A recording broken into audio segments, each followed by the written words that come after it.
And we're back. Thanks, everyone.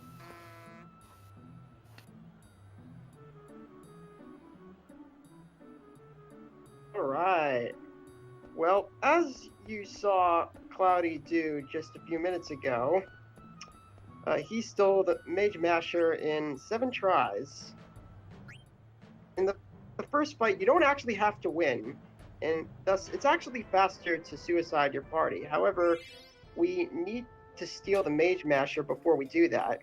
The Mage Masher is a semi-rare steal, which means it has a 1 in 16 chance every time you steal it.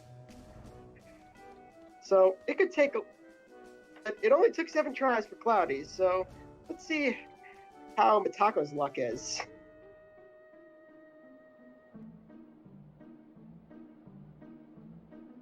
Before he does that, he's going to set his configs, the most important of which is to set the battle speed to fast, because Final Fantasy IX actually has a very slow base ATB. In casual play, it's in your best interest to play the game at fast. Other settings he'll be turning on are run for movement and memory cursor, which allows you to on whatever command you selected on your last turn. Also set the text speed to fast. So, here we go. Especially compared to FF7 and FF8, which it's kind of like considered are its like counterparts, so to speak. Like 7 and 8's ATBs are really, really fast, and so 9 just feels like painfully slow at times, even with the fastest ATB setting on. So if you're familiar with 7 and 8, which, you know, the turns take like half a second, 9 is significantly different in that respect. Ooh, Metako just did a little bit of RNG manip. Cinna attack.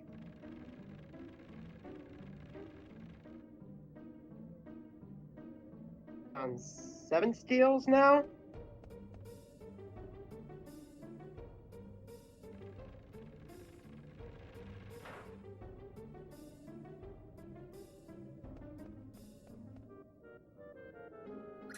If either of them doesn't get the 100 nobles, I'm unfollowing anyway, so... Okay, so that's 12 for Metako. And it has a pretty random damage range, so it's actually possible that Cinna fails to suicide himself.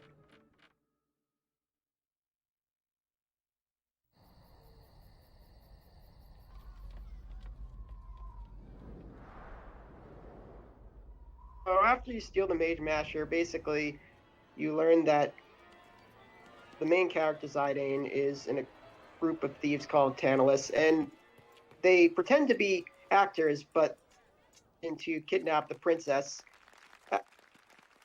Select the second option here. Otherwise, you basically just waste time. Although, a fun fact is, if you select the first option, which is, oh, I'll kidnap Queen Braun like 70 times, you get like a cameo from Ruby.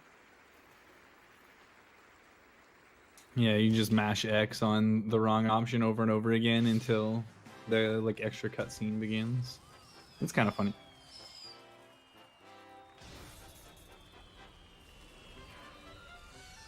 But most of Alexandria is pretty linear. There isn't really a whole lot of exploration you're able to do at this point in the game. And so you're kind of forced to eventually talk and pick up the cards after showing the fake ticket like Cloudy did earlier. And then you follow Puck after you find him and sneak into the play. But there isn't really a whole lot you can explore.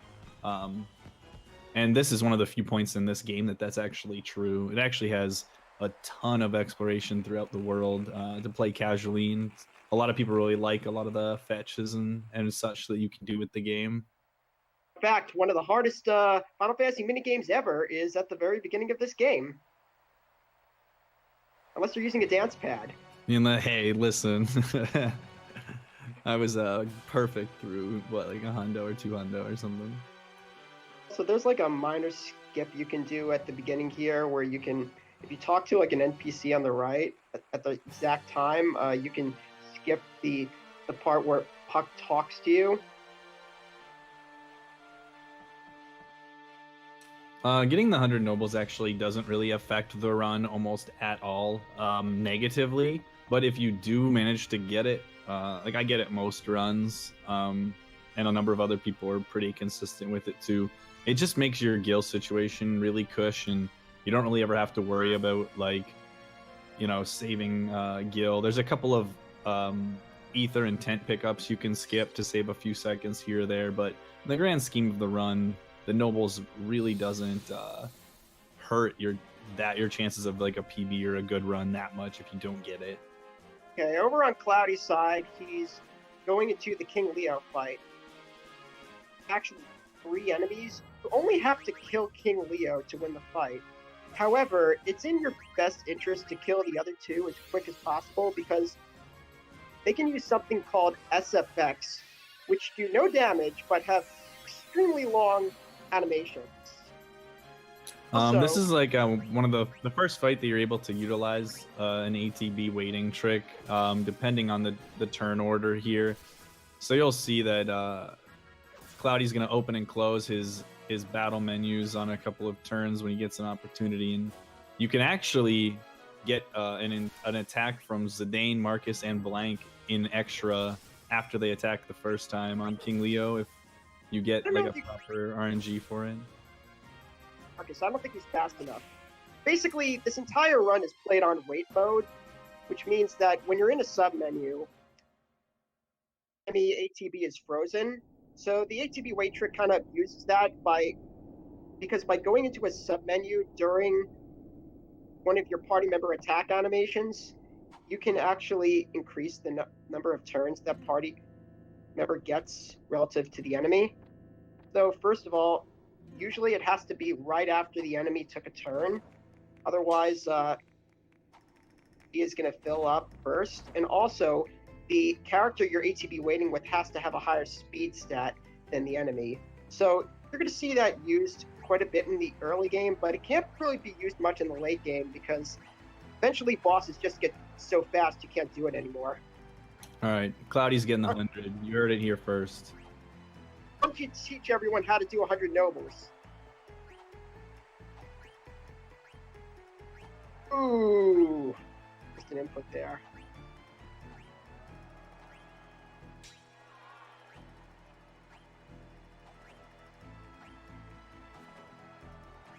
Yeah, basically, the inputs you get correct and how fast you those commands, you impress a certain number of nobles, which affects how much gil you get. And if you do it fast enough, you can impress 100 nobles, which in this version of the game gives you 10,000 gil necessary for the speed run. However, it can save you some time because you don't have to pick up as many gil chests and you can send some extra patent ropes later. However, you don't actually get for getting 100 nobles. It just scales up normally.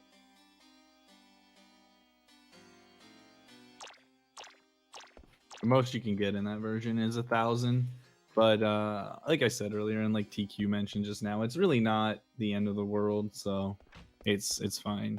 I think as far as I know, I think Metako's route that he is running and has been running for a while now is a little more gil sensitive, so ideally I think he would like to have the gil for his. Metako will probably just retry it if he doesn't get it. Yeah, but he's not going to retry it because you don't need to retry it when you get it the first try. You retried it in the ESA marathon. Metako will get it, I believe. I just failed miserably. I have faith.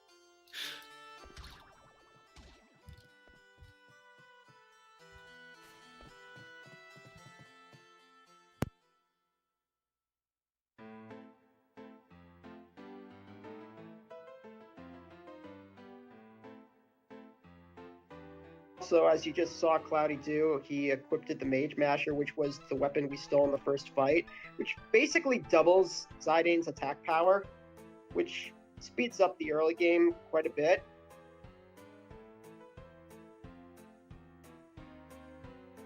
Don't get the Mage Masher from the Masked Man fight. I think the next opportunity to get it is in the Ice Cavern if you open a chest. So you would have it in time for the first major boss fight, but like all the fights in the Evil Forest, which would basically what runners do is if they don't get the Mage Masher in like 4 or 5 minutes, they usually just reset and restart the run. But since this is a relay, they just had to got it. But luckily, they both got it pretty quickly. Now we meet our next party member. I wish was It can Beatrix. actually go really, really long. For the first time ever in my life after running this game since 2013, I actually died to the Masked Man fight because I never got the Mage Masher steal, and he eventually killed everyone. It was a lengthy process, but it did happen, and it can happen.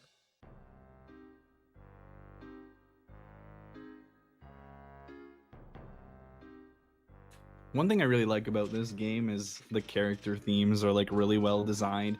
Like Steiner's kind of just like bumbling around and kind of sounds like he's like a big oaf, and so like his song kind of reflects that. And I think a lot of the characters' themes really do a good job of that with this game. And one thing that I guess it's important to note early if you're like kind of unfamiliar with this game versus a number of the other titles is that it pays a lot of homage to all of the main series Final Fantasy titles that precede it. So there's a lot of character names, boss names, areas, songs that are all reused in this game that are taken from Final Fantasies 1 through 8. And so there's a lot of really cool Easter eggs to kind of discover depending on how much of the series you've actually played before. Cornelia in I Want to Be Your Canary might have been a mistranslation of Corneria, which was the city in Final Fantasy 1, or maybe it was the other way around. It definitely sound alike. I believe in later FF1 patches, I think in the PSP version, I think it's called Cornelia. So Well, it may I mean, have been like R and L are translation. kind of like similar in Japanese. Yeah, exactly. That's what I mean. That's why. So it's likely that it was just a mistranslation originally. Right. But yeah, for sure. No, Metako, do it.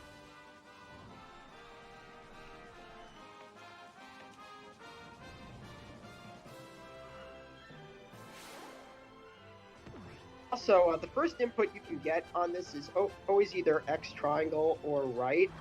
And also, you cannot get 2 rights back to back without between.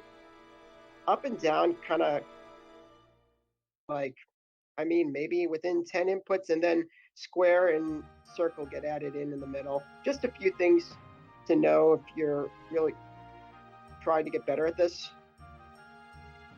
Yeah, just kind of like being able to anticipate. There's a couple of patterns that seem to come up pretty frequently, especially earlier. And then, as TQ mentioned, like knowing when the additional buttons can get added. And one thing that's also really good to practice that I did to get really good at it is that if you notice, like the background is really what's moving here. And so if you cover up your entire screen except for where the dialogue box is, where the inputs come up, like you'll never be like thrown off by that. Metako got his 100, which is really nice for his route, so he should be pretty much set then. I've now started the run. He now started the run. Most runners, their early reset point is Mage Masher. For Metako, it's Nobles. My only reset point.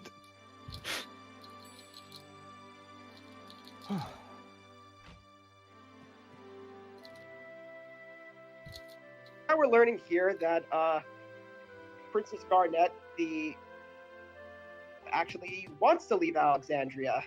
We don't know why, but trying to escape, which is why we followed her all the way back onto our ship.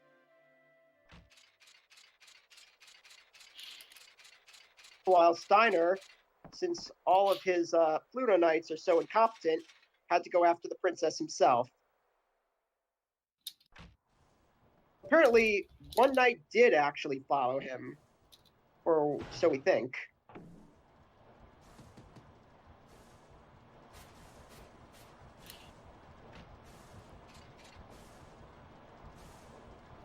I think also So Zorn and kind of Thorn the. Go ahead. were based off of Hamlet characters. There's quite a bit of Shakespeare references in this game. Yeah, there's a lot of Shakespeare in this game. Anything from the plays to some of the character names. But one thing that's kind of what has just happened is that this band of thieves is plotting to kidnap this princess, but then when they finally get around to finding her, they discover that she's actually trying to run away anyway. So she is now voluntarily headed out with them, which is why she's not like showing much resistance to them at all at this point. She's just kind of going along with their plan.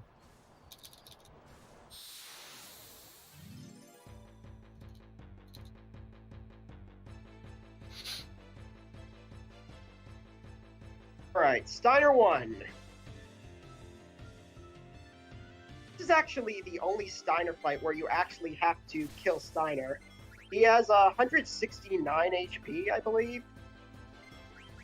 2 Zidane attacks will do it since Zidane now has the Mage Masher. However, there is the chance that Zidane twice, and if he does that, the Steiner actually has 1 HP, so if you get the 84 roll, it's not a bad idea to attack with safety. You can also HP him. Also, Steiner does have a couple of items that you can steal. The Leather Hat isn't really much other than a little bit extra gil. Silk Shirt, depending on how you do menus, people like to equip that extra Silk Shirt on Zidane for a boss fight later. So Steiner Not hates to octopus.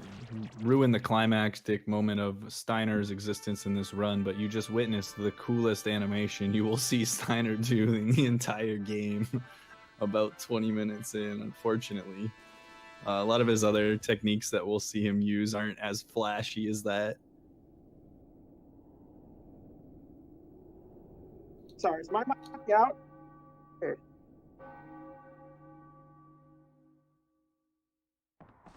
You sound fine to me. I was just, someone in chat claimed my mic was cutting out.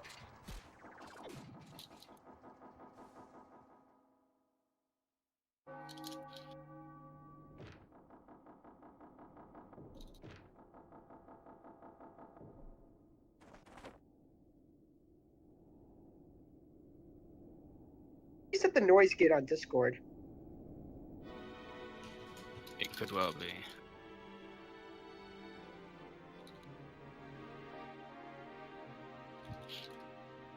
Maybe I'll raise the input sensitivity.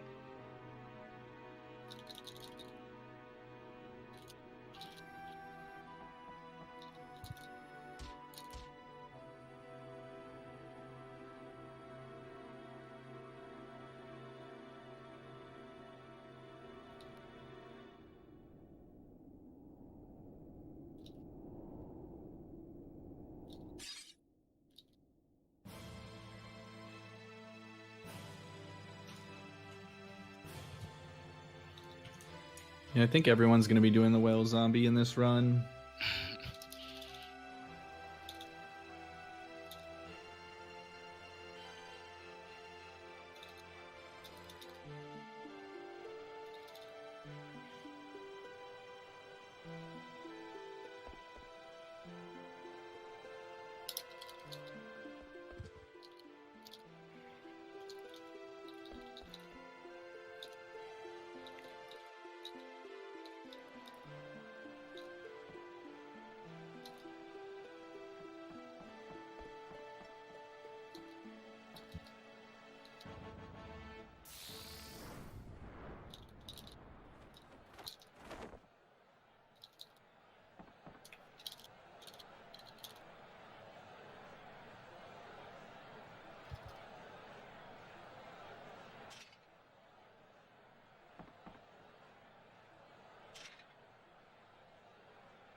So we've actually got to fight Steiner 2 more times here, but as TQ mentioned, this is we've already done the fight on Cloudy's side where we have to defeat Steiner. So we're actually going to be doing a little bit of a different technique here. This fight, he wants to capture Garnet, so by suiciding the other 3 characters, the fight ends immediately. The ATBs will stop, and then it'll transition into the next cutscene before the final Steiner fight.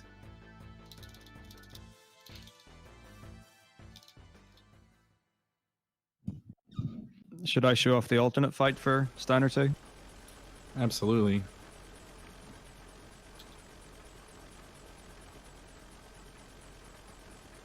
You busting out VV strats? I've done it once or twice. I always forget what to do. I know it's like a VV fire and an attack from Zidane or something, but never do it.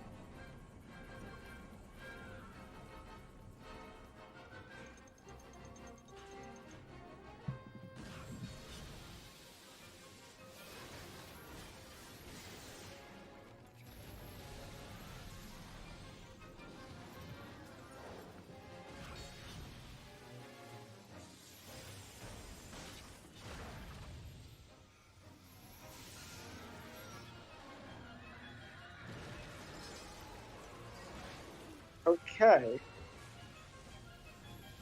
Oh, I think I had it in the wrong direction. The noise gate was pretty low. I thought you had to move to the right. You moved the thing to the left. Now, Yeah, you need to move it to the left. Yeah. All right, it should be fine now.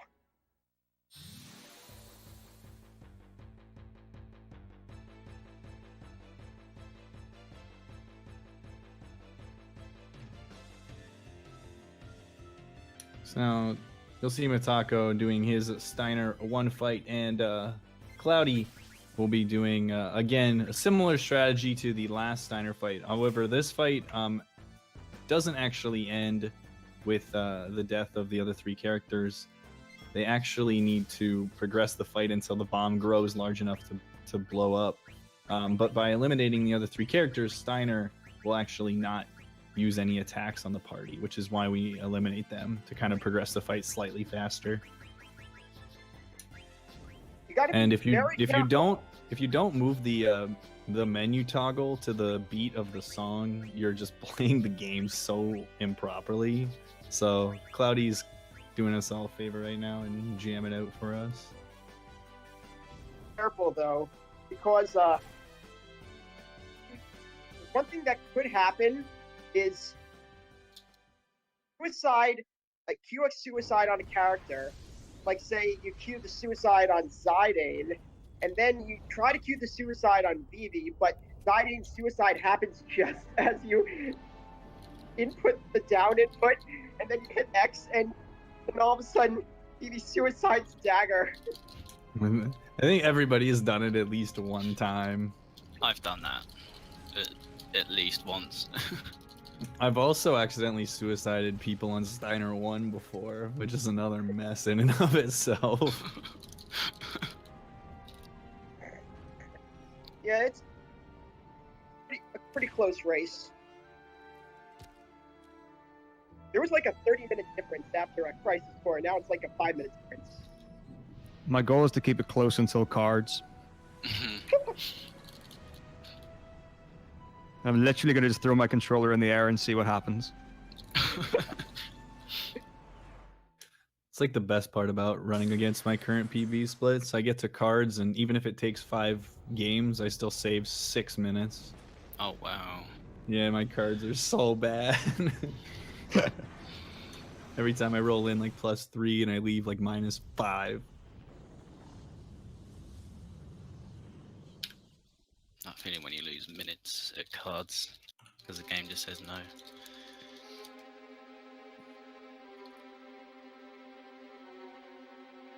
So anyways, sorry about the issues I had with my mic earlier. I'm still a little bit new to using voice on Discord.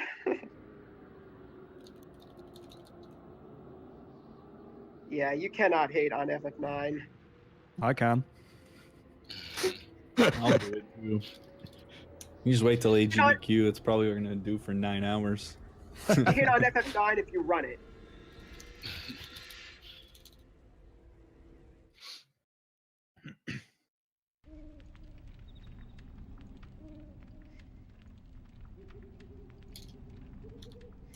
So Metako's making his way into his next Steiner fights as well, so you'll see him doing probably the same strats as Cloudy, unless he wants to get a little wild. But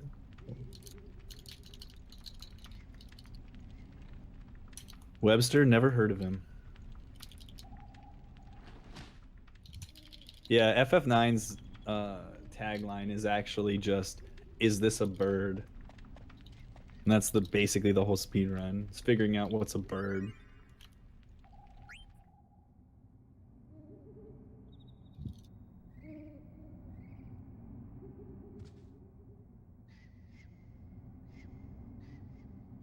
So there's a couple of ATEs, active time events, that we'll have to see throughout the run that you're forced to do, including this one that Cloudy's in right now. This one's actually kind of convenient because you can hold select. You don't actually have to press it to activate this one, unlike the others. Yeah, it's the only one on the run.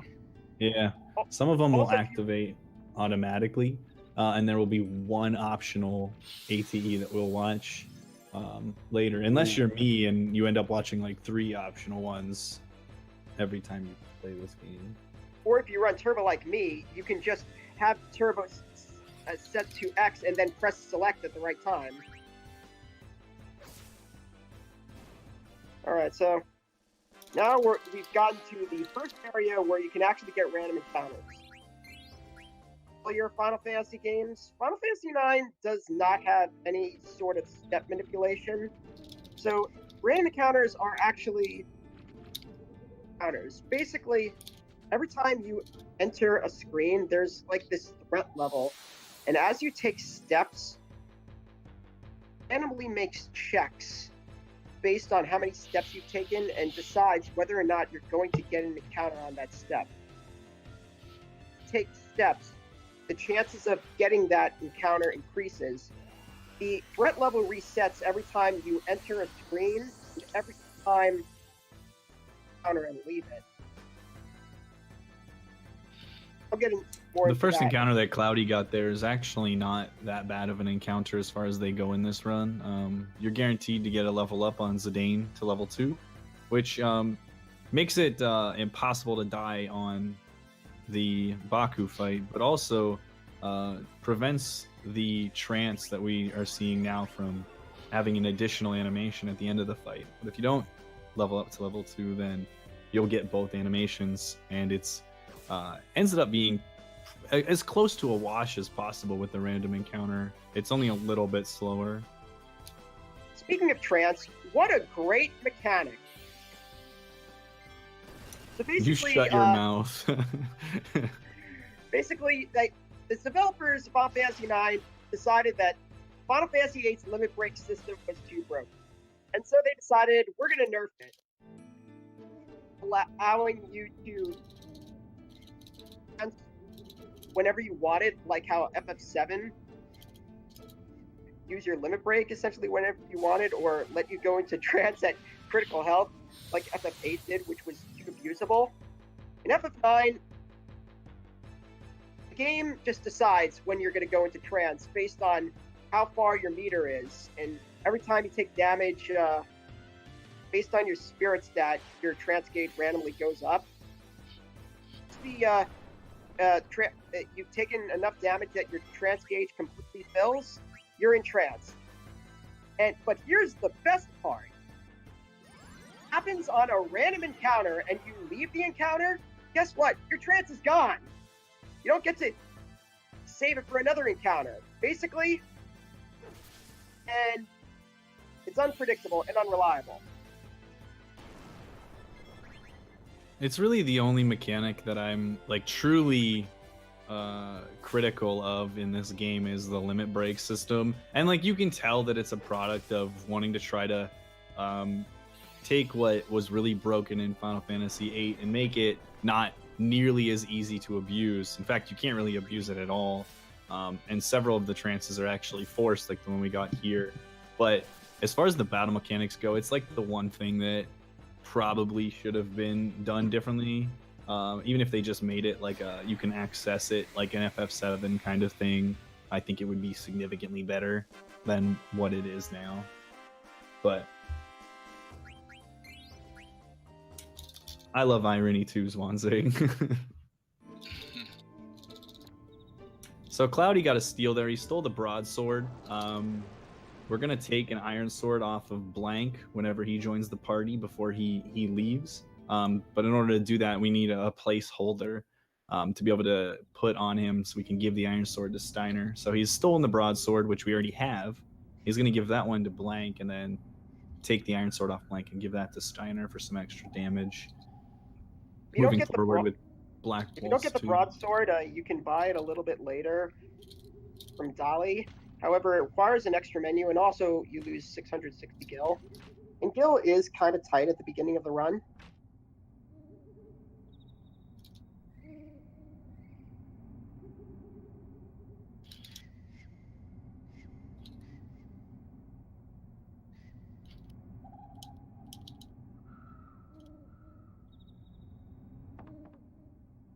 Oh, a fun thing, since you have the Mage Masher in that first fight, if you use Tidal Flame instead of free energy, it's actually a game over because Tidal Flame is an AoE attack, and there are actually 2 targets on the enemy side, one of which is Garnet, who you are supposed to save or not let die. I would like to know what the percentage of people that play this game for the first time die on that fight for exactly that reason. Because I am positive when I was a child that was what happened to me the first time. 100%. Yeah. It's the best. It's good. It uses more MP. It must be better. Yeah, and you see the names and it's like free energy, and then you go down and it's like Tidal Flame. You're like, oh, this one sounds awesome. So you use that one, and then you lose the game forever. Rip me and everyone else that was too poor to own a memory card too.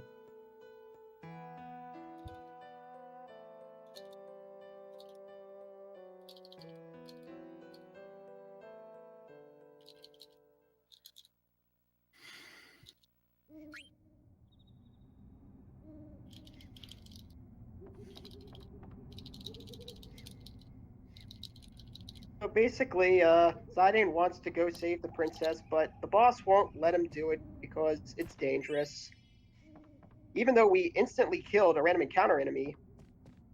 So we gotta prove to the boss that we can do it. Now this next fight is basically... Also, since Cloudy did not get 100 nobles, he's going to be picking up in here. Ethers, they're not really that useful as items in the early game because we don't really need them for MP restoration. However, they sell for 1,000 gil each. Very good for a shop later. If you get 100 nobles, though, you can probably skip those ethers.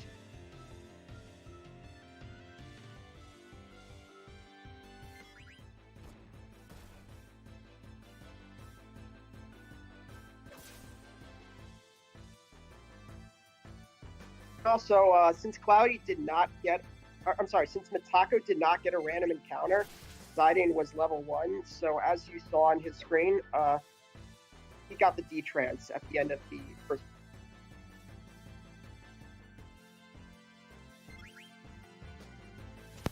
Sidon missed. Yeah, but that base Thanks, mix game. on Cloud, yeah. If people actually die on Baku, it's usually because Zidane misses. I've done that a couple of times.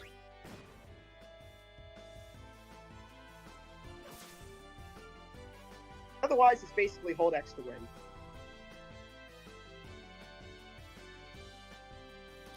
Or if it's a marathon and you really think you're going to die, use a potion.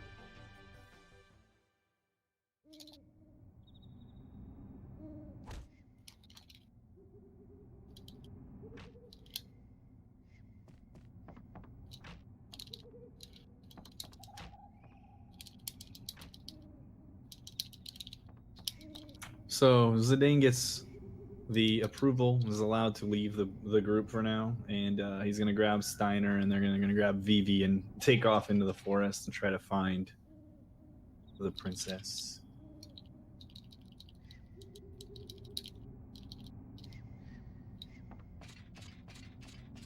Do you do any steals on Prison Cage with Taco? On Prison Cage? No. So I did not think so. I was curious.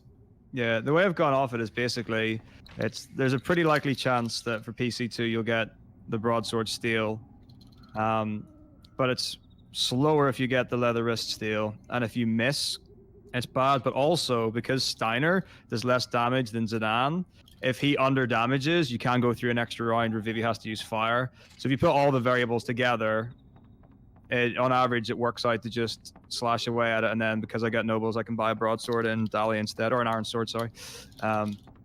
So that's why I do that. Japanese strats, dude. No, for sure. I feel like when you get the nobles, you know the first steal is going to be the leather wrist, which is all sorts of annoying. It's all, yeah, it's all kinds of no. The leather wrist actually can be kind of adverse to Zidane because it can cause him to critical hit on one of the upcoming bosses, which has counters and can actually be lethal. Ooh, that's an early one. Yeah, I was like 5 steps in or something. Oh, actually, it's a good idea to actually fight encounters in the Evil Forest, because once Zidane to be of a certain level, ideally for a boss fight, that's probably going to be in like. Although those goblins don't actually give that much experience, because unlike in the first fight where Zidane gets a guaranteed level up due to being the only party member, experience is split among all living party members, and there are now 3. Each party member only got 7 experience from that fight. Yeah, he's got one of those names that people pronounce a bunch of different ways. I say Zidane, TQ says Zidane. I'll say Zidane sometimes. A lot of people say Zidane, like the footballer. You know, it's not like Titus where there's only one real way to say it, which is Titus, obviously, and definitely not Titus. Also, as you just saw Cloudy do a moment ago, he basically went into a screen and then exited immediately because, as I mentioned earlier, every time you enter a new screen, the threat level resets. So there's a technique you can use in this game called screen splitting, where if there's like a way through a screen with random encounter checks, you can enter and exit that screen and basically reset the encounter threat level.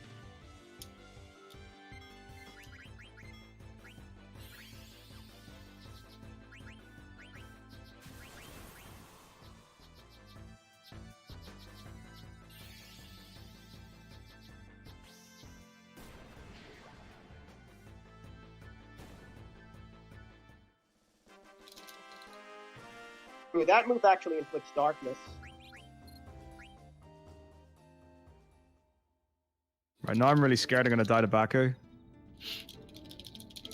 Genuinely worried.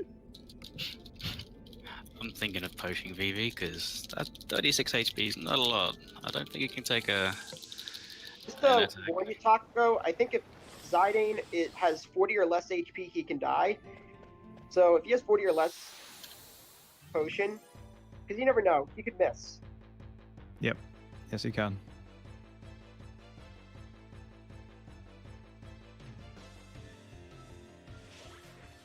Never have I actually wanted Baku to fall on the floor with a slow animation. Okay. Yes! Alright, safe. Huzzah! I'm gonna potion VV. I have to. Also, another thing we just saw Metako do was he held the run animation, even though fights you cannot run from, you can actually speed up attack animations a little bit by queuing an attack because it skips like the ready attack animation. Though it's not as big of a time save as in FF8. Now we're on Plant Brain on Cloudy's side. Basically, this guy has like 900 something health. However, if Zidane causes blank to show up, and it also cuts Plant Brain's HP in half. So what we do want to do here is suicide Zidane instantly, thus spawning Blank and lowering Lamprain's health enough that we can kill him in one round. He can do here. Well, actually, that's not true. Well, one thing he can do is he can use Pollen on his first turn before Zidane has the chance to suicide, thus causing Zidane to miss. If that happens, you can kill him with a PV spell. But also he can cast an AoE Thunder spell, because a Thunder spell will one-shot Vivi, and Vivi actually has to be alive in order for Steiner sword attack, which is the highest damage output attack you can do to him. I actually have died to Lamprain.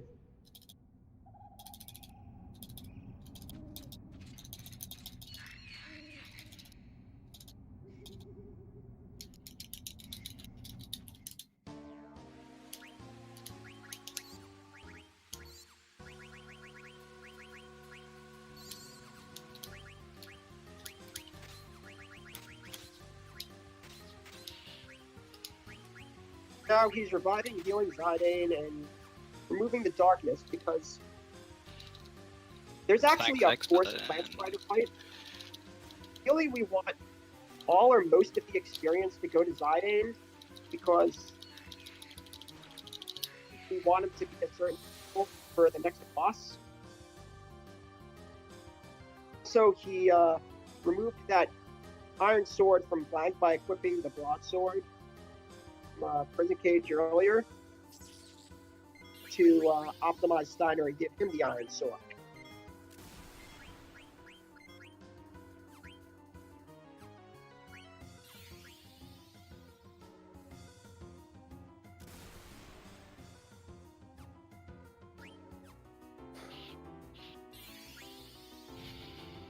His son is named Zidane.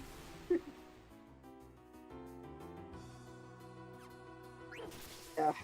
So he actually got 4 spiders, which can give a lot of experience. However, it also causes more likely to get attacks off because there are more enemies and thus there are more attack animations. And they can use Thunder, which double damage at this point. To Blank, who I think has... Well, actually, no. Blank, I think he removed the Silk Shirt. If he has the Silk Shirt, it does less damage to him, but he removed it. Probably because he wants to give it to Vivi later. Because Vivi needs a Silk Shirt for a boss. On the animation. So... That was awfully slow. Like, I should have fired all. To suicide everyone except Zidane, to give Zidane the full 88 experience. This will put Zidane at level 4. Level we want him at for the next boss. Now that we've escaped the evil forest, I wouldn't say it's a nice cutscene. It's a kind of a sad one.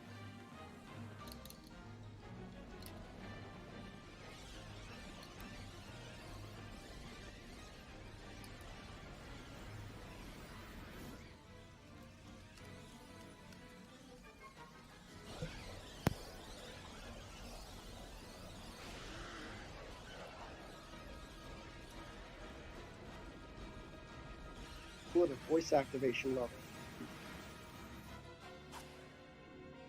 I mean, you could just set it to auto.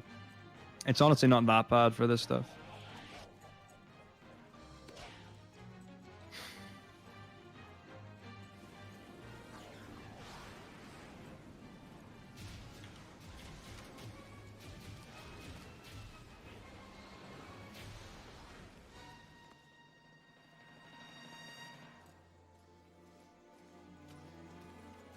Good lad, Zidane. Good lad. It's so nice when he hits himself with blindness. It's beautiful.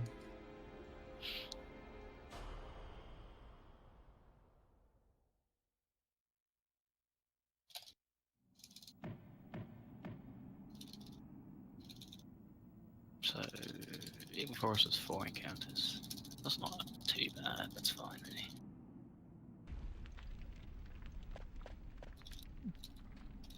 All right. Is someone taking care of splits, by the way, or do you want us to call them out?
Nice. 4 plant spiders.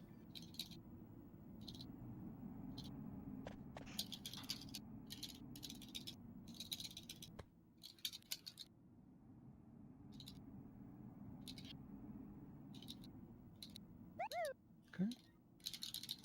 All right. Can everyone in chat now hear me? And is there still an echo? If you can.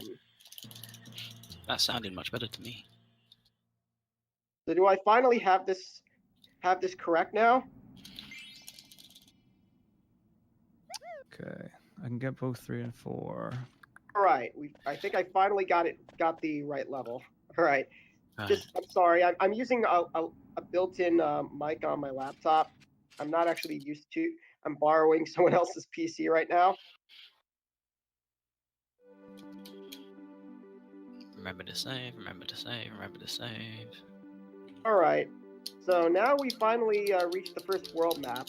However, because the nameplate is displayed, we get an encounter while the words Mist Continent appear, and since the next dungeon, the Ice Cavern, is like directly above it, you can actually run all the way up there and enter the before the nameplate disappears, thus not get any random encounters. However, Cloudy has opted to save outside.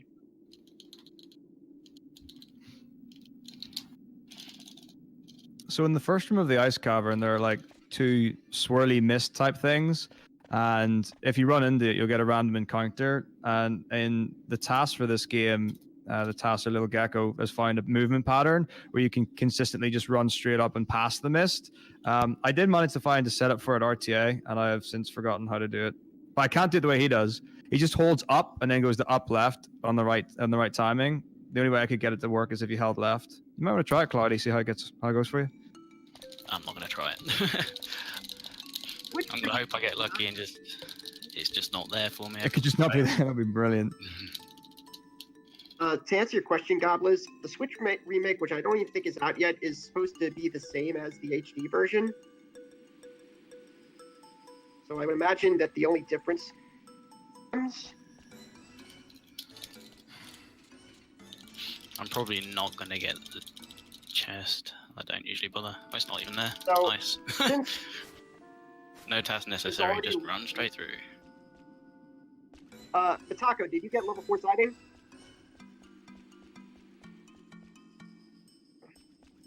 Pretty sure Claudia does. I do.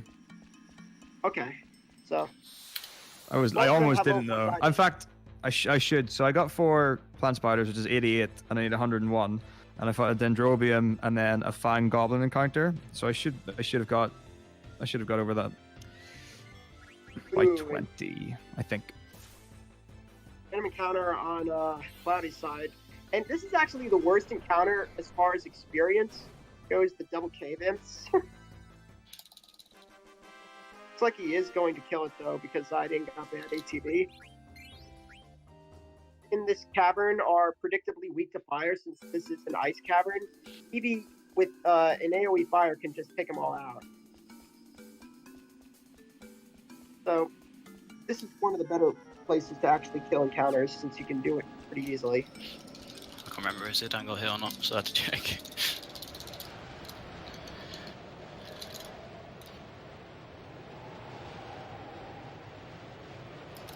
Alright. Zidane is at full HP, so you're good.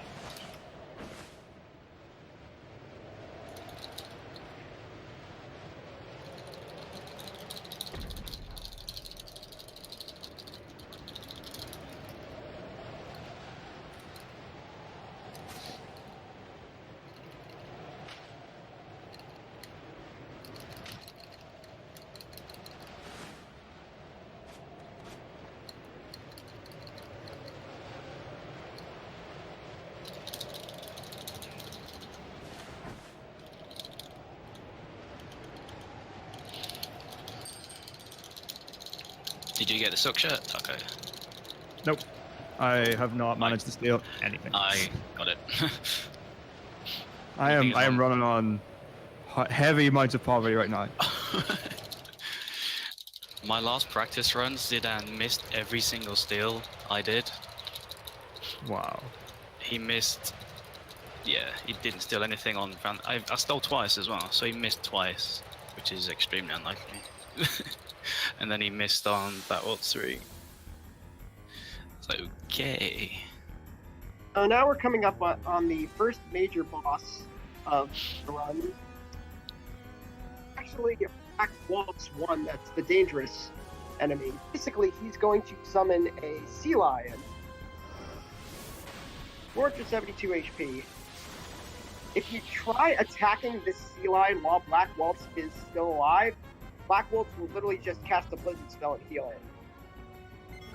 Your damage and wasting your turn. Nice. Also, Sea Lion is I think the first of gets in a max ATB every single battle. This turn. But before we can actually damage him, we have to take out Black Waltz, which can be done with 3 attacks. If you're level 4, this fight is very safe. Luckily, both of them are level 4. The fight can be done at level 3. A little safe because Zidane has full health. At level 3, it's actually possible that you'll have to use a potion before Black Waltz is even dead. Also, for runners' preference, but some runners like to put the Silk Shirt on Zidane here, which reduces the damage Zidane takes from its swing. However, is that Zidane takes 4 damage from Black Waltz's fire spell. Black Waltz pretty early, it's not really a big deal. Level 4 raises Zidane's damage range a little bit. Fight takes 6 attacks. However, it's possible to kill him in 5 if your damage is good enough. One thing to note about this fight is Sea Lion has 2 auto counters. The first auto counter is Lazara, which happens after Zidane has hit him with 2 attacks, which is why you saw Cloudy heal Zidane really that low on health, because now he's going to get a Lazara off, and since it is a counter attack, he's also going to get another attack. Has an even more dangerous auto counter laner called Tsunami. Attacks he uses to do, in this version it's 72 or 81 damage. In the Japanese version it does over 100 damage for some reason. So on the Japanese version it's actually kind of risky to do level Zidane here. It is possible to skip the Tsunami counter if Zidane trances, because then you can use a Dyne ability. It does enough damage that it just kills Sea Lion before you can use it. I might trance. Nah, I don't think so. After It's gonna trance. I'm gonna trance. You watch. Told you. I bloody knew it. The worst thing is when you trance on the last attack and it's completely... Yeah, it's just, always the last attack. Look at this amazing animation I get to watch when I could have already been leaving the dungeon. Yeah.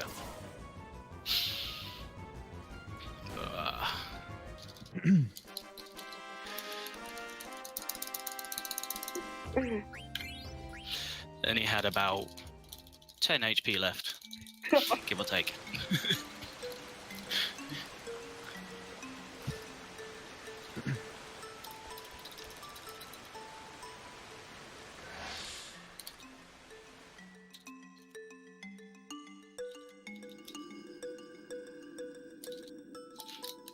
There's a precaution, I'll heal with a potion on the way out. Well, actually, I've got dagger, haven't I? She's not dead, so I can just cure her.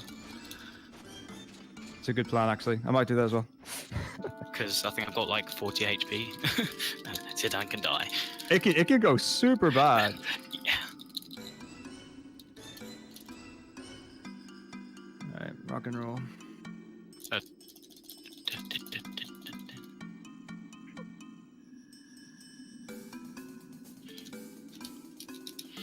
If it's a miserable pile of secrets, you're playing the right game.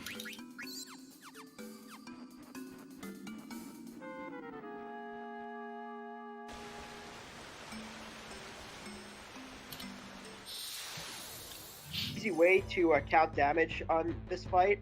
Basically, he has 472 health, and basically, if you start from back 100 attack.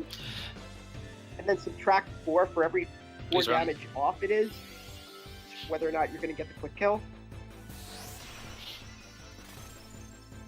I'm glad I healed now.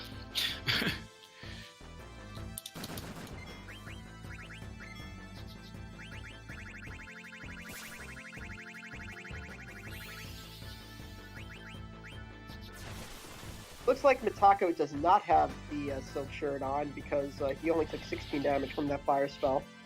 Exactly. Honestly, if you're level 4, I don't think it makes much of a difference. Makes more of a difference if... Oh wow, okay.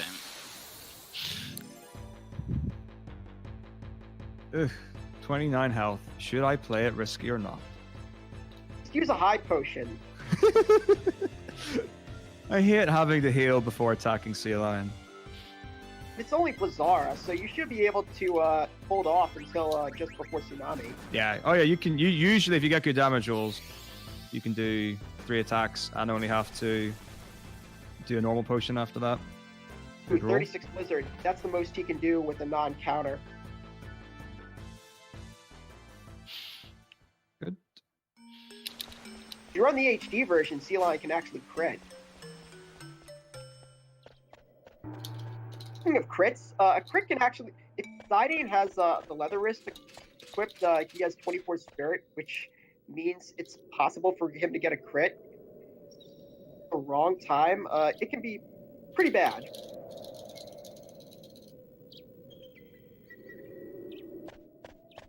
Good. Sea Lion also carries a mithril dagger. If you're waiting for trance, you could steal one, which can save a little bit of time on the next 2 bosses. Yeah. That's But the not level really 2 necessary. strat.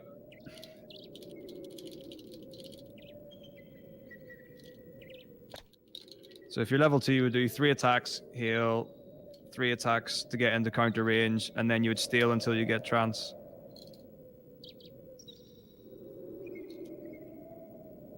So this is slightly risky. Okay, I'm absolutely fine now. So he's only got 84 health left, so as long as I hit, I guarantee the kill. But you should really check to see the tsunami damage plus the attack damage. To see whether or not it's worth attacking. Because if you go under 37, or if you've got 36 or less, and you miss, you've got a chance of dying the next attack. But he winged, so it was all good. I had 2 encounters leaving, so. Wow. Yeah. What a game. 3 in the ice cabin, It's 4. not making a comeback. I'm keeping track of my encounters because I'm curious. I'm going to be blissfully ignorant of mine, and I don't want anyone ever to tell me.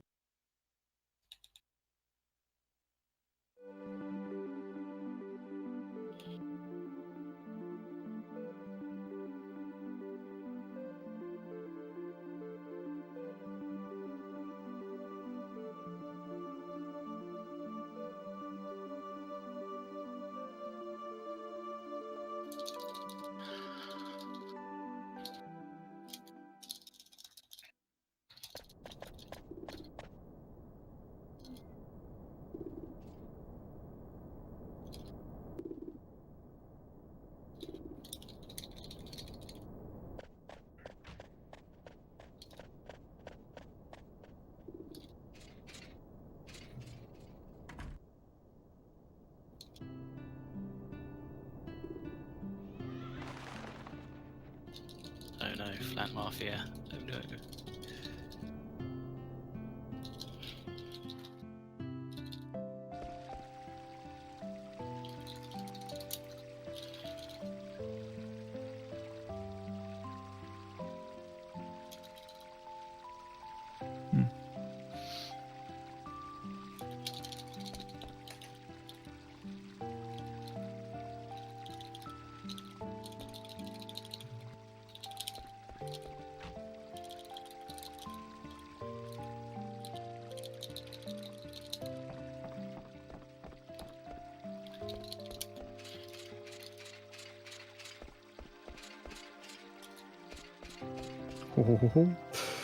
So one encounter I scattered.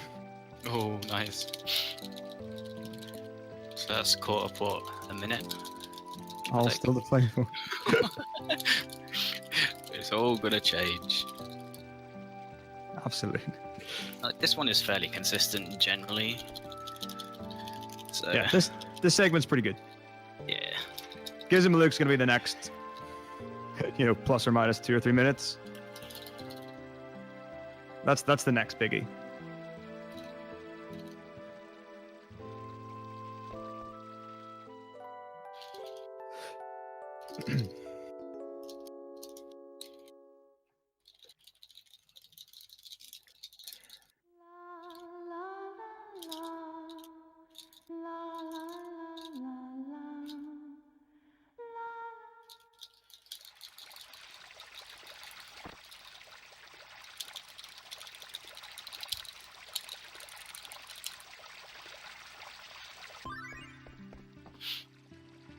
Am I gonna get debated by the kids?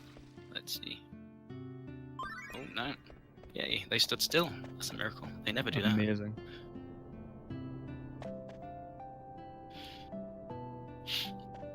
Alright, on Metako's side, he's coming up on the first stutter step of the game. There's this mechanic where if you don't take a full step on the world map, you actually cannot get an encounter step because it doesn't, since it's not a full step, there's no encounter check. So if you stutter step absolutely perfectly, you random encounters on the world map. But the key words are absolutely perfectly. It has to be like frame perfect to guarantee no random encounters on the world map.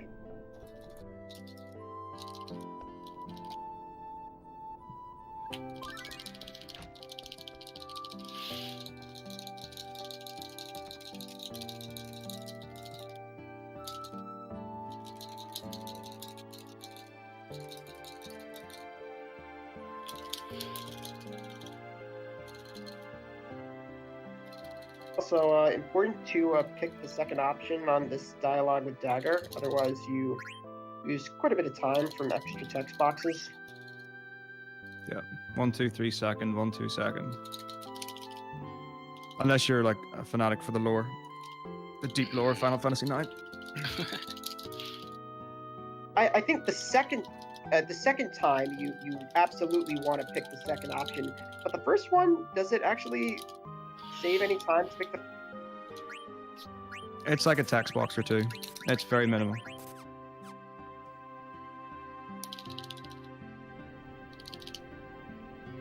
So this is the first shop, and he's gonna buy a couple of risks, which can be used for synthesis later, as well as some feather hats. From the broadsword from Prison Cage, this is where he would have bought it.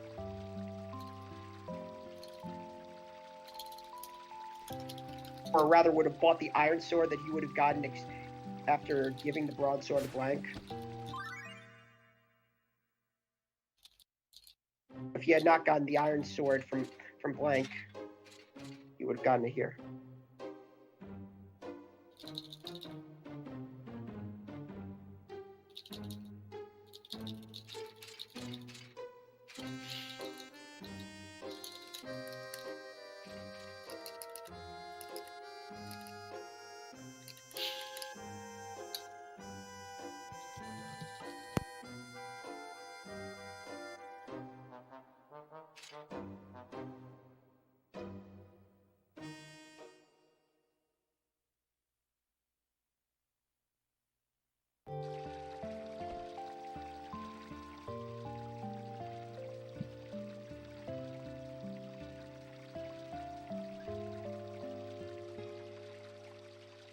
Anyone know where Mutsuki went?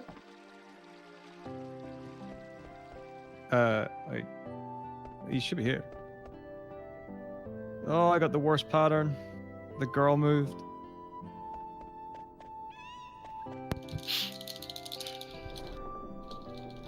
I've actually gotten stuck there before where they both ran out at the same time, so I had to run back, let them go, and then run forwards. I was like, It's so easy to get trapped. Yeah.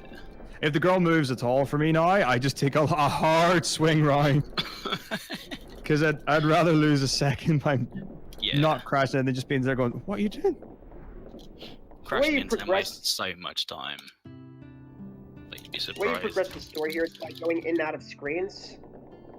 I think the fastest way to do it is to go into the garden once and then go into the item shop twice. Yeah, so they're an intended series of events to advance the story, and one of the things that you strive to do is avoid as many triggers as you can and do the bare minimum. So on console, that's the fastest. I think it's faster to do the grass patch 2 or 3 times on PC version though, because of loading times. Very minimal though.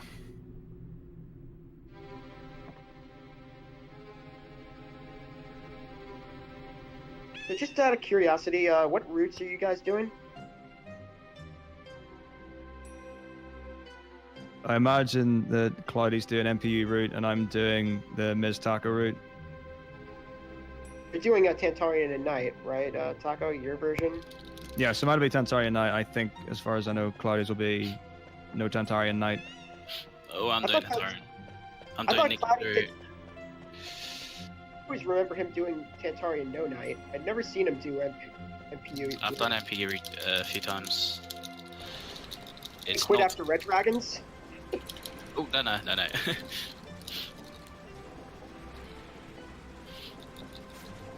So there's a leather wrist in that chest you just passed. You could either buy it from the shop or you can pick it up there, depending on what your guild route is. Did you save before Black Ops 2, Cloudy? No? No. Okay. It's just not too dangerous if you know how to do it. That's the thing. Yeah, I know there's no reason to do it. Yeah, but there's always that chance. even if you get that worst case scenario where only Garnet's alive, you can recover from it. Yeah. I think what you have to do is you have to wait for him to say, hee, what are you gonna do now? And then that causes him to like get on a separate ATB gauge. So if you revive Zidane, Zidane has a faster speed stat. His gauge and Black Waltz's gauge will start at the same time, and then Zidane can get a turn in. That's the one. Yeah, that's what we do. That's how it works. But if you revive Zidane too soon, before he does that dialogue, he doesn't change into that gauge, and thus his command is kill Zidane before he gets a turn. Not if new runners kind of make that mistake. Yeah, that's definitely one of like the first roadblocks as a new runner that you hit in terms of learning the strategies, because a lot of it's pretty straightforward, and even if your ATB weighting's bad or like your reaction times are slow, you get by with most of the run okay, and the fire skip's the thing that gets a lot of people.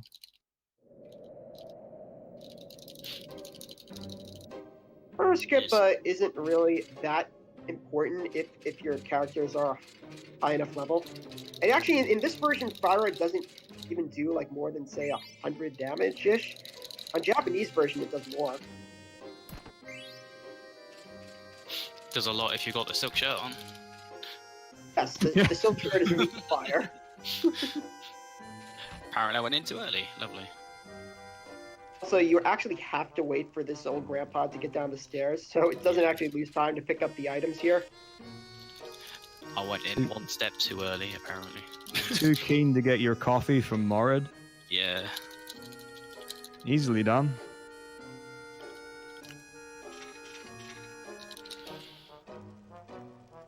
If you didn't get the iron sword earlier, you would have to do the menu to equip it here, because you don't actually get a chance to menu Steiner immediately after buying it since he's not in the party. If you forget, well, that can be pretty bad.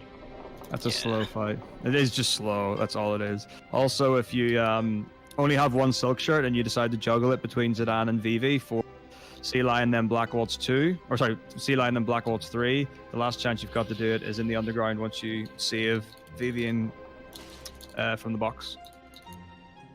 What I do is if I only give Zidane the silk shirt for a Sea Lion if I steal it from Steiner earlier.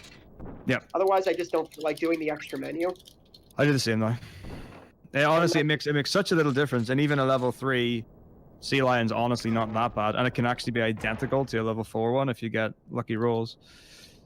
So yeah, I don't think it's that worth doing. But it is super important that Vivi has the silk shirt for the next.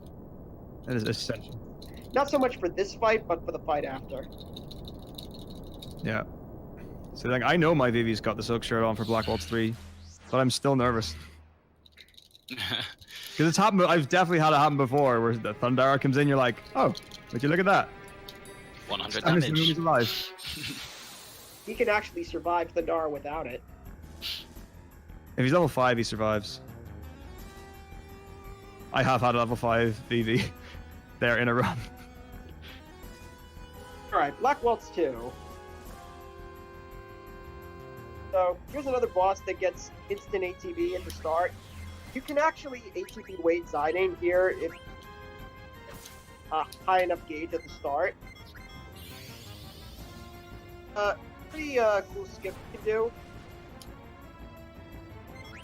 On his second turn, he's going to attack the target. Normally, once you put him past half his HP, he has an auto counter where he hears everyone except Dagger. Inside the character that he attacks just before you put him over the threshold for the counter, and then you put him over the threshold for the counter before his ATB. It actually skips the counter for some reason. However, there is sort of like a time limit to do it until he chooses next attack. And it looks like Cloudy got it.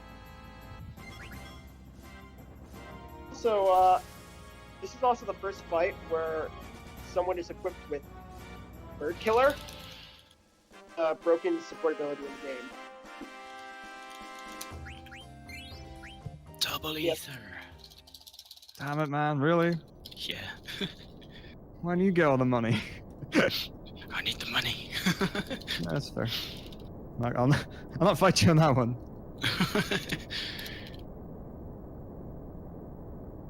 I'm doing that super slow because I've soft locked it before. Basically, if you choose that option too quickly, you can soft lock the game. Where they'll literally just stand there and just look at each other. What I do is instead of pressing down in X, I press circle in X, and circle puts you on the next option. However, since I have to move my thumb over, it gives me that little bit of a delay, just to be extra careful.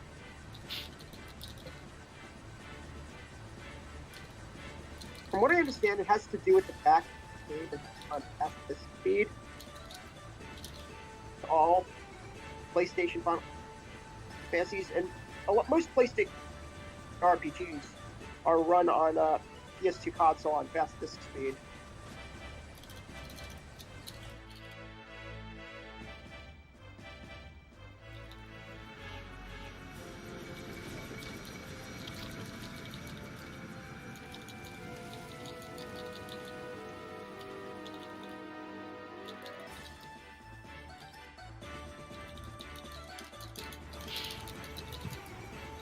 So, I just can't spell it. so again, you want to check an option on the Metako side. The first option, I think, he stabs the sword into the barrel, takes it. Second option is a little bit faster. All right. The real question is whether or not Cloudy's going to get the fast Black Mage pattern in the. For me, it's a 1 in 10. No one ever gets the fast pattern. No, I never gets it. I've seen it once. In an actual run where I made it past this part anyway. Practice, I've seen it a few times. That was an average one. I have worse luck on skipping chance. Nice ATV for Zidane, but as I said before, Black Ops 2 starts with max ATB, so he's still gotten to turn in. But it's still having that ATB helps because he can do an ATB weight right now. Does critical damage. And he got it. Let's see. Was the ATB weight trick there, right there, that I mentioned earlier. Ooh, and this is a really good outcome because he actually killed me before you. He's gonna do another ATB weight. Our survey says. Is it possible? 2 rounds? Yep. But I think you need Vivi to be alive so you can get 2 fire swords. I don't know if you can do it without that. You need it with you need double fire sword if I remember. I know it's possible to do it if you have the mythical dagger.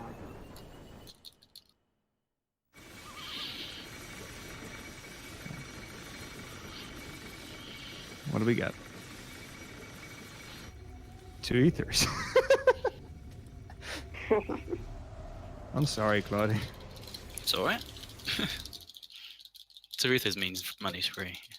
Generally. All that means is I don't have to sell my remedy in the first emblem shop. There we go. You buy so much stuff compared to what I buy. That's so true, it's crazy.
Oh my gosh. What am I doing? Okay.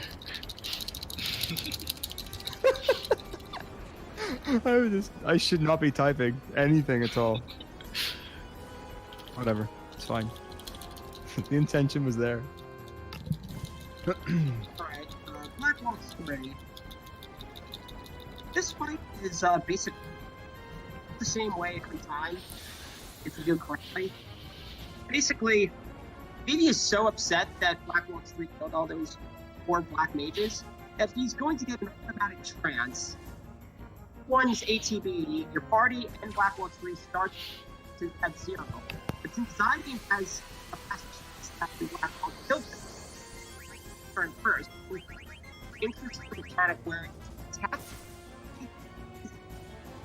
And I believe his ATB is reset back to the bottom of the field. So if you all as a captain or Zydian the air, Steiner and Vivi will also go first. So Steiner and since he actually cast 2 magic spells with them. Black Ops 3 is going to use Thundara on the entire party. This is actually why it's so important for me to have the Silk Shirt, because without it, you could die. Probably game over. I can tell you one of this during the RPG Chickathon over the summer. basically, we should always get enough damage here to kill him. However, ideally, we want to get enough damage that maybe only needs one spell on the second turn to kill.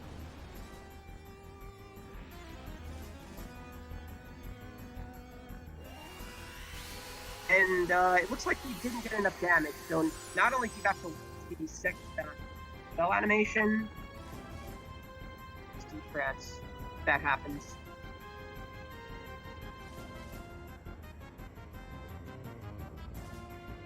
Man, I am having a lot of mic trouble today.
It was working just a moment ago. Maybe because I moved the computer.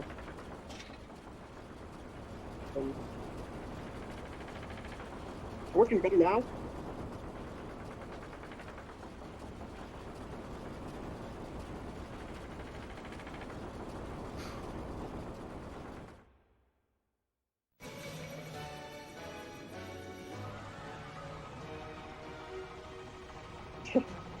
Yeah, I'm sorry. I'm working on my mic is built into my laptop.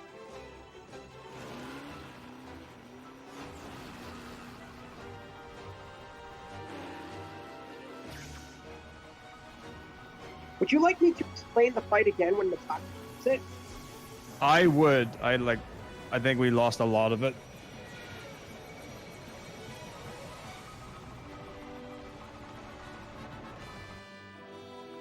So yeah. Basically, try to get all these attacks off. Ooh! Nice. Well, no quick kill for me. And the lowest damage roll for Fire Sword. Good lad. Actually, I am wearing headphones. Potentially because I don't want the game sound going into the mic.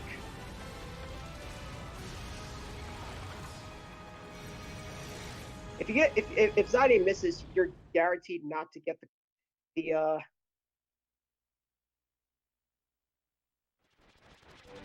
enough damage to kill him. Properly equipped. Ooh, got the silver gloves. And as a spare turn, you can steal something from him. But ideally, you'd like to steal a steepled hat.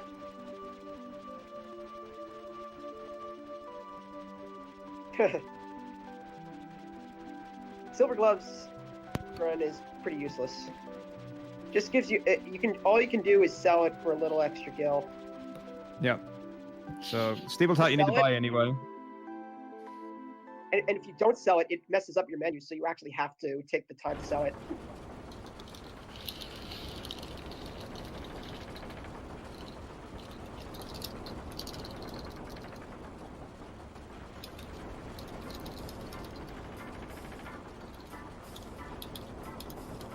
Yeah. For those of you who didn't hear me the first time, basically, everyone's ATB starts from 0, and since Zydane's faster, he can get an attack off on Black Waltz, which is his ATB, and forces him to use Thundara on the party after everyone's already gotten their attacks in, provided that you inputted your attacks quickly enough. Able to kill him on the next turn. And if you don't, it's game over.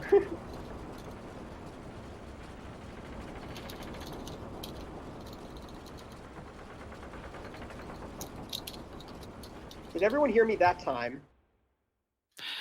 I heard you. Yeah, I could hear you just there. does the chat say?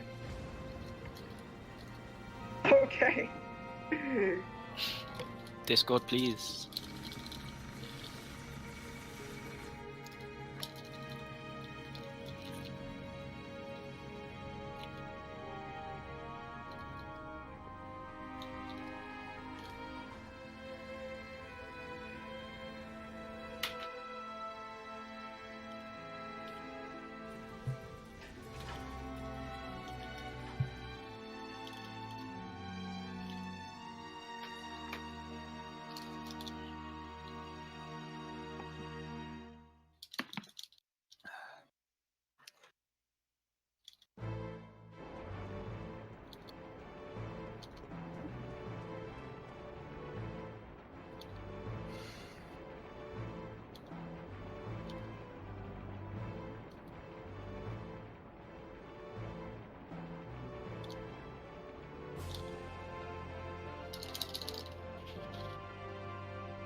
I need to get my mashing game on. This is where all the time save is. Yeah. Top City. Cloud City.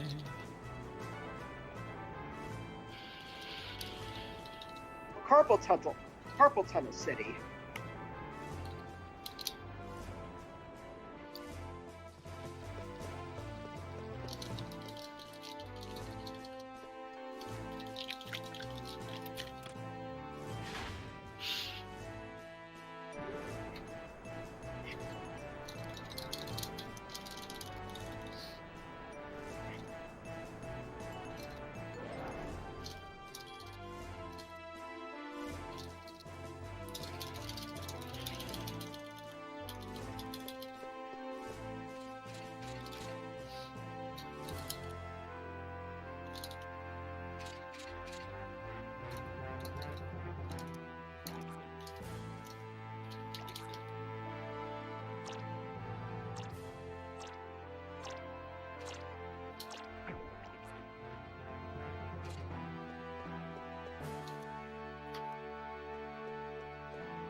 That my mic is working.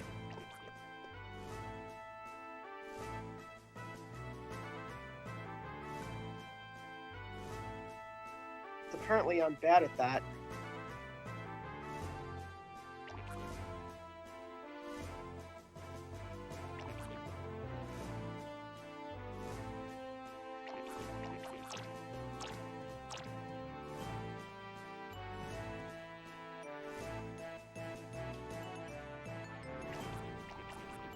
I guess I can just tell you what's happening. Basically, the reason Garnet wanted to leave Alexandria is because is a tyrant terrorist who wants to war with other nations.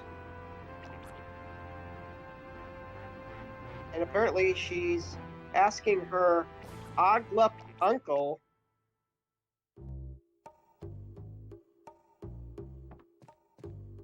actually takes serious concentration.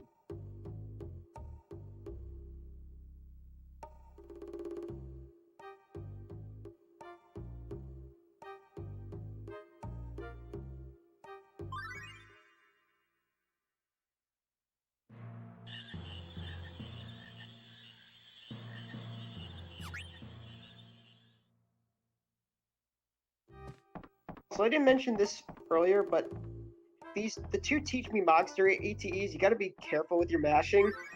Otherwise, you could end up selecting the first tutorial option.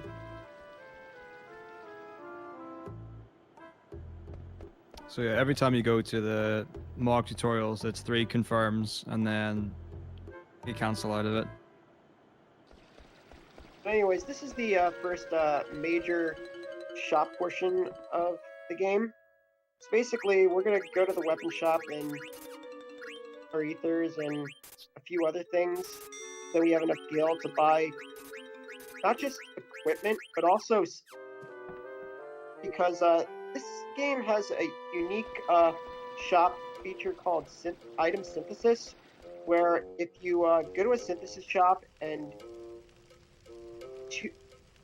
a certain 2 items kind of be mixed together to make a new item. So basically, if you have the right ingredients and enough money, powerful weapon, which is what we're going to do right now. We're going to make something called the Ogre. The cotton robes, because cotton robes actually sell for a lot of gil. In fact, the cotton robe trick in this game where if you buy the amount of gil that you spend on a steeple hat, a wrist, cotton robe, is actually less than the amount of gil you'll get for selling the cotton robe. 1,390 gil you have to spend, and you get 2,000 gil selling cotton robes. So you make like a 600, 700 gil profit.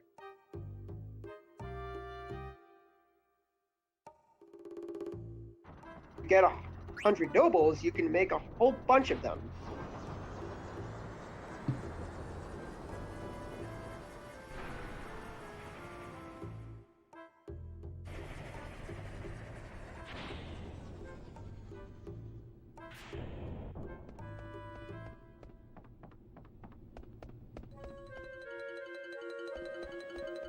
So Cotton Robes has actually been in the run for all of eternity, but only since we started doing Tantarian a few years back did we actually keep one of the Cotton Robes for VV, because it's actually really good for magic and magic defense. So there've been a lot of things that kind of got shaken up whenever there was a massive reroute done introducing the Tantarian fight into the game, and since then there've been a lot more optimizations and the run's a lot more predictable than it has been before.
want to know how awesome 10-2 can be, just watch my run it earlier in the relay.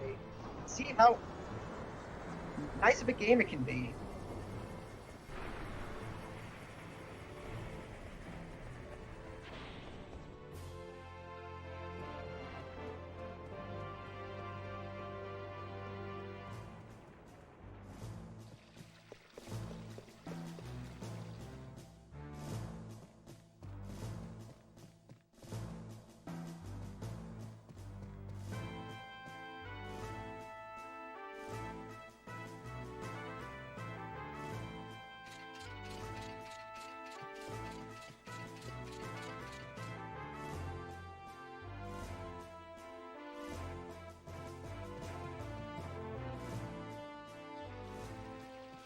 Also, a little earlier during the cutscenes, we met our next party member, Freya.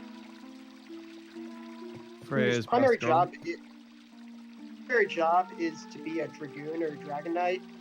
However, we don't actually use that in the run that much. It's used a few times, but she's primarily used for physical damage. Because the game expected you to use her as a Dragoon, they actually start her in the back row, so you actually have to manually move her to the front.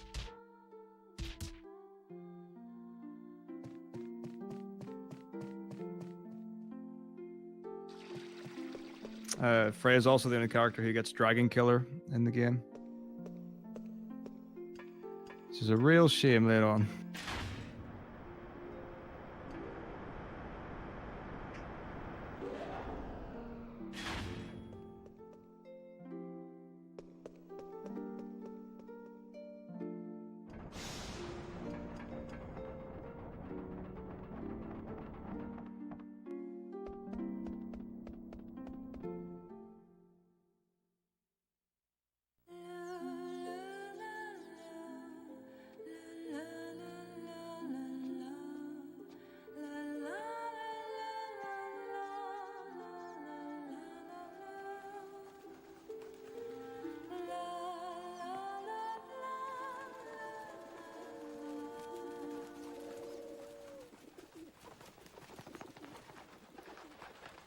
Yeah, so Kayasubelu, depending on one of the nice things about FF9 is that you actually split your team up quite a few times.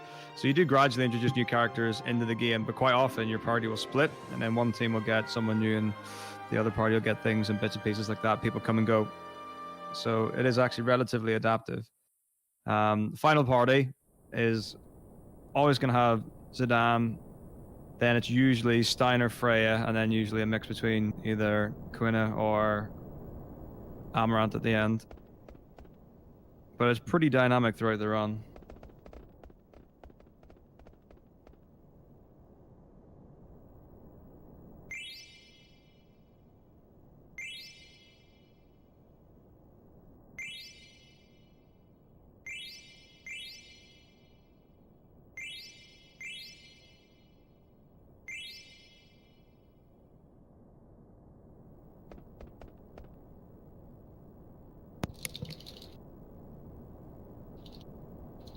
Also, where you have to select all the map options.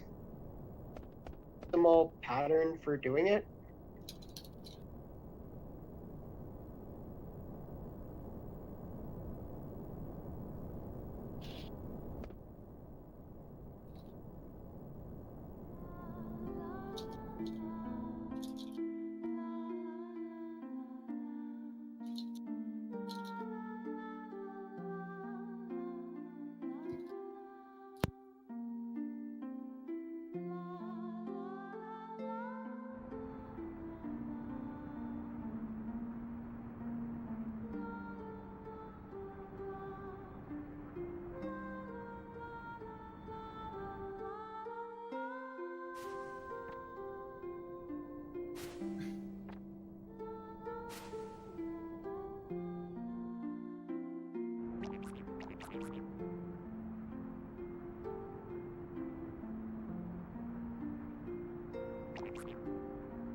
I mean, to be honest, level doesn't really damage output that much. Your damage output is mainly affected by what equipment you have and also what support abilities you have equipped. Base damage and bonus damage. Base damage is basically the difference between the weapon's attack power and defense power. And then there's the bonus that is basically boosted by an MP attack and elemental attack boost and elemental weaknesses if you're using weapon. Level doesn't make that much difference. Your stats go up, so it obviously makes a difference on damage, but it's significant as in other Final Fantasy games.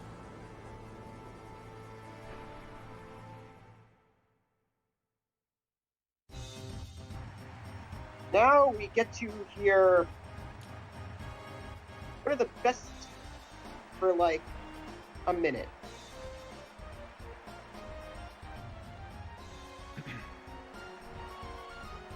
Basically, this is the part of the game where they have the Festival of the Hunt, where you're supposed to take part in a 12-minute competition. If you die on this competition, you don't actually get a game over. Instead, and conveniently, if Zidane dies, it actually causes Freya to be declared the winner of the competition. What we're going to do is we're going to run into this loop here, and we're actually going to suicide Zidane, thus ending the competition as fast as possible, and also getting the best reward, which is the Coral Ring. Zidane win the competition, I think he gets like 5,000 gil, and if Evie wins, you get a card that's completely useless. But if Freya wins, you get the Coral Ring, which is very... because it absorbs Thunder Elemental damage, and it teaches the Man-Eater and Insomniac abilities. Right here, you can't get it until Disc 2.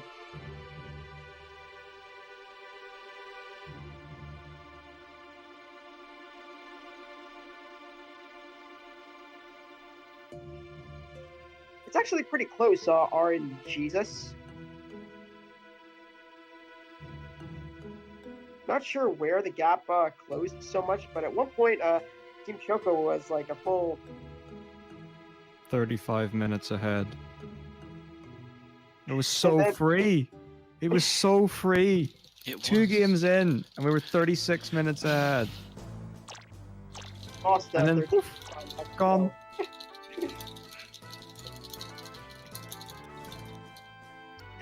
It's fine.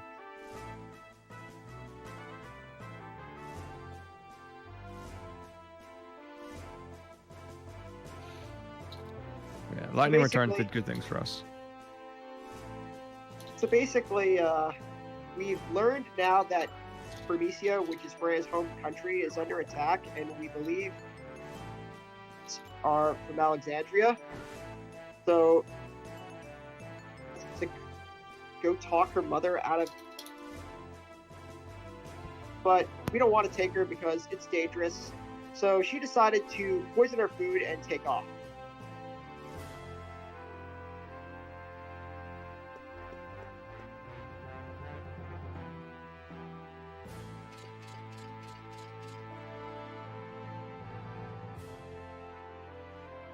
Really much rewards for playing Tetramaster.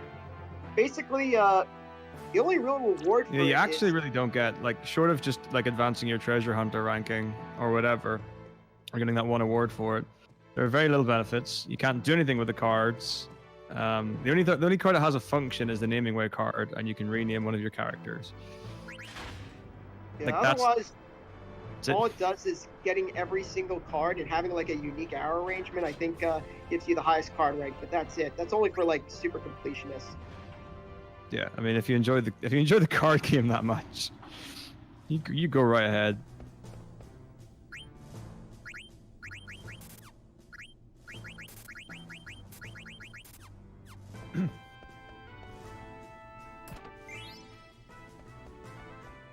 And so Cloudy's gonna sell all those, or all but one of those cotton robes for a lot of gil, and he's gonna buy a bunch of items that are gonna be used hours of the run.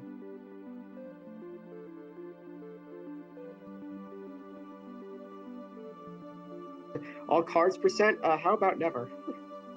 And now we've got, I think this is actually the longest stutter step of the entire run. Either, it was either this or the one on the Forgotten Continent. Yeah, this one hurts more. And the thing is, so fun fact about the bridge, on the bridge you don't increment your threat level at all, so you can just hold that for like a second and a half. So in theory, it should be easier because you can just lay off and just hold it down. But then getting back into it's tricky smoothly, but it feels worse than Forgotten Continent. Cloudy opted not to run across the bridge. Yeah, I should have done it. But Basically, we're supposed to go to the dungeon Gizmo's Grotto, but we're taking a slight detour here to the Chocobo Forest to get a Chocobo. Final Fantasy IX casually, even though the Chocobo side quest is very extensive, there's a big mini game. You can gather around a lot of chests, and you can actually unlock the game's hardest super boss. Get the Chocobo for faster movement on the world map. The Chocobo, we can't get random encounters, and we move even faster than we do with the stutter step. So in some places, it's actually better to go to stutter step 2 Chocobo tracks. Use Gissel Greens, which calls a Chocobo. And so we're actually going to go back into the forest right now to buy some. No, he's going to go into play a game of Hot and Cold, obviously. I've done that once. I've done it before. I regret it. The big secret.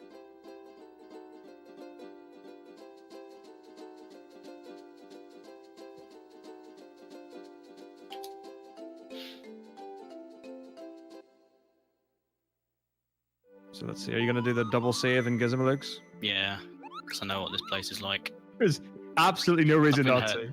I've been hurt too many times by this place. It is. It's the worst thing. It is so bad. Like, usually random encounters are not dangerous, but this is probably the one area where you can actually die to a random encounter through no fault of your own. Basically, this very first screen has a very dangerous encounter called Hornets. And they can use a move called Buzz, which inflicts Berserk status. Which is also why most runners will pick up and buy an extra Gissel Greens, because Gissel Greens is literally the only way to remove Berserk status. However, if you get a back attack, you can just Berserk your entire party, and that can give them a chance to kill you. Fortunately, we do not have the alert ability yet. In fact, are either of you even getting alert? oh yeah. My route Alert doesn't take it. Well, ability you Nikki's can route get rather. An ability you can get at the end of disc 1 that basically prevents back attacks. Speaking of abilities, this is probably the first major equipment ability menu. Optimize our characters, and we're going to equip Freya with the level up skill, which I think increases the amount of experience you get by 1.5. Yep. And we're also equipping Zidane with the Man-Eater ability, which is the first killer ability that is used throughout the run. It has a lot of killer abilities that basically give you an attack bonus if you attack an enemy of a certain category. There's Bug Killer, and the best of all would probably be Bird Killer. Literally, in this game, literally almost anything that floats is a bird. Transkuja in this game is actually a bird. The boss that we're going to actually fight in a little bit, Gizmoluk, even though he doesn't look like it, he floats, he's a bird. I think the only floating enemy in the whole game that isn't considered a bird is Lich, or Earth Guardian. Only Demon. Also, this is what Cloudy is doing is he's using the ATB weight mechanic, because only Zidane with Man-Eater can actually one-shot these guys. I'm not a heal after this. So this Oh, is why man, that's- Zidane has Man-Eater and has the Ogre equipped. But here's the thing, we still don't actually have the Flee ability yet. I didn't mention this earlier, but the running away mechanic in this game is absolutely terrible. Like, you're basically just holding L1 and R1 down and praying that you get a quick escape. I think it's based on your party level, compared to the average level of the enemies. A consistent way to escape from encounters is to use Zidane's Flee ability. They've intentionally nerfed running to force you to use Flee and give up Gil. Drawbacks. First of all, Zidane has to be equipped with a weapon that has the Flee ability or have the ability mastered, which neither is the case. Well, is the case right now, although after this fight, I think he's going to Masher for Flee. And also, Zidane is the only one who can use it, so if Zidane doesn't actually get very good ATB, it's very possible that the enemies will all just get a turn in before Zidane has the chance to play.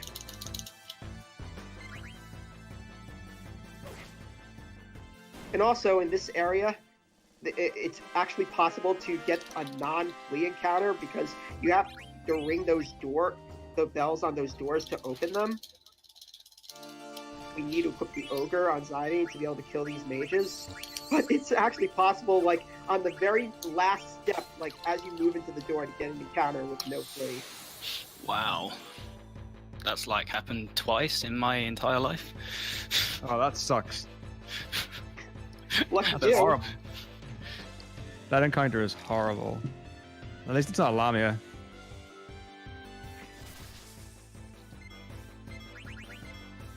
I think Lamias can only appear on the last screen.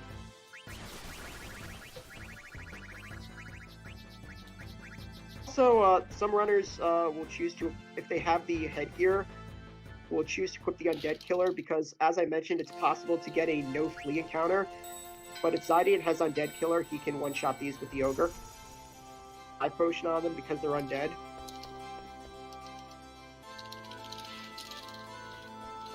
The Lamias are like the absolute worst. They have like 900 or 1,000 HP. I don't know the exact number, and I think they can counter with a Might or Cure too. I think they have max speed.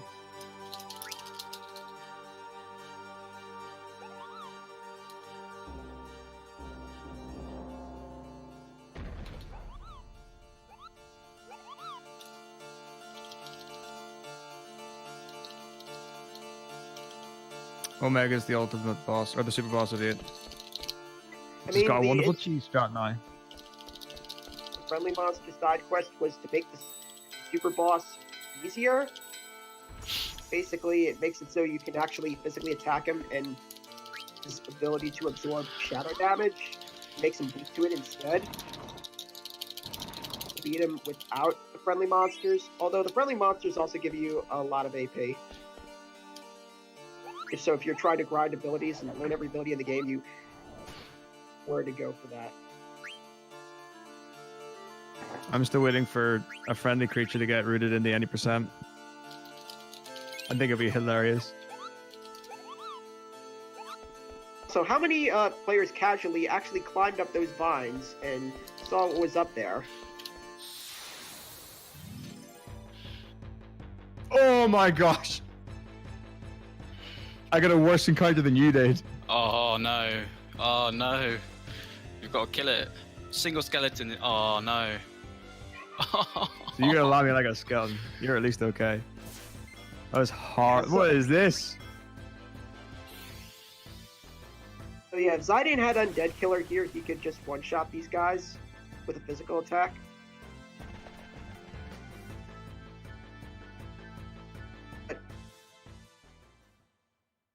Obviously, he doesn't have that. Although I think a Freya attack will finish it. And Metako has chosen not to high potion it, which is understandable. You don't have a lot of high potions in the early game, and you really need to make sure you have at least one for a boss fight on disc 2 for doing. Yeah, I also burned a high potion on Sea Lion.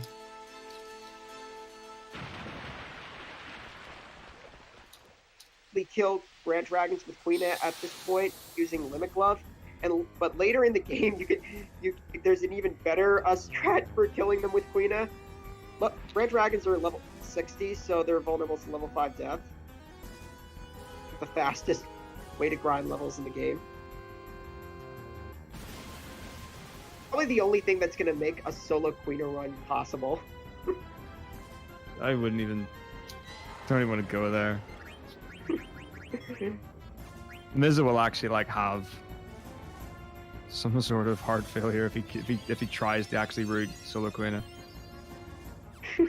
That will be his final farewell to gaming. So here's Gizmaluke. This is a pretty dangerous boss at this point in the game. So what we're going to try to do is use tents, which I think fully heal or maybe heal half.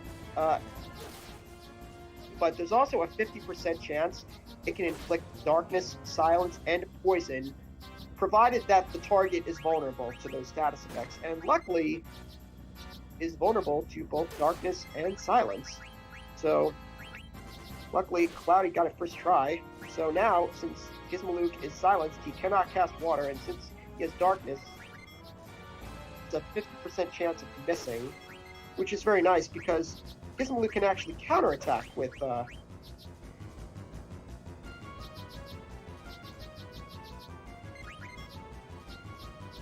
as you saw, he got the can't cast message, which means that Gizmaluke tried to cast water, but since he was silenced, he could not, and thus his turn was skipped.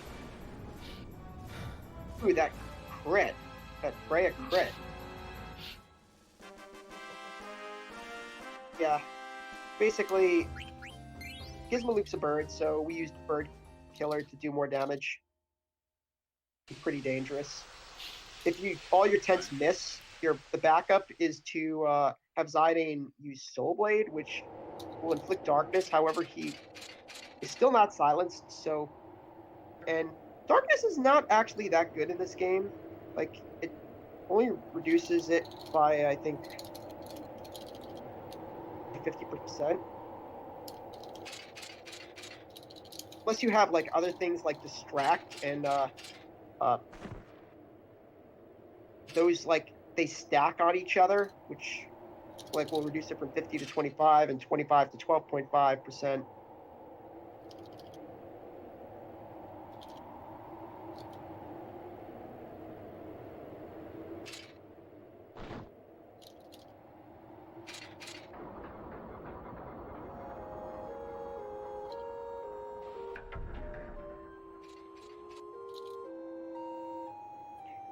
You can steal the needle fork from the Zagnol, which in the Festival of the Hunt, Zagnol is the hardest enemy you can fight in that competition. And to actually beat the game at level 1, you actually need to steal the needle fork because to get past that first mage fight with a level 1 party, since you have to petrify them. And the only way to do that is to have Queen attack the needle fork while equipped with the add status ability and hope that it petrifies.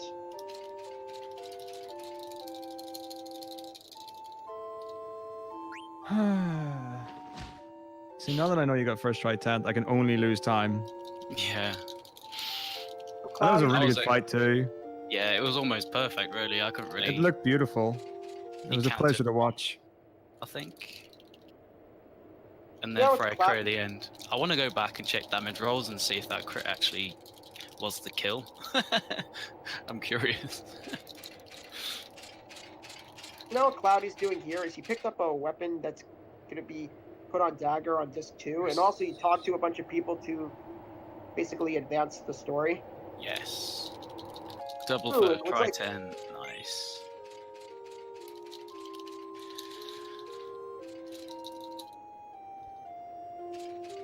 Also, what I've seen some runners do on this is if Zidane is really close to trance, some runners will actually put Zidane in the back row going into the fight and try to force a counterattack to put Zidane in trance so that he can use Shift Break. We'll do a lot of damage and we'll do the same from the back row as the first. However, counter a Shift Break, so it's a kind of a risky strat to just not use the tent at all. sense. This is actually one of the few fights in the game where trance can actually help if you get it.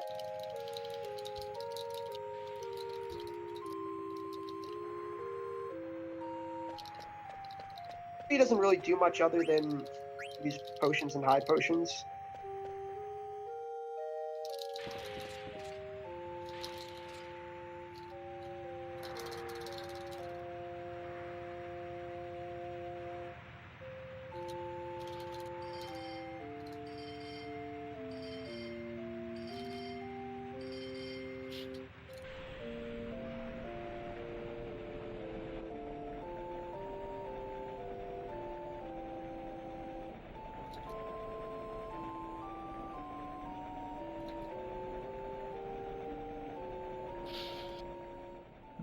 Not bad.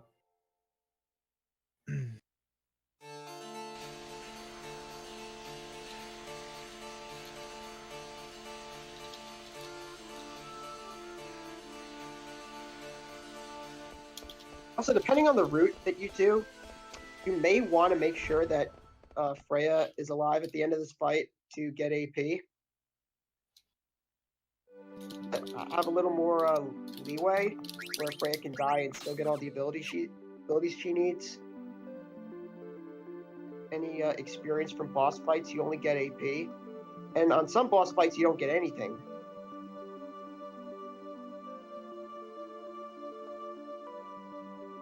We do want to have our characters with certain abilities at the end of the game.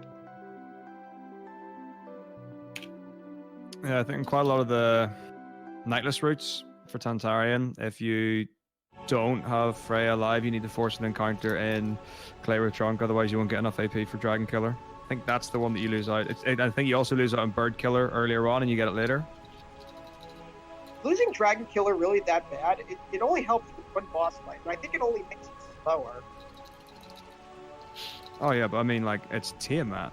Before night, Tiamat could have been... Tiamat is the worst thing ever. Everyone's sitting there, like, doing 3,000 or 2,000 damage. Whereas the only one that makes an impact. 10k. I've actually seen quite a few runners who do the empty route. For some reason, they end up not having Dragon Killer at the end.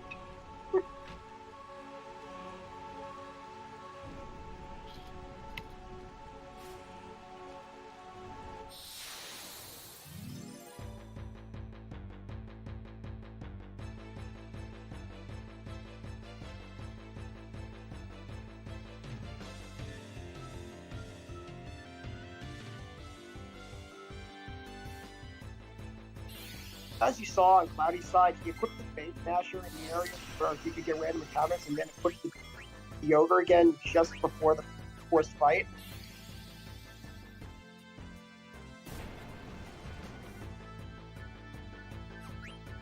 Guys, I'm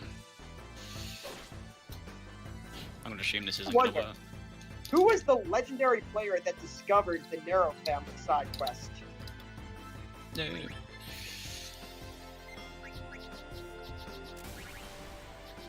I think it was back in 2014, 2015 when that was fine. I don't know.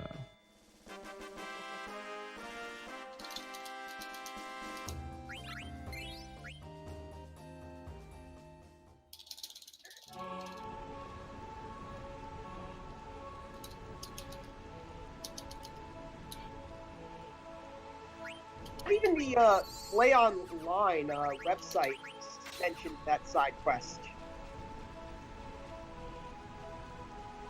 Speaking of which, anyone remember that terrible strategy guide for Final Fantasy IX? Yeah. Want to find out more? Go online! I bought a strategy guide. Very careful that you walk the plank. You have to walk, hold circle and walk here. I'm gonna run Otherwise, over the Actually, plank. strat for this. there is I'll actually show you when I get there. I will be running over the plank. There is a way to actually run over it and not make it fall. That item in the chest is the Dramatis boots. That's the item that teaches alert, but it also is even more important because it's how they finish learning quickly.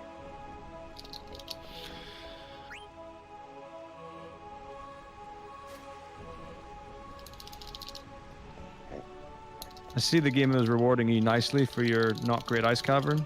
Apparently. I'm not happy. What is this? Have you had an encounter yet in Burmesia? Just one now.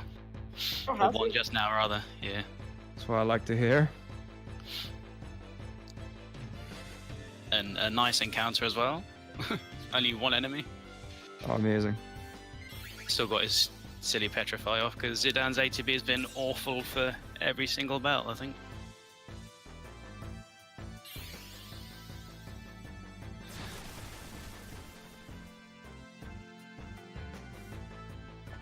This is what I'm talking about. Since only Zidane can use Cleave, he doesn't get very good ATB. The enemy can very easily get an attack off. Enemies, it can just take forever to get that plea off.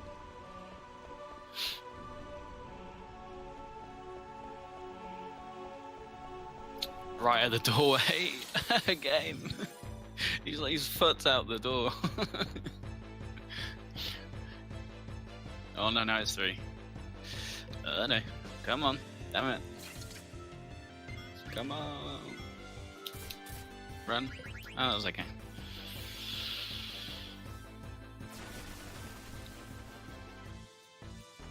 Oh, you got 3 of them. Oh, at least it was the quick tongue attack. Like, if you get 3 of those and it's like a back attack, they can all use Gradual Petrify or Slow, and it just takes That's forever. number 3. It's not being nice now.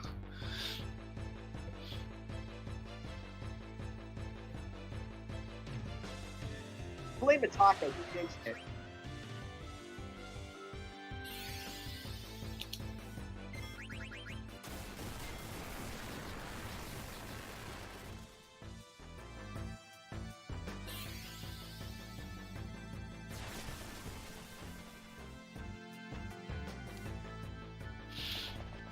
Now the game's making me heal Zidane because he has 46 health, or 41 rather.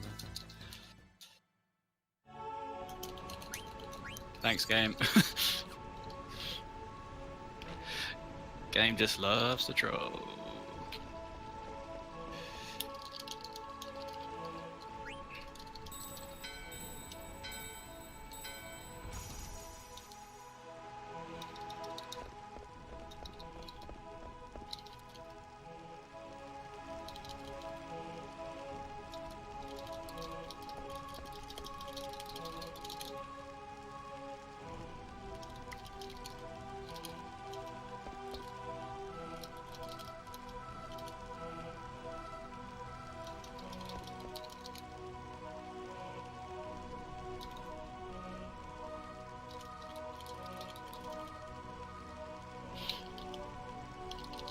Of course.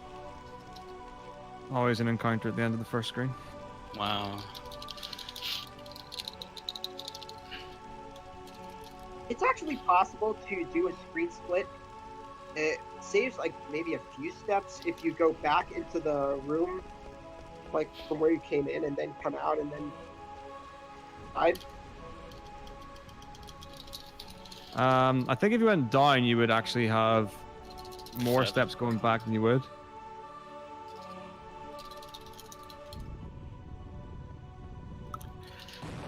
Anyway, now we're getting to see the real game. This is what we like. Okay, so to run across the bridge, all you have to do is hold up and left on the D-pad, and you will not knock it. Wow. But obviously, it's going to take us a little bit more time for me to get to that bit.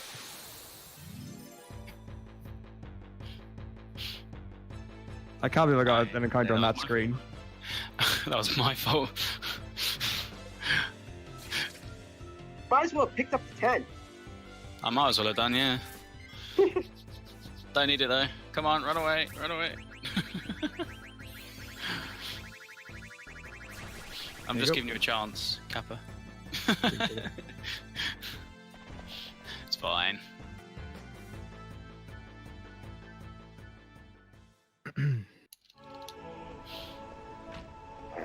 this screen out. I'm not going to split it. Okay, never mind. That would have been at the door anyway, so I'd have got the encounter.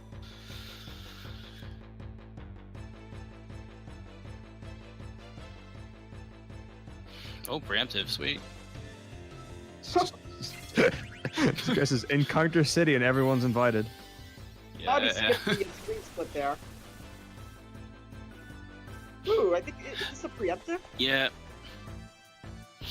The thing is, where I am now, I'm pretty sure I wouldn't have made it, because that's literally in front of the door kind of area in terms of a number of steps I just took.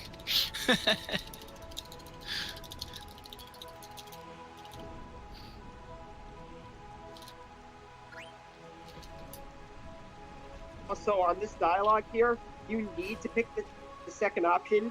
If you accidentally pick the first option, they make you choose again. Yeah, I'm sure we've all been just sat there for like 15 seconds Yeah. with dot dot dot dot dot dot dot dot dot. Why is the game going boing at me? Oh. Oops. Wrong option.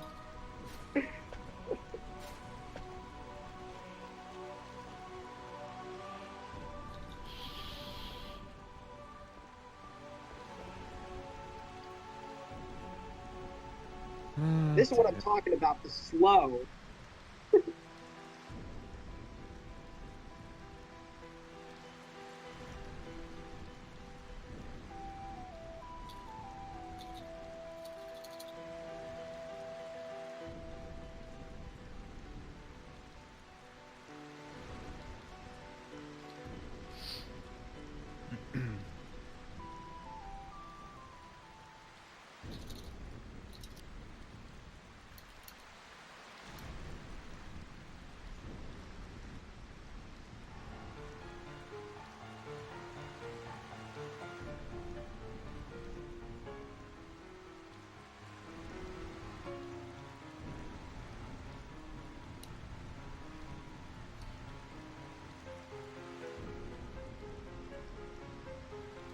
And now we finally meet the villain, Kuja, who apparently is pulling the strings of Xandria's attack. And now we're coming up on the final boss of Beatrix.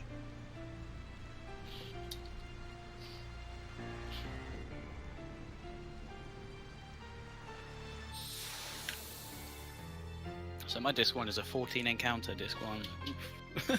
Incredible run. Oh. Okay, so this next fight, Beatrix has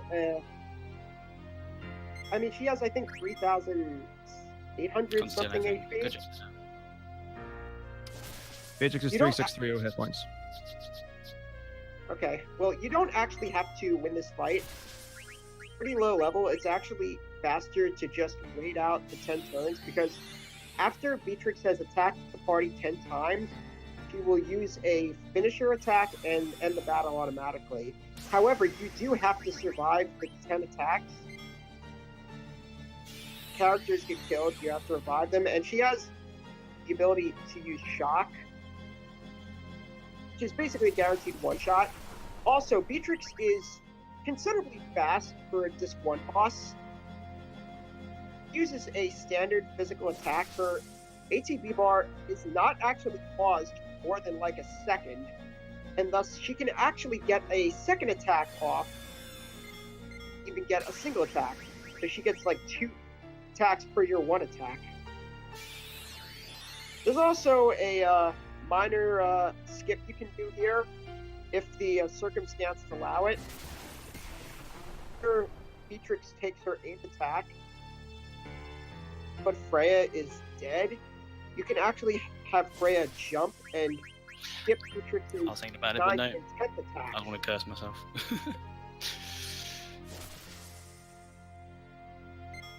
However, you gotta be careful. It has to be like timed right, otherwise kill Freya on the last attack.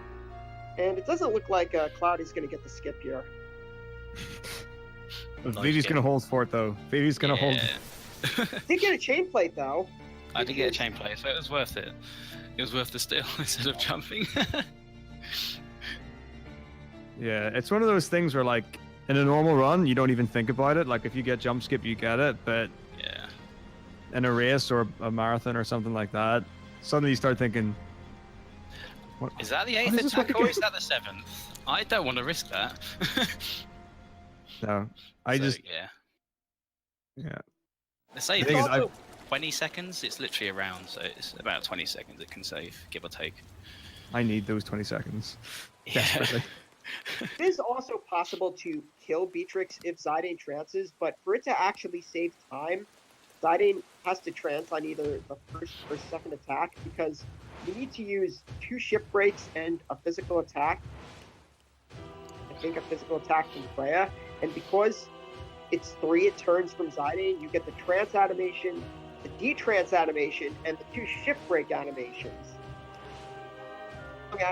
So for it to actually be faster to kill her that way than to wait out the 10 turns, it has to be like a quick trance.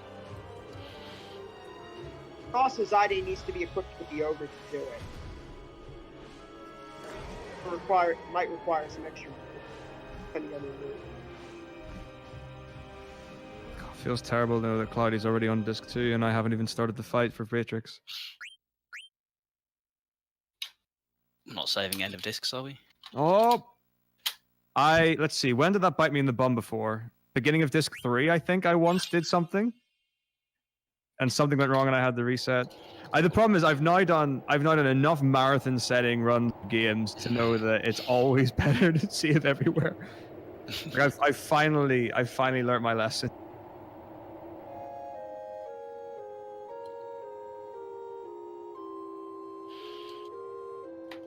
Also, depending on your route, some runners choose to equip Freya with cover here because she has the coral ring, and thus she can absorb Thunder Slash. However, since Zidane actually has the coral ring due to Maneater, some runners in like the last year or so have instead decided to give Zidane Protect Girls, which is kind of like cover, except instead of needing to be in critical health, a female character needs to be at 50% of her health or less. And it looks like Metako is using Protect Girls. I think it also makes jump skip a little more likely. Freya with cover, Freya's more likely to get killed on the 8th attack. For you to be able to get jump skip, you pretty much either have to get Thunder Slash on Freya on the 8th turn, or Thunder Slash on the 7th turn, and a physical attack on the 8th. Who else is in critical health?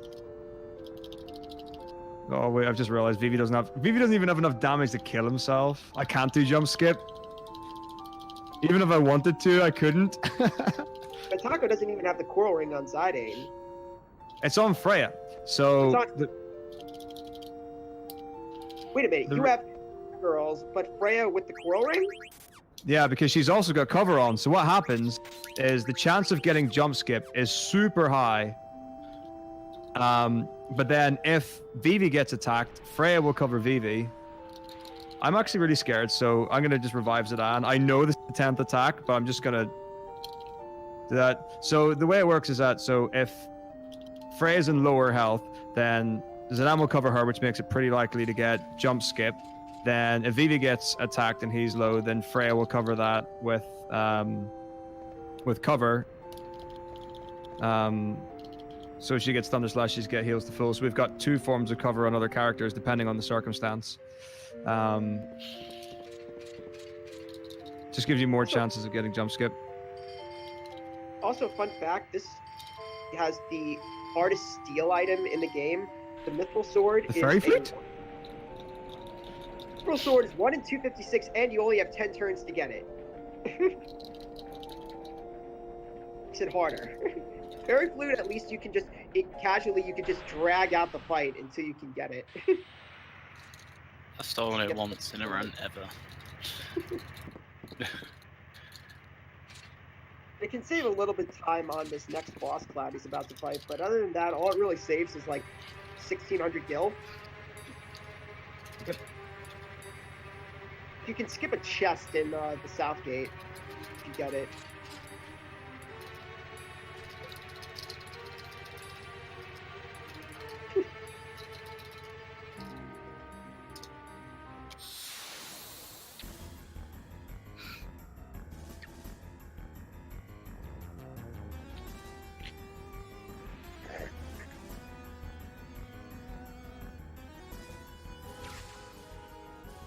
Black Waltz 3 again, because apparently he didn't die from that airship crash. Black Waltz 2, Black Waltz 3 will never target Garnet. However, unlike Black Waltz 2, who will hypnotize Garnet and give you a game over if everyone else is dead, if everyone but Dagger is dead in this fight, Black Waltz 3 just malfunctions. And he cracks until he dies. Much virtually impossible to game over in this fight. Nice miss, Steiner. In fact, if Steiner dies or gets frozen, well, no, if Steiner dies, it's faster to suicide Marcus and just have Dagger attack while he cracks. Yeah. Black Waltz 3-2 is a better member of our team than Marcus is right now. Those quick attacks, though.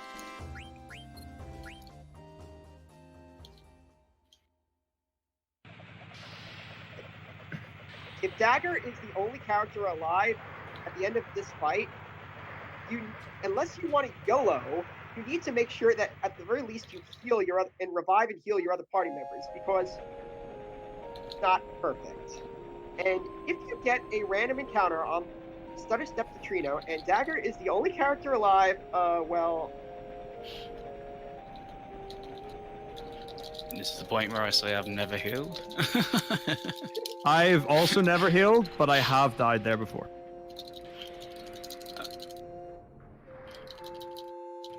I have yet to do that. So Are you let's going see. to continue to not do that right now? Yes. Taco, are you gonna save yet? I've used so many potions already. I don't want to use any more. They've been killing my party left, right, and center. These damn random encounters. You don't need potions. Just Phoenix down them and use Dagger's cure spell. I don't need to. Oh, I'm praying bloody cards. Oh my god, he's going for it. Let's get more cards for card tournament. Why No, was that's I it. rushing when I ran past him? You don't need to Reset talk your to that world guy, map by the way. encounter rate. Yeah. RNG with him. Amazing. Casual game of cards. So you might as well get warmed up now. It's not going to be any nicer when we do it in Disc 3. Oh no. Actually, you know what? I'm on Team Shoko. I don't care what happens. Was his last save back in Sea Lion? He didn't go into the room with for the screen split. Or no, I think he saved before Giza. My last save would have been, yeah, it was before Giza fight. It's fine though, I'm there.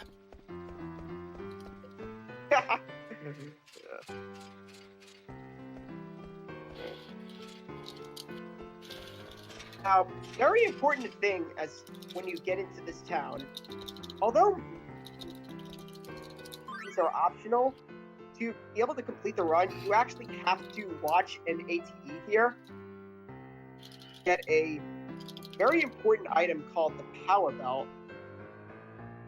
Get it is by letting a certain four-armed man come and rob. Also, if you time the X button properly, you only lose 500 gil instead of 1,000. We had to let the four-armed man half for gil so that Steiner can confront the guy and get a power belt.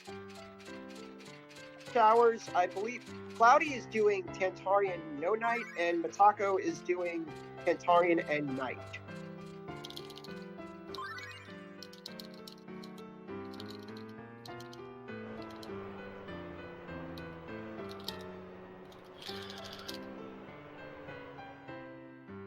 So I mean, most of the routes are pretty similar on Disc 1. There's not much difference apart from a few menus. The boss strategies are pretty much the same.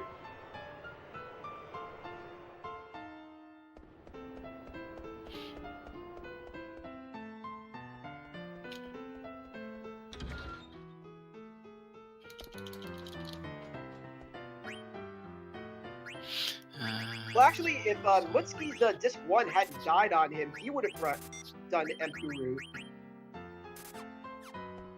Yeah, that's what he's been doing.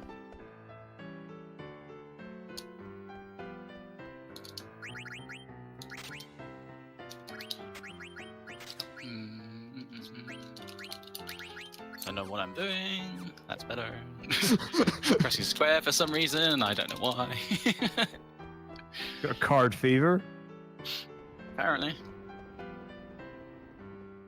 So Cloudy just put that power belt on Steiner that we just got. Power belt not only raises Steiner's strength stat by 3, but it also gives him the MP attack ability. Steiner a 1.5 attack bonus every time he attacks at the cost of 1/8 of his 8. But since Steiner's not a magic user, we don't really need to use his MP for magic, so we're going to use it to enhance his physical attack damage. And out of MP, the 1.5 multiplier stops working. Some runners will also choose to equip counter for the next boss, which our belt has. I put alert on before, and I put counter on for Ravi Rava. I also have counter on Zidane at the Alexandria escape. It's pretty cool stuff. Kaosubalu, there was a runner called, was it Chocobungo that did it? No, Golden Bokucho. Yeah. Golden Bokucho created a route that got the Blood Sword, and to get the Blood Sword, you have to get 4 Stalazios. It's got potential to be like maybe slightly faster than average luck. It's sketchy. It wasn't consistently faster by any means, so it didn't really take off. Yeah, to sudden showers. The reason that runners appear to be running away after attacks is its attack animation and saves a few frames. Another thing about running away is that when you are running away, if you get physically attacked, you take back attack damage, so you have to be careful with it. It's also fun to do. I sometimes will just do it to fill time. So don't always assume it's being done for like ATV reasons. It's just because we can. Yeah, Sometimes. I mean, the ATV isn't particularly fast in this game, so sometimes you do get a bit of downtime. But there's actually, on Disc 4, there's actually a random encounter enemy that if you're running away when he uses a physical attack, he can actually wipe you. Monsieur Cleave. Yes. But it only happens with physical attacks. Magical damage will do the same even if you're running away.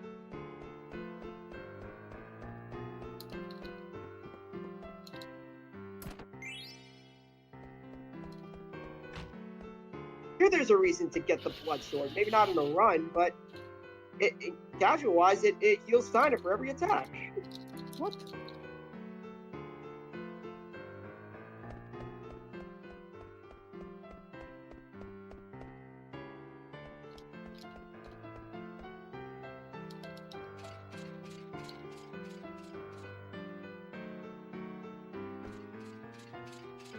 Yes, Crisis Core did get a world record. Which is why Team Choco had such a good lead. Until all of us blew it.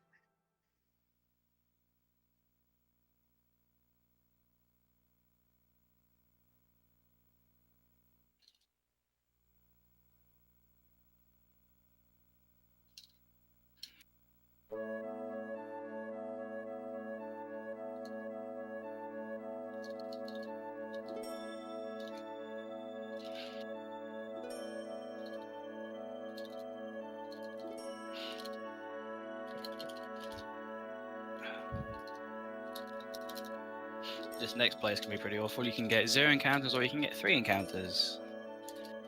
So the dice roll.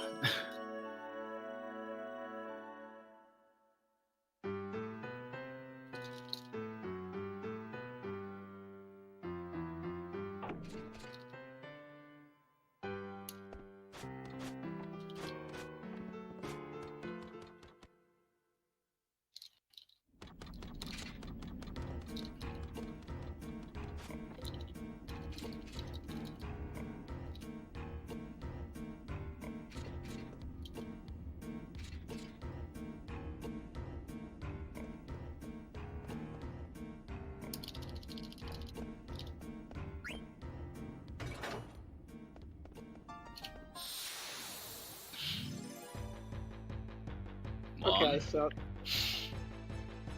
this is actually the first dungeon area where you but don't have Zaiden in your party. And as I mentioned earlier, this game is very unpredictable. So it's actually better to just kill the enemies in a random encounter, which is what he's doing. Since Steiner has Bug Killer and Empty Attack, he can one-shot these crawlers. Also, but some runners will opt to suicide here, get Steiner more experience because there's going to be a major boss fight that is important to this route. I want Steiner to be of a certain level. Ideally, we'd like him to be at level 8 to make him 100% safe. To do the fight at lower levels, it's a little bit risky.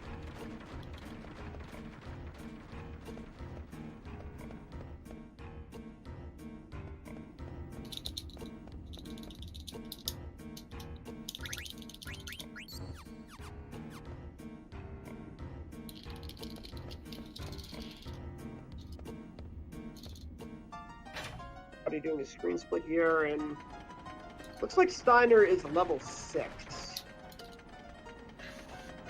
Definitely would have gotten enough experience if, at least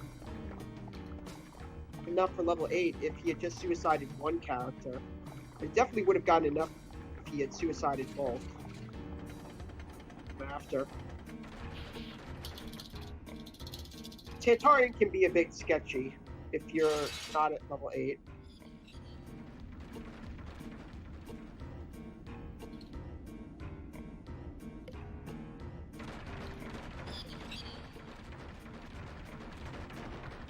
Random encounters can still happen on the world map. It's just very, very unlikely to happen. Correctly.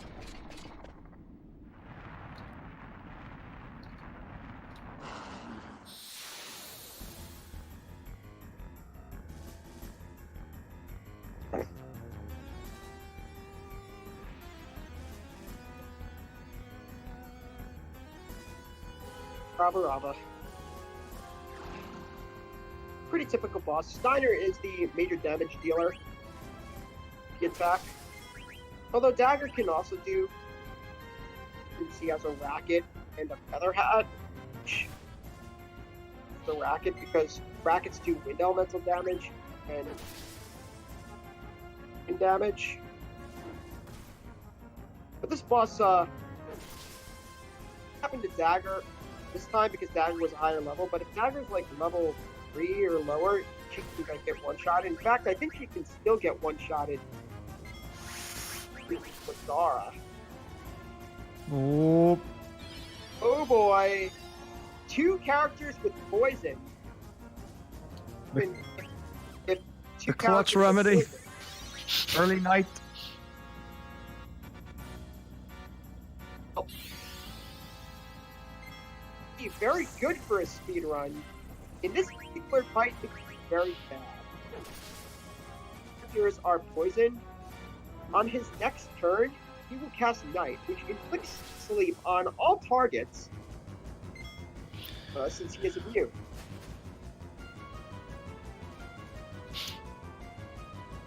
Also, it's possible to actually overdamage.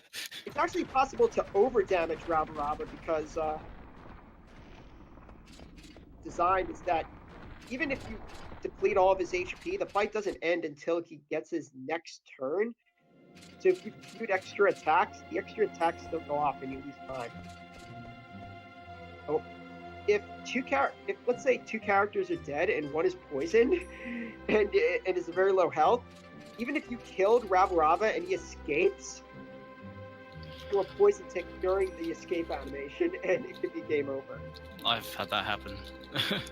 Steiner killed it, and then he ran away, and then Steiner just went, and then game over. I was like, no. It's funny when it happens, though. Yes, yeah, you typically don't get too mad at that point.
now we're coming up on Clara Trunk. Cloudy, does your route require that you kill any encounters in this No. area? This route requires only a single kill, and that's Dis 3 on Hildegarde Docks. Right. It's actually not hard to kill encounters here because we bought the Ice Staff, which gives Vivi the Blazar spell, and we also bought the Magus Hat, which raises the damage the Blazar does. Most of the enemies in this area are weak to ice. An AoE Blazar just one-shots everything.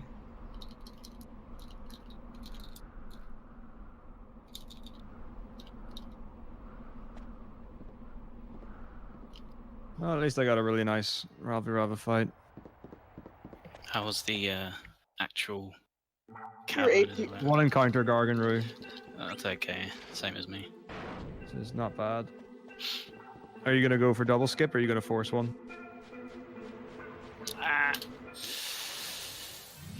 I'll probably end up just getting the one anyway. If the I'm pattern's gonna- right, I'll do it.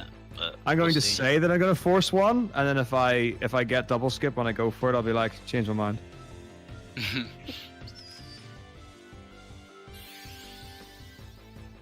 Pretty sure my stunner is level 6, but I didn't actually check. I think they're all level 6 now. This is pretty safe.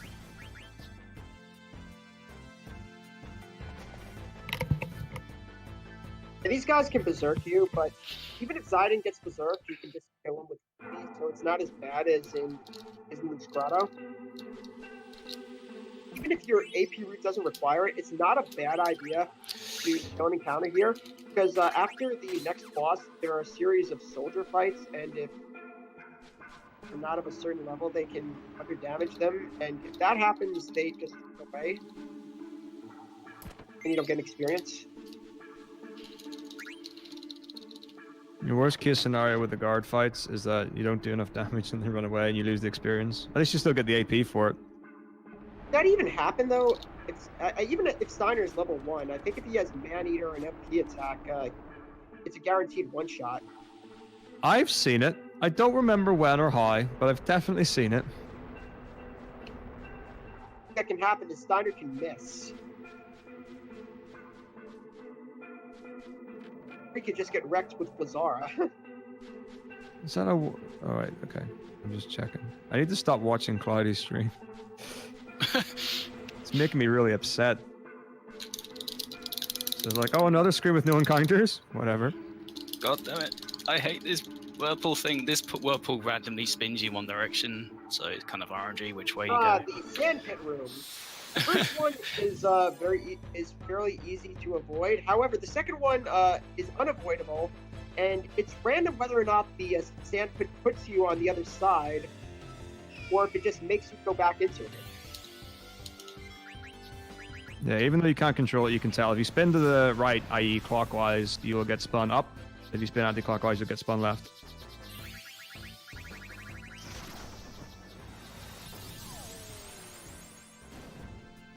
Damn, Vivi with a 1600 damage. Wow. That's crazy. So that's a 2 encounter trunk, unless I get stupid unlucky and get like an encounter and then fine. Don't think you're gonna get one there. It's even worse when you get one like after the Clara events, before you actually start fighting this. You're like, Yeah. What I've come to do is do the menu after that screen now, just in case. yeah. Because it doesn't really make any difference. The exit though, so you shouldn't be able to get an encounter on that screen if you move properly. You can. It's like you can get a screen on Kuja's chamber. You can get a screen before Taharka, or an encounter before Taharka. Yeah. These are stupid short screens that you should, for all intents and purposes, not get, but you absolutely can and will. The second option there, because if you don't, you get to take a lovely tour of Clara. And that wastes about 2 minutes, give or take. So, some runners decide to do the next shop before the Antlion boss, others do it after. Mine is I think noble it's dependent. slight- If I get enough money, like if I get nobles, then I'll do it before because it is faster. Yeah, because 7 the seconds faster to do it sales early. Yeah. It's actually outside quite of the game. insignificant. However, you get a little extra gil for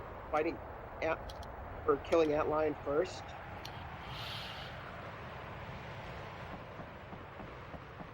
Yeah, so the trade-off is the left path is quicker to go up, but then you have to go inside the inn. And you typically usually also have to get the chest of the gill on the right side of the inn as well. But yeah.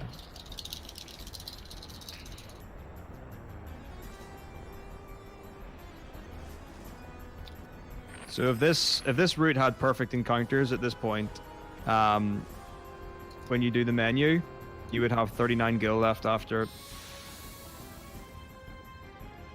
Which is beautiful. Alright, Antlion. Pretty easy boss. He's weak to ice, so 3 Blazzaras and 1 or 2 Lancer attacks from Freya will kill it. Has a move we can use called Sandstorm, which fun to use because although it reduces physical health, it also cuts his ATB in half for Vivi to do an ATB weight trick. Cloudy just got the worst possible outcome, and that was Fira on Vivi, which is guaranteed kill. That's horrendous luck. It's okay. He's done the Sandstorm now. I'm happy with that. So I I just realized that I wasn't looking at my screen at all, and I was totally about to. I was just sitting watching Cloudy play the game. And I'm like, oh, hello. Oh hi, I'm running too. Oops. Yeah. So as you just saw, Vivi got the ATP weight because he used the Sandstorm, which cut his speed in half faster than him. Also, Antlion's AI script causes him to automatically use Sandstorm once the boss happens. So this fight is kind of frayed. Another move he can use, aside from Fear and Sandstorm, is Trouble moves. We haven't seen yet. It's called Trouble. Take half the physical damage of with it. If anyone's who ever played this casually, the party member, while they had the and while the rest of the party was at critical health from a Sandstorm, counterhorned, and well, probably like the one way you can die to Antlion.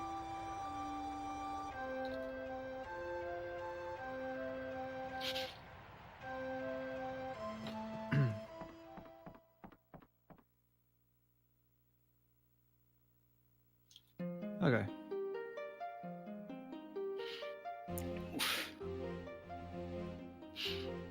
The dance. Let's see what my outline looks like. Mine decided to kill Vivi straight away. Yeah.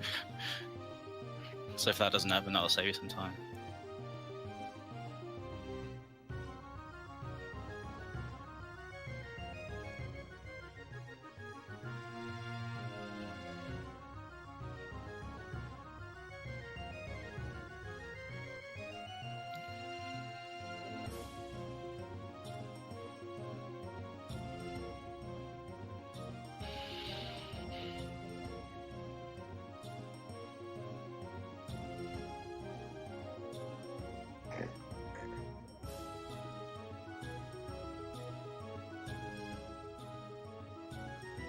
Oh, that's fine. I might get Sandstorm skip. Doesn't carry over magical damage, only physical. So since it actually killed Freya, it removed the trouble status.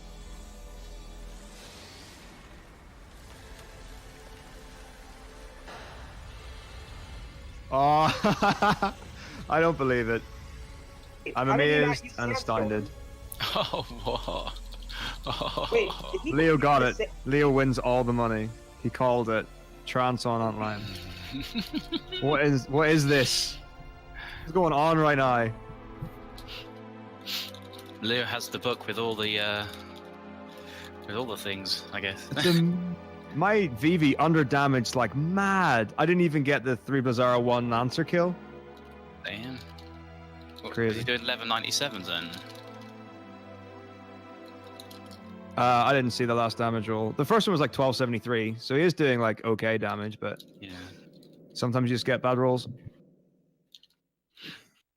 But if you're gonna call trances, I need one at Earth Guardian. I want one at Shell Dragon. Where else? Arc doesn't matter. Arc, you would like one at Arc, right? Yeah, Arc would be nice. Realistically, if this marathon run goes like any marathon run, I'll have double auto haste at Arc anyway, so I don't need that.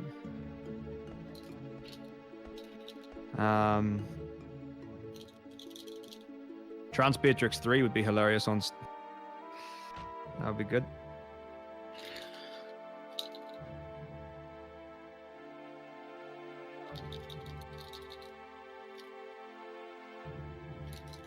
Alright.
I think the estimate is like 925, 930.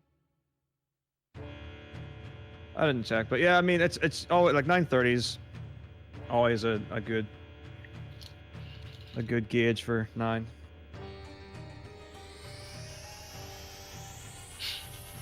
I'm pretty sure it is the longest game in the relay, probably by It's quite a bit. FF12.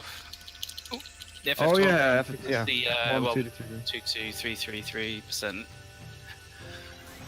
It's 10.5 hour estimate for that one. Yeah, what a catchy category title. Yeah. Why didn't they just call like low percent? Or no experience? Oh, I don't know. Who knows? Percent.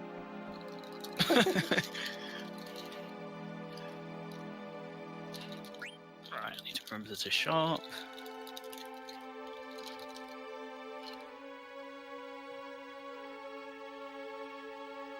Let's go Freya. I don't think I need a chest in here, but I'll grab it anyway, just for safety's sake. Because why not? No, don't run into the plant pot. Yeah, just all you're doing by getting chests is investing in high potions. Never a bad thing. Opinion, rubber helm. Well, I've got tons of gear. Partisan, bone wrist. Mage's hat, bandana, 2 Mr. Helms.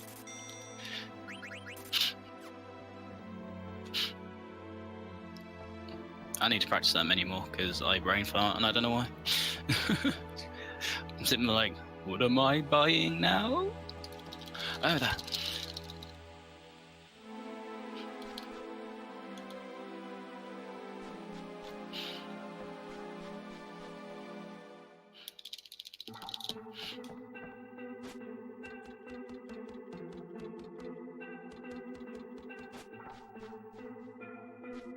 I still think like low percent is the title for it. Partisan. Why not Let's press talk up some more about twice? Final Fantasy 12. Ooh, sugar. 2 with milk, please.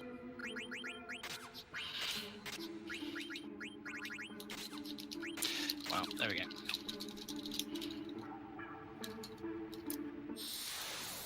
Hang on, the difference in time is 3 minutes. There is no There doubt. almost couldn't be less time between the run. Like 29 hours in. The real question is, why are we still not 30 minutes ahead? Wow. Zidane failed to kill. See? It's a real thing. It is a real thing. I actually wonder, like, what is the furthest apart any of the FF relays have been?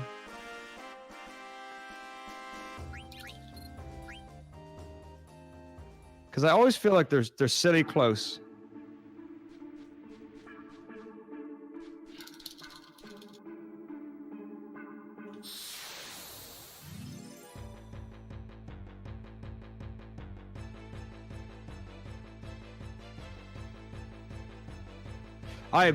There's one where they had the Mercy killed 2 runs, but I mean like regardless of that, the final time. Yeah, there was one where I don't want to say 45 minutes was lost the FF2, but it was a long time.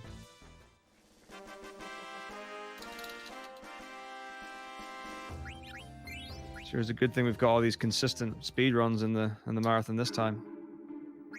These fights that Cloudy. So we use these to gain some experience since we any random encounters, and we don't get experience from boss fights. I think Zyde needs to be level 9 and Freya needs to be level 7 to have a guaranteed chance of one-shotting them. There's a chance they can underdamage, which causes the soldiers to escape. So you don't get any experience from it. Also, if both soldiers escape, you don't get experience or AP. Problem, depending on the route you use.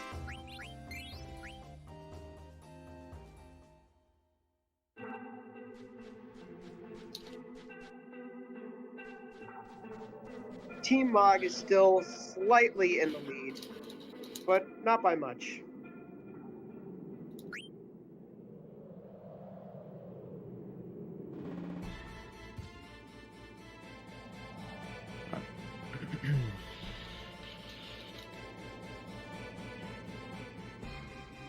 Usually, by the end of these fights, both Zyde and Freya are of high enough level that they can one-shot the soldiers. Part. Yeah. If you're not confident about it, you can use Blizzara with Vivi to guarantee a kill on them. Or another option is to have Vivi physically attack a soldier first, and then have Zyde attack. Yep. That will also do it.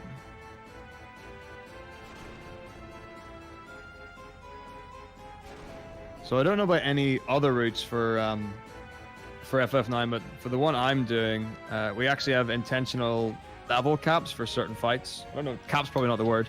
Level requirements for fights. So like to be able to do optimal menuing and have the right amount of magic stones, there actually is some intentional suiciding at different points to get good level ranges.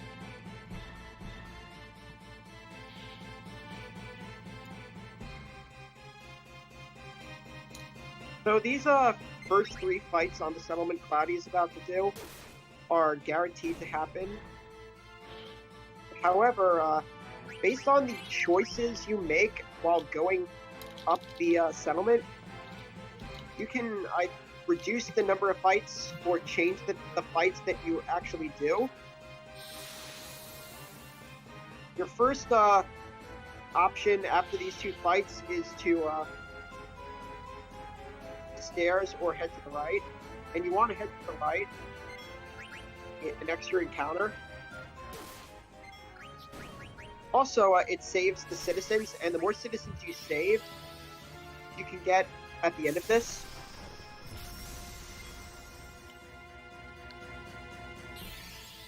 Saved automatically. It's the Yeah, the kids are always there. clergywoman and the mom are the ones that can die. And conveniently, I think they have the best rewards. I think the two women give you an ether and a phoenix pinion. I'm pretty sure the kids give you cards, and it's the clerics that give you the Aether and Phoenix Pinion. Yeah, that's what I meant. And the mom gives you the elixir. But I still agree that the kids give you the best items.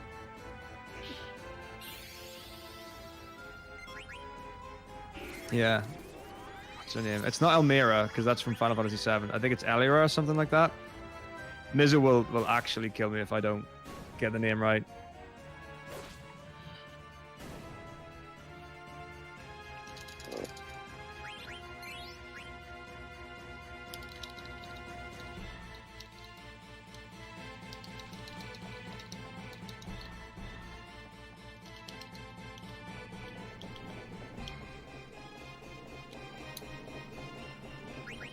Pretty much all routes you want to pick the second option and then the first option.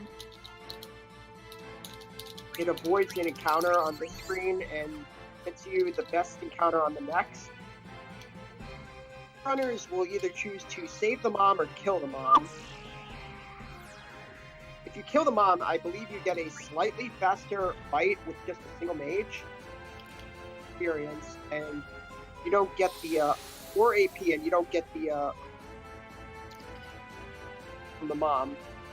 I think the option to go to the left saves the mom, and you still get the elixir. Fight 2 guards. Gets you a little more experience, but it's a little slower.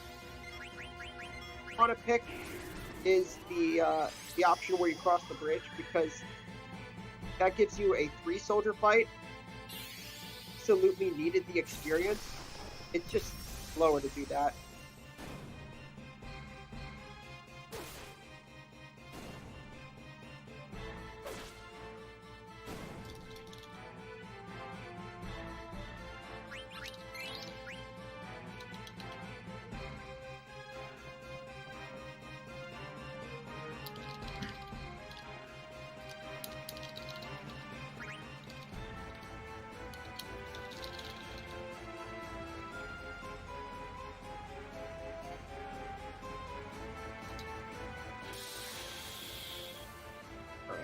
So he's decided to save the mom.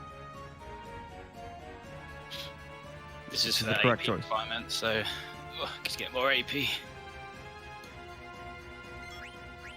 think to get the extra AP, you actually have to pick the second option, which gets you 2 You get AP. 1 AP from the lone. Type B. What's his guy? Yeah. And I think you get 1 AP from this fight too. You just get more experience. The experience is more useful anyway.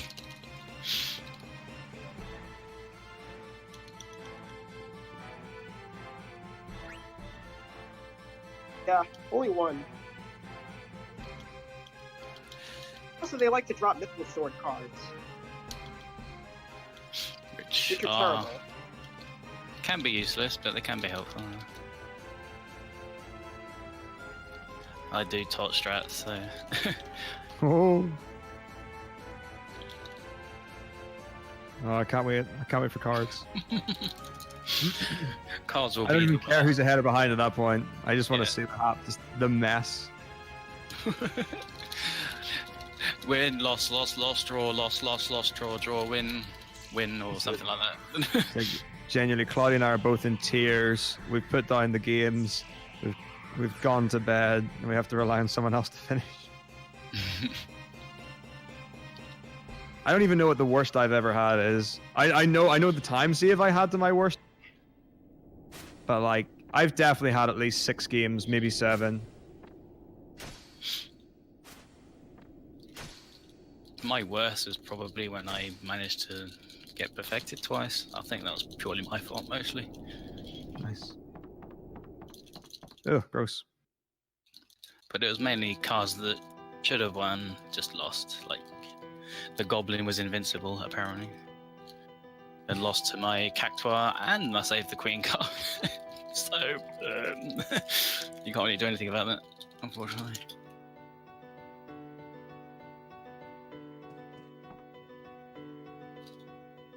Yeah, there is nothing quite like seeing a level 4 card get defeated by a level 0.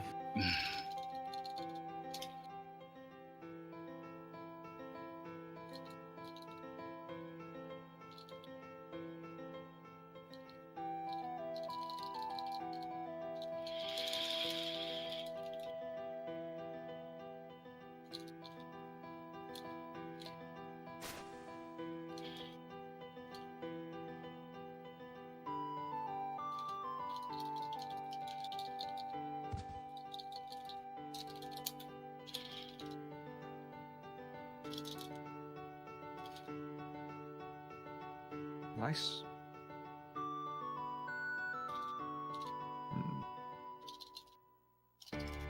When are you next planning on saving, Cloudy? Before on the airship for Tantarin. Alright. I'm trying to think, because I have died to Beatrix 2 before. I know it doesn't happen, and it's Yeah. not going to happen. It doesn't happen as long as you're safe. Like, if you go for things, because she can't. It's a game of ATB. mm,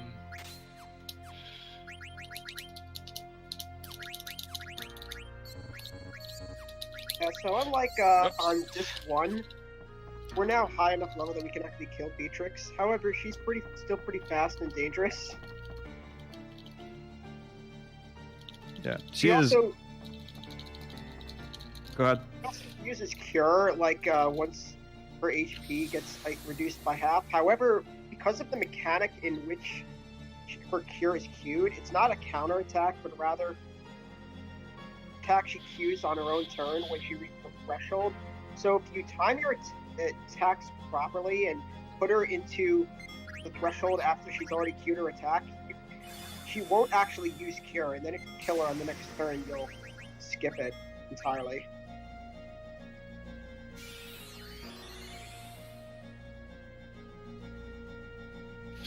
worst opening possible. I go into this fight with BB at critical health. I suicide him on the last soldier fight, and then I pray with cover so that she'll guard BB from those attacks. Especially useful if you don't have BB with the soldier, because without the Yeah, soldier, you're definitely getting your money's worth out of cover. Thunder Slash. Oh, if that was a Thunder Slash on Freya, you would have been taking that encounter to the bank. Yeah. Shock on Freya is the worst.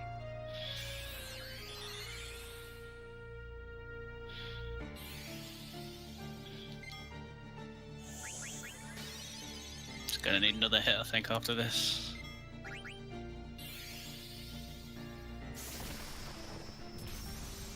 Boom.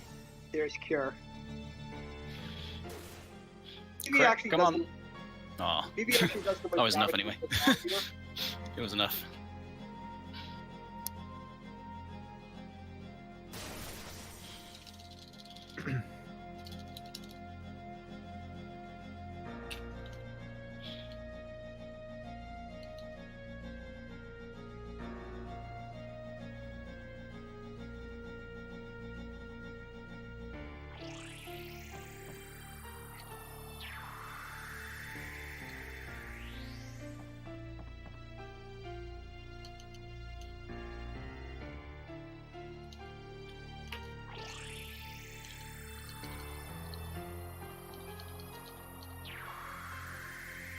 Alright, here we go. Beatrix 2. Also, if Zidane has the chain plate for Clara, you really need to take it off because the chain plate actually carries out weakness to Thunder. X can one-shot him with Thunder Slash if he has it.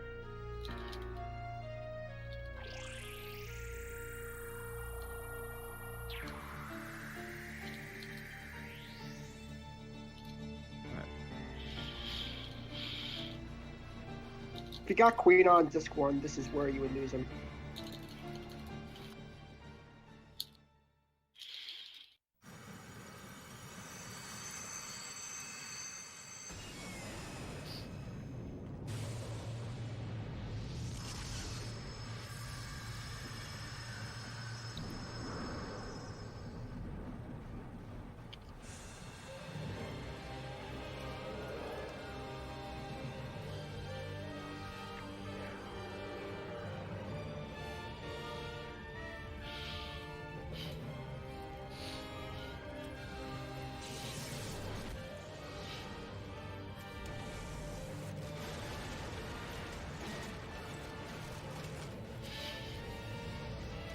either got the cure skip.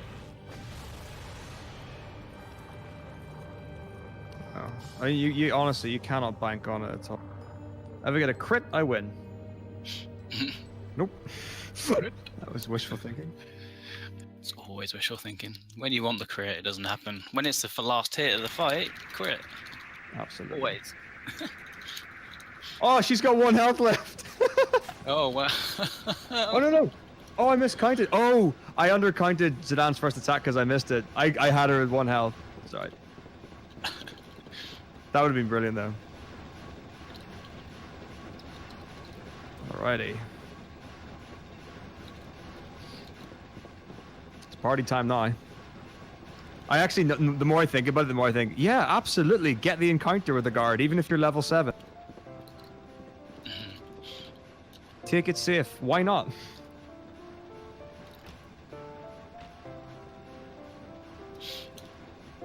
Please don't wish me things like that, Leo. Please. Hopefully you don't horrible want that to thing happen.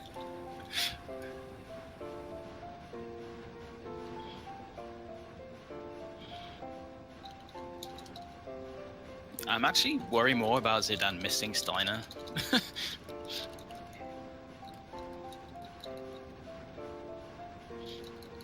Yeah, that is a thing for sure.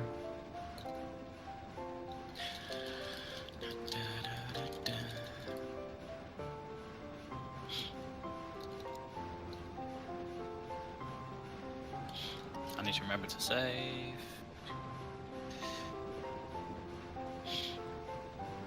Fortunately, the save point is like a good few minutes behind. Yeah. But it's Why is there not a okay. Moogle in the Tantarian room, right? Yeah.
I find it funny I have to go down the stairs and then go back up to get the Moogle to pop out.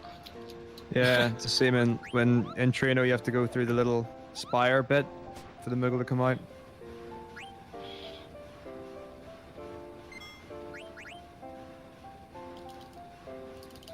Just trying to think, have I actually written in notes for No Rebirth Ring? Or for Daguerreo in this? Just in case, because I don't want to save and reset for that. Ooh. But then I do not want to be in a position where I have no idea how to get Rebirth. Because I know the anklet's one of the items. It's the diamond as well. It's the anklet and the diamond, and you have to buy the extra diamond in Brandbolt. Bramball, yeah. So you unequip the diamond off Freya at Taharka. Yeah. And then you've got it free. Then you pick up the anklet in Desert Palace. Yep. And then you need the money. So I think in this route, 7,000 gil. yeah, I think in this route we said to get it was either the black belt in Lindblom or the hideout gil chest, which was your suggestion, I think. There's the Holy Mitre as well, which is 5k. I think that sells for. Yeah, but that's after Yana, right? Yeah, that's the problem. Yeah. So what Cloudy's doing here is the cage swing, where you time your left and right inputs at the right time, and you make the cage move all the way to side. I think it takes a minimum of 6 cycles, but it's possible to do it in 5 with... Oops. I ran up way too early. It's fine. Yeah. I need one anyways.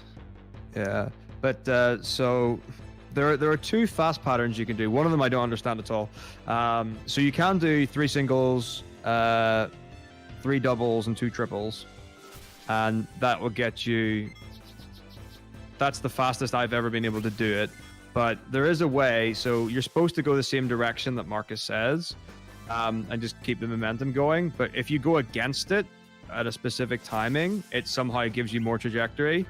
I think there's a Japanese runner who's got a VOD on it, but I have no idea how to do it. I've never been able to like go the wrong way and get anything remotely close to fast out of it. So most people just go for the safe 3 cycle. Also, Cloudy suicided Marcus on this soldier fight to give Steiner some extra experience. I think Steiner 10 now. He's got to be pretty high level. He's going to be at least 8. He's probably going to be 9. Wow. But he did get the second skip at least. Yeah. I think if you get caught by the first guard, you have to back up a bit if you want to be able to outmaneuver the second. There are actually a few methods to doing guard skip. One is the old loop-de-loop method where you move around in circles so they're like both back each other and then chasing you. And you. The other way I think is just you kind of, as you get just close to them, you just move up and left and around and outmaneuver them.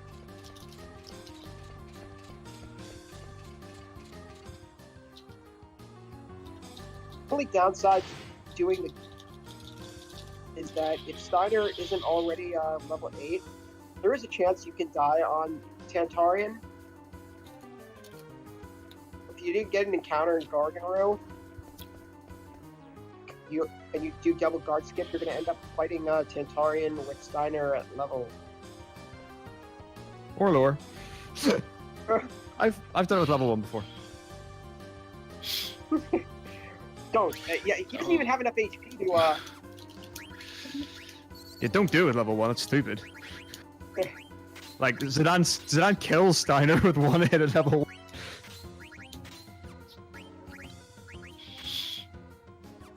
Yeah, this next boss fight is actually optional. However, it's essential to the route that these 2 runners are using. And if you fight him, he gives you a lot of experience, a lot of AP, a lot of gil, and also, most importantly, the running shoes. Characters, the auto haste ability. Just some of the best thing I've ever seen in my life. What was Marco, that? did you force that one? No, well, I forced the encounter, but Steiner used counter, so Marcus wasn't dead. Fun fact: if Steiner does a counterattack and under damages during the threshold to make them escape, since escaping is a counter tool, they won't do it. So basically, the way this fight works is put Steiner at a certain HP threshold so that you use minus strike that does damage equal to the difference between Steiner's max HP and current HP. Since Tantarian opened with Paper Storm, first Cloudy has to heal Steiner, and then he's going to have Zidane attack him. Its stats will always put Steiner between 150 and 199 health. Or 350 to 399. It does cycle. Yeah. What you're hoping, though, is that he doesn't miss or that he doesn't crit. Steiner's in the right threshold. You use minus strike and you open the book, and now Tantarian can only use poison. That's why everyone is antibody. It's beautiful. We focus PV 5 times to boost his magic power, and then we start casting Vera damage because Tantarian is weak to fire and have a maxed out magic stat with 5 focuses. See some runners not buy the Mage's Hat and just do Blizzard strats with the Magus Hat. That's power a little, so I think it required an extra focus. That's why I do it. You can also fight this boss on just 3, but it's a little more complicated because you don't have Steiner in the party with Amaranth. An ability called Spare Change, which is why it's not used in speedruns. Since we have so much time while BB is focusing, we're going to try stealing a Silver Fork. A lot of gil. And also, might be a time save, depending on how he takes to Oil Vert. Like on my route, I think you can give Quina the Silver Fork for Lanny and actually damage to her. We can't do enough damage that Tantarian will stay open for the whole fight, so we have to actually open him again. Because Steiner should be at the same health as he was before. Same damage, HP difference threshold. However, Tantarian used Doom on Steiner. He's dead unless you have to put him back in threshold.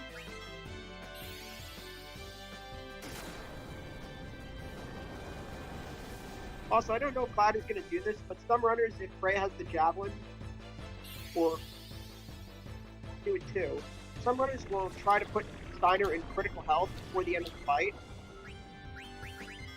Another boss fight a little bit easier.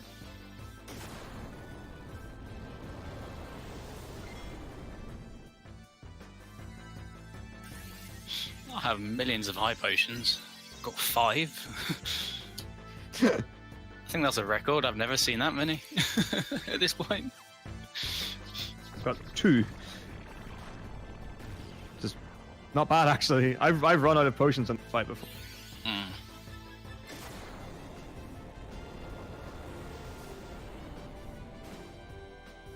I lost time to that fight because Vivi died, but it's okay. Honestly, a Tantarian where you get through cleanly is a good Tantarian. Well, there we go. My run's now complete. I got a Silver Fork. Nice, the Silver Fork steal. Whoa, she wanted me. Run away. Oh my goodness! Chaos, you don't want the Demon Mail. The Demon Mail is useless. Fuck menus. Although there is one use of the Demon Mail if you get it. Beatrix on disc 3, and it will let her absorb the mist attacks from the Mistodon, because Demon Mail absorbs shadow damage.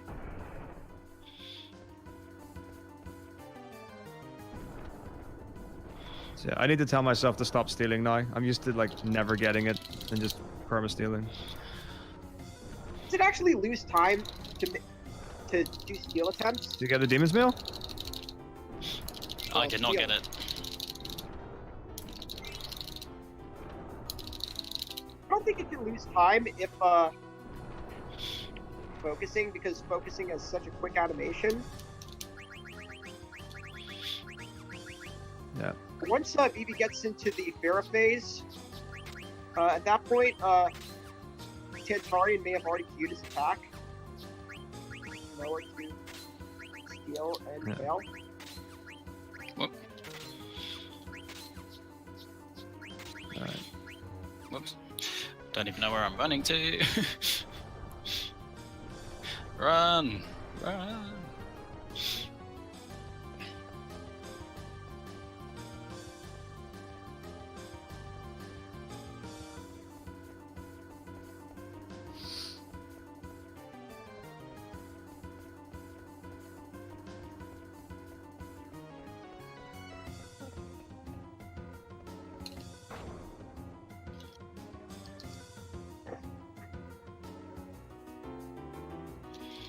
Also on that screen that Metako just passed, if you're really unlucky, the guard can catch you.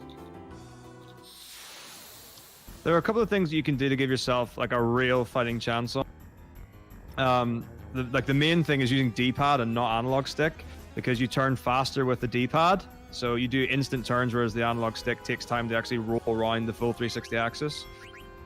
So Also, doing those sharper movements is a big thing. Metako picking up an ice brand here. It's a minor time investment. Really good weapon. Although it is actually possible to steal an ice brand from Beatrix.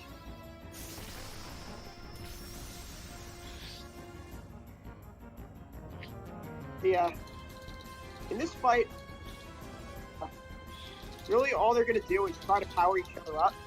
So all you want to do is take out the twin. The twin that has the power up. And then for some reason, Thorn actually has much speed than Zorn does. Attack on Thorn.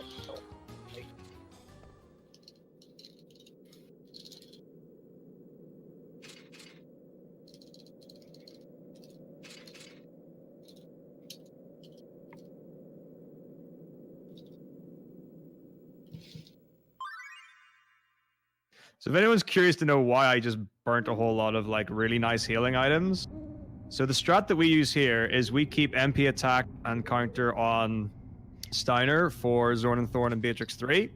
So he does more damage, so more damage times 1.5 with MP attack is more damage, is the reason behind that. It guarantees your 3-hit on Zorn and Thorn, but if you don't use an elixir on him and you only heal him with potions, he will run out of MP because of the Tantarian fight. So if you're going to, you know, commit to that strat, you really do need to burn an elixir there.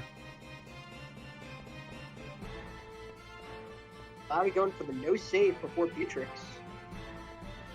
Well, not that it mattered because Freya just crit. So that could have been a 2-hit Thorn, but whatever. Have you ever saved before Beatrix 3? No. I don't think I have. I've died Oh, once, but that's because I went YOLO. Yeah. Die to was her it. if Steiner misses. I mean, the only time you really can't die to Beatrix 3 is if like 1 or 2 characters die, and because you can kill her so quickly, you just keep like hammering away, and then suddenly, oh, I've only got 1 character left. Pretty much. I had to keep Vivi back for Phoenix down duty. That's it, really. Yeah. And because he's got auto haste on, he's fast enough to get his turn back fairly quick, anyways.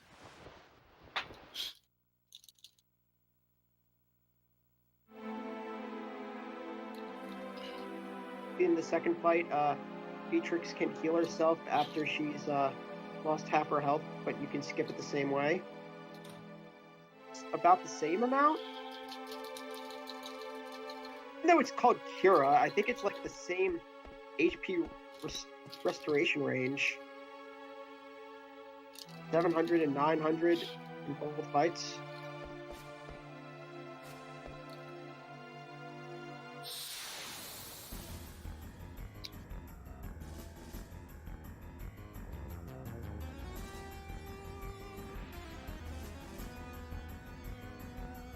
Ideally, you kill this fight in 2 rounds. You said 2 rounds? 2 rounds of attacks, I should say. A 2-round Beatrix, man, I would pay for that. I mean, the thing is, it should be. Like, that's the problem, but it never is. Oh, well. I don't know. Well, he didn't restore Vivi's MP, so he can't use Blazara. I use him as my healer, so it doesn't really matter, to be honest. Yeah, I mean, realistically, the bang for your buck you get is maybe like one Blazara can make a difference. And mine, I usually have enough MP to cast 1, and that's it. Oh, Also, no. does Zidane have MP attack on your route?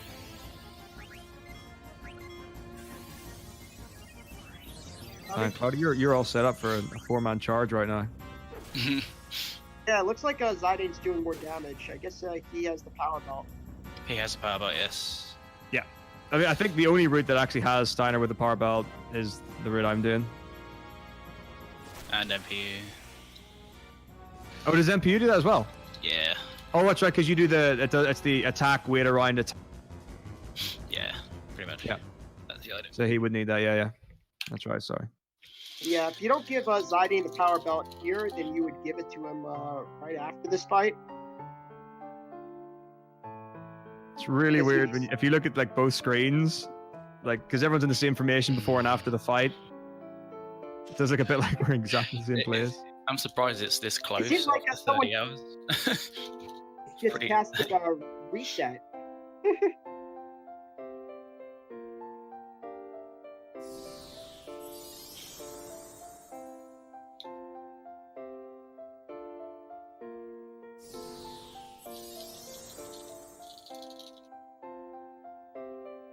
Roses of May, roses of May. Oh, It's crits. Wow. Why can't I get crits, Kappa? that's the like second or third phrase critted in this run. Damn. Phrase Freya confirmed. Waifu. I just accidentally did over 8,000 damage to Matrix. The thing is, like, I shouldn't have done it, but I forgot to put her health in. So instead of going 5,709 and taking away damage, I did 0 and I was adding damage. And I was like, how does she still have full health? Oh man, have you ever died to a Bandersnatch here? No. I have. Oh. So Matrix it was gets tongue. Frey was in really low health from like Thundar or something like that, and it was the fight with Beatrix, Freya, and Steiner near the end. Yeah. So Freya got one shot, and Beatrix got put to sleep, and Steiner was just there trying like, I can't do anything. It was horrible. If Freya has the javelin, there is a way to remove the Beatrix sleep by having Freya physically attack Beatrix. But if Freya has the partisan, damage and kill her. It's one of those nasty trade-offs where I think most routes now have her with the partisan. I used to have her with the javelin. I think the Nightless route I've done has the javelin on. Mine has javelin. I think Empu's also has javelin. So, I wonder what it'd be like to run like every route for this game, like back to back, maybe on different, like one day at a time, to see how different they are.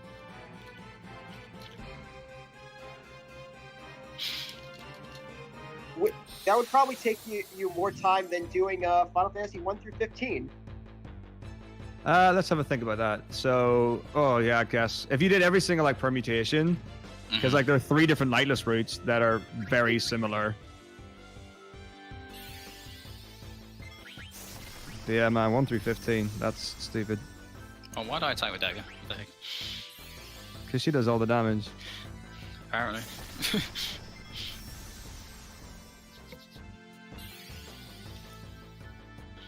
Right, what do we Shouldn't be got? a problem All the for bizarres. Cloudy since Dagger got experience earlier, but Lame. Dagger to be level 9 or higher coming out of Alexandria. Party level at the level at which future party members join depends on your average party level. So since the party is going to be Zidane, Vivi, and Dagger, the party level of those characters will determine the level that Quina and Eiko show up at. I almost power leveled my Marcus, so I'm expecting my Aiko to be an absolute beast.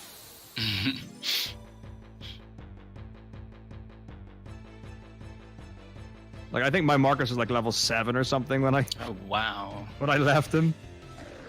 Because I got level 6 from the double, like the Gargan Ruin counters, and then both he and Steiner were alive at the guard fight.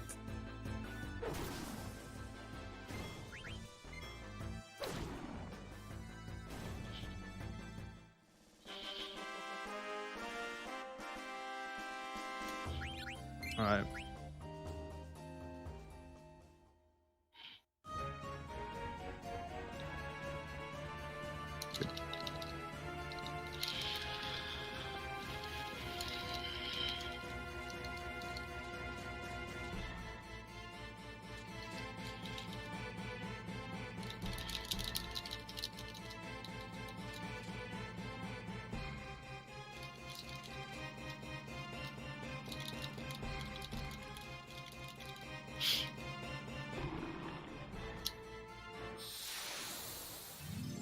Yeti card. I wonder if it actually would be useful to like track what cards you get from drops and stuff like that, just to like get like a preemptive idea of where you would be sitting. 4-card tournament. I don't know if I'll ever do it though. Get a remove card from Tantarian. You can get a Gargant card from Antlion. And you can get, or maybe a Gargant card was from something else. And you can get, I think, an Antlion card from Hilgagars.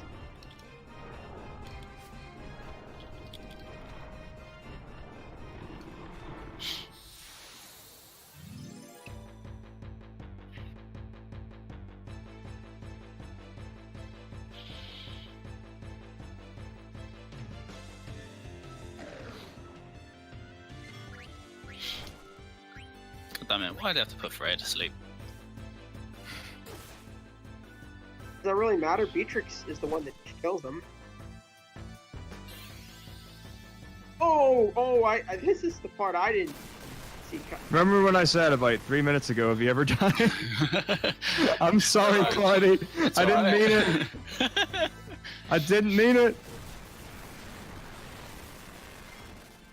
I almost used Thunder Slash. Almost. Yeah. That would not be fun. It is a good thing that Freya has Coral Ring on though. Yeah. That's why I wasn't too worried. Yeah, it's not too bad. I just saw it and I was like, oh no, this is my fault. I did this. Jinx! For those of you who don't know, Thunder Slash is bugged in this game. They messed up the attack formula, so apparently it always misses whenever you use it, or unless you like. It has the amazing amount of accuracy of 0. Very impressive. Regardless.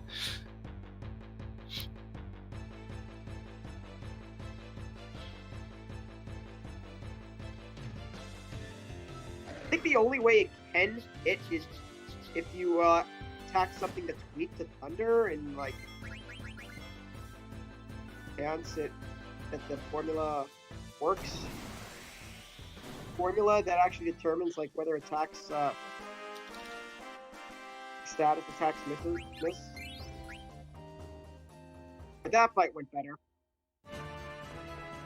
Oh wow.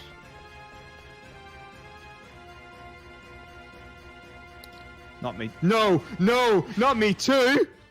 Oh no. No. Oh. Pretty much the exact same thing. Wow. The irony. This game is dumb. Yes. That is unbelievable.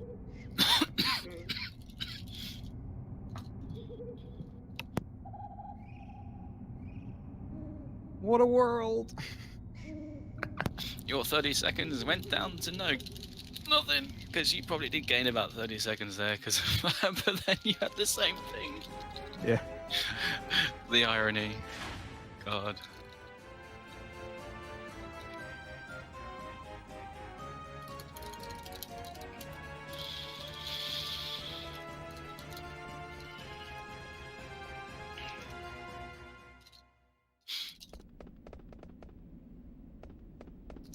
Gosh, my ATVs are terrible. Yeah. Mine are pretty awful as well.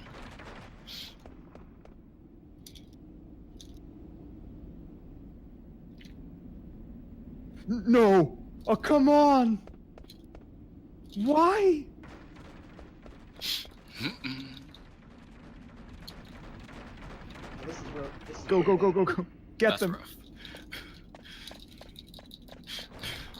That is it. I am finding a way to get Insomniac on. Basically, I'm hacking Rom hack. Insomniac on. Rom hacking coming. I'm done. Alright, Rav Wimago. This boss is pretty easy. He's weak to ice, so Lazara attacks. Come on, do your thing. And Yeah, you a want physical to. attack from Zidane can kill him. Physically attack him. He curls up. to be able to do that strat, we kind of have to let him get at least one turn normally. However, early, you can ATB wait him since Vivi has haste. Really, one bad thing that can happen here is Zidane can miss, which up, and so you lose like, I don't know, 15 seconds. Pretty much a free fight. Alright, that's Rob and Margot. I'm keeping an eye on your timer. 3:46:28.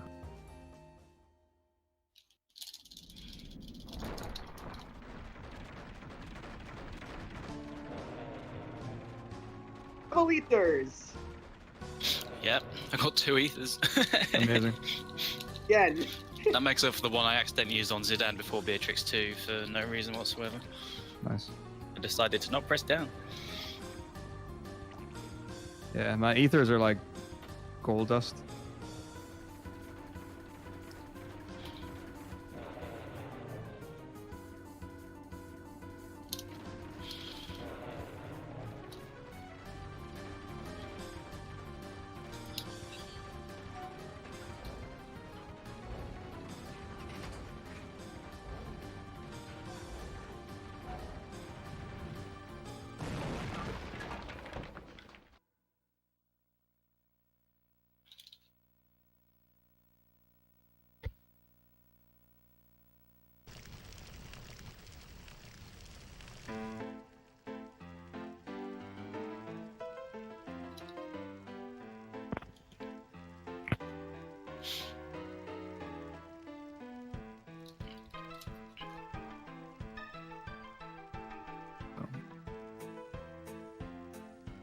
Unfortunately, no need to get Ramba in this run.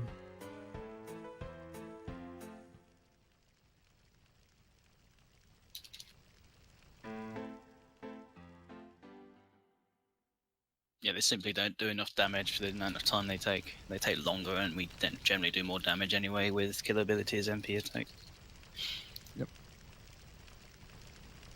But if you were doing a solo dagger run, Yeah, and then you summons are absolutely your want it. forte. Then you definitely want it. I got two ethers as well. We both got double ethers Double ethers, we both went to sleep. from Black Wall 2 and Robbie Mago. What is this?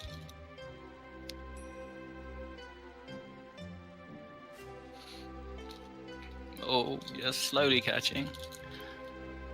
To be fair, it hasn't really been that volatile this so far. No, it's been smooth. Yeah. Honestly, for both of us, there haven't been any like moments. But I mean, let's not forget we've still got Fossil Rue Mhm. and Aoife Tree. I'm guessing we're not going to save on this 2 again, because there's nothing really dangerous. Yeah, you're right. Amaranth? It's free with Night, or with Night. Yes, Night makes the fight really easy. It's Yeah. free with auto haste. Yeah. I mean, if you want to play it really safe as well, like the first time he moves, you can just high potion, then he cannot kill you. Yeah, that's what I tend to do anyway. Yeah, it's a good, and you really, I mean, I don't think you lose time. I don't know if when you're like casting, it freezes his like animation or ATB or anything like that. But no, I think it's a good shout to do that for sure.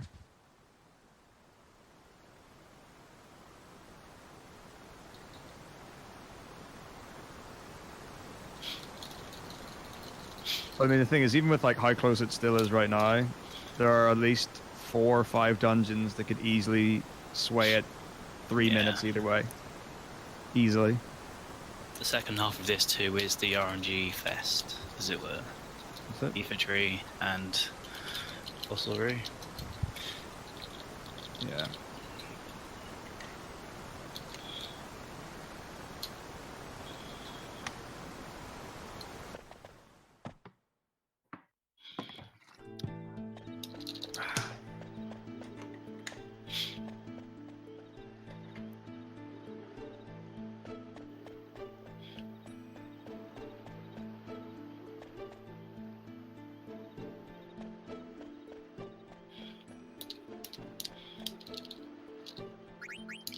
So what No the game encounter wants pinnacle rocks. Yes. you to do here is go around talking to remove figures, and if you do that, you can actually give Dagger her first summon. But summons are actually terrible in this game, so we're not going to bother doing that. Head right on to the next area.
There has been at least one world record in the real life fill, yeah.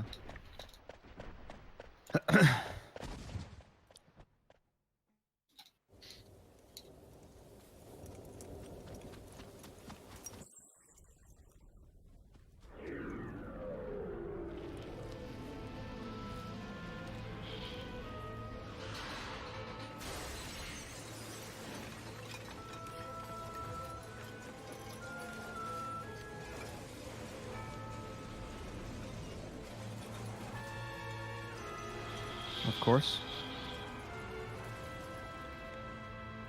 Goodbye, my time save.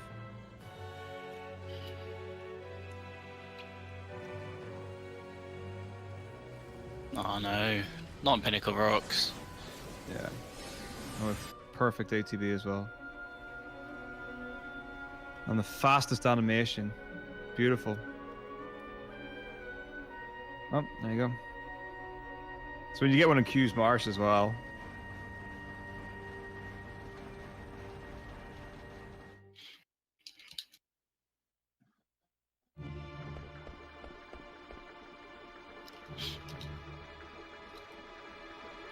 Q's Marsh is like the worst if you get an encounter there. It just feels Yeah. horrible. It's such a Yeah. non-area.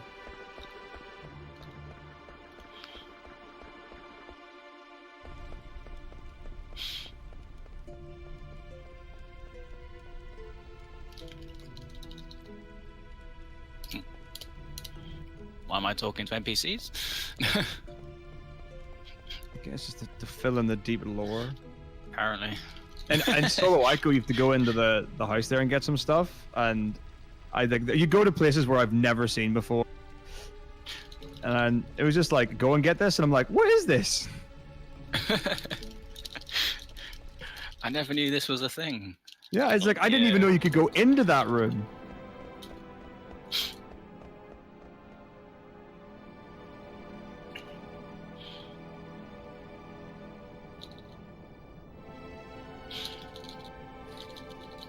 Do you still synth the explode, or did you stop that in your route?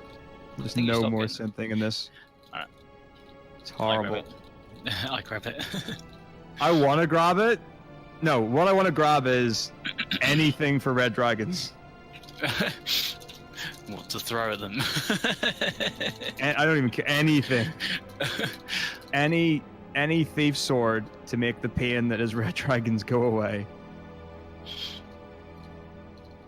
I mean, realistically, a marathon safe strat would probably be to get a gold choker for Zidane and either the butterfly sword or whatever Yeah. the other one is.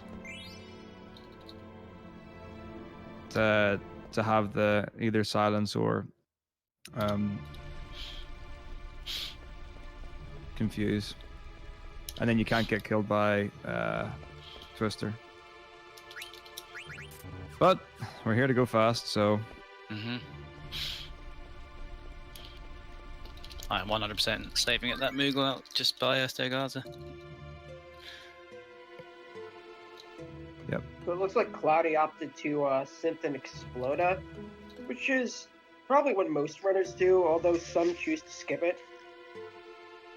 I think a lot of the most recent runs and routes have just stopped getting anything anymore.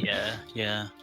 Like, you can do it without it anyway, but it's a damage roll whether you kill in the same round you would with as if you had the Exploder or not. It's about how much Exploder- damage VB does, and Of a difference if you're running Knight, because optimally to beat an Abomination, you would needing range with one Zidane attack, but if Zidane only has the Ogre, I don't think he can do enough damage. No, it's a Zidane attack, Garnet attack, and then he. That's how you do it with the Ogre.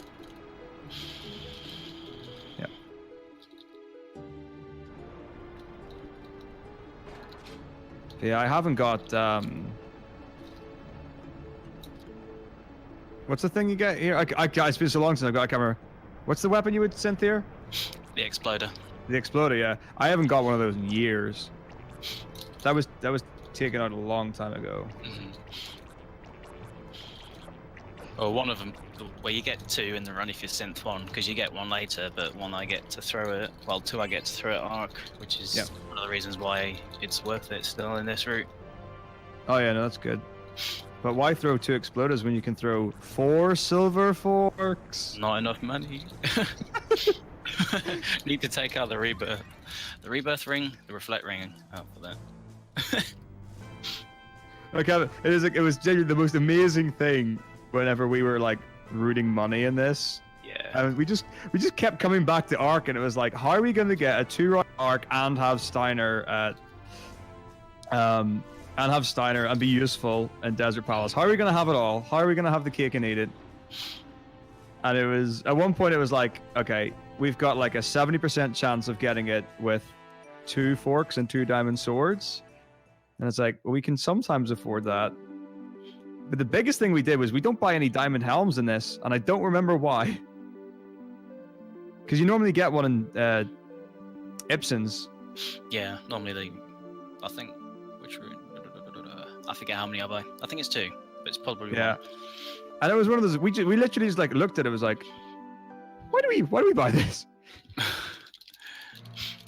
And it was amazing. Like the amount of things where it was like, oh, we don't need that.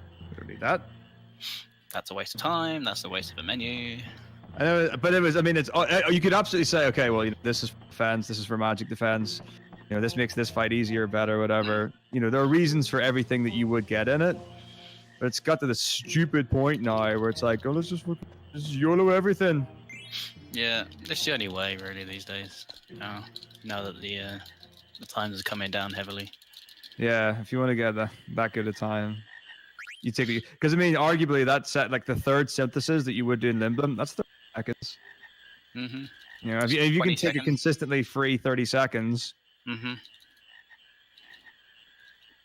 who could say no? Yep, it's an encounter basically. It's every 30 seconds ish. Well, a fast encounter where no one gets an attack off and you instantly flee.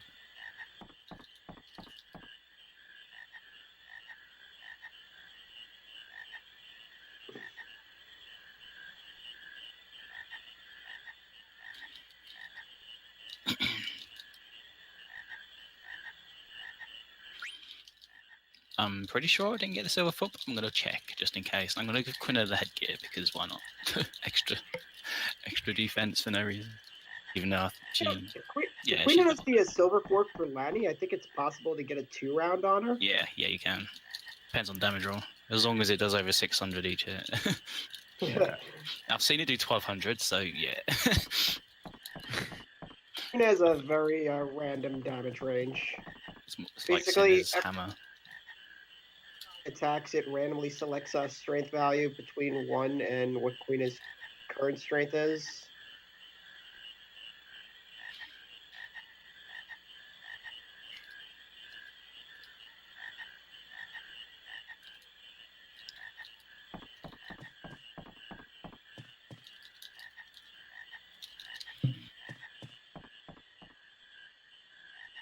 What does Spirits Within have to do with F of 9 being a main numbered entry?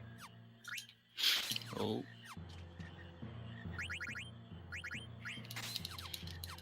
Almost got that.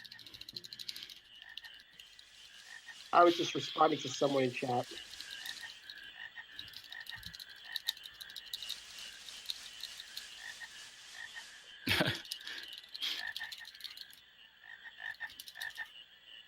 Actually, I think Spirits Within came out after Final Fantasy IX.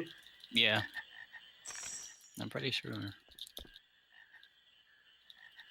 least in America it did. Mm-hmm.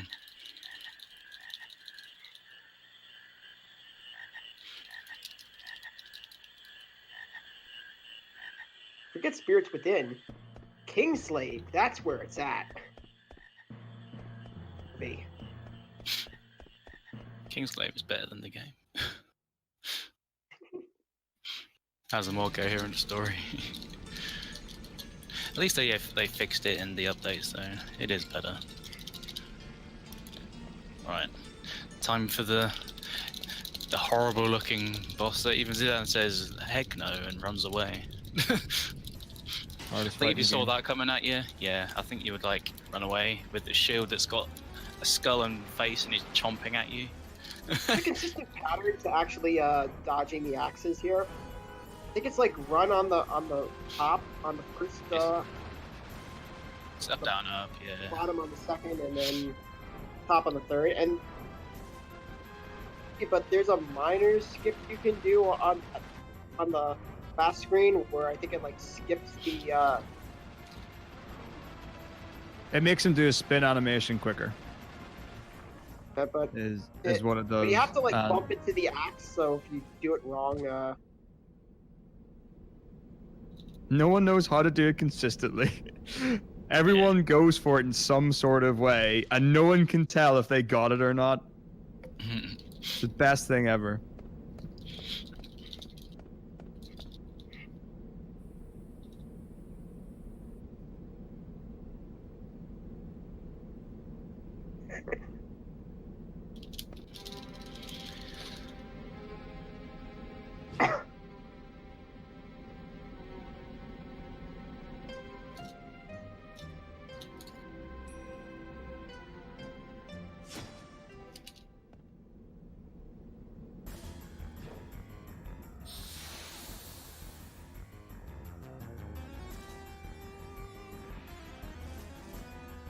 So now we have Lani, who I believe is the first boss in the game that has max speed stat of 50.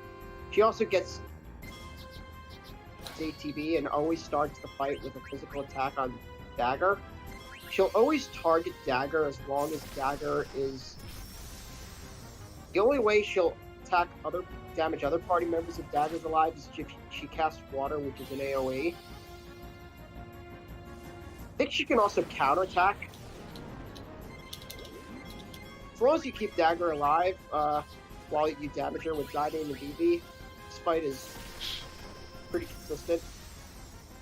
I'm very jealous of the amount of damage your Zidane is doing. Also, I think a minor trick you can do here.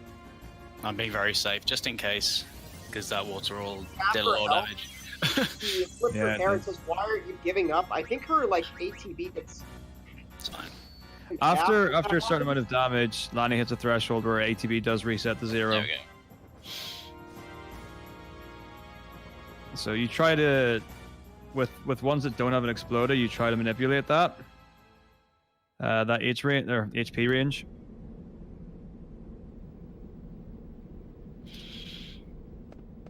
Basically, it cancels whatever attack she had queued, and thus, before she can queue another attack, you can queue a second attack. All right, here we go. Party time. Right. Doing no night, so optimally, he would want no encounters here. Watch it happen. I'm not even joking. Watch it happen. It's been a long time. I've had it like once. I don't know if I've ever had it. Also equipped Zidane with the running shoes and auto haste because we want Zidane random encounters to get his ATB up as fast as possible so we can flee. And auto haste, Zidane gets the flee off before any random encounter enemies can attack.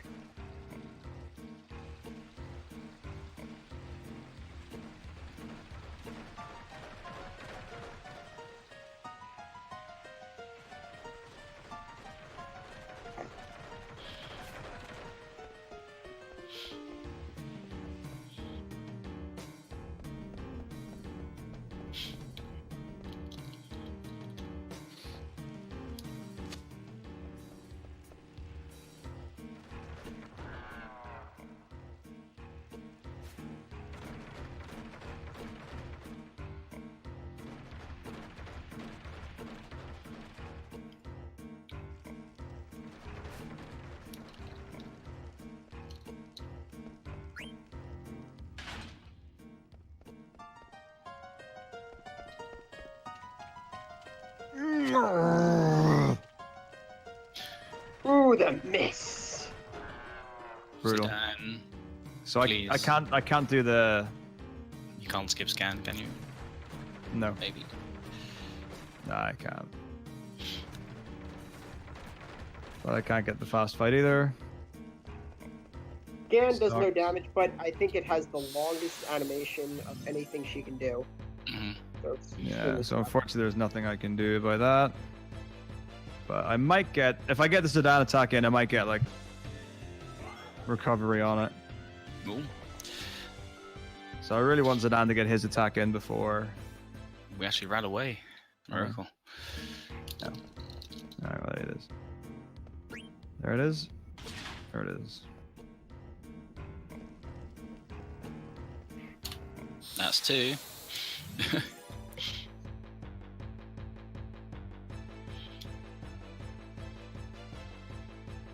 Horrible. 0 encounters, even though he needs one. But 2 2 fairly fast escapes. I'll take that. You might as well have gotten Knight at this point. Why not throw it in? I could, but I'd need to kind of figure out Insomniac on the fly. That's a good point. Hey, Cloudy, why don't you tell us your experience with Night Route? My experience with Night was it missing multiple times in a row, so I gave up on Night. Wasn't it like 8 or 9 times in a single run? Yeah, but like it was a double miss and a triple miss as well. So I think the rest were single misses. I mean, you can't really argue with that. That's the thing. It was the first time I ever tried it as well. I didn't do any practice or anything. I just thought, let's do a run, because why not? Yeah.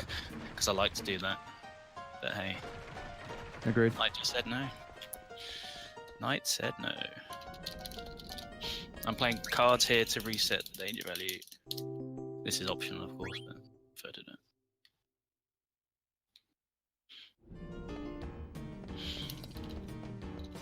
It's also a way to have a quick sneaky look at, see if you've got any really good powerful cards on the right hand side. So on the second screen, I got the encounter before I could have even talked to the guy to 2 cards if I wanted to. Wow. I mean, I maybe could have if I cut it like really close.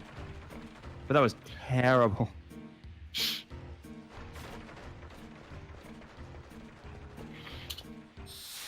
Oh, encounter on the stairs. Nice. Amazing. This is fairly uncommon.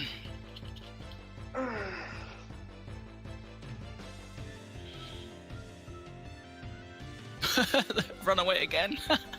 You're It's the third time getting in a row. manual escapes. What is this game? I'm not going to complain. You're just at your escape calculator.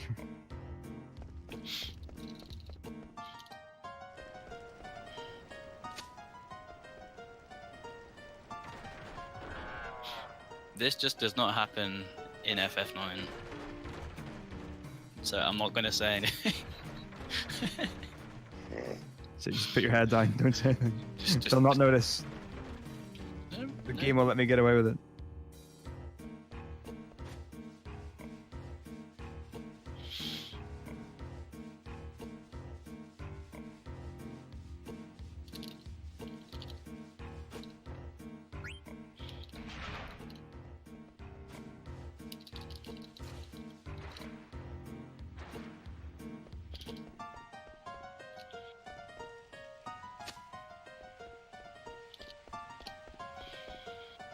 Yeah. Taco wants to ideally get Knight here, although it is possible to get it later from one enemy. Yeah, it's a much less ideal situation to get it in Desert Palace. It requires eating Grimlocks, and it's harder to put them in eating range. Yeah. I also don't know the setup for it. So The here we want to get either Abomination or Bats.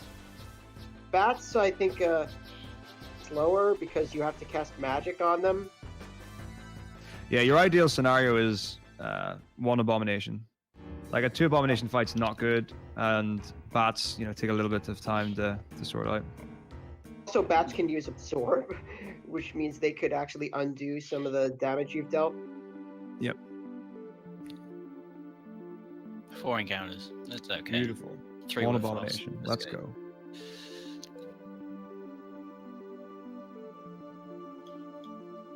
Okay.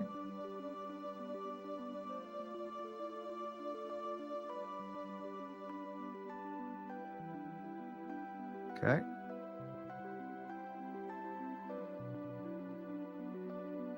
Num num. There you go. It's not If got you the don't most mind powerful asking, sound. why did you Suicide Dagger there? So that is to help me get level 16 Vivi for Red Dragons, which gives him an extra magic crystal so that he can have auto haste and some other ability on.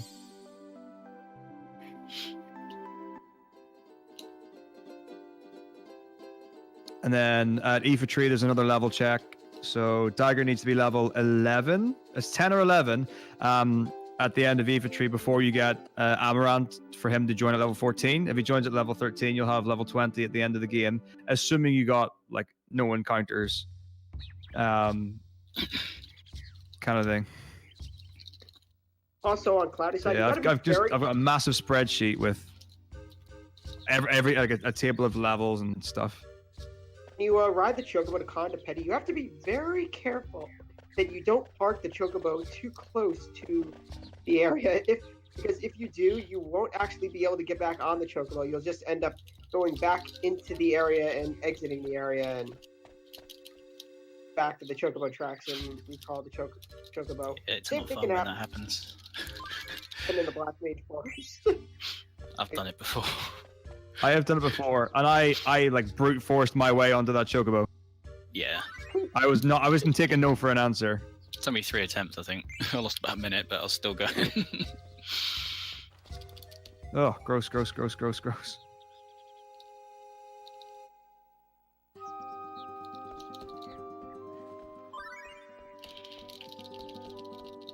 Oh, preemptive on thingamajiggers. Oh. Well, you had gotten this counter earlier, probably could have just done a Zidane attack and had enough damage. Yeah, the extra multiplier would have probably done well, and I could have easily killed the other one, but that's fine.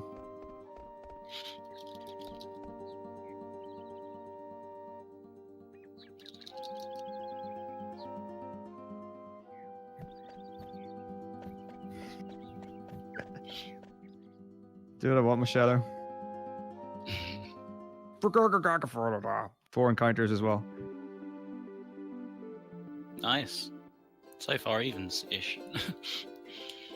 Yep. And another abomination. No shortage of that.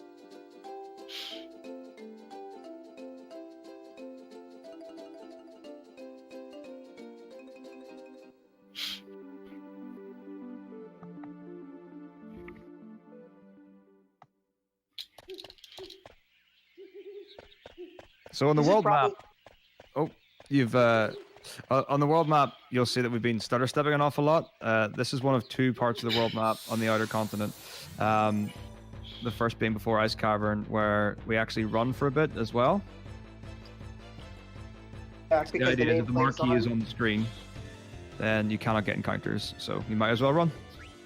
So the Cloudy's in the Black Mage Forest, which is one of the worst places in the game for encounters. It's basically one screen, even though you're moving through it like a number of times, the threat level never resets because it's one screen. So you're almost guaranteed to get at least one encounter here. People actually have gotten through here without an encounter.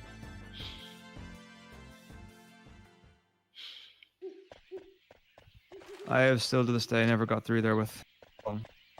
Although I do know that Chocolator famously has done it with 0 encounters. I've gone through here with one once. I've gotten one a couple of times. Okay. I think I parked perfectly, but I could have. I have no idea.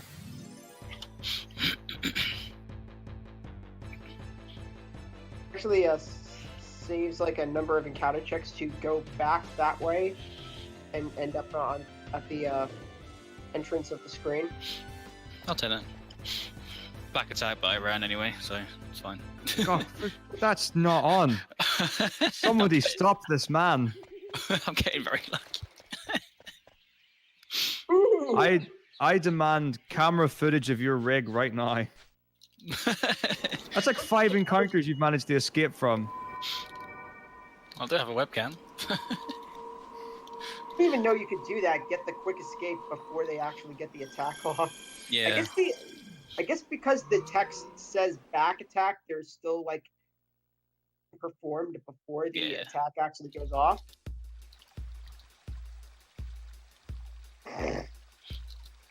It's like, because the ATB of the enemy isn't always full, it's still fairly random.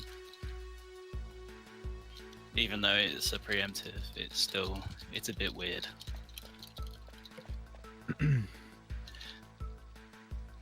Are you going to be doing the half chocobo to Conda Petty in the second time, or are you going to go all the way? I'll go all the way. I haven't tested that yet. Still need to test that. Fair enough.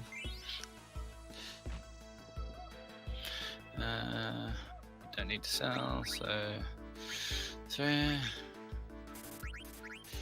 Star, comment. This is another major shopping area in the run. Probably a few stuff that is going to be used for synthesis. I just brain farted for a second again. Well, with a couple other equipment items.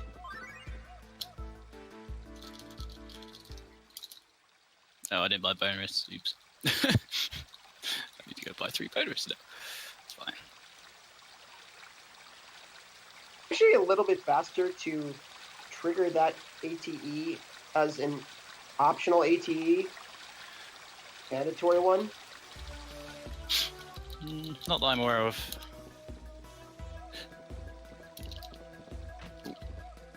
Oh, right, yeah. So the AT that you've just done, yeah, triggering it manually is slightly faster than waiting for it. And it is slight. Ah, okay. Like 1 second, 2 I think seconds. there's one like that in Trino also, the one where Dagger enters the auction house. I think you can trigger early. Exactly when Steiner leaves the screen. Don't know anything about Trino one. I know there's one for Black Mage Village. No, sorry. Maiden Sorry. There's a faster ATE sequence for that now. It saves 1 second apparently. All the time. This is the exciting stuff that we have to look forward to in Final Fantasy IX. Since we can't do anything about the encounter rate in this game, we have to find other means to save time. Yeah.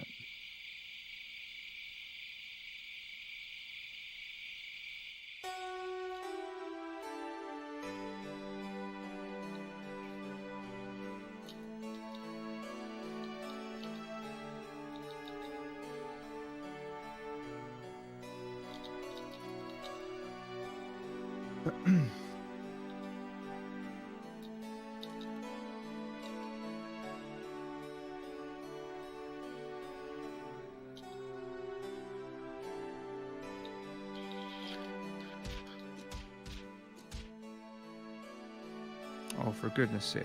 That's horrible. Being FF9, I'm still surprised how close this is. FF9 usually tears everything apart. That it does. I think it's going to be this Started that's going to decide. Not too far apart from each other. Mm-hmm. About 3 to 4 minutes, wasn't it? I think. I don't know. Yeah, I made I mean, no. realistically, if we can finish like around the same distance as we were at the start, it would be ridiculous. Gonna get a little more interesting when you guys get to disc 3, since you guys run I'm different gonna lose routes. time here. All right. I How many completely encounters forgot. did you get in Undead Forest or Evil Forest? It was 2 for me. I got 3. It's horrible. So That once guild again, chest is optional, but I'll grab it anyway. I'm losing all my time saves. I thought to buy 3 bone wrists, so Oh wow. I didn't look at my menu notes before the menu, so I was like, Yeah. Another This is the weapon problem with this run. You residing can't route. relax for too long. If you relax, you just end up going, oh damn, I'm doing a shop now. What am I doing? Alright, so... I've just started Black Mage Village and you've just left. Oh no.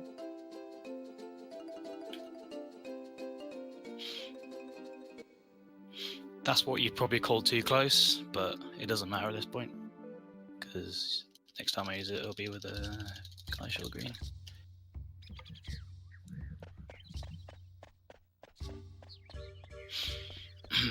No, I need Mountain Path to be kind.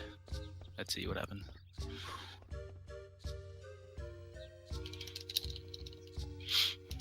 I found out recently that guy can play cards. Wantonly mashing Square-Enix is not fun in front of that guy.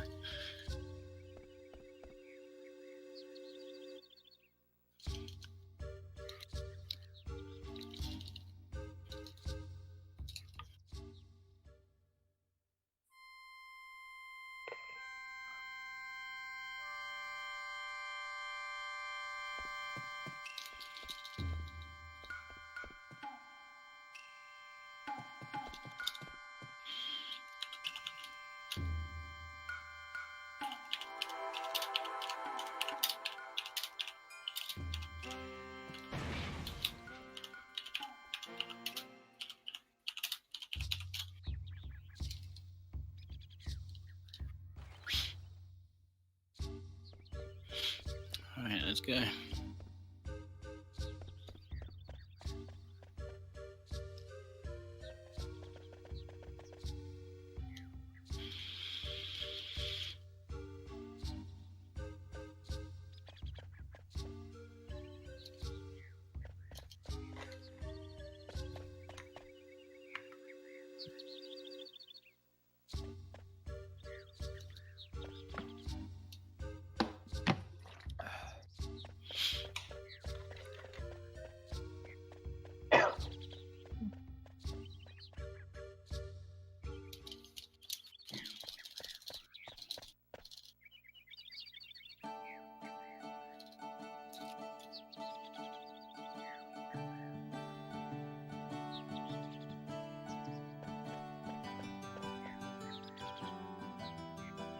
Now we get to meet probably the most useless party member of the run.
No, I never thought about this, but we didn't have auto haste. The fairy flute might actually be helpful because I think the fairy flute actually teaches Eiko haste. I don't know. I don't know how much more useful having more auto hit would be, or like if you didn't do. You could use it on Zaga to speed him up for poison damage. That's about the only situation I can think of. Or if you were doing no Tantarian, you could use it, and you had Eiko with Desert Palace, you could use it on Steiner for Valley of Fura. You could also have it on Melty Gemini. No, Melted Gemini's too fast. You also need the running shoes for that. So here is Hildegar's. Just like the Beatrix fights earlier, normally cast Kiraga when his HP reaches a certain threshold. However, there's a very consistent method to get the Kiraga skip by doing a BB, which has a longer animation. It gives Hildegar's more time to queue up his attack. Guiding attack will ideally put Hildegar's into the threshold, cause him to use Kiraga. However, since Hildegar's already queued his attack, he won't use Kiraga, and then on the next turn you can actually kill him. Much easier to do the skip on Hildegar's than on either of the Beatrix fights.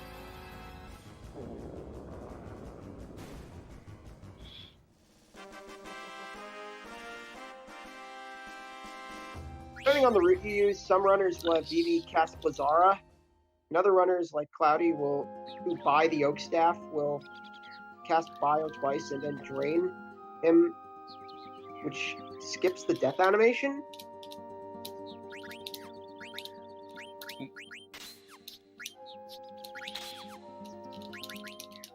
I'm healing just in case. 200 is a bit low for me. With Zidane anyways. Fair enough. Okay, no encounter. Nice. That was pretty clean. One encounter. Also, if you do Hildegar's on the no Tantarian route, I think Zidane is level 13 and his HP is 677. Ooh. So 697, I think he has. Something Okay, like that. Zidane, He ends in it's 7, and he can go for 7. lucky 7, so which can do Yeah, 7777. Or 777, or 77, or 7. Yeah. It's worth going for it if you're at that situation. Just you have to. So decided to name it Mutsuki. Has to be done. Oh. Mutsuki I should have done that. I wanted to ask Mutsuki. Damn it! It's too late now.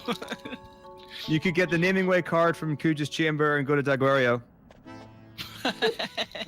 So, believe it or not, in a marathon run of FF9 before, I've done that. Or no, FF9, yeah, FF9 before. I wasn't thinking when I got the one character, and I accidentally kept in the same name, and someone had donated for it to be changed, and I was like, okay, I can do this.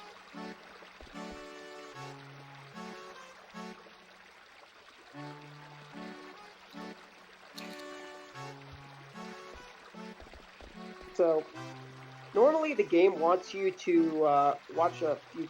I think there's like one where you can find Quina at the Eidolon wall. It wants you to like watch some of the ATEs, but with a little bit of sequence breaking, we can skip a few of those. And there was actually a break that was kind of, or maybe not, just a minor movement optimization. Used to go to the left, talk to Vivi, and then go to the right, and that triggered the ATE with Eiko. Back to the left room and talk to the Moogle. But now I think it was found that you could go to the right, triggers the ATE, and it saves a few seconds of movement.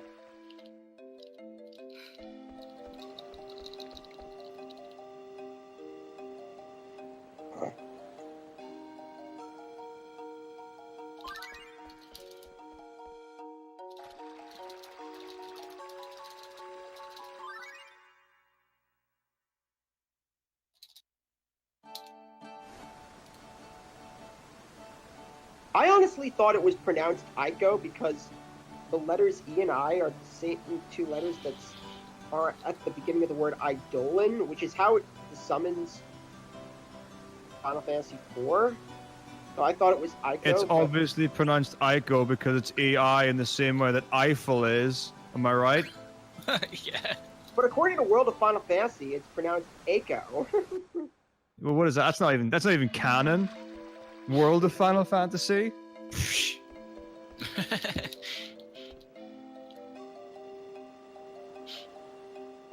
By all means, you guys have fun arguing about how to pronounce letters. I'm just gonna get Dagger first. What am I doing?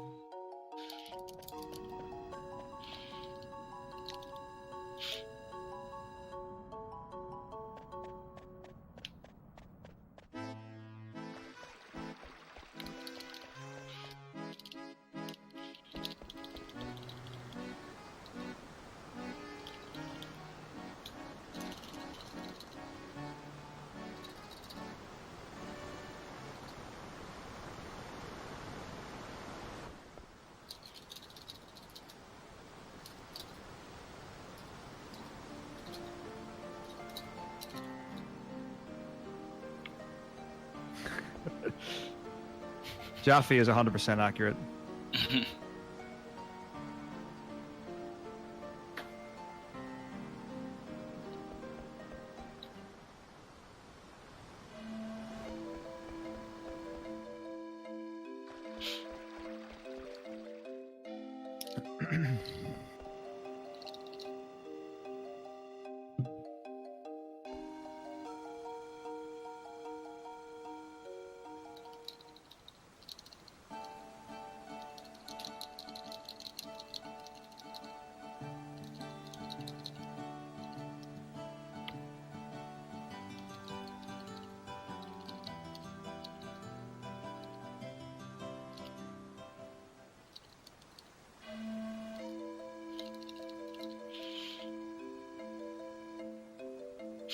Alright, grab the pot.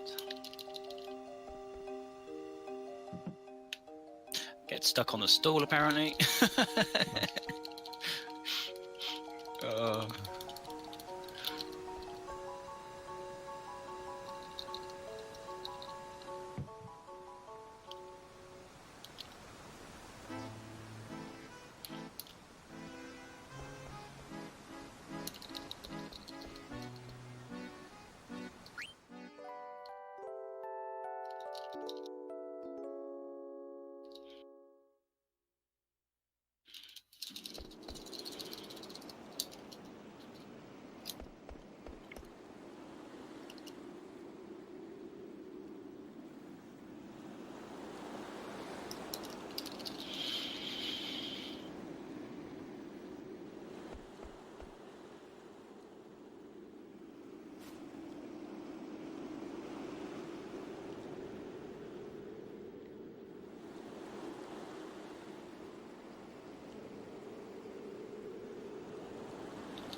Let's see how much of a wall-e for tree is gonna be. Hopefully it's not too bad.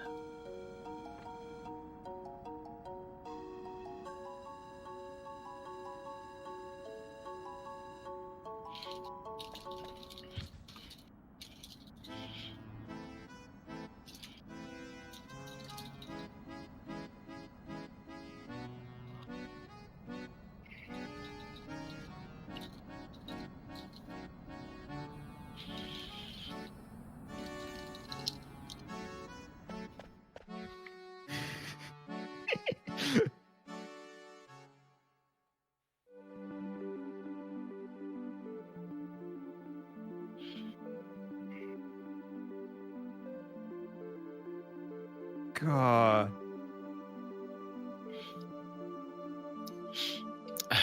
Everything I alright? hope you two are missing out on the poison that's in chat right now. God, people are being so cruel to each other. And they're talking about Pokemon. This is a Final Fantasy series relay.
I think the body slam option is the best one out of those three.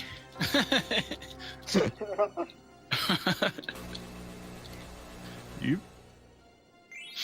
Poke, body slam, ask Aiko.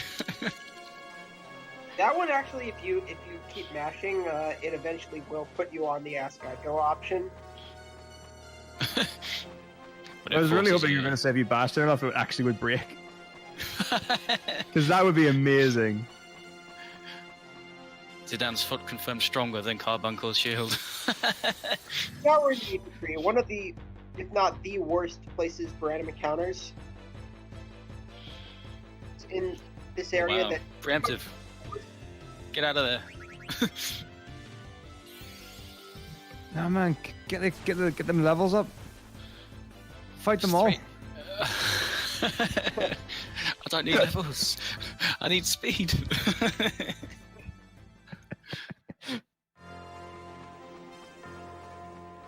luckily some of the enemies that you can encounter here are scopers, who are stone enemies, and stone enemies in this game can, through the use of softs, because they suddenly become too soft to live,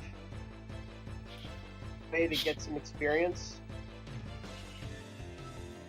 It also makes Stone Killer be ever designed. 3 stone type enemies in the entire game, and all of them can be killed with a soft.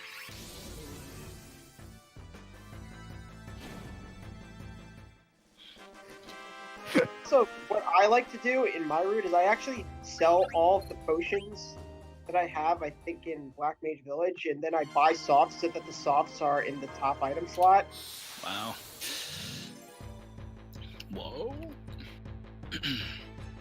One thing you gotta be careful of is Zidane's Another level here. preemptive? What is this game?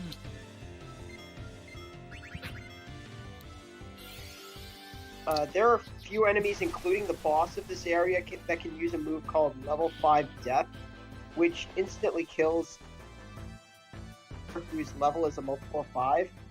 And if Zidane is level 15 on either the elevator fights or the boss Soul Cage, he can be instantly killed.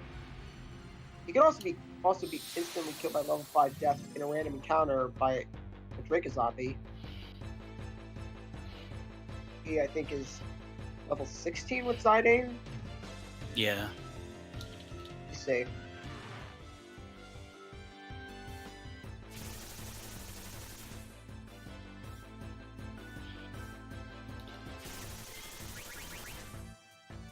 Ooh, well, 2 preemptives, and now you got a back-to-back. It's evened itself out. What you get for having no alert. Not that it matters, because you might as well have not had 5 of the encounters in your run already.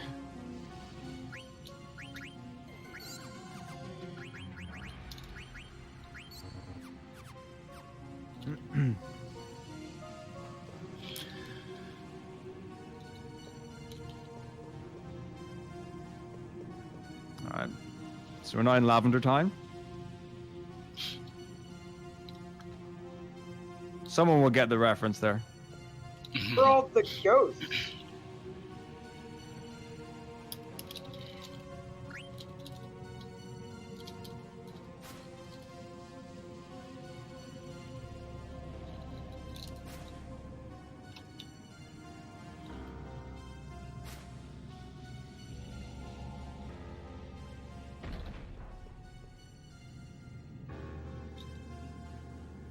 I'm currently on 27 encounters. It's quite a lot. Blissfully unaware. I could have 10 encounters right now. In fact, maybe I do.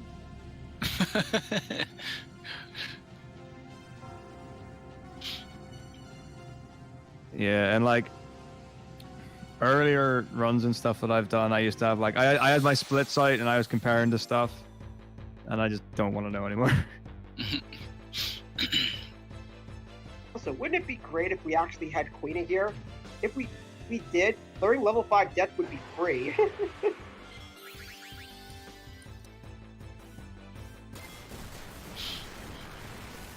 Do you It'd be actually great for. Sorry. Desert Palace? Stropa. One of these guys on the elevator. They're also undead, so you could ideally put him in eating range with a Phoenix down.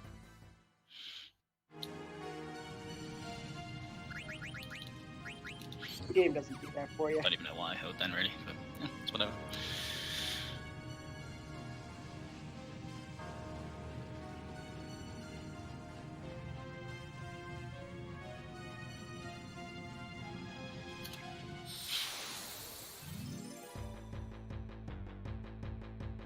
Wow. Amazing. I got swept good there.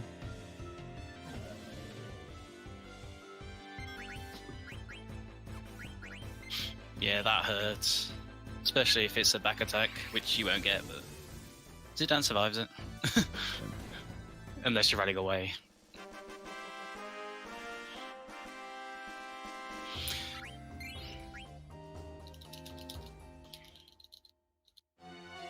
No. The experience is actually useful. I wanted to be level 11 by the end of this dungeon. If I Screen can. Metako's on right now is one of the hardest screens in the game to get through without an encounter.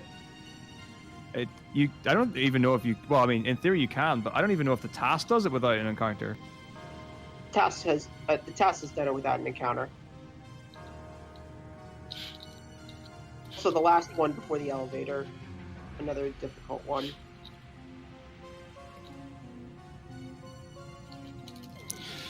Right. Is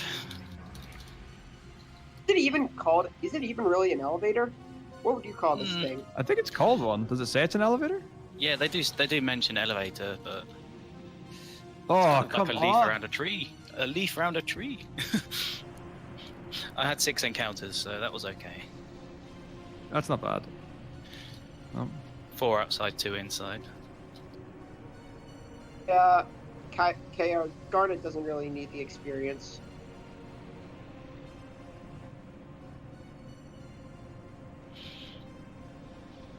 No, on that screen you just hold up on the D-pad and it takes you in a straight line to the end.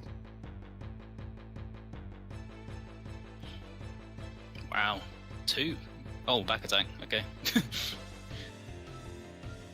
Just don't kill Vivi or Aiko, please. Yeah, Karen got no encounters.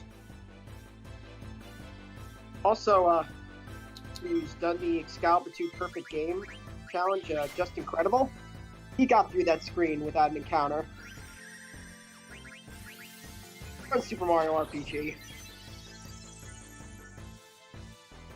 Don't mind me, just, doing some farming. Nose roulette. Lovely.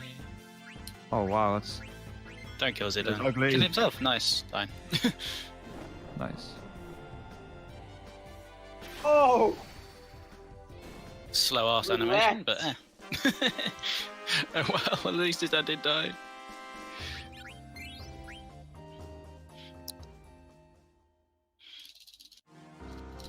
I think that can only happen if a skeleton gets a second turn. They always use a strike, but it's a quick animation attack, so if you don't kill him, like, on the first round,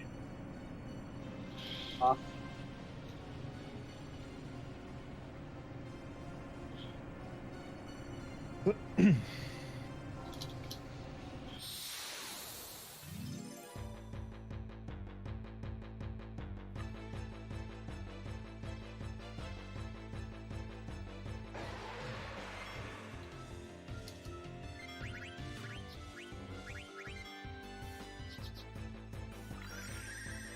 Well, enjoy your lead. Oh no! I think I'm on 7 now. Oof. Gotta be careful with these zombies also because they can use zombie breath, which inflicts zombie status. It's far to 0, which isn't really important, but it makes it so you don't get any experience or AP, and deciding to get experience from these fights and AP. Important to check to see if Drake Zombie uses zombie breath targets before you cue a finishing blow on him. Deciding you need to use a magic tag to remove the status.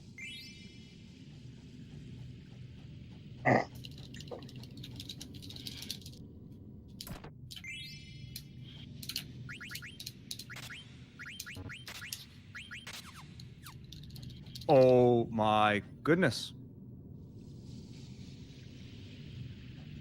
Wow, game. Also, very important you don't forget that Brigandine, it teaches Zidane ability up, which is very important for Zidane getting the abilities he needs.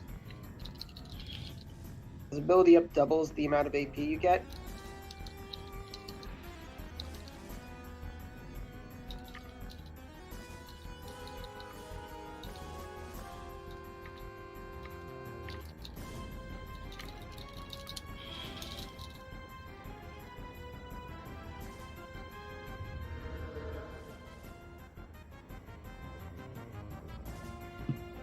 Now we've got another boss.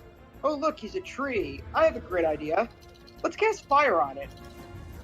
Please do it. Go wrong. Please do it. When you cast fire on a tree. I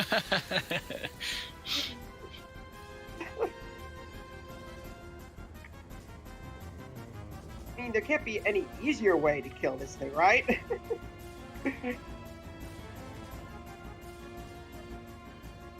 By the way, what was that item we got before the Brigandine? What was it? Elixir? Coincidence. Wow. Yeah, would we? I just knew it was gonna happen. Oh boy. Oh man. Level 5, yeah. Okay. Luckily, good news is Zidane is not level 15.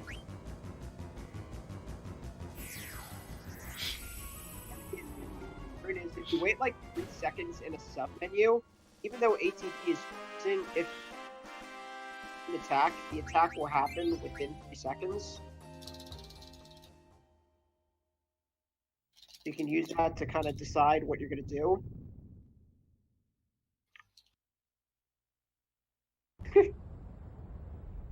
Oh man, this is vile. Yeah, that boss is undead, so he's essentially the easiest boss in the game. All you need to do is either use an elixir or cast life. Has a chance of missing. I don't know what exactly the chance is. Based on magic evade, I think.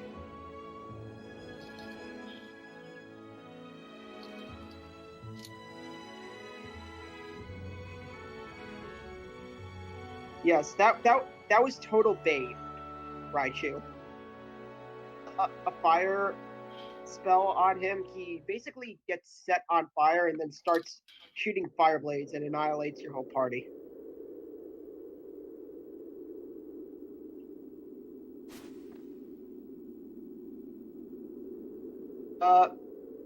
Leaf Swirl actually turns into fire blades. Back to his normal state, you have to cast a blizzard spell.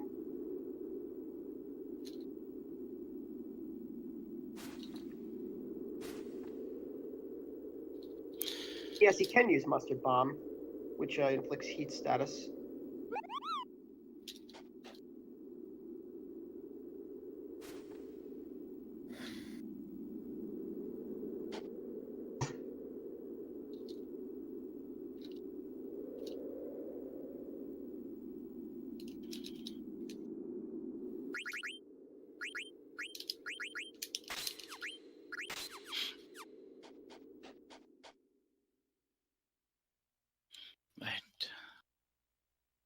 time around. Do you want to save there, or should we not save there? For what? Amaranth. Nah. Fine. It cannot go wrong. Like, Yeah, you as long would as have you to actually counter attack, heal. I think, every single attack. Yeah.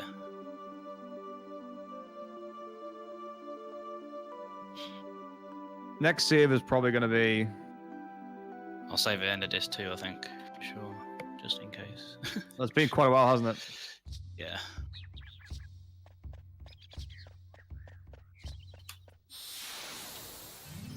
Love this mountain path. It's so beautiful. Apparently the developers loved it so much, they wanted to force players to go through it 4 times.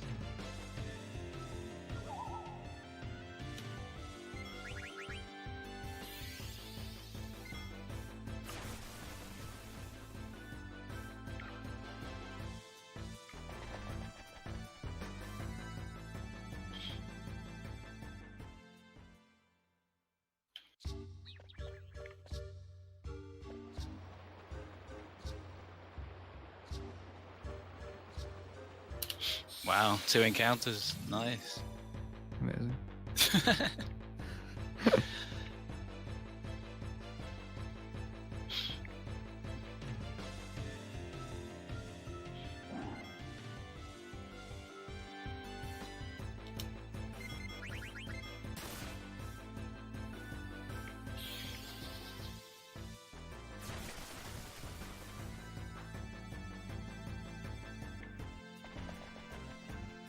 Ooh, these guys can actually inflict berserk.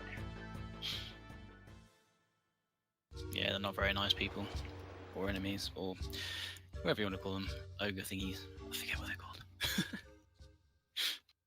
But yeah, the solution is their worst attack.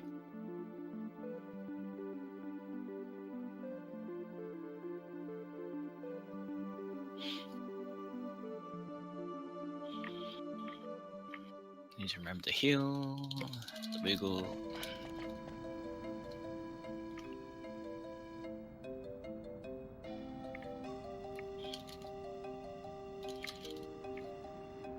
Trolls. Okay, trolls. Trolling me. The developers knew. They knew.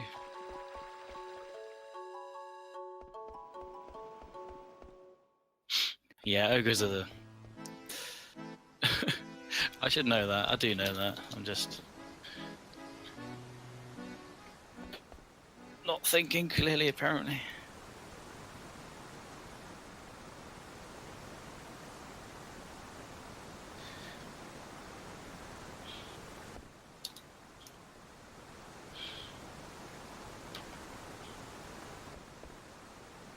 Casting Phoenix, talking about Soul Cage, casting Phoenix would not be a good choice because Phoenix does fire damage.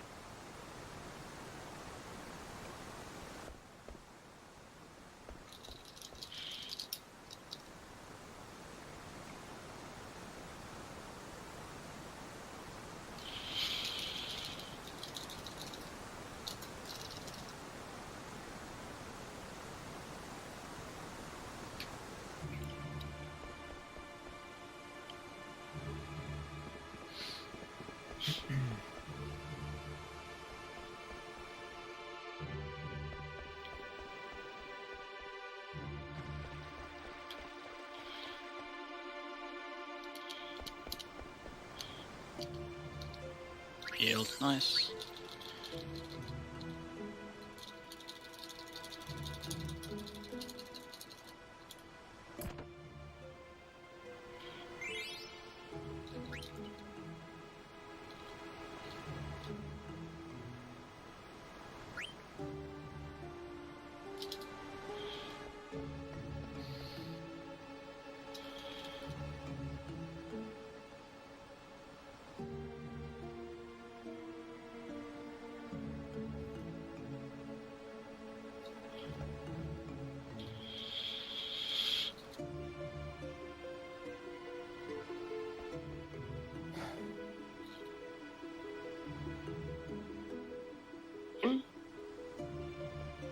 Why does the game choose to call Amaranth Scarlet Hair in this fight?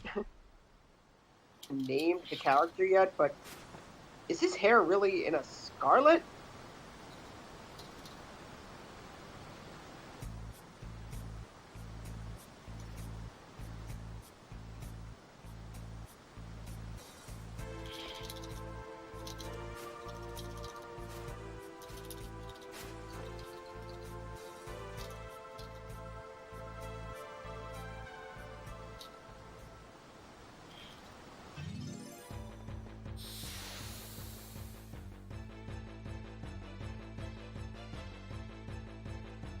Oh, that makes...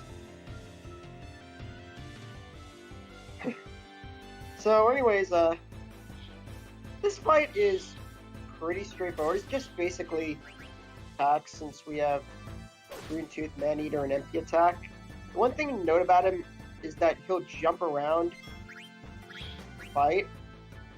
If he's in the back position and you attack and he counterattacks, and if he's in a corner, it will miss. He's also very fast, but since that shouldn't be a problem, we should be able to keep up with him with regards to attacks.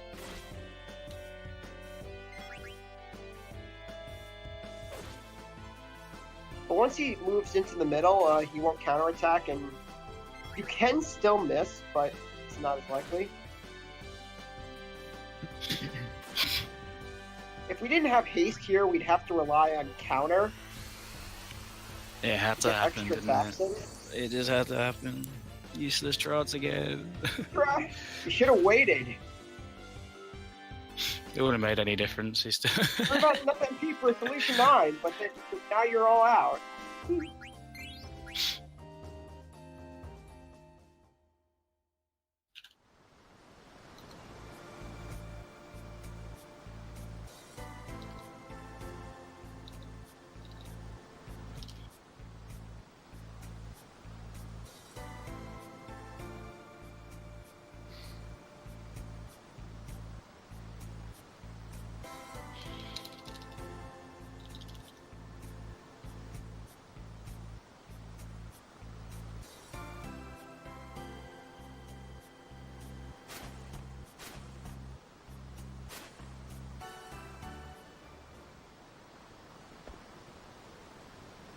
Game, there are plenty of guides out there that you can use.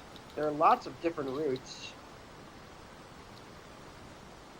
Yeah, generally the not even advice, but the approach that I would go with people is find a couple of runs with different routes, and if they've got good explanations, like marathon runs can be quite good for that. But if there's anything that's been changed, it's not an actual representation of it. You might want to be careful about that, and just have a look at which one looks most enjoyable, and then get yourself some notes and try it out and see if you enjoy it. Like realistically, the only route that no one should run any.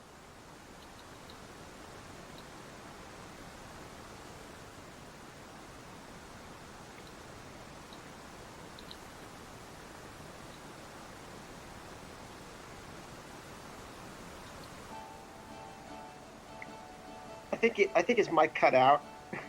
Yeah, I did. Is the route nobody should run anymore is the old route. Slow. As far as I can tell, the only public set of notes for old route now are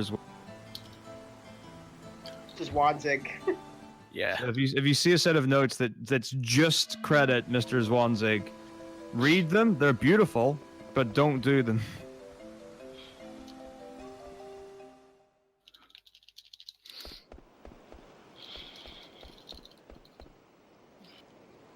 All right. Yeah, that I think that was the Zwanzig route we were talking about, pretty much. Yep. That's pretty old now. Yeah.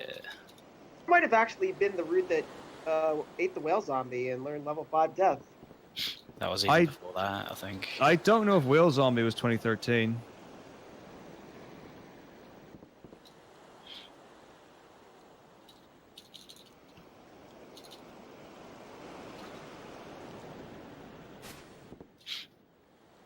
Also, something I like to do personally, if I don't want to attack him when he's in that corner, I could try to steal an ether.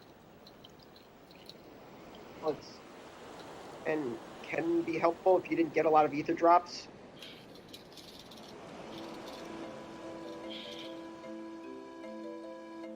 Probably don't want to go for the attack there if he got the first turn.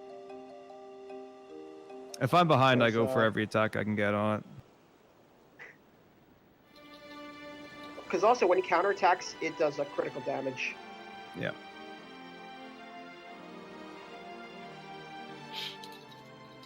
All right. Still about 3 minutes apart. Maybe 4 now.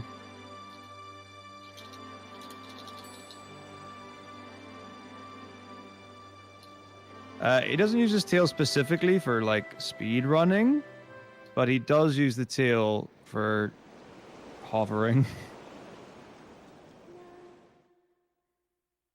Avoid Steiner on the airship. Exactly. Yes, RPG Limit Break 2017 ran this game. Which Centaurian one? and Which Night route Route. did they do? Was it night? Centaurian and Night.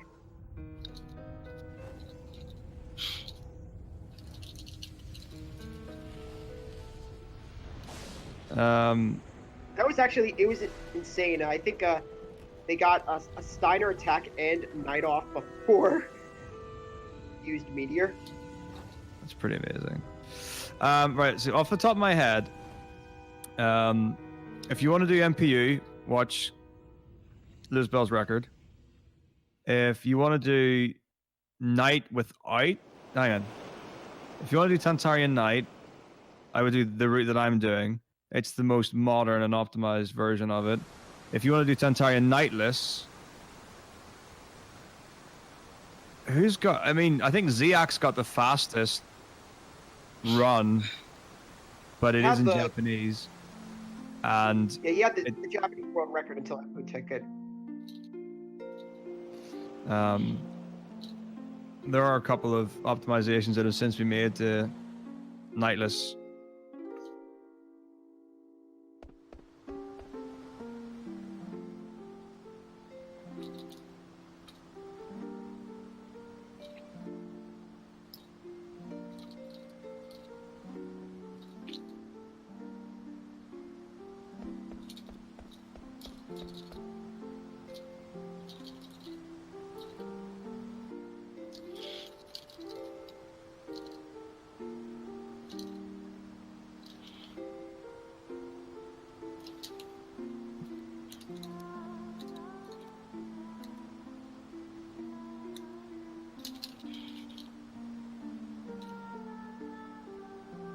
Okay.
Right. The final part is two. Let's go.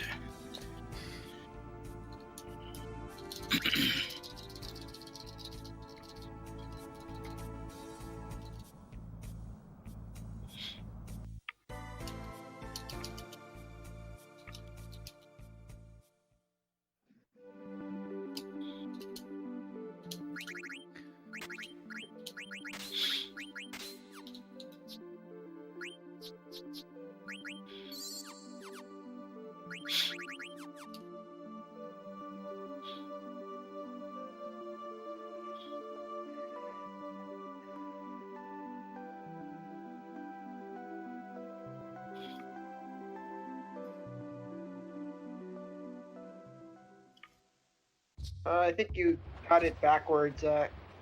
Chaos. Team Mog is 2 minutes ahead in FF9 at the moment. I think Kasubili means that if you compare the splits of the two runs, mine's equivalently 2 minutes faster. I think that's what he means. Rather than Team Mog are ahead overall. I think specific for this. I see, 9. because you started your run a little later. Yeah, it is actually it is quite hard to see when you look at the stream, because when you see one that says 507 and one that says it does look a bit like, why are they different?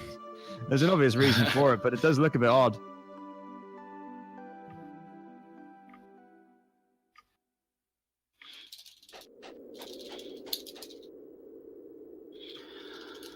I did lose about a minute of that Amaranth fight though, because of the encounters and the trance and.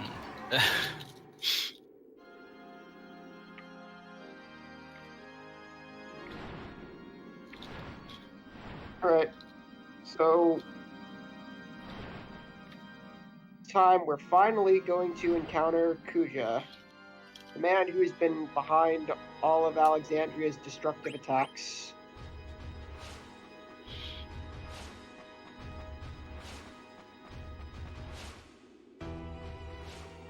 So, just one last walk up the infantry and then a bunch of cutscenes.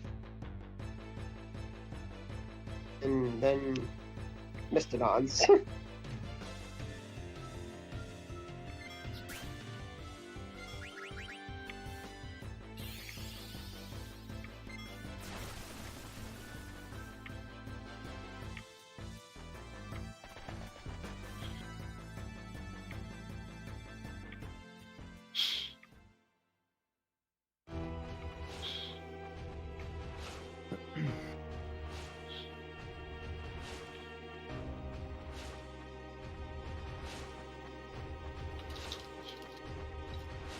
I'll take one encounter at the tree.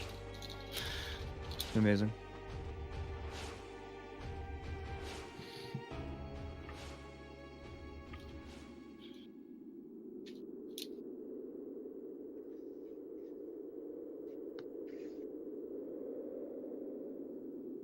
Yeah, Claudia and I are actually going to hijack the entire relay, and we're actually going to make these 100% runs. But it's going to be New Game Plus. So once we finish any percent, we're going to just start right back over again.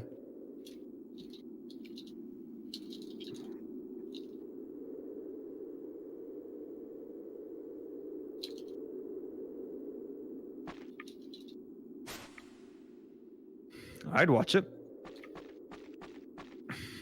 It does now. Going crazy.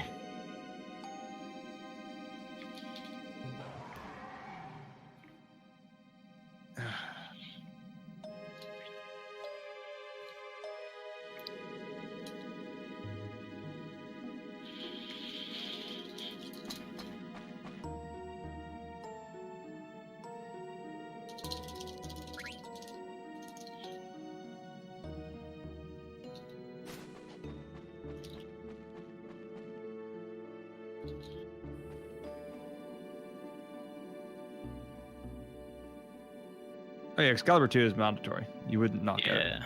It's very easy to get.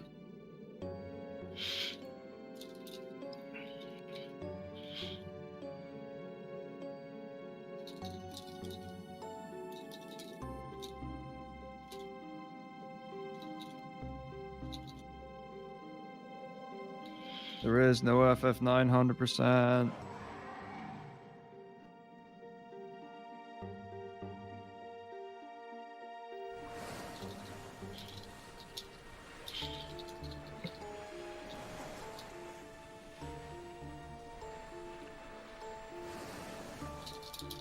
Average time depends on the runner. I mean, like, someone's average time might be 9:37. There's no yet involved. Do you see a percentage counter anywhere in this game? But I would expect 9:30 or better is what you would expect in a marathon.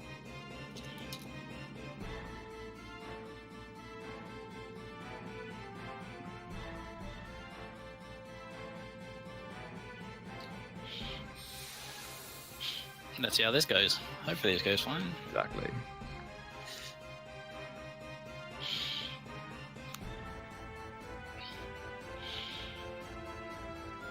I mean, there is a 100% TAS.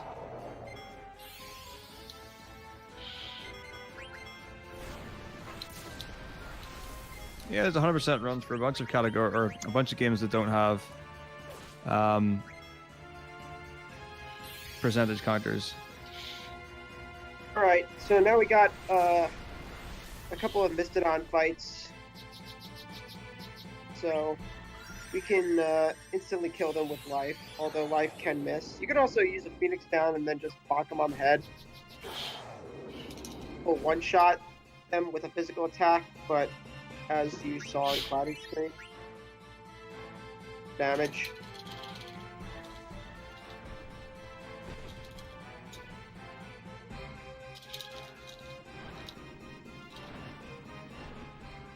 Okay.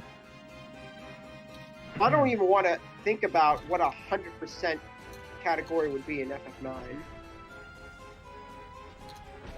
100%, just go on GameFAQs and look up Excalibur 2 Perfect Game. That's about as close to FF9 100% as you can get.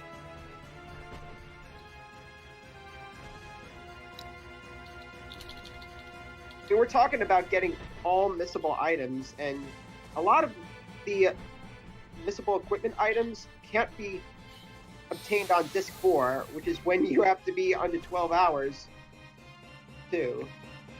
So it'd be very to do in a single sitting. I don't think Kynos will ever go back to FF9. He said he looked at it and just didn't want to do it, I think. Like, he rooted 7 and 8 for PC, and I'm pretty sure when he started 9, he just said he didn't want to do it anymore.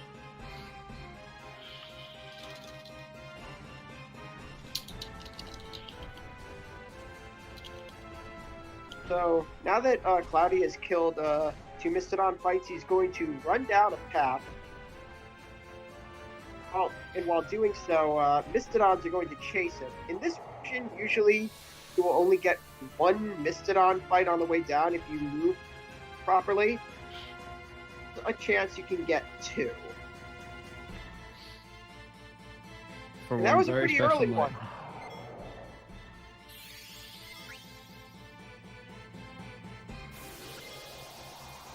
Oh no.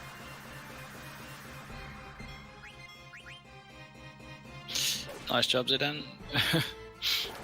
It's the second time he's failed to kill. Yikes. This attack can be bad because it sleep, and I don't think Zidane has Insomniac.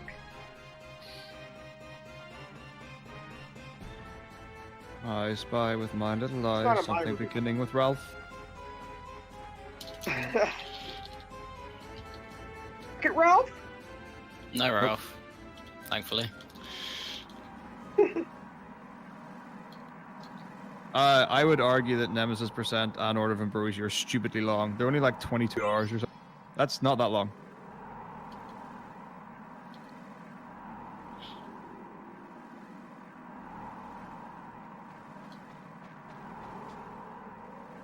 And to 100% is shorter than both of those categories.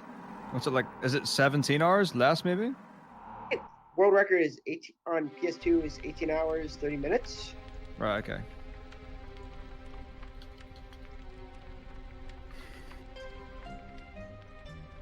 Yeah, 22 is not damn long. I've done considerably more than that.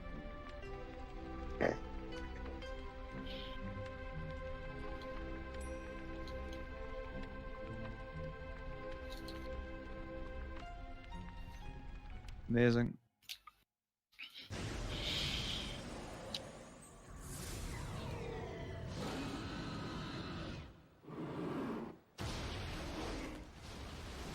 Right now, I don't know if he was doing it earlier, but High Spirits was attempting Nino Kuni 100%. A race of, was it Nino Kuni Platinum? And it was like 36 hours long.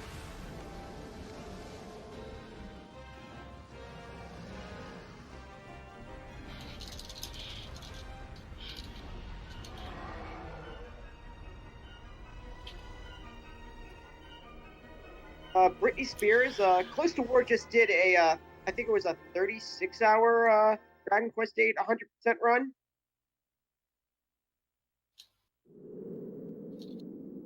Close to War just comes in and takes world records. He's very good at what he does. Yeah. I think he started like FF10 like a month or two before he got the record in it for Dragon Quest VIII.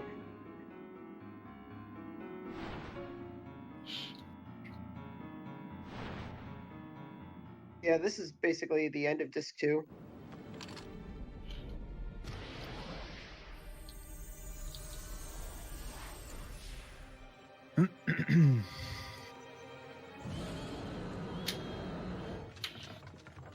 So, who's been keeping track of splits? I think Maelstrom's doing all the splits. Yeah. It's a relay race Hydromancer. There are several different runners. Although, having said that, you know, a 30... Oh, that's an early encounter. Even 31.5 hours wouldn't be that bad. I think Cloudy and I could both do that. Yeah, I've done 7, 8, 9 before, and that was when I was slower at the games. I think it was 31 hours, that's it. Which Yeah. isn't that great, but... Respectable.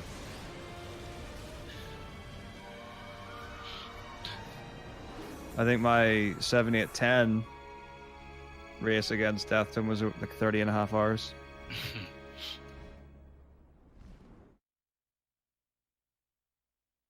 It sounds like you're damaging your health, but you're not.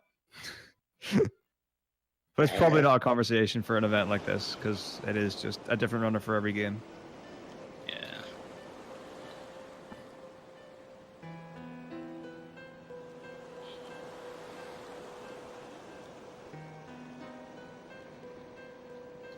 So the difference is not to do with segmented and single segment. Those aren't the two separate ones.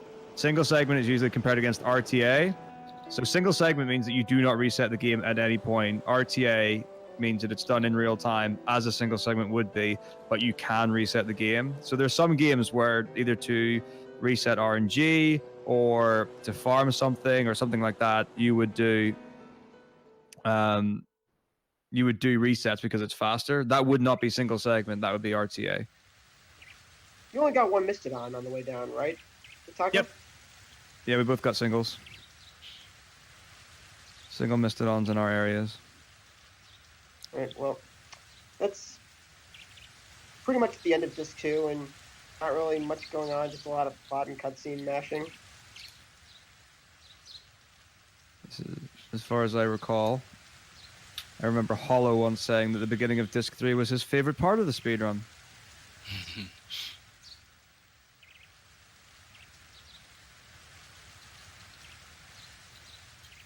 It's around 30 minutes of mashing with a car tournament and some other bits and bobs in between it all.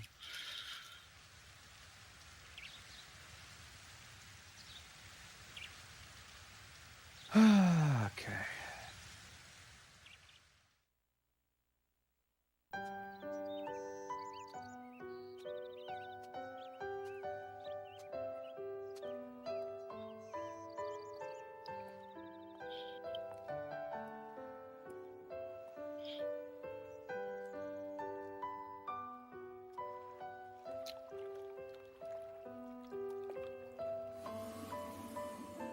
I'm gonna save here, since we haven't saved for like 3 hours or whatever.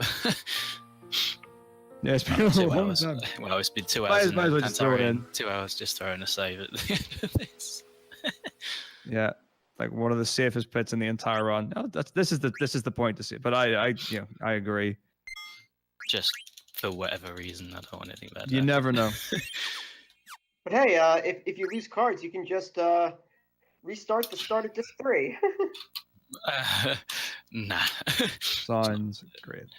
I have a setup for not getting the rebirth ring anyway, so I'll be fine. I've got it somewhere written in my notes. Yeah, I'm pretty sure you have it, or had it.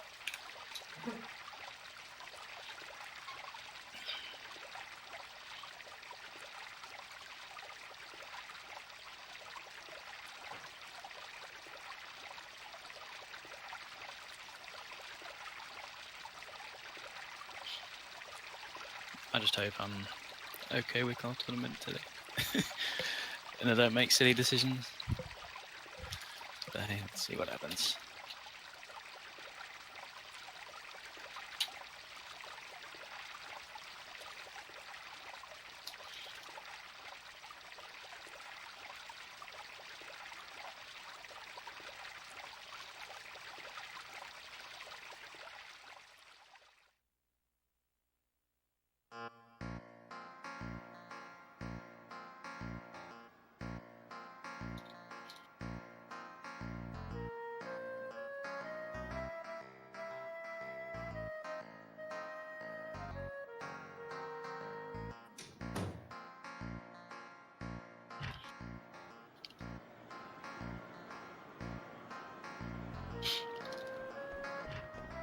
This is where I'm going to dump all my cards.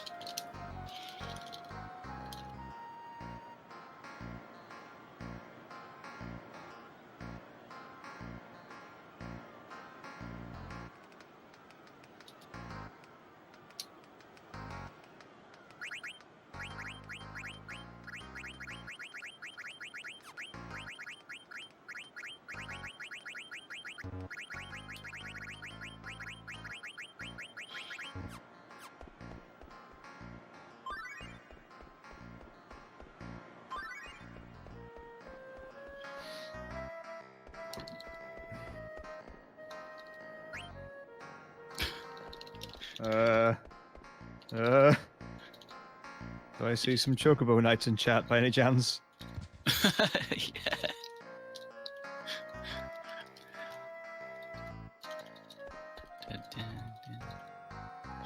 You can't actually do it, so it will force you to like get cards so you can actually do it, because you have to go through it. It doesn't let you do anything else. Yeah, so what Cloudy was doing was he was all of his cards in hopes that Tot will give him 5 really good ones. It's what we call the Tot strats. No one gets any ones from the Bell Tower and Alexandria. It's too slow. Not worth it. I think people used to get the Linimlin card on disc 2 until they realized it was bad. The Lin, yeah, it's not a great card. You think it would be quite good, but it's just not worth it.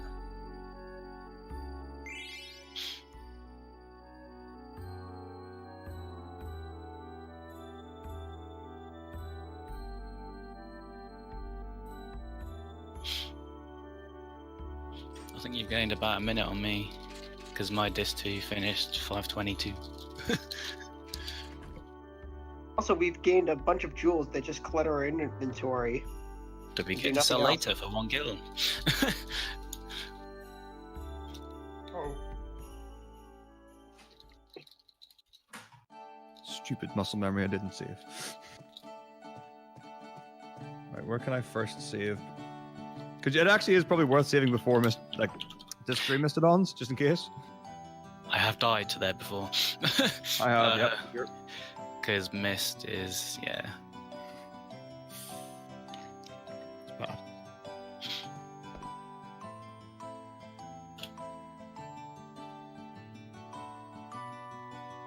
Which is exactly why summons are bad. Actually farm jewels just to increase the damage.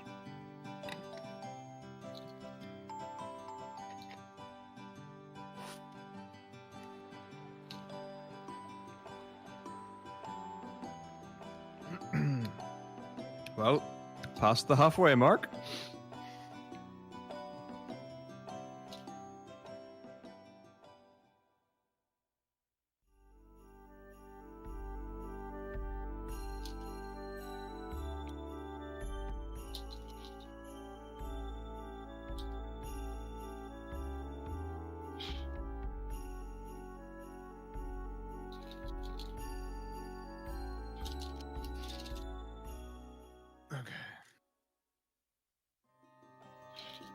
The one piece of movement.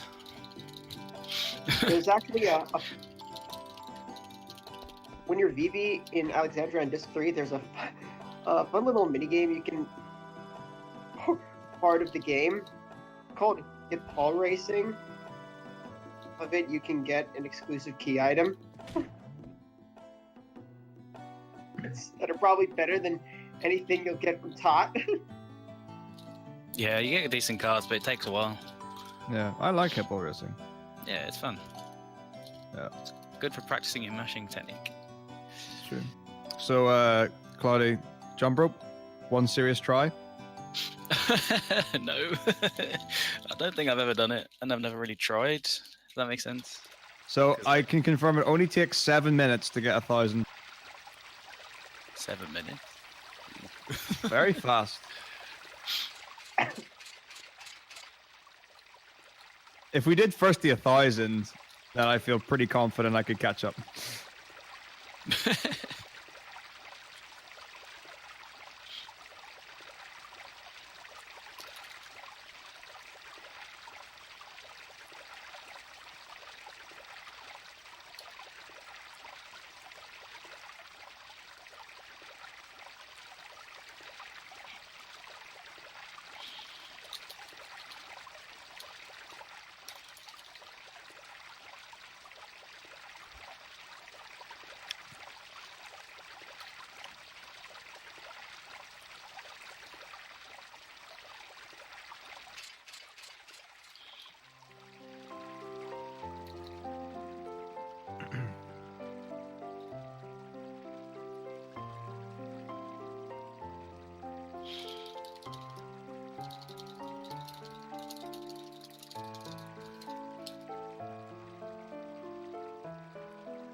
There are no cutscene skips in the PlayStation version, Blast Aqua.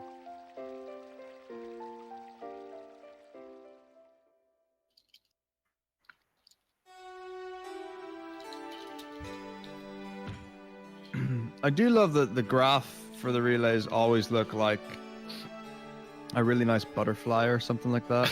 Yeah.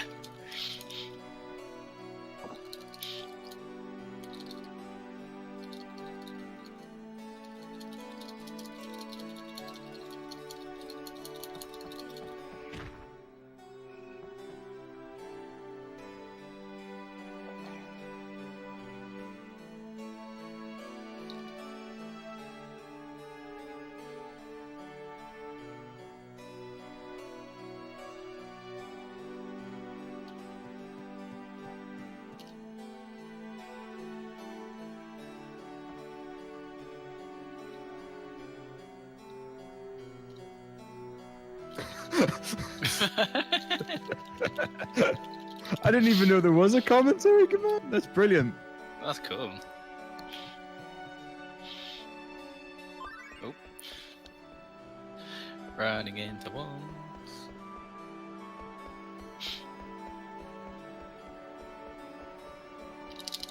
Do. Ooh.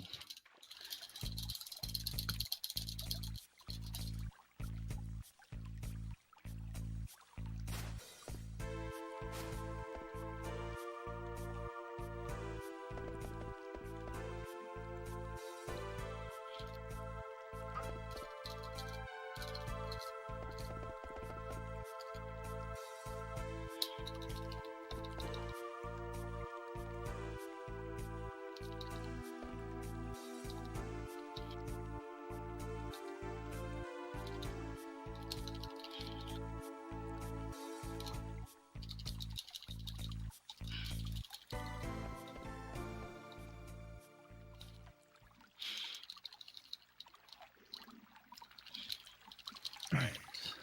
Grab the money and the lapis lazuli. Do not forget. Well, the money I could probably do without, but lapis lazuli, no chance. Yeah. It's been a long time since I forgot that there.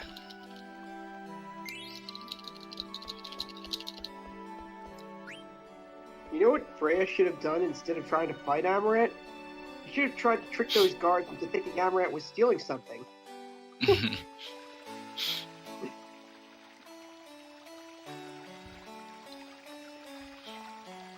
There's a little ATE you can watch it in Trina where it explains why Amaranth wanted to kill Zidane earlier. Hmm.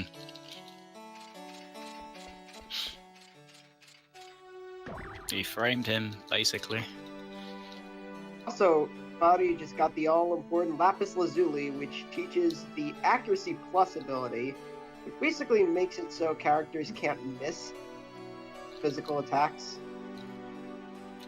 But conveniently, it also has ability up.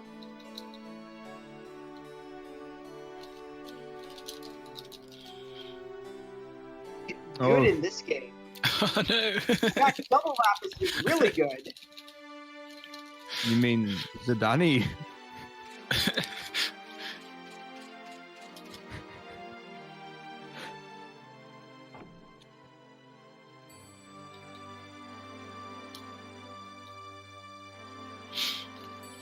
Zidane.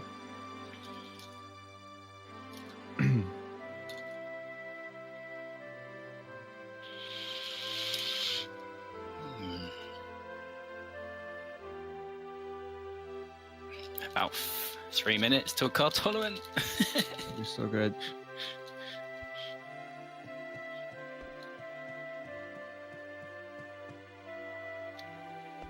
I already know that you're going to get win-win-wins. I've already accepted that.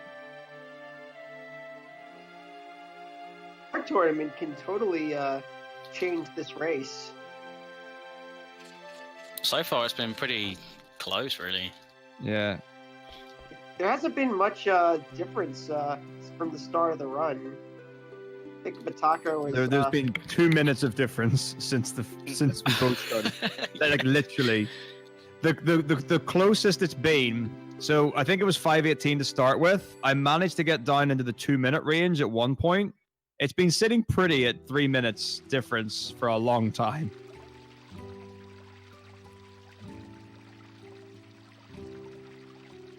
I mean, the only problem is that, you know, we can only keep this up. It's going to start getting more drastic toward Disc 4 and onwards. Disc 3 stuff, our routes are vastly different. So Yeah, like that's what it'll be. There, you know, the proof will be in the pudding. As soon as we get to Shimmering Island, or even once we get into Brown Ball, we'll get. You know, that's a fairly good indicator of what Disc 3 is going to finish like. But I mean, Disc 4 could... Who knows? Because, like, you could get first try death, guys, and then die to Transkuja.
One of the rules of Garnet percent is the Rhenium Dagger Garnet. It's arguably one of the most important rules.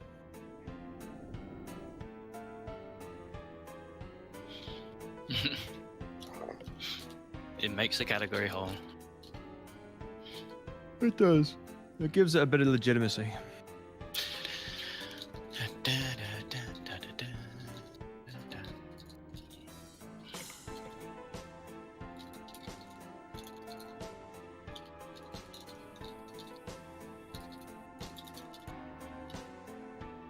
Yeah, 2 Mogs ahead by about 3.5, 4 minutes.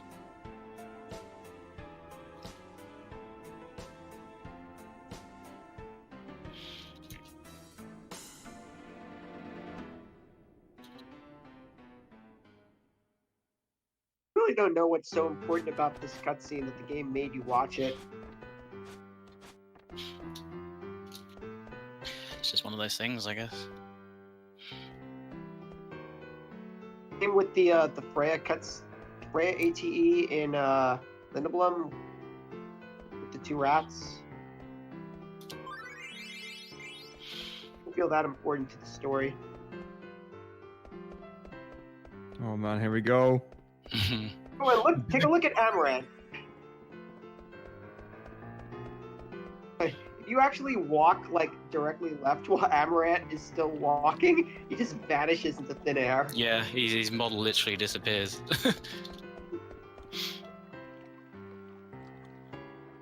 And since he had to did Todd strats, he had to get the card, so he didn't get there in time to see it.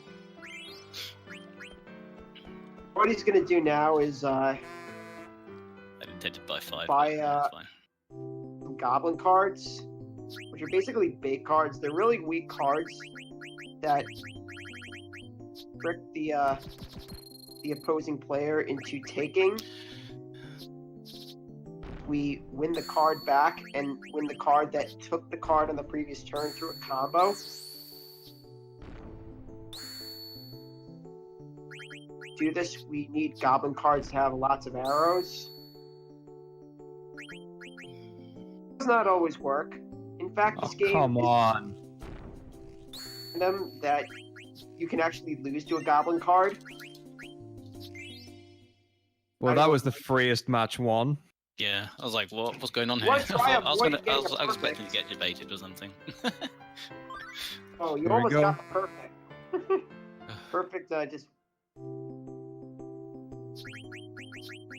Especially if you get it on the last round. If you get it on the first or second round, at least you can get some good cards, hopefully.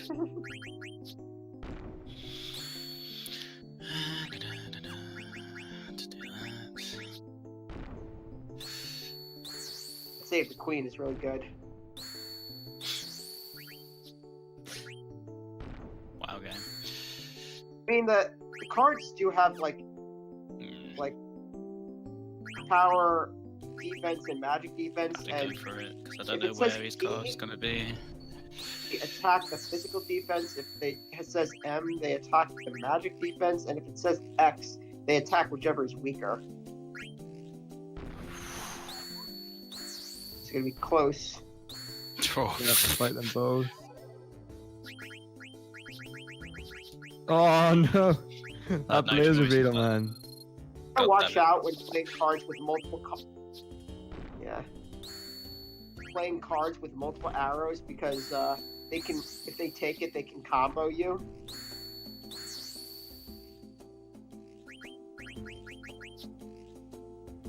Might regret this, but let's see.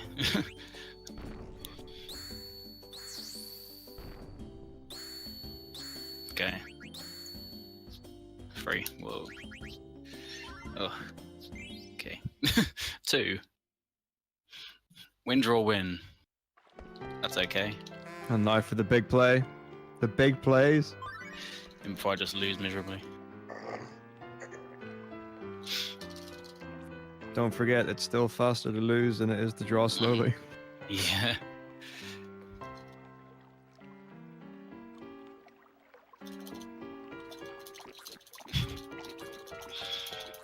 At least it's not overtime blitzball.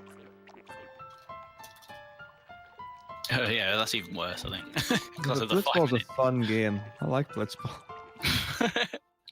I would happily play Blitzball for 20 minutes than do 3 minutes of the worst pain imaginable. Wow, this is a weird board. Can't really do anything else other than Oh this. wow, I've never seen a formation like that. I can't do anything else other than this. Oh, you got the first turn. Win! Damn it.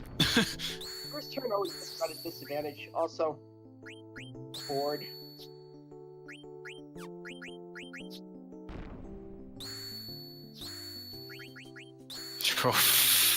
Can't really do anything about that. Goddamn car game. Oh, This that's is the even card worse. box.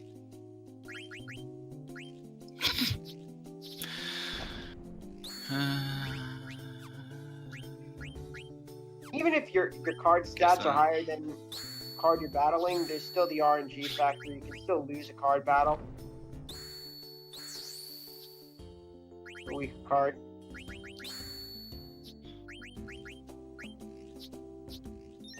Okay, we won. Jeez. That wasn't too bad. It could have been worse.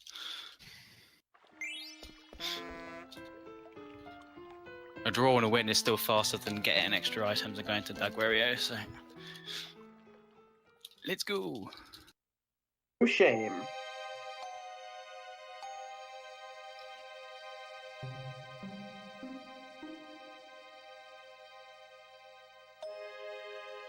You just get a perfect taco? No, it was a horrible duel. Really bad.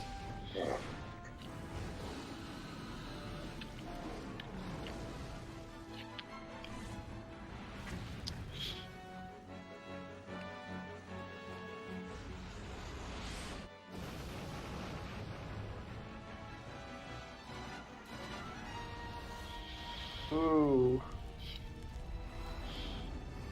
Okay, I think you got this.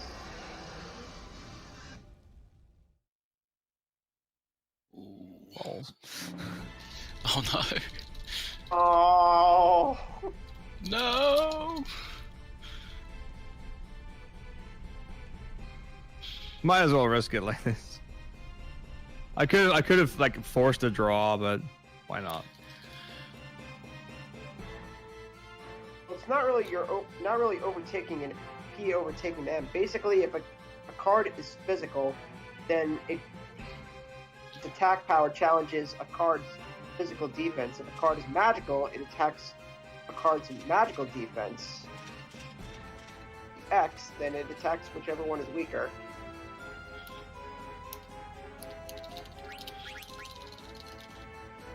Also, here are the Steiner net order. Why did I do that? Oh, the perfect. Why did I do that? Slow!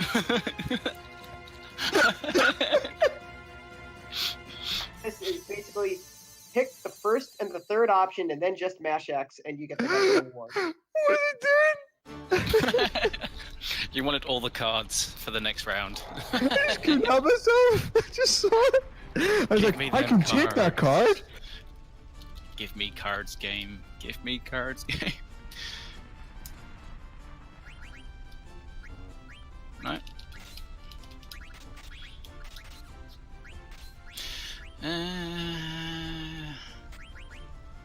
Oh, I need vodka. Sugar. Right. So there are a couple of minor skips you can do here. You can skip actually did Mistodon I know fights. what's wrong. There we go.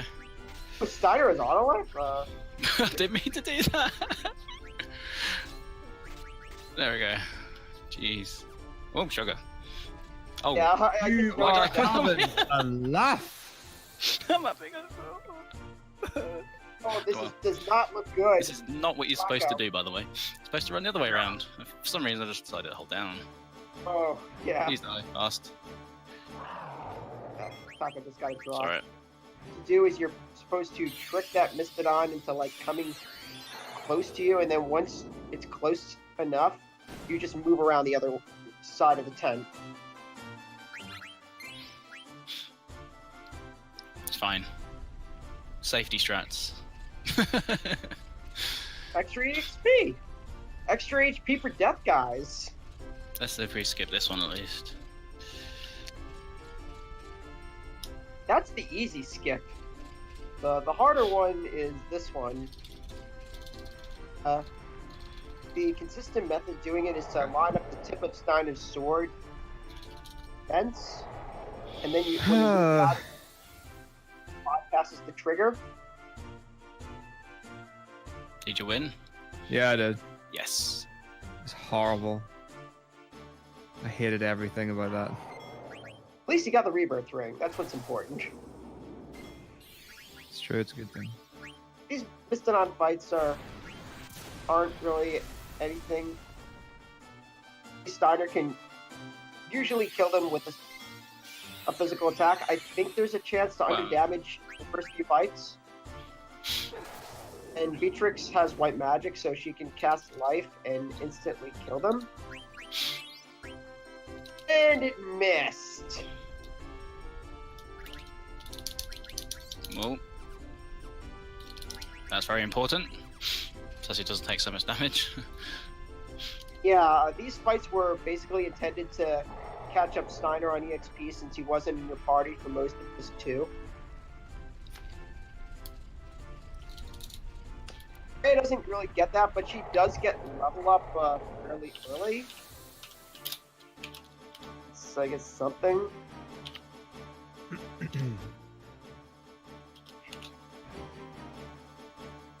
Miss Tadans. Something major did happen, Wookie. It was Final Fantasy II.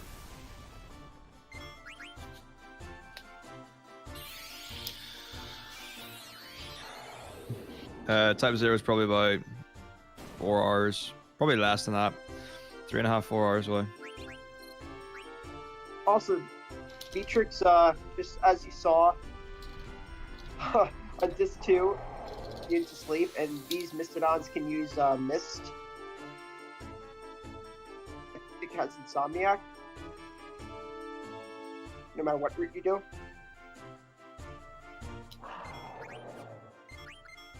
Nah.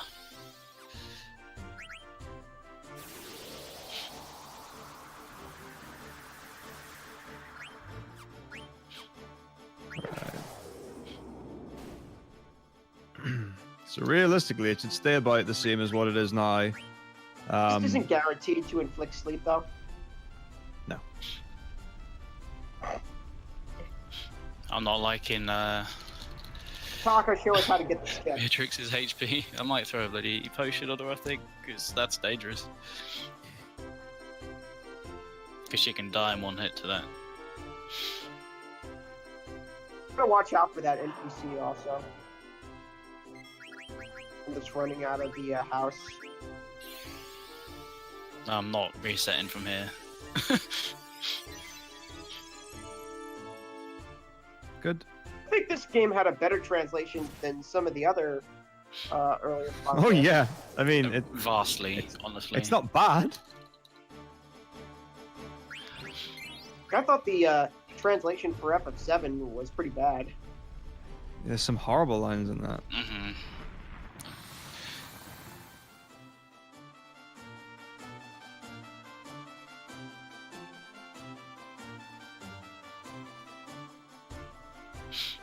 And in this last fight, they give you the guaranteed Steiner trance. However, because you get the guaranteed trance, they give, by the way, because Steiner one-shots them anyway, they give one of the Mastodons a max ATB gauge. Not like that, but the other Mastodon gets its turn before Steiner. Only Beatrix is fast enough to beat it. And if you actually have enough MP at the end of these fights, you can actually have Beatrix use Shock instead of It's actually about the same time as far as animation, just because the death animation is faster. I have so much money, it's insane. Brag about it. I've got 31,000. I think that's the most I've ever had. I hate that sometimes. Sometimes you get stuck on the doorway and it doesn't let you through for whatever reason. And you move a single pixel to the left and it's fine. Thanks, game.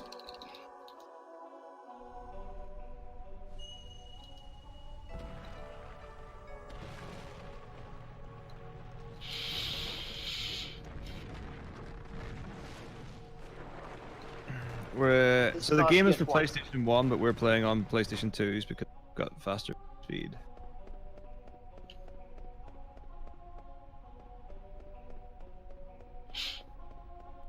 My favourite part of the run, break time. Yeah, like 4-1 it breaks back to back to back.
Second longest break in the run.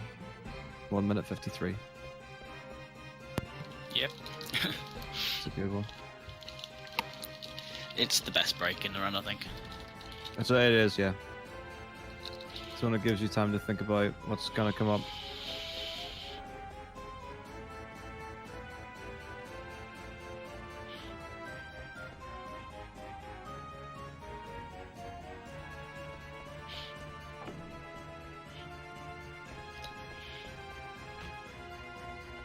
I think Team Mog's audio is the one playing.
And now Alexandria is destroyed.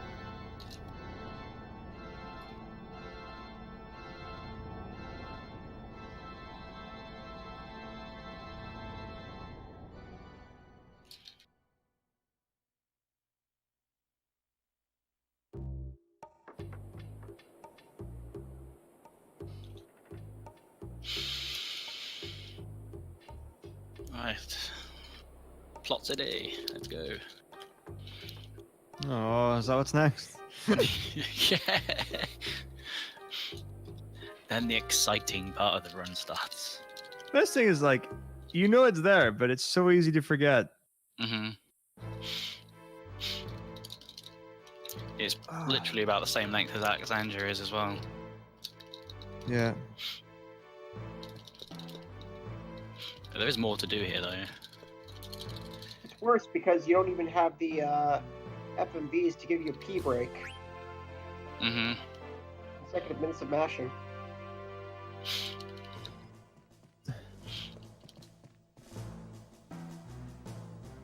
Right, talk to the guy.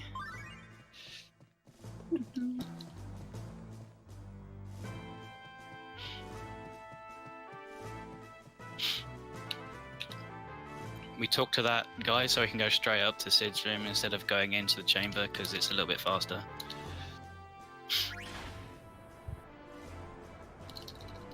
There are actually a few ways you can advance it. I think one is if you pick the second option for blank, he tells you Yeah. to go in Xboxes, and then you can also watch an ATE where he says, "Oh, I forgot to tell him," and I think that also advances it.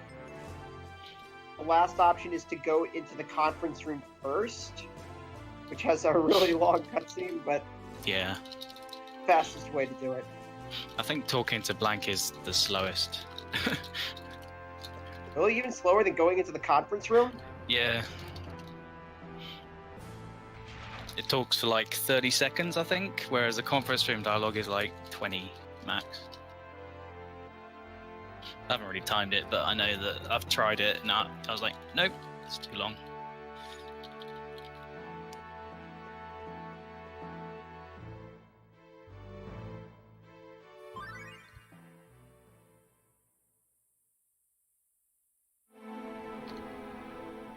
Right.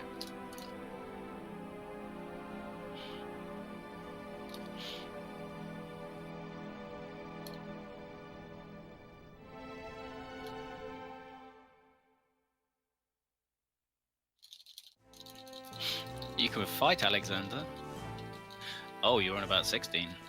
I read that wrong. I read 14, sorry. I hope Final Fantasy 16 doesn't come out.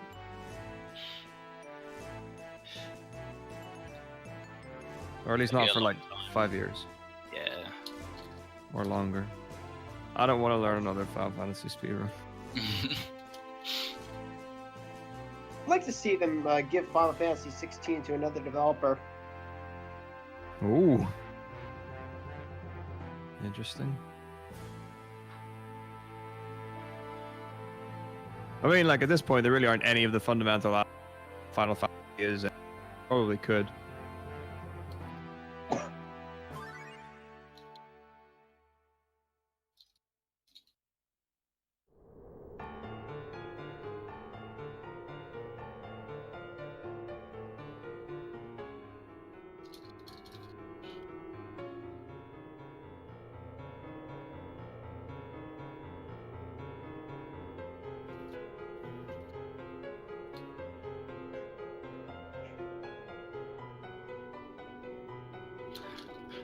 So, has anyone ever made the mistake of going the wrong option on the elevator? Oh yeah. So you actually have to talk to the guard before you can enter the regent's room. Open until you talk to him.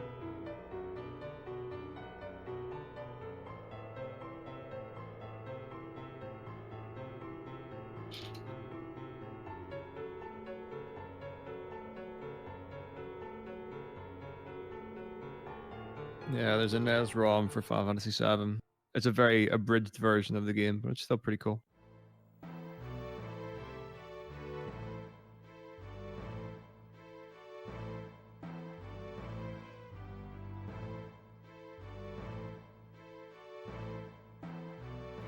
We're on the same screen almost. Actually, it looks like we're you Looks wouldn't like we're in the know. same place, yeah. Because this dialogue is so long, you wouldn't know that we were at different places. Yeah.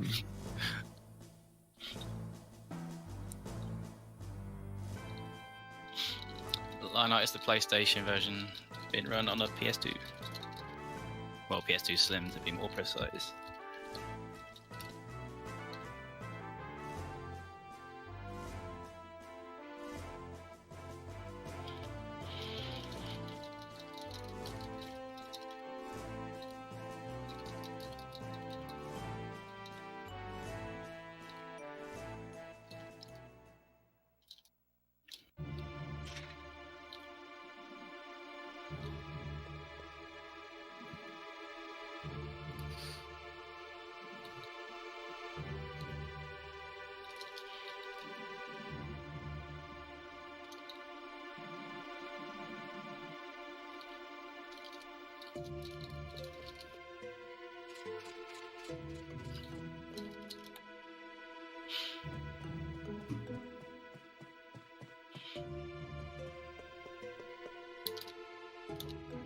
Hello. I'm sure my down button likes to stick and just do nothing for me. Pressed down 3 times and he went down once. Maybe it's time for a clean. Maybe. It's definitely a thing, though. Garnet doesn't lose her voice for a wee while yet. Oh, losing her voice, yeah.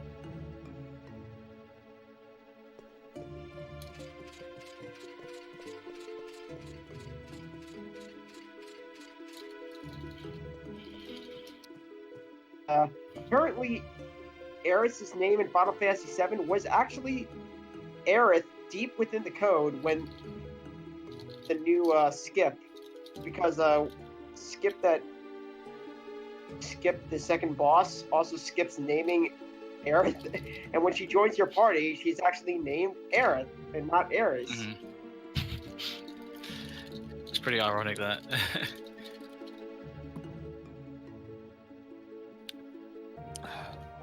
Whoever was just putting the names into the name your character slots just made a mistake, apparently.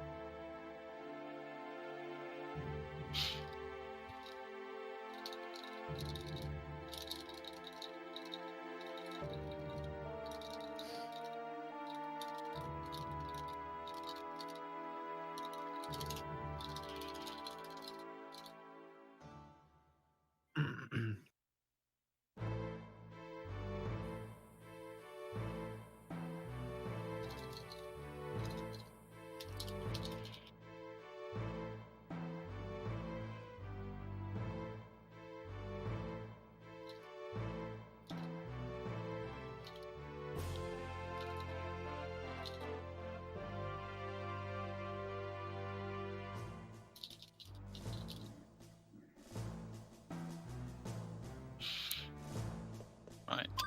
Let's All go right, shopping. can we tone down the best and worst Final Fantasy debate?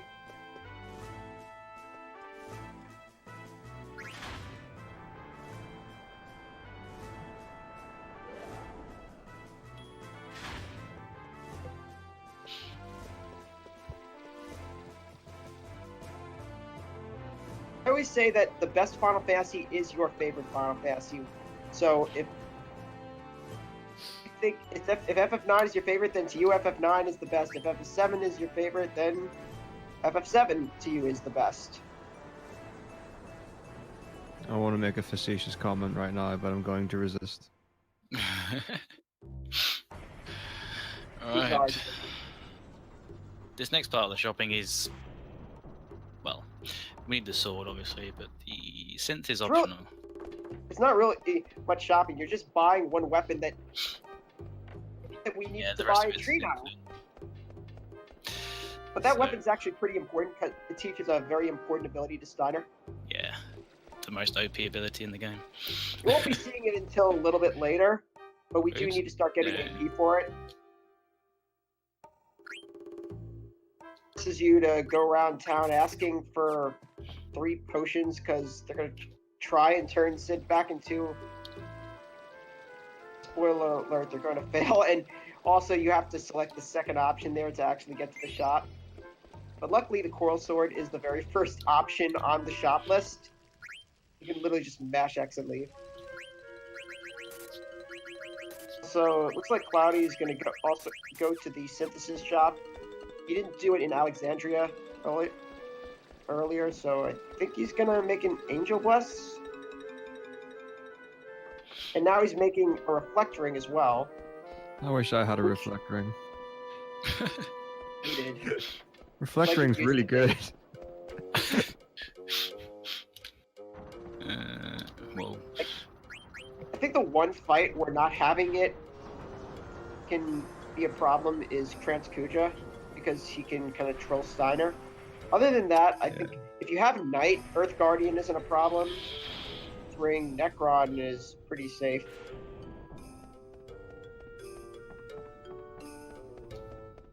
In my opinion, Reflect Ring's just a very expensive item. it is expensive. It costs 24,300 gil. You can buy, was it 2.5 silver folks with that? You don't even need the Reflect Ring really to keep Quina safe on Earth Guard. You just buy a Dark Hat and give him a Coral Ring. And the Gaia Gear, and he's pretty good. Dark Hat nullifies ice damage, Coral Ring absorbs thunder damage, and Gaia Gear absorbs earth damage. So I think the only thing that Quina wouldn't survive is Faraga. Maybe Double Slash if Quina's HP isn't very high. Which I don't think it is on either of your routes.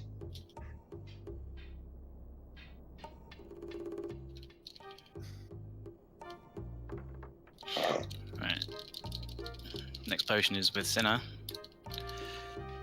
Let's go.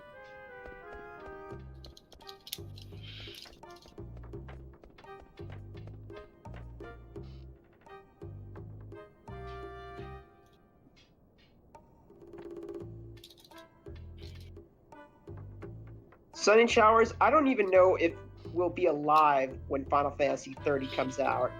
Based upon the length of time it's taken in to bring out like 2 games, I think it's gonna be pretty safe to say.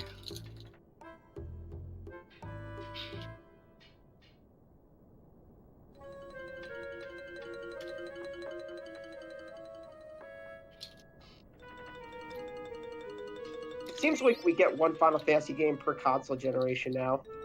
Yeah.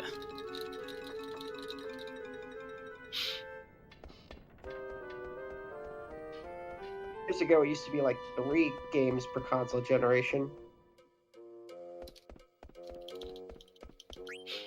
Alright, this guy has the last potion. There's also a Lapis Lazuli in here. That's a strange potion. All potions got. You actually have to talk to this guy before you can get the potion. Also, here's the second Lapis Lazuli. Roots do only pick up the one in Alexandria, but most of them get both.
Alright.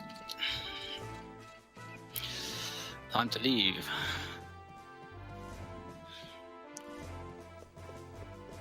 You get to play the video game again now.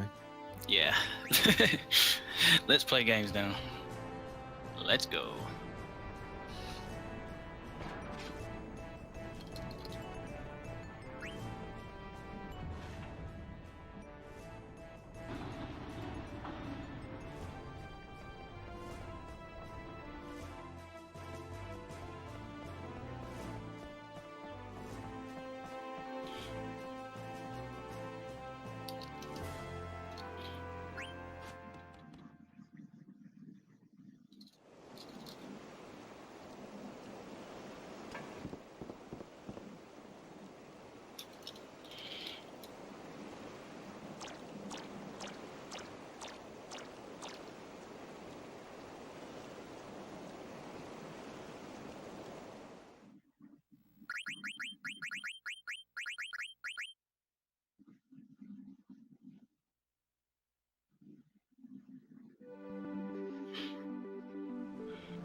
We have to go to Black Maid's Village now.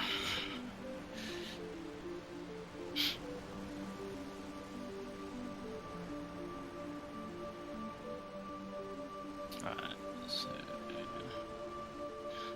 left here.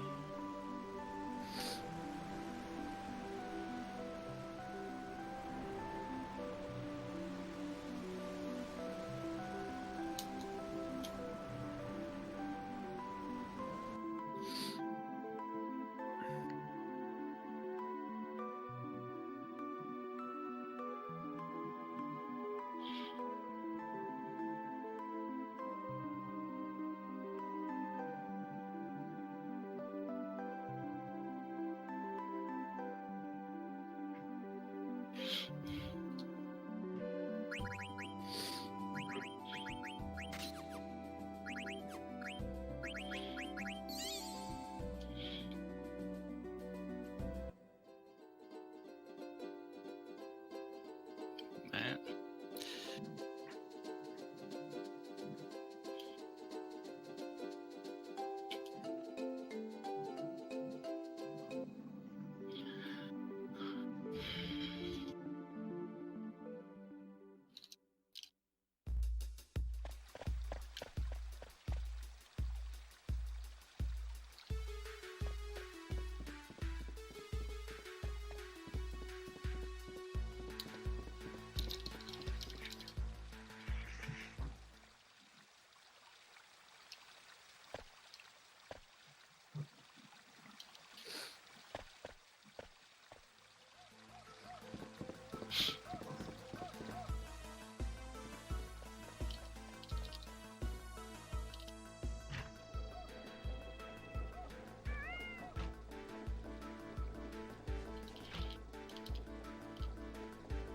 Boom.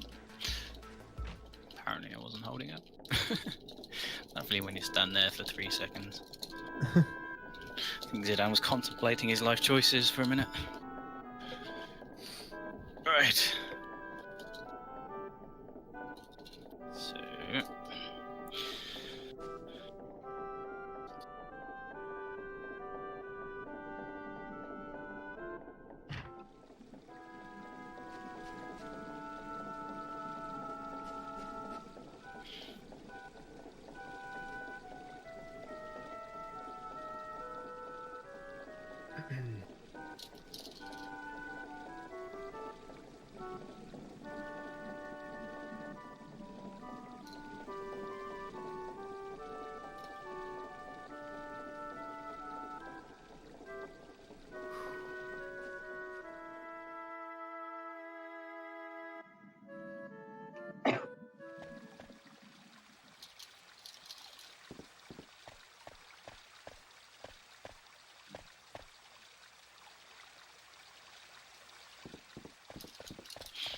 I think that extra mist on fights cost me like a lot of time.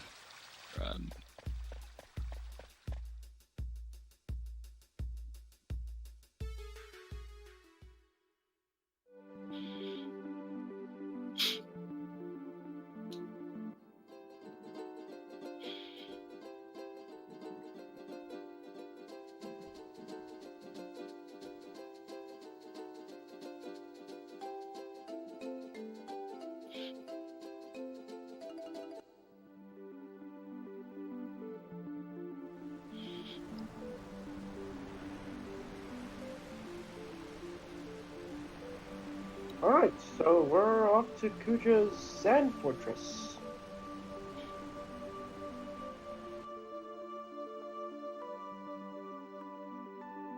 Most of the plot in Disc 3 is finally out of the way.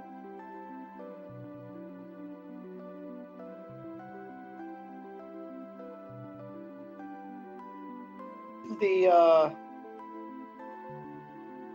sand pit to the far left always, or no, it's not to the far left. It's the, like, after you pass like the mountain area. Yeah, that one. At that point, always has the. If you guess wrong, you get into an encounter with an antlion. At 9 2.0. We don't want to be fighting those. Alright, so this is kind of where to diverge apart. The route you use affects what party you take to Oilvert. Stay behind in Desert Palace.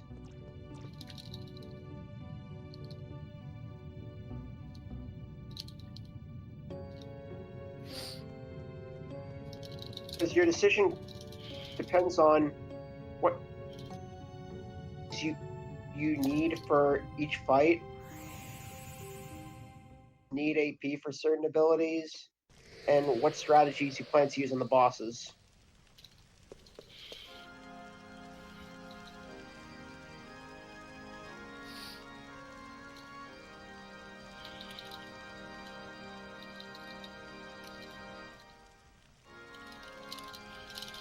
Basically, Kuja's ordered Zidane to go to Oilvert and get him something, and is sending him there because he can't use magic in Oilvert.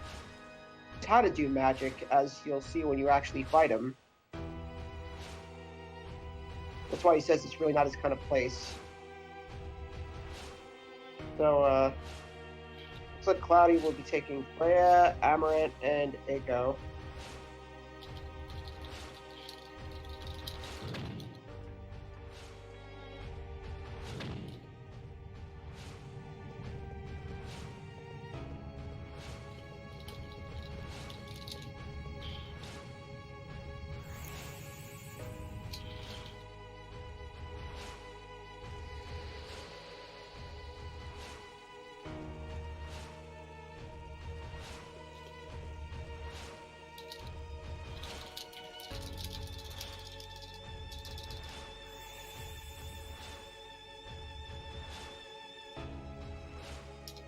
Doesn't this song sound a bit like the Sand Fortress music from FF5?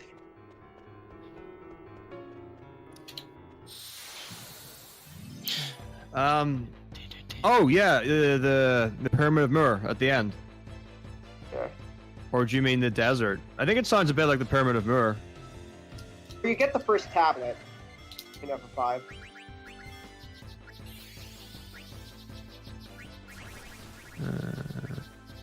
Yeah. Sorry. This is one of the longest screens in the game. Very hard to get through without an encounter, although it can be done. And you have to go through it 3 times. Expect to get an encounter on each trip. At least 1 encounter, if not more. That level doesn't reset.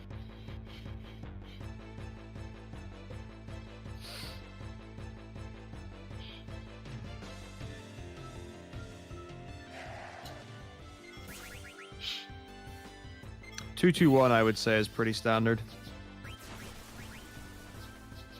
You might want it to be better than that, but it doesn't really happen that often. Metako is taking the same party as Cloudy, currently. It's a controversial decision, but I felt it was the right thing to do.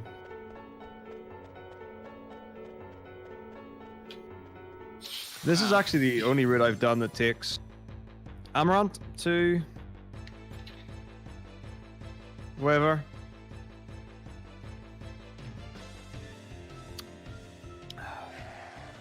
3 encounters, man. 3. That's not nice. I always expect 2. I don't like 3. You Fact, just gotta. I mean, 2. It happens. You just accept Yeah, it. yeah. Fun fact. You never on have reason to complain about 2.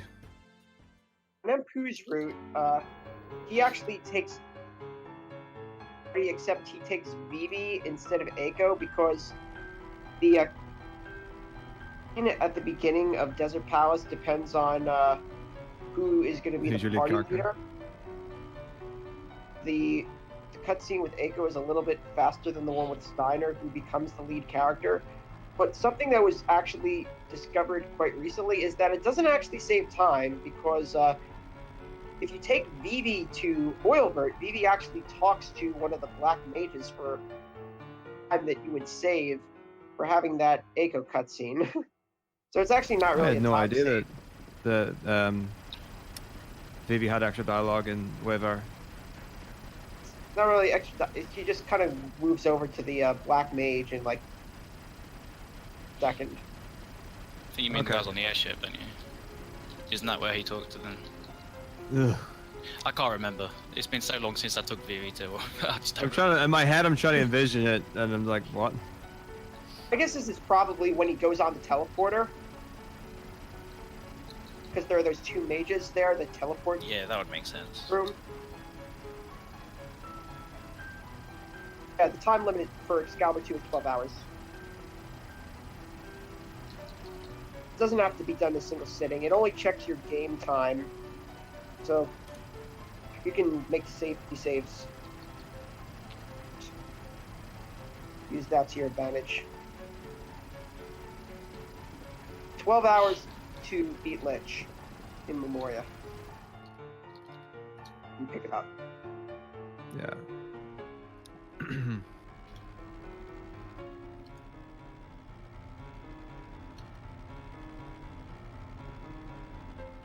So the Steiner. priority of characters goes Aiko, Steiner, Vivi. Yeah. So Steiner, Vivi, and Freya. I've never seen Freya as a lead in Desert Palace.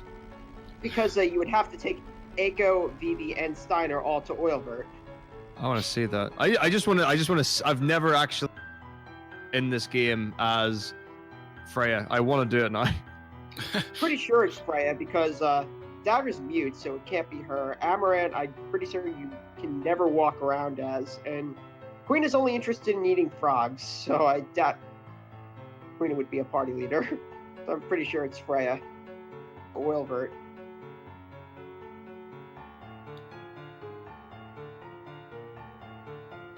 Also, the second longest stutter step in the game. Some people choose to clip this forest. However, when you're in a forest, your map increases a little bit. I'll be going through So the it's a forest. bit risky. You can also hit the ragtime mouse in there as well, which just Oh, wastes he's a more time. nasty one. He's a critter. Yeah. Don't ever flee from him because you lose 5,000 gil. Yep, that's so true. I've done that before. I don't Instantly think I've done it, but I heard about Quexel doing it, and that was enough reason to do it. Are you gonna save before Arc? I'll save at the Moogle just outside. Not the one just before the room, then. I could do, I guess. Just because Going like Arc's inside. pretty safe, but if he does actually like hammer home, it can get messy. Last time you'll see the Chocobo, so everyone say bye, Choco. Unless we use it in Estogaza.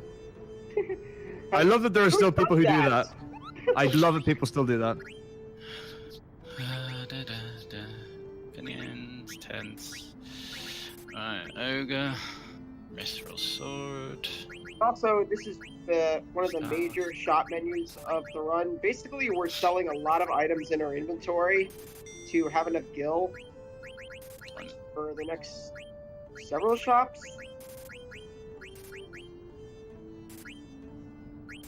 Need I need bronze on. Chainmail can go.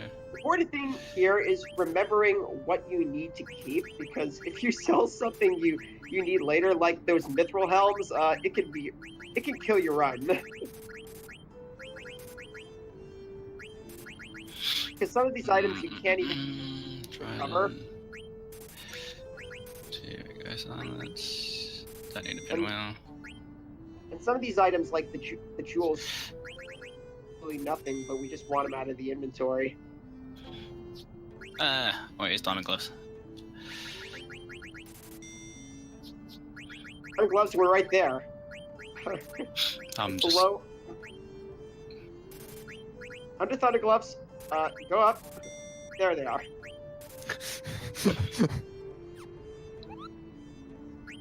They're there. Where? Right there. Where? There. What?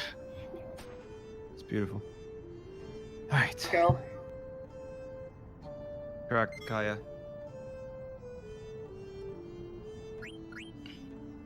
We're saving outside. There's actually another save point in the dungeon. I Closer to the think... boss. Did I buy one or two? I bought one. Rip. No.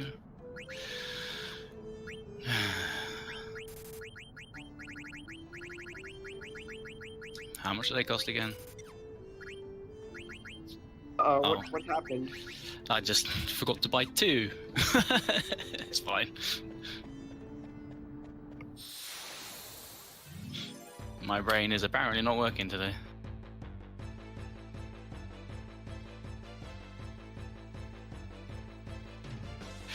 Right away, please.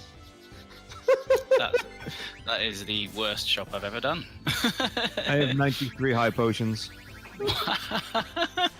Because I stole a silver fork and I normally buy 4. Ooh, trouble knife.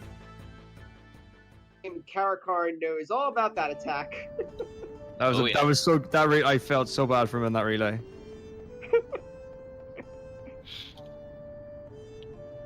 Like 100%. Like that he's just like, yeah, I normally just suicide Ico here and take the experience, which I do. Is like I do the same in this read because we've got Ico. Trouble status works both ways. So not only do they carry over part if they take an enemy's physical attack, but if you have a party member physically attack a character with trouble, the rest of the party will take half the damage. And since Freya does like so much damage to Ico, it just wiped Kara's entire party. Got trouble knifed right before. You can get a lot of experience in Oilver by fighting the epitaphs. Basically, if you attack them physically, they counter by summoning a mirror character, and those mirror characters give a lot of experience.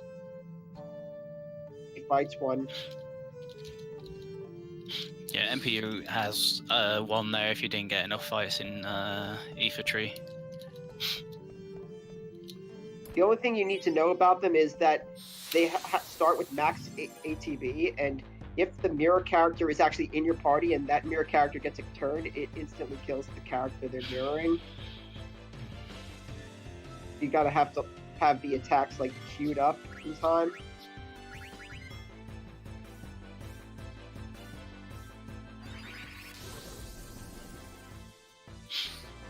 Otherwise, these guys actually don't give any experience. If you Just flee 2 from AP. them, Yeah, that AP makes all the difference. flee from them, The AP and makes all the 65 difference. Gil. Not a gil for fleeing from those guys.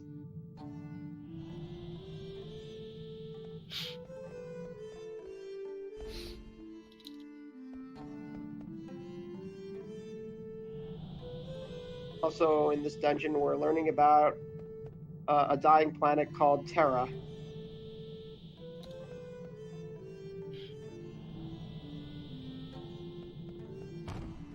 Apparently, only Zidane can understand the language of this planet. I wonder why.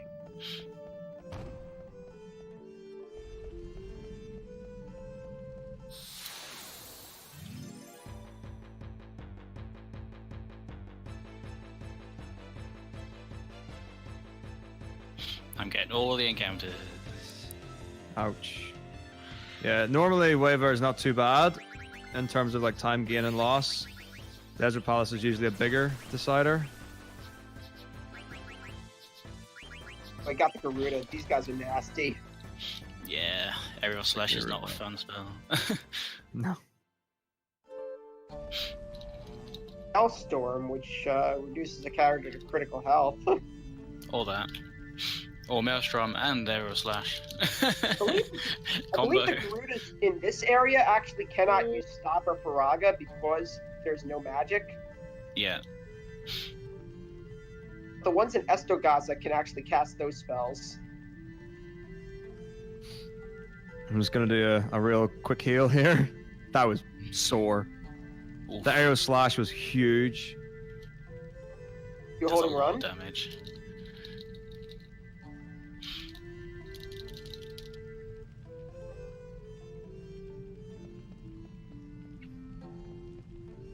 And I mean huge. No, another encounter on the screen. Ah. Taco's already at the witnesses room.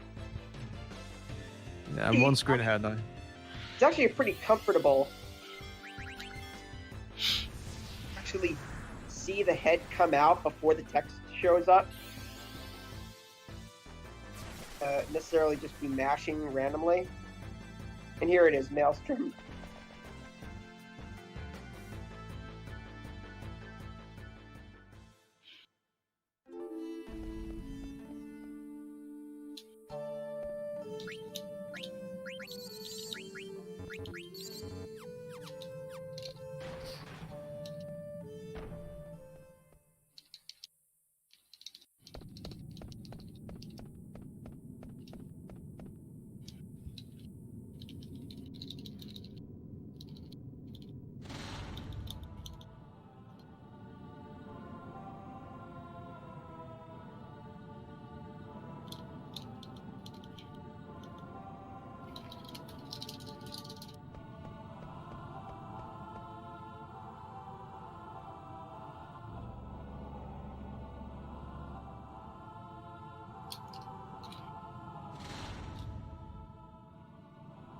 I think 7 encounters so far.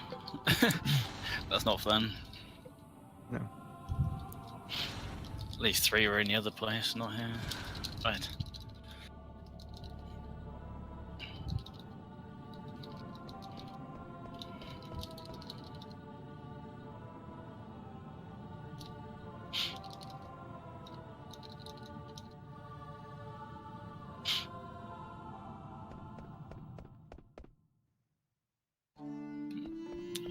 Move out the way. I'm gonna split that screen because of that reason. That was a screen that I never split beforehand, and then I saw MPU do it once, and I was like, I'm going to do that every time now. I was like, why wouldn't you do it?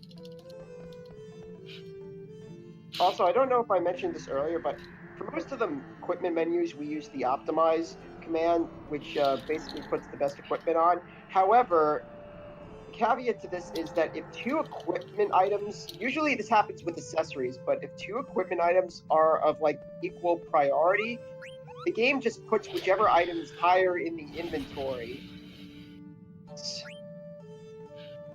which can affect some menus. Especially if your inventory is not the same every single run. Crap. I ran to the wrong bit. It's fine.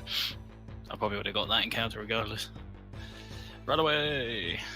Oh, it's only Epitaph. Everyone with clear-headed, because this next boss can confuse the entire party.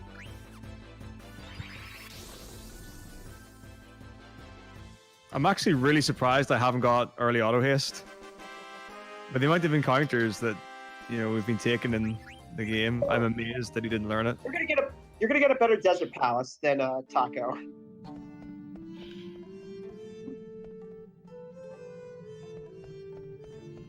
All right, party time. All right, Arc. This boss can do 4 things. As I mentioned, he could confuse the party. No! Another encounter. Oh, I get trolled. You can reduce a party member's HP to 1 with Photon, and then he has 2 AoE attacks on the whole party. Strategy, Taco using his ATB waiting Amaranth and throwing Why Silver why Force did I throw Phoenix down? What planet am I on? while doing some physical damage with Zidane and Freya as well. I'm not sure if Cloudy's going to do the same strat. The same, like, offense, but I'm not sure if Amaranth's going to be the one that ATB waits.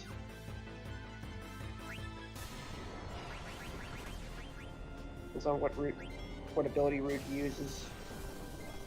Just run away.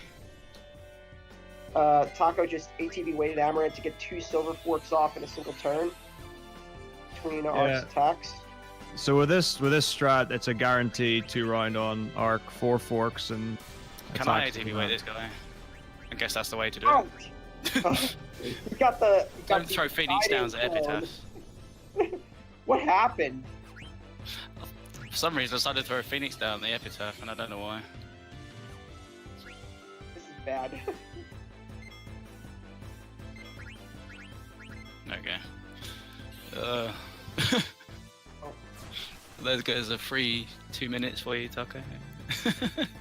appreciate it.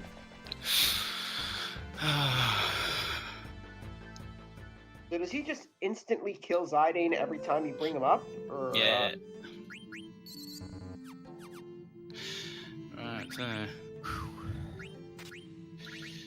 at once? Split up.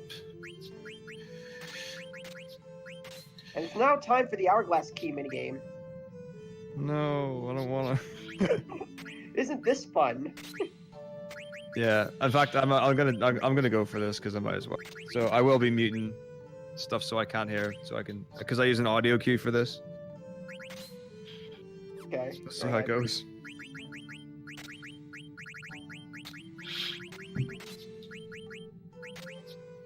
Yeah, go.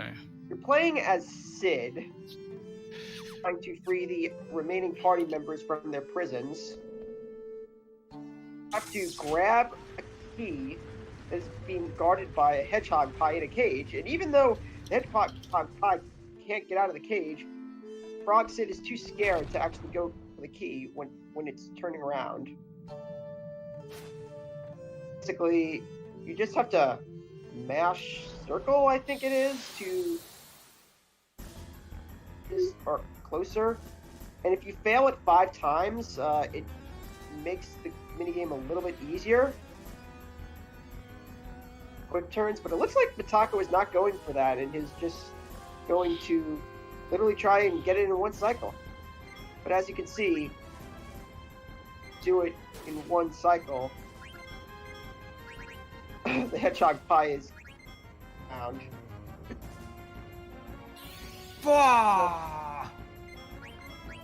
PG-13 channel.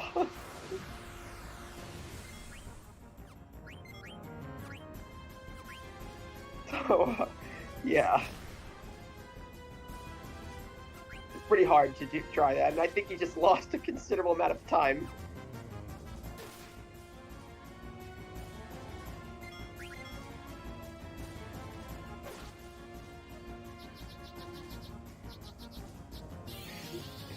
Yeah, this is pretty hard. I would not recommend, just failing 5 times and then doing it. So much easier if you turbo this. If you're running turbo, you could just turbo the circle button, and when he turns around. Also, it looks like Cloudy, instead of having Amaranth, is ATB waiting Zidane. And I don't even think he has as many silver forks. I think he's throwing a few other things. Diamond sword. And for these, I believe it's 3rd option, 4th option, and then 2nd option. That's correct.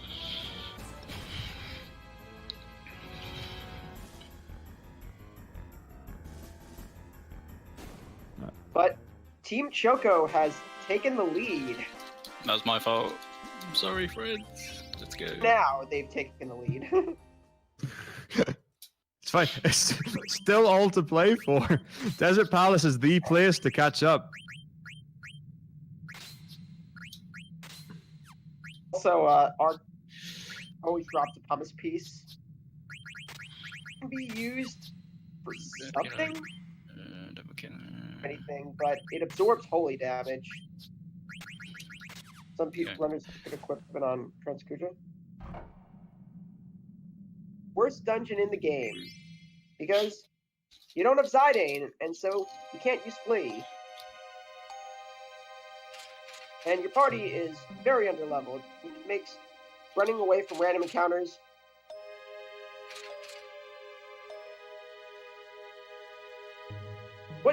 how you deal with these random encounters kind of depends on what route you're using. Earlier, but the old route learned level 5 death from a whale zombie to kill all the enemies here, since all of them are level 30. After that was abandoned, they didn't really have a backup, so they kind of just YOLO'd it. Mako cast a carbuncle and just threw pinwheels. They did that for a while, and then the night route became a thing, which I think is the easiest way to deal with encounters, because it has night is a pretty long animation, puts the enemies to sleep, and is going still being performed. So if you hold it and you get the escape check during the animation, you'll escape right after. The strat I like the most is the one that has Amaran in Desert Palace, where you can literally just throw items at enemies after they've been put to sleep, and it just kills them. And you can one round Valley of Pyrrha as well. Damn it. I nudged the circle button. God damn it. So close. Also, if they had not won cards, they would have needed to pick up the anklet there. Items needed to synth the rebirth ring. Cards. So they didn't need it. Huzzah. Activate a few of the bloodstones, because the way the Valley of Pyrrha fight is designed, basically, item depends on what bloodstones they've activated. That they have to activate are the Nullify All Elements Bloodstone, Boost Bloodstone, and that shows you how great Night is. Instant escape. Basically, the way I think they're fighting Valley of Pyrrha is they're giving Steiner the Coil Sword, which is a Thunder Elemental weapon. Element. You need to deactivate the free experience. Bloodstone. That Steiner can do damage. And you also need to activate the Defense Up Bloodstone. But, allows Steiner to actually do damage. Apparently Steiner can do enough damage to just one-shot these guys. Yeah, it's pretty good.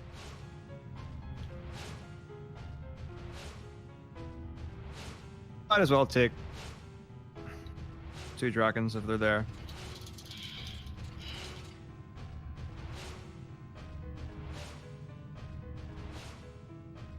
Yes, I am giving commentary, and the 2 other commentary.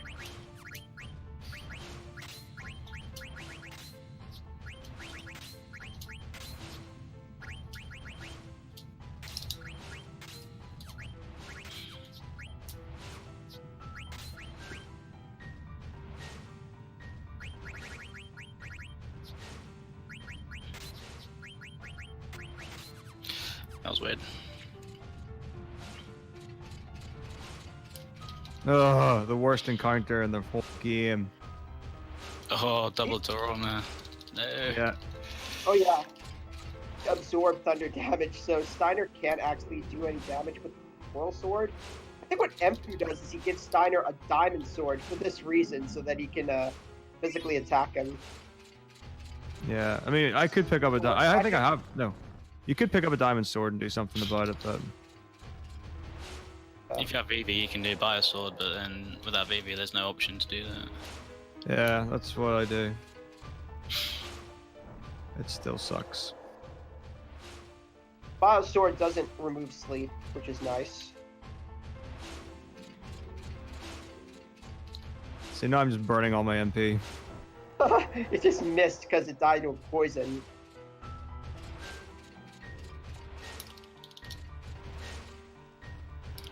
Taco's gonna have to use an ether. Yep. So in the boss fight here, technically the only person whose MP matters is Steiner for damage. Quina doesn't potentially need enough to be able to use Knight, but was he? You haven't even mentioned the best part of the next boss fight.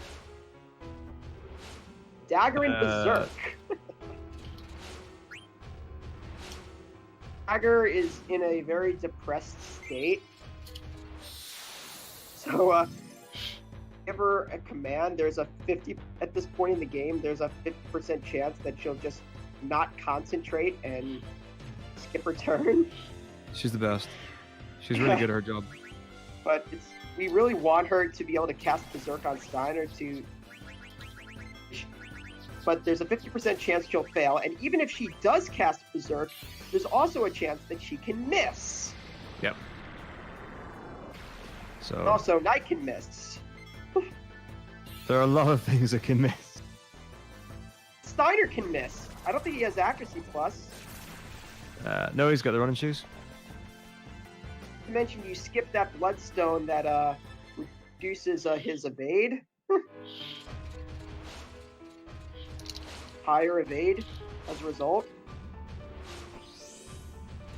Fight can be really bad on Emperor's Root since he doesn't have haste, but you guys have haste, so it should be fine since you can ATB Wade Steiner.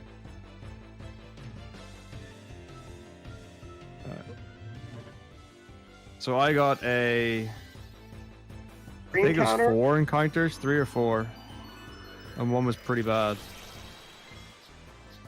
Ooh, back attack. Yeah.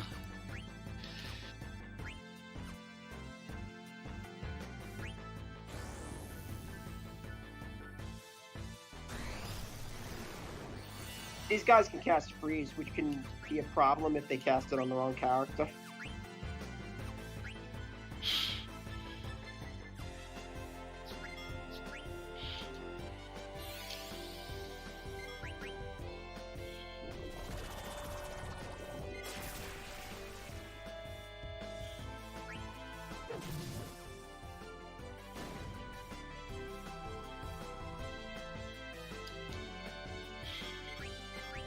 Freeze should be fine. Not on Steiner though. It's fine. Die Draken. Command failed. Dagger can't concentrate. Like usual. Backup strats.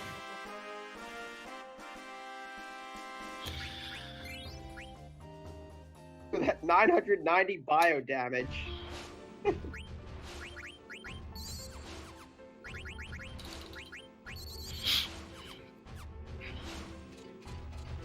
Oh my god, this is an awful. I took 3 steps or 4 steps and got another encounter.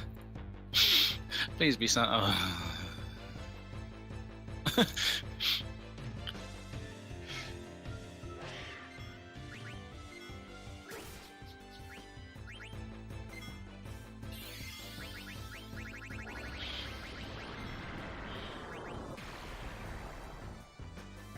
Okay, that worked.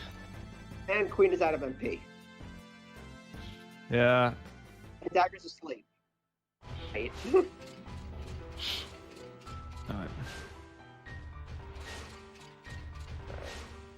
And he's down.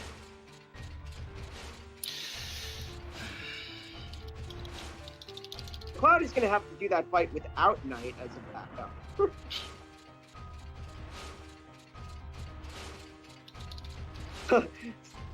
It's like Steiner was having trouble getting up those stairs. Apparently. This has been an awful Desert Ballad so far.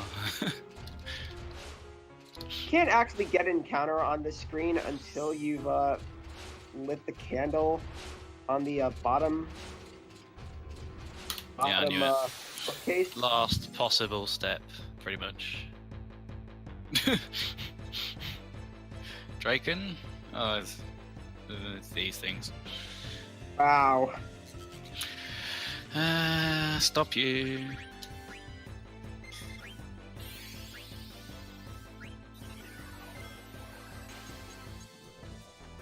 Good. Single ogre. This is actually where a lot of runners will intentionally kill to get some extra experience for the run, because these ogres aren't really that hard to kill. And unlike the first trip, we now have better equipment to do it. Yeah. Once you've got Steiner, you can just blaze through them. It's really nice.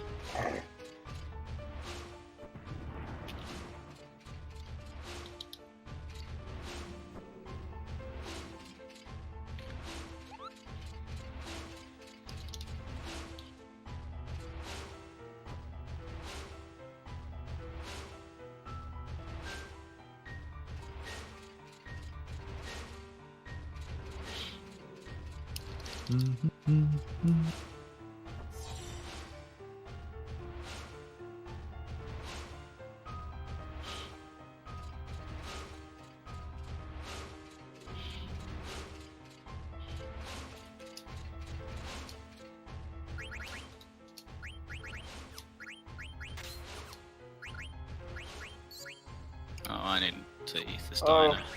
Oh, red dragons. Wow. Okay, fine, whatever. Go.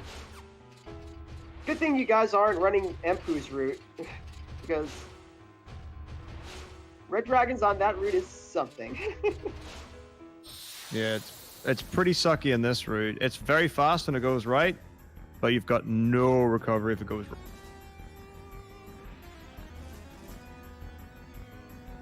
So if anyone's curious why my movement was so bad in Hildegard Docks 2 there's a weird thing. I have no idea how it works. But sometimes whenever you hold a direction on your D-pad, it'll go another 45 degrees and you'll have to like adjust to it. So you can know exactly where to move, but then instead of upright making you move upright, it will make you move straight up. And normally it wears off. But I've never seen it go into the back bit with the bridge. But anyway, that's fine.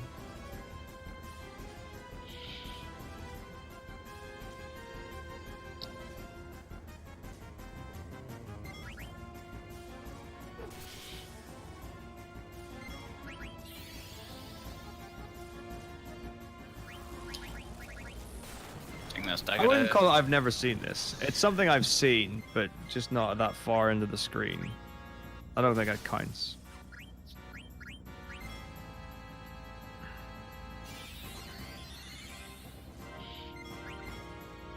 Is dead.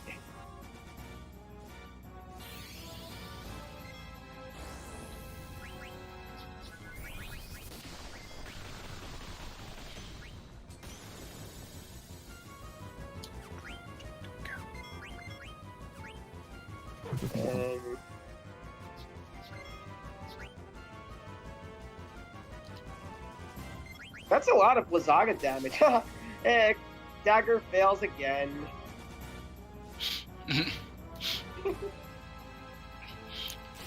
She fails a lot, unfortunately. I think that was actually a better fight than Taco had. Probably. That was pretty bad. That was a bad split. Boss Have you got a timer running? Yes, of course I have. Oh, what am I doing? I need to go this way. I don't need to decrypt anything, bro.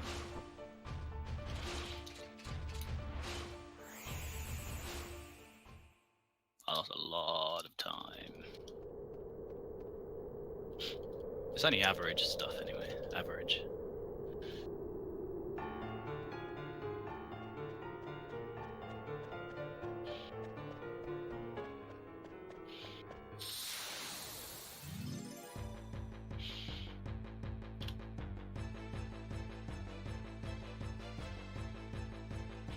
Hey, single logo, nice.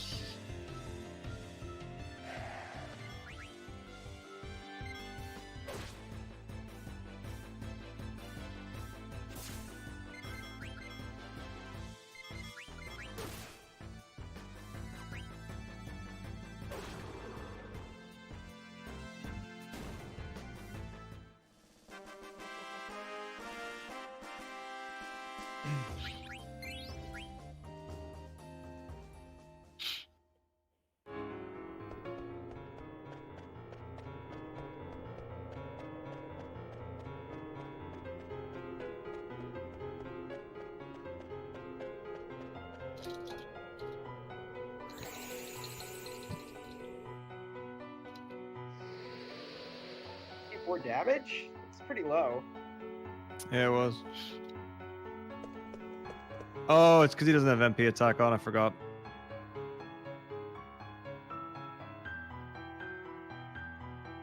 Yeah, in order for him to have some other things for easier menus, we don't put MP attack on here. I So, forgot. You skip Angel Bless, right? Correct. Or So we Angel- use Zorlin shape for Red Dragons.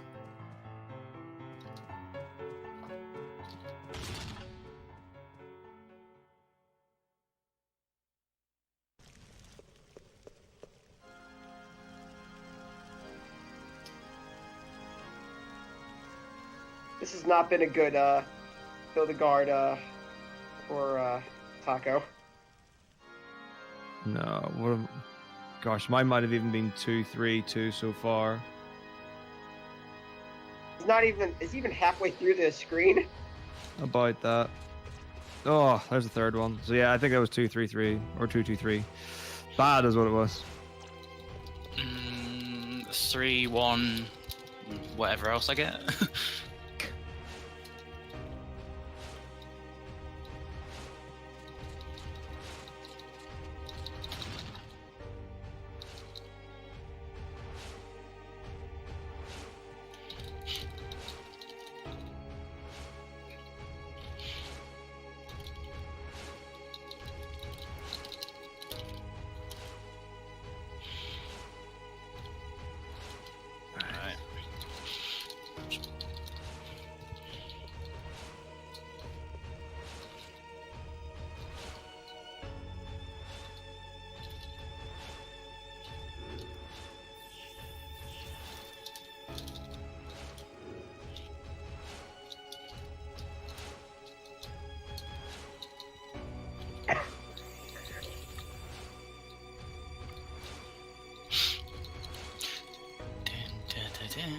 Right, I need to give... Or... Go. Don't need Amaran anymore because I've already got the fight. Ooh, dang. This is one of the horrible places where you can get a random encounter, which is not really fun because you shouldn't get one. Yeah, it's horrible. It's like a 1 in 100 kind of thing. Have either of you had a world map encounter yet? Nope. No. Only one more chance to get one. And this is like the shortest stutter step in the run. Yeah. So this would be the time to get it. Like I think this is this shorter than Dali? I think so. Might If not, it's the be. same. If not, it's the same length.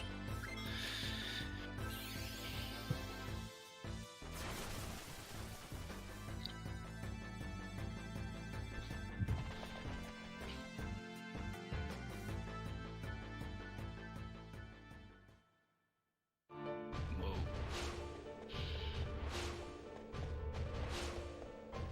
That's 2. Hopefully this is it. Please no more. It would be swell. Hard from where you are.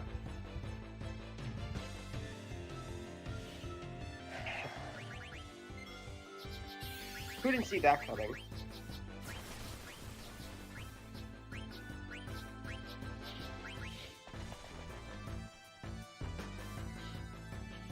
Gross. The hidden scounders in the first screen of Estogaza. Ugh. Yay, that's 2. Nice. It's my time to catch up a bit. Let's go. This is literally Final Fantasy IX in a nutshell, everyone. Yeah. Basically, after we've got Melty Gemini done, it should be pretty samey up until disc 4, probably. Unless something horrible happens to one of us at Yana. Yeah. Yana can be trolly sometimes. If you die on Shell Dragon, you have to watch all those cutscenes again. Yeah. And it's a long, long way. It's like 7 minutes, I think. 8 minutes. Feels longer, but it could be. It might be about that. That's the time where you conveniently lose capture, and you're like, and you end up at the shop menu afterwards, and you're like, Sorry, what? my internet died. Shell Dragon.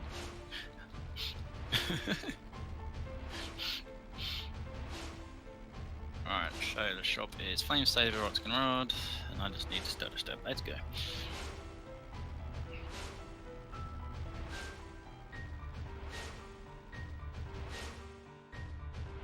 Boss rush, basically, you have the 3, which are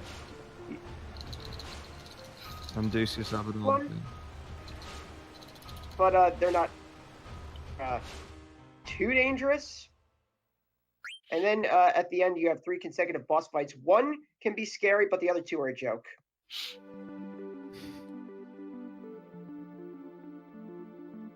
I would not call this the hardest Final Fantasy to speedrun at all. I think Final Fantasy V is definitely harder than this. What I've seen of it. Go in the thing! There we go.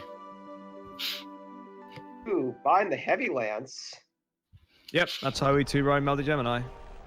So I'm actually going to do the menu here before I save, just to save me having to do it again if things go wrong.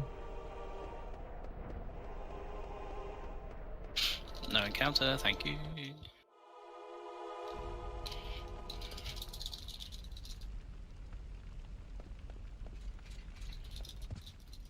Okay. We can eat and pee if we need. There have been no game overs at all. Catastrophe.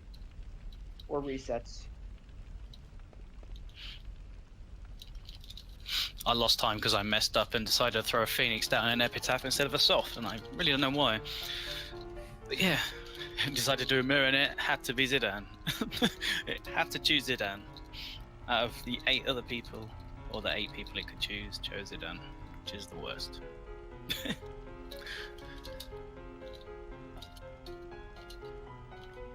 This one. Oh, come on. How did they both get a turn off?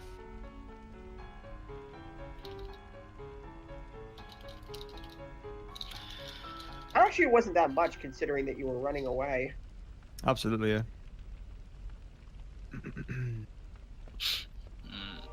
Octagon Rod. Oh no, talk to the person. There we go. Flame Saber, Octagon Rod, go, go, go. Thanks, come again. Thank you. I probably won't come again. Save.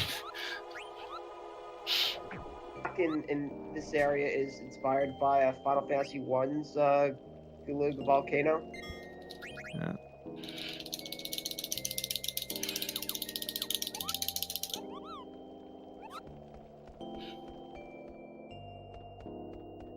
No, I got an encounter outside.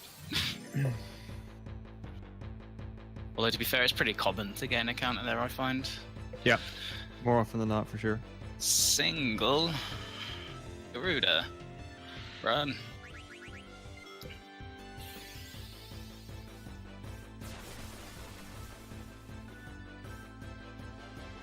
Alright, so Here we go. Red Dragons. So, What could this go next wrong? Major source of experience. We use this to level up our characters, except for Vivi, who doesn't really need it, so we suicide him. No.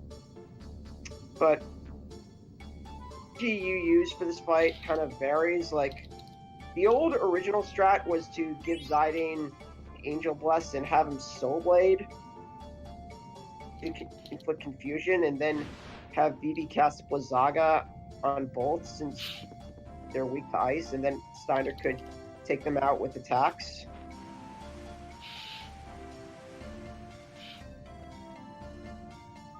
Taco is doing something similar, except he's gonna try and, like, I think ATB wait, and then try to finish each off with a physical attack, one from Steiner and one from Freya. One's strat is a little bit risky because they have a very dangerous attack called Twister, which, if they're not, like, confused or silenced, damage to the party. It's also what makes Empu's Red Dragon's fight very dangerous, because by the Gold Choker, silence instead of confusion, so it can only remove Twister. It doesn't remove Aerial Slash. Twister off before Zidane can silence them. Bad is run. Some routes actually take Quina to Mount Interlude. Use Quina more on Disc 4, so Quina needs the experience, and you can have Quina cast Knight on both dragons here, and then do an AoE. Vivi spell, because then Steiner can do extra damage with physical attacks. So, what you do here kind of depends on the route you use.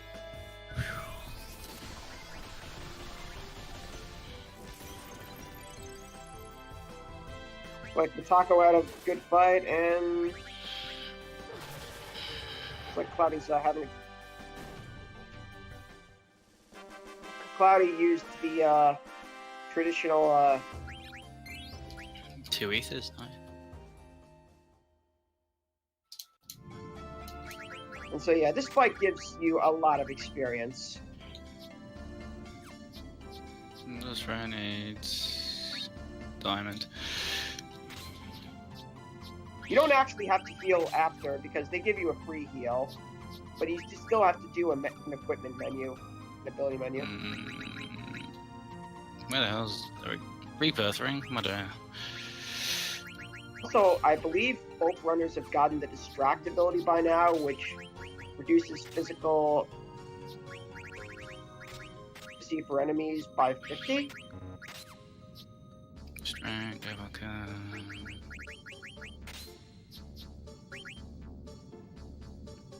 no. I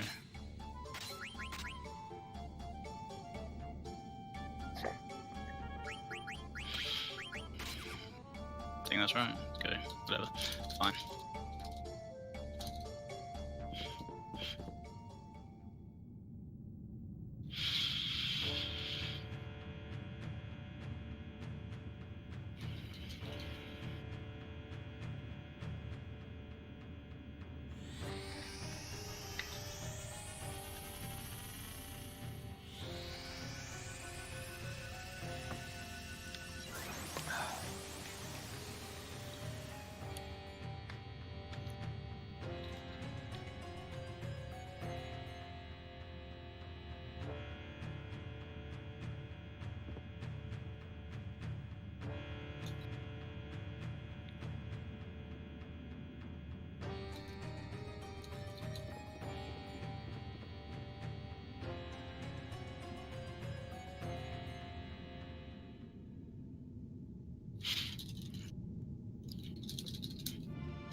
Mutsky, use Terra Homing, Kupo!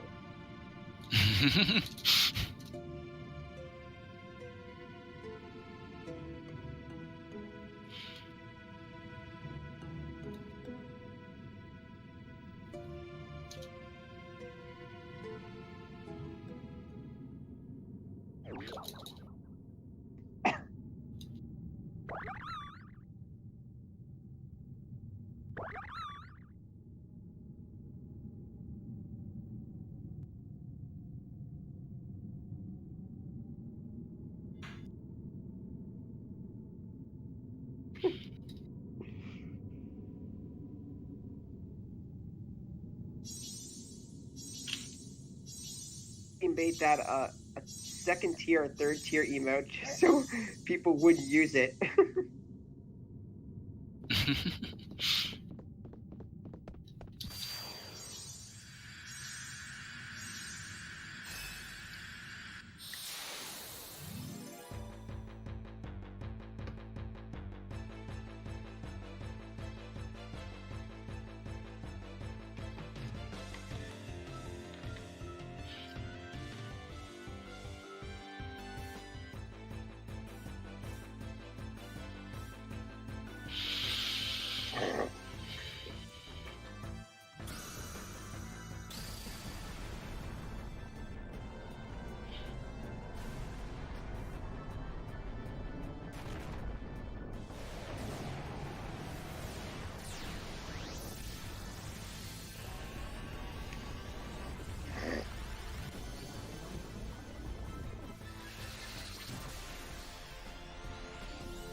Right.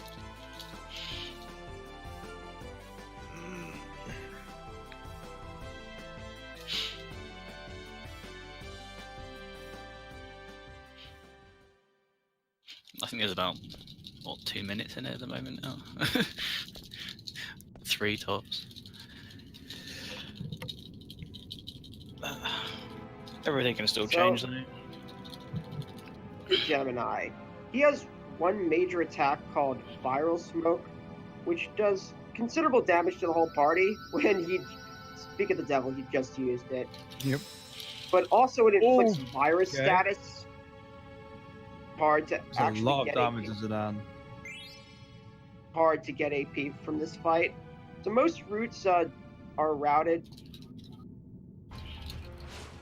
hard to get AP here because you don't actually have any vaccines going into this fight. Fun. Anyways, the major strat here is if Zidane has auto haste and has the running shoes equipped, I think he just barely outspeeds. And thus you can do ATB weights. And ooh, that Steiner crit. Steiner That also fight does a lot was of damage. Sketchy. Rough. Yeah, that was That was sketchy. a rough fight. Let's see how mine goes. Mine's literally Like- yours is finished and mine's starting. Yeah, like that was a real case of I was genuinely thinking, I was like, do I heal? I was like, what Yeah. should I do? And I was like, I don't know if I can out like DPS Melty. That's meant to be an easy fight. Gemini is weak to fire, and Steiner conveniently has the flame saber, so he does a lot of damage. What Gemini can do is he can inflict venom on the party, but usually we just equip antibody for that.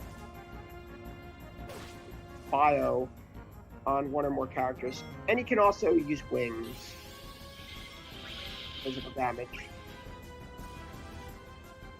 Oh, I'm calling it right now. You're not even gonna get viral smoke.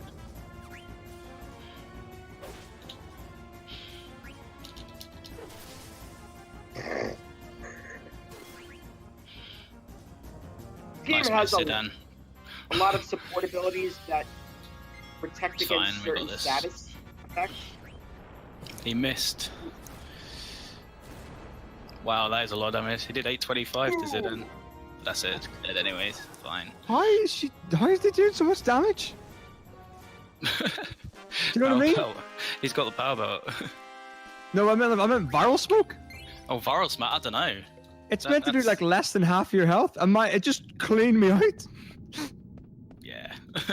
I think my last practice run, I died because he did so much damage. He did Viral Smoke, he did AoE Bio in the left, Zidane poisoned with 123 HP, and Steiner. I was dead. He was only one attack off though. Yeah.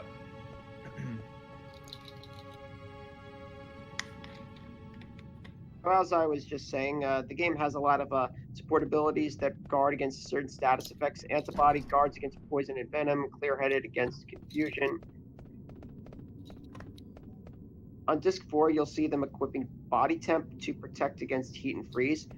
If you're doing a night route, however, probably the most important one is Insomniac, because night inflicts sleep not just on the enemy, but also on all party members. So to be able to take advantage of it, you need to give all or most of your characters Insomniac.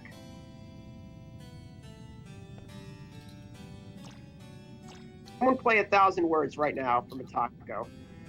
I can play that on guitar. I'll play and sing it. No, I'll definitely. You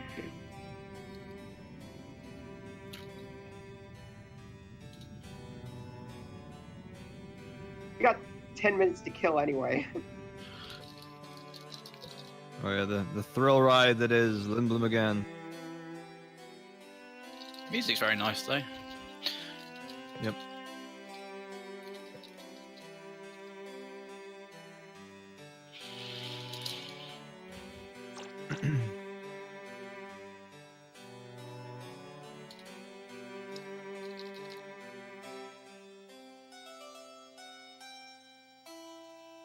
Okay.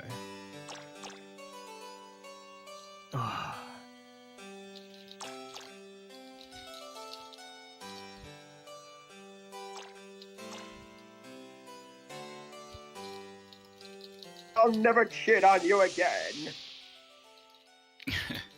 That's what they all say. Sid, the Sly. Never trust those damn oglops. Yeah, never trust a man with a targe like Sid. It's like the size of his head and then some. And so yeah, so Sid is human, so now we can finally get an airship.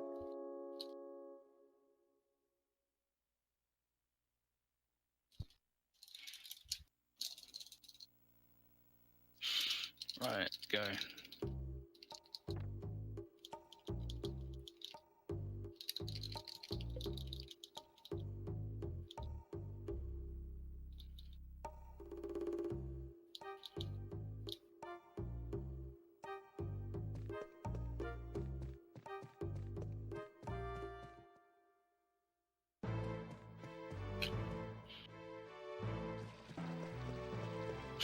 Oops.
We're getting there.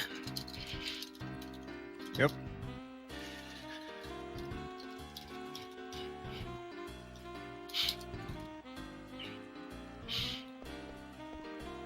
I'm gonna say we're not gonna save Tahaka, are we? I don't Nah. see any reason to. But Earth Guardian, I'll probably save there just in case. Yeah, 'Cause if that's I a get reasonable one. yeah. Right. I mean, even with a decent setup. I mean, with Reflect Ring, you should be solid and set to go. I've got a Coral Ring Yeah. instead, Yeah. so I've got a bit of a riskier setup, but it should be fine, honestly. The chances of it going wrong are much less than the chances of. No, wait. Yes. The chances of it going right.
All right, commercial break's over, and we're back with more Final Fantasy IX.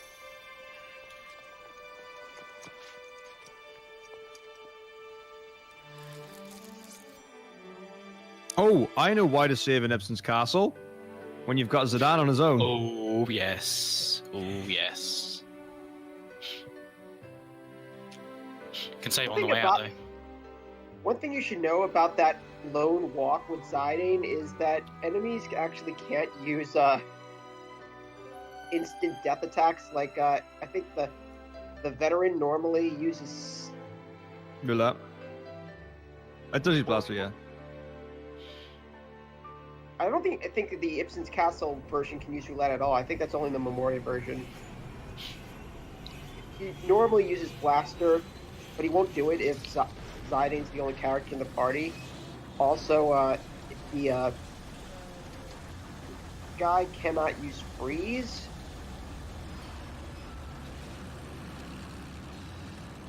So, as long as Zidane's at decent health, you're pretty safe. I don't know about that. So we're gonna save on the way out after Tahaka then, I guess. Yep. For the Lion Zidane bit. Okay.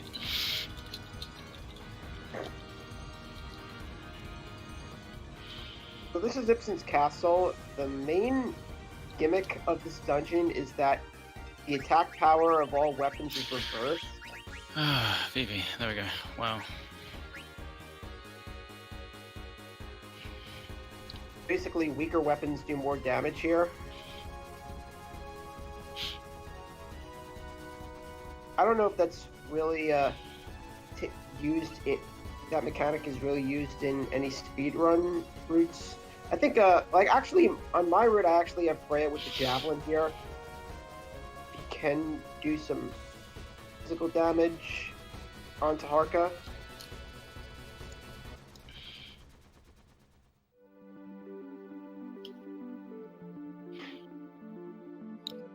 I don't know why anyone would want to run the PAL game version.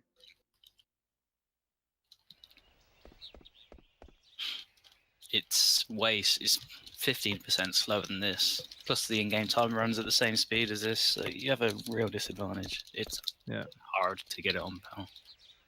Not impossible, but you're probably going to have to do segmented parts of it. I'm sure I remember someone saying like they wanted to do it, you know, for the challenge of getting Excalibur 2 on PAL. But you don't benefit from that. You know, that's not a fulfillment. You don't feel better because it's like you don't get that sense of accomplishment that you've actually done something. It's like, oh well, done that now.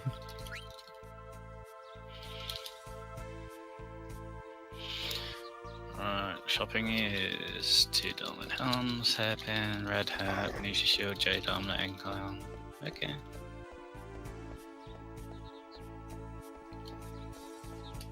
Run. Harka, did you even do a shop at the Moogle?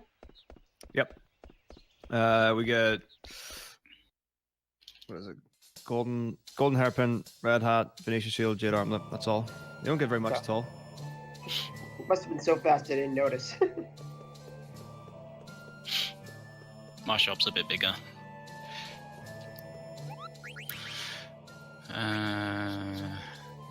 Diamond Helm.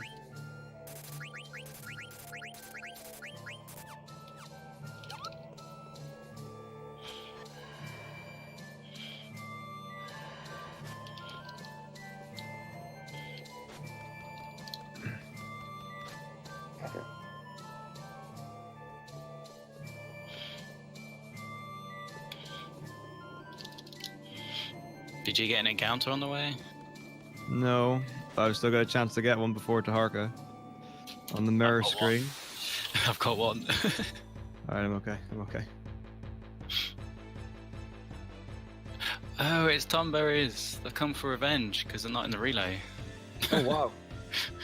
Amazing. Run away! These are rare in this game. Especially Also, on this screen. Really rare to get an encounter on is the last screen in Alexandria on the escape. One right before Vimago, I think. Yeah. Here's Taharka. He has fairly high defense, and he can curl up. Makes his defense impenetrable. However, fortunately, he's vulnerable to poison, and he is weak to fire. So, when Zidane has the Rune Tooth equipped, his Soul Blade is poison. So you can inflict poison on him. Braga and the Red Hat can do quite a bit of damage. Got the curl, so can't really do physical damage anymore. Yeah. You can still Also, do bad Farragut's sword does count as physical damage, so unfortunately it does rubbish amounts. Another status effect that this boss is vulnerable to is heat. And older routes used to give Steiner the Flame Saber and add status here. I believe it was like a... I missed that. We tried to get that in this route, and we just couldn't. There's just no way to do it, and nothing upsets me more. It's either 10% chance or 20% chance. I'm not sure. 10%. On my route, I actually take Quina to the castle, so the only way I could inflict it is if I learned Mustard Bomb in Mount Gulug. Worth it. You just... See, it's the Wraith. It's undead, so you can use a Phoenix down and instantly eat it. Yeah. The two things that I really miss are having Lucky 7 Hilgagars and heat here.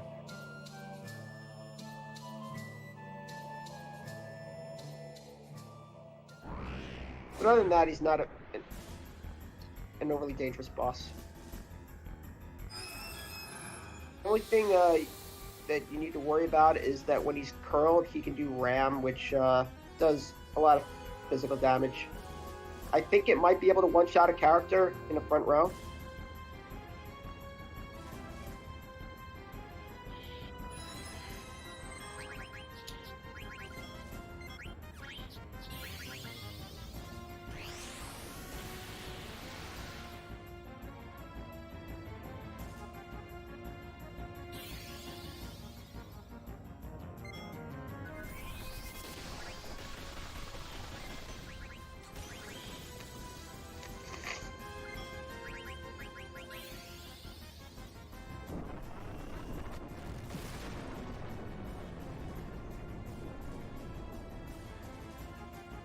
Damn it, he stole an elixir. So the nice thing about having auto haste on Zidane is that you can actually get steal attempts in between soul blades.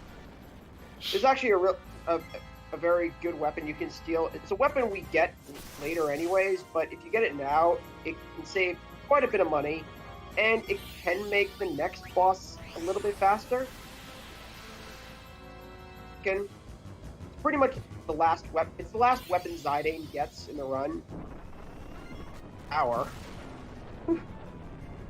Does anyone still do that? If you didn't do Knight or some sort of Knight variant, stealing the Orichalcon for Earth Guardian can save up to 2 minutes. Oh wait, is that in conjunction? So I think the actual fight itself and stuff is maybe a minute, and then it's if you get heat as well. It's like 2.5. It can get pretty crazy if you get really lucky. Imagine that. Heat and Orichalcon in one fight. Done it. If it wasn't a thing, it would be. It'd be horrible. Sounds like Yeah. cast only. It's beautiful.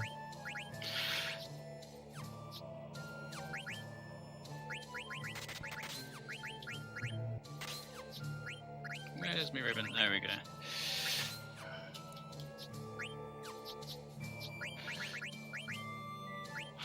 I'm going blind. Time and time. I'm going blind. I can't Oh, no. see. Cloudy, no! Take a demo killer. So. Okay, right, let's go. Wow. My eyes deceive me today. Let's go.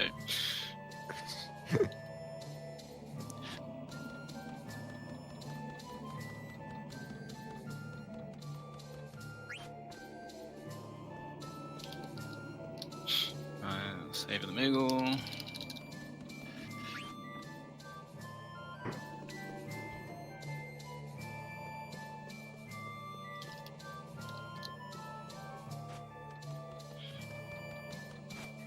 So if you fall in just the right spot, you'll basically land on, I think that is, but basically makes it so you can jump right down to Amaranth. And if you fall down the wrong hole, you can end up like on the top level, which is really bad because you probably get like counters if that happens.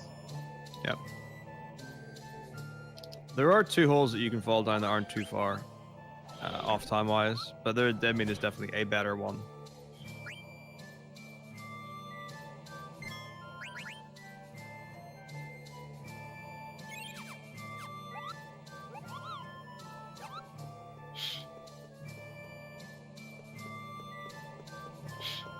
No one counts as leaving, at least.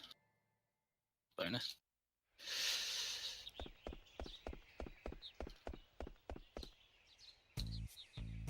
That was a 1 encounter Ibsens for me, Okay. which is very good. What, entirely? Yep. Wow. That is very good.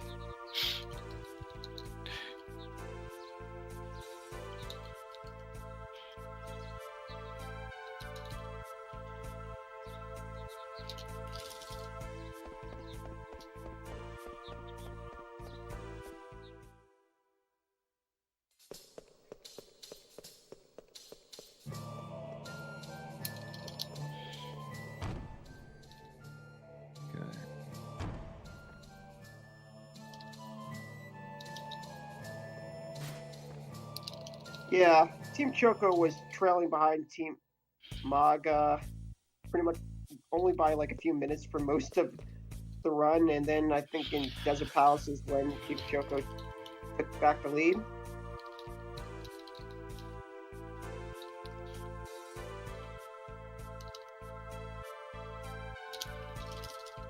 But the game is not over.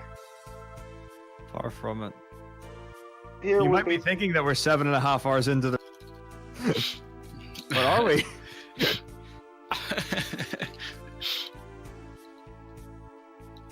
dropping off party members. Zidane and Queen are the characters that we're actually gonna have to fight with. Get the rebirth ring from the card tournament. This is when you would go to Daguerreo to synth it. They're flying around. Wow, dropping I had off one everybody. encounter as well. Jeez. Nice. I'm happy with that.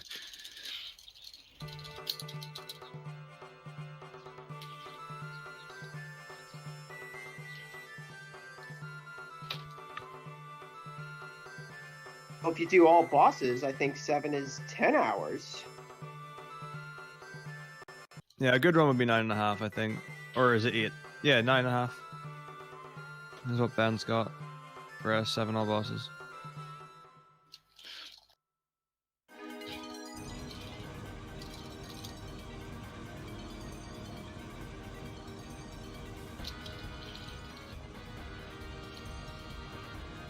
So unfortunately, I don't get to show off Earth Guardian with double auto haste. It's a very cool fight. But that's fine. We can do some shenanigans later.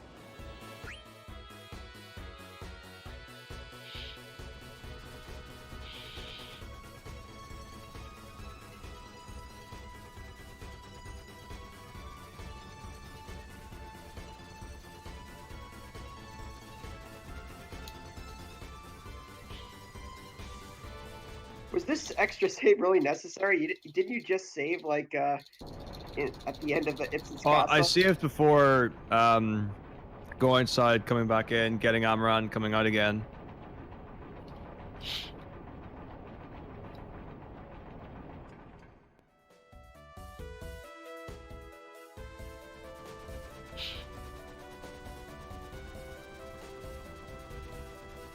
I mean, in theory, there's no reason to die to Earth Guardian at all, but Mm-hmm. I mean, Plus, if you Knight got misses unlucky. 5 times.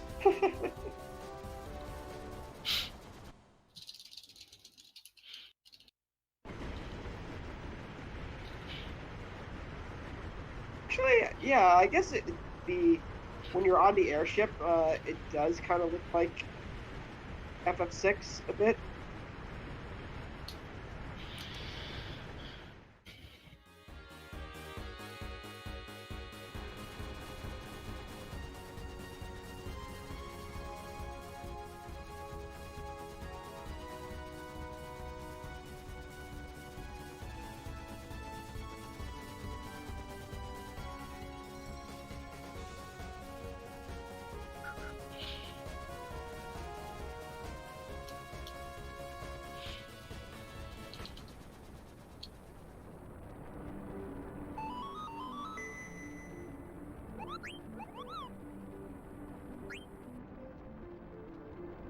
Cool to do all 4 of these fights, especially the Kraken one. Like how, what would have been the strategy for that fight with Dagger and Eiko? Just summon Odin. Yeah, over and over again. It would be Odin, and I don't know if Fenrir would be the one, but maybe. All right, so here's Earth Guardian. Metako's side, this is going to be the first major use of the Nightlock. Lock is a unique mechanic. by casting Night, put an enemy to sleep, and any allies that don't have Insomniac. That Queen of Dodge. Also, you reset the enemy's ATB, even if they already have an attack queued. Attack a sleeping target physically, you do bonus damage, but you also remove the sleep. However, doing a physical attack and then queuing another Night before the physical attack actually hits the target, on top of the queue before the enemy's next attack, and thus before the enemy can take its turn, and put the enemy back to sleep, and again reset their ATB, and thus the cycle, ideally from getting any attacks, and Night missed. The strategy.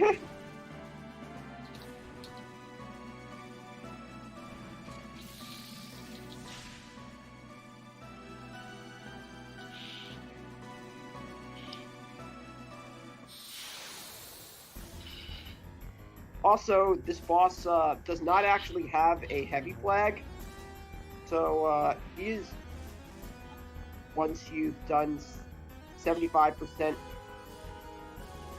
max HP.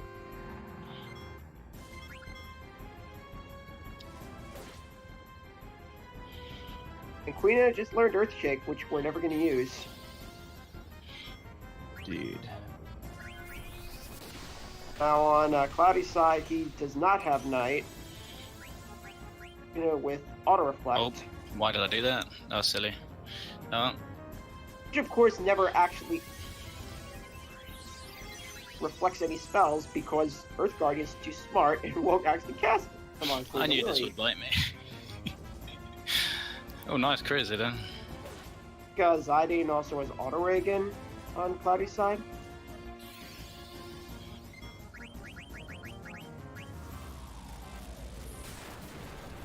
Crit though.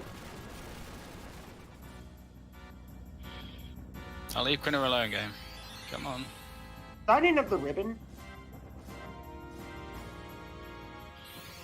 He must have the Zidane ribbon. has a ribbon, yeah. Oh, he's taking so little damage from magic.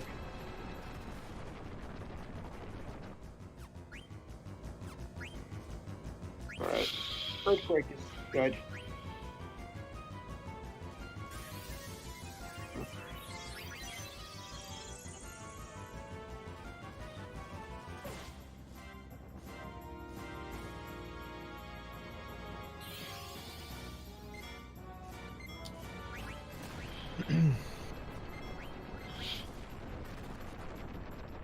This should kill. Have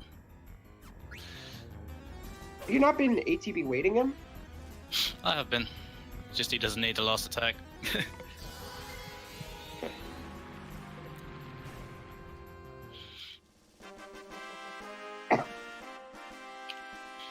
Alright.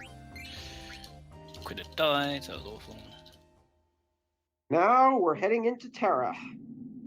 Could have dying is always bad, I lose an attack. I could have eaten it probably a turn sooner.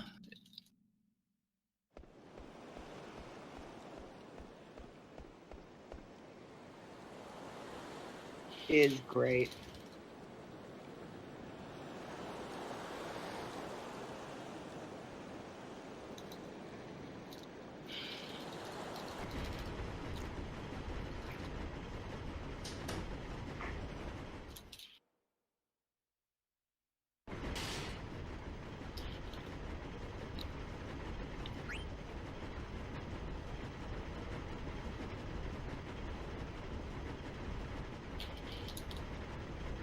Now we meet this new guy who we don't know who he is.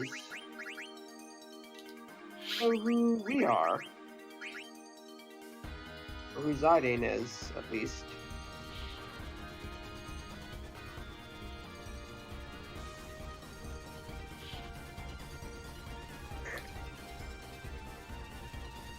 So let's see that zero encounter Terra.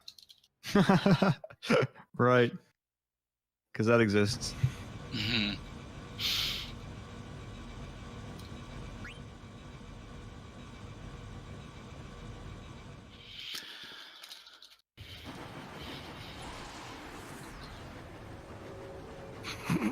First encounter, first screen.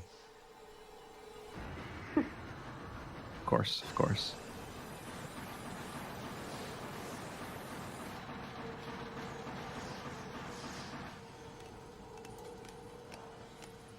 Gross.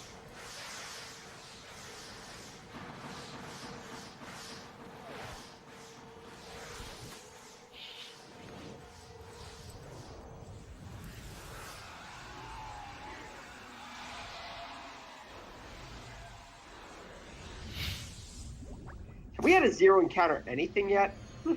On either side? Nope, don't think so. Or maybe now Gulug, I guess. I wouldn't even count that really, because Esther Garza had 2. Yeah. Metako had 1. Let's see. Let's not count levels like Pinnacle Rocks or Q's Marsh either. I had a 1 encounter Pinnacle Rocks though. Oh. I had 0 there, if that counts. There you go. You managed to make it through 1 screen. Without getting an encounter. I think I called them brothers. There he is. Our brothers.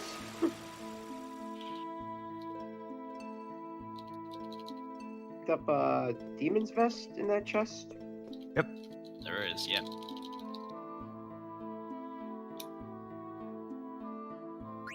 All routes do that.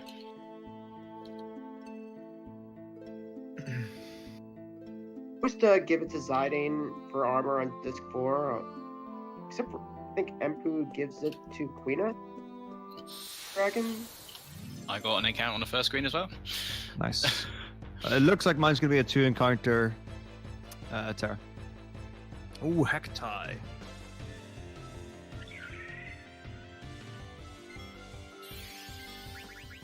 Runners actually will kill these enemies for experience because they're undead. So you could elixir them. Yep. Absorb does a lot. It does. You can Phoenix Down as well, which is cool. I have killed it with Phoenix Down once before, just for a laugh. In Ziak's route, to get as accuracy plus on Amarant, you have to kill a Hektai.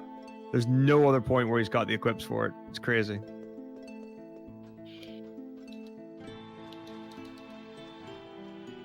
I'd say about an hour and a half. Yeah, it's much closer to an hour and a half. Yeah. Optimally is, I mean, realistically 50 minutes, but we still got 3. That's 2 so far.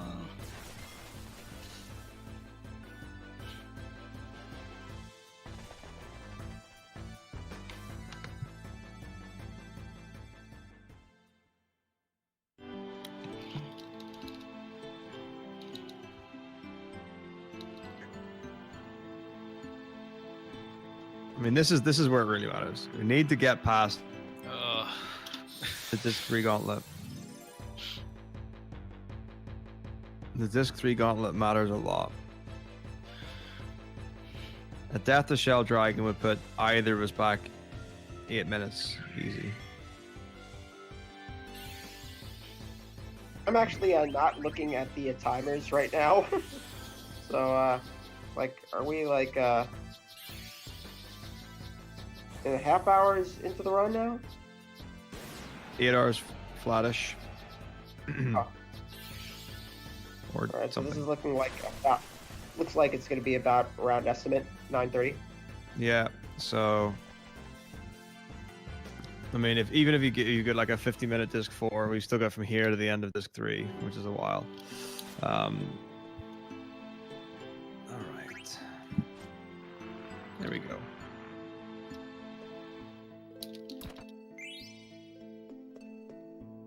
So when jumping over that, you have to like, I think it's, is it select the second? I think it's select the first option and then select to jump down.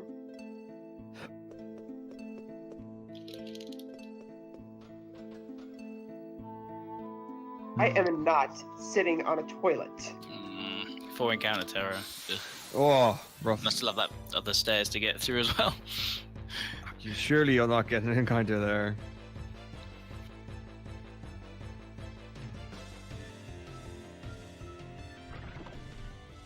Not on Zidane, please. Rip winner.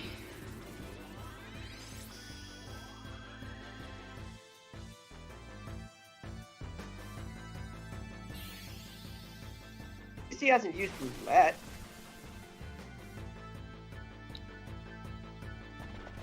Depending on the route you do, some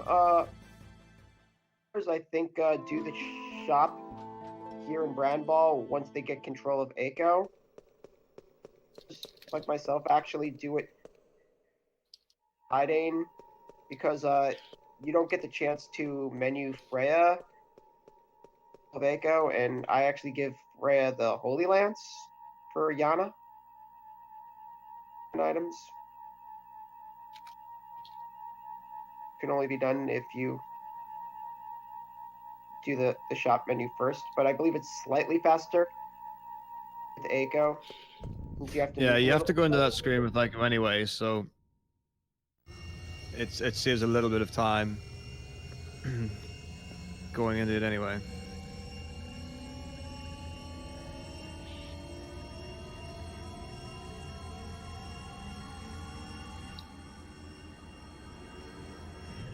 Open up that elixir.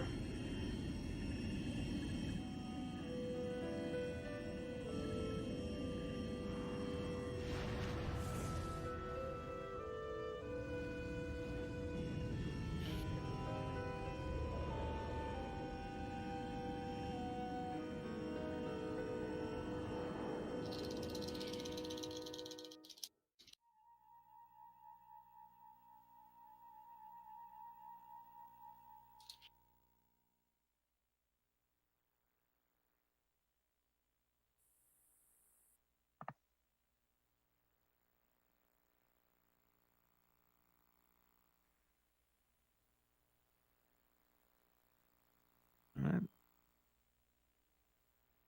Yeah, it's been a pretty tight race.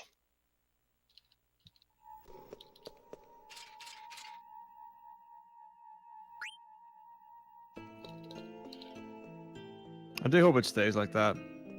I'd be really pleased if we were within 5 minutes of each other at the end. Yeah, that'd be cool.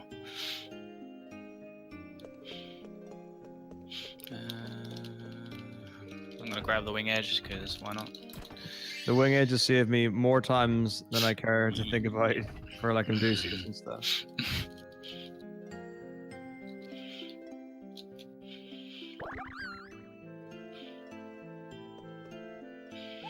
Or Calcon.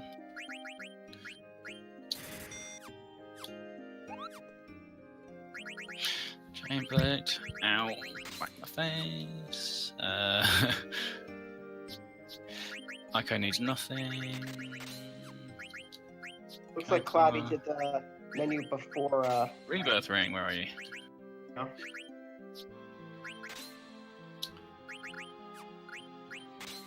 Very important that you equip the Orichalcon and the Rebirth ring before going into these fights. Yeah. Otherwise, they will be super difficult.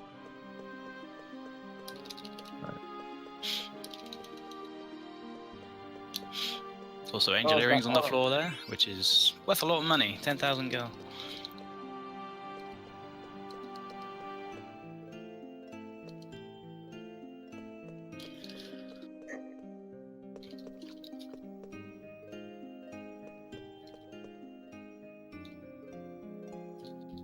You do not need a mic to submit a run.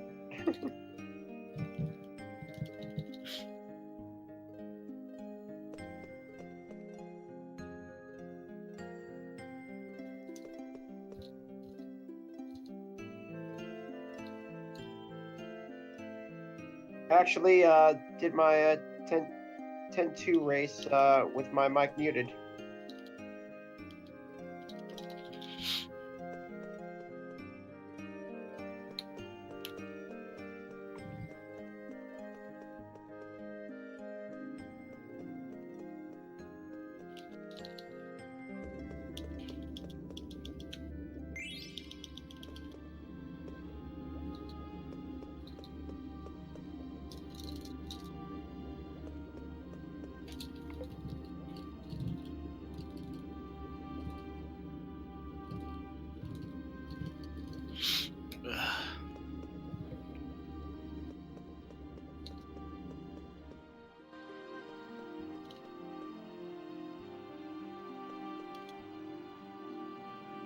So basically, Zidane's learning how he was to basically cause war and death on Gaia,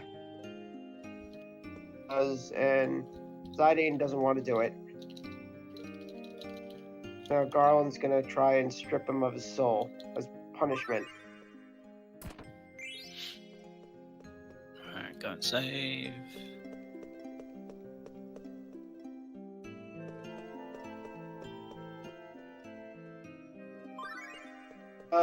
Team Choco currently has the lead. Purge, Moon.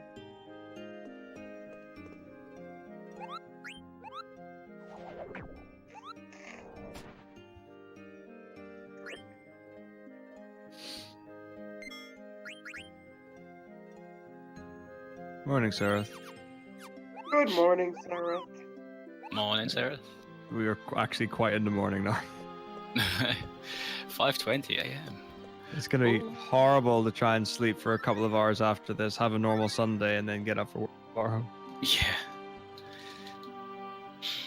Well, tomorrow could be just a chill out day, I think. I'm lucky that I managed to get 3 days off, so it's fine. Alright. Yeah. Ooh. Running into a wall.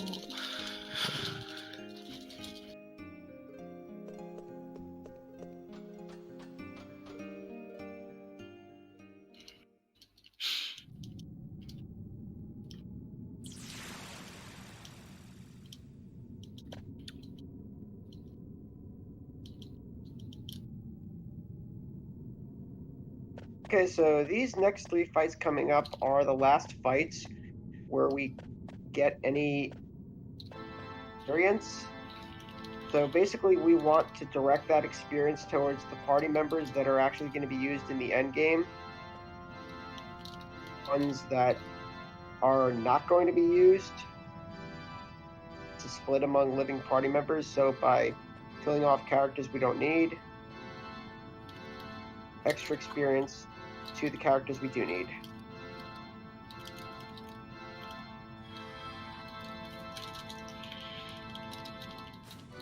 Okay. So this first fight is against an Abdusius. His first 2 moves are choreographed. On his first turn, he will always use bio, and on his second turn, he will always go into the air. And after his second turn, will appear. You need to do 50% max HP. And once you at half of his health, Amaranth will appear, and his HP will be restored to half. Finish him.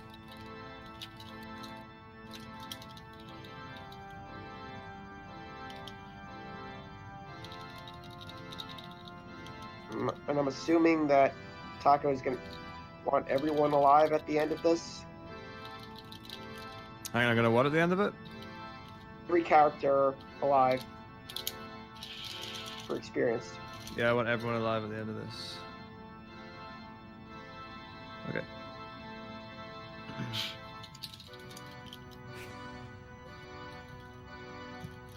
Okay, fine. Ooh, this just barely under damaged. Yeah, 5463 is the number we're looking for. Right, this is the scary fight, believe it or not. If Abaddon gets Highwind off before I can do anything else, it's a bit sketchy. I also do want Quinna to survive because the levels that she gets from it, she can survive like an extra 2 damage rolls from Meteor against Death Guys, and also one of the attacks from Nova Dragon. I am not going to be picky about it whatsoever. If I win the fight, I win the fight at this point. Shockwave can be pretty heavy damage. Gross. Well, there's the high wind before I can get a turn off. Abaddon always gets 2 attacks off before Zidane appears. So ideally, you just want to either heal your party members, macro, or have them defend. Do not queue any attacks after the second attack, though, because it, for some reason, causes Abaddon to get another attack off as soon as Zidane appears. Whereas if you don't attack with Zidane,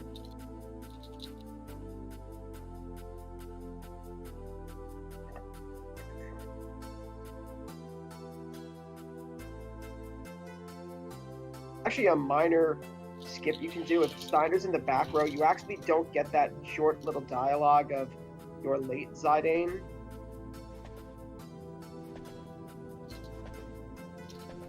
I don't know if Taco needs Steiner in the front row for damage.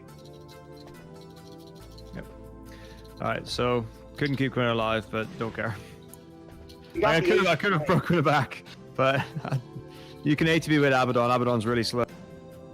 I'd rather do that and keep the fight going. I'm sure you need really good ATB on Zidane to do that. Yep.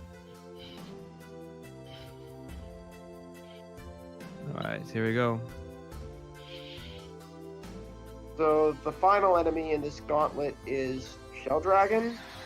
First of all, he's a dragon type monster, so you don't have a killer ability.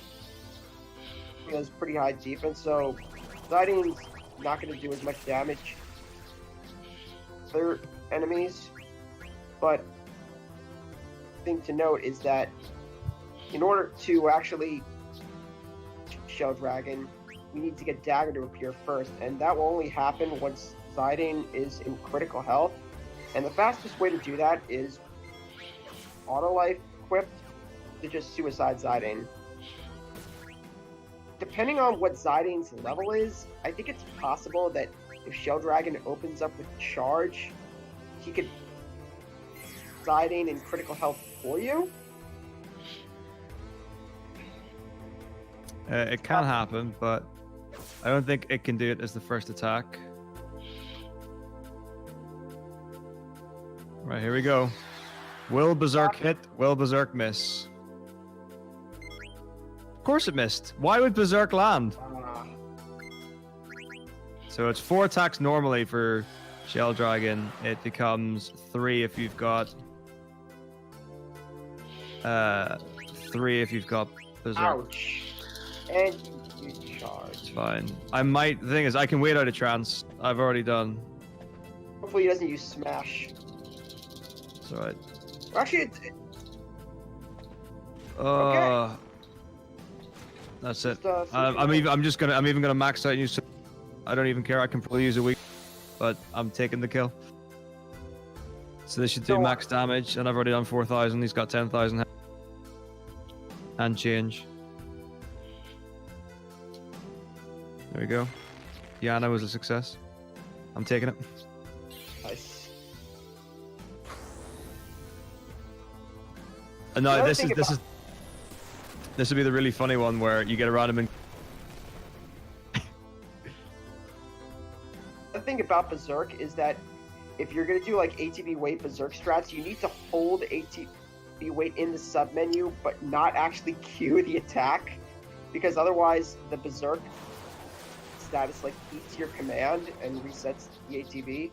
Yeah, it's horrible. You also need to pause the ATB for the enemy, so you just have to hold it until the Berserk status hits, assuming it does, which it didn't.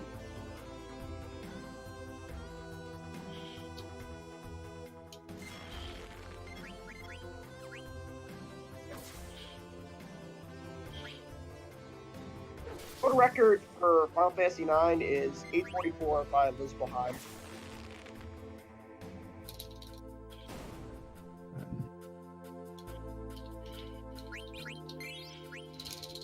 Now, in Cloudy's case, he actually wanted Quina to be dead because he doesn't use Quina after this point. Yeah, it gives Steiner an extra level if Quina dies there, usually.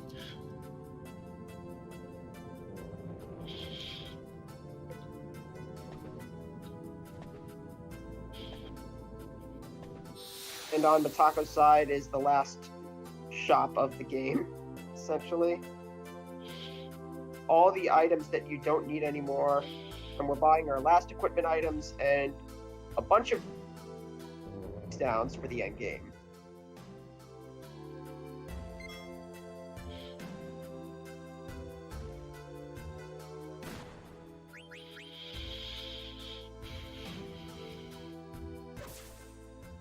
So again, the important thing is knowing what you need and not selling that.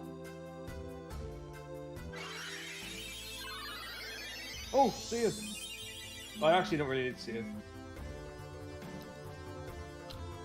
If you're gonna save, you should save at the Moogle right before the bosses. Yeah, I'm going to do that, but for some reason in my head, I need to save here. I don't know why. Like, there's absolutely no reason to save here.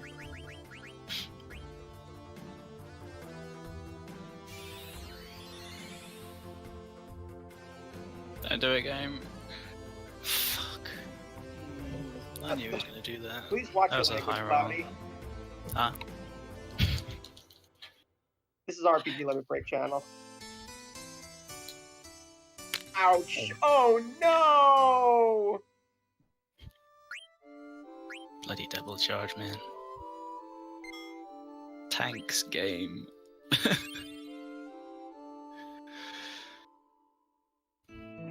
Well, I think that clinched this Yeah. particular race for Team Choco. No.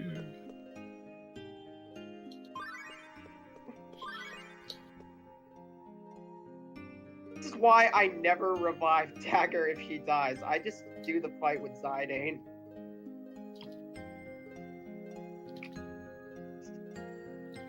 Got Zidane with charge.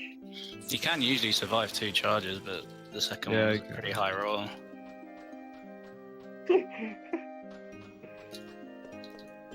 Channel Sun and Showers, you can have it.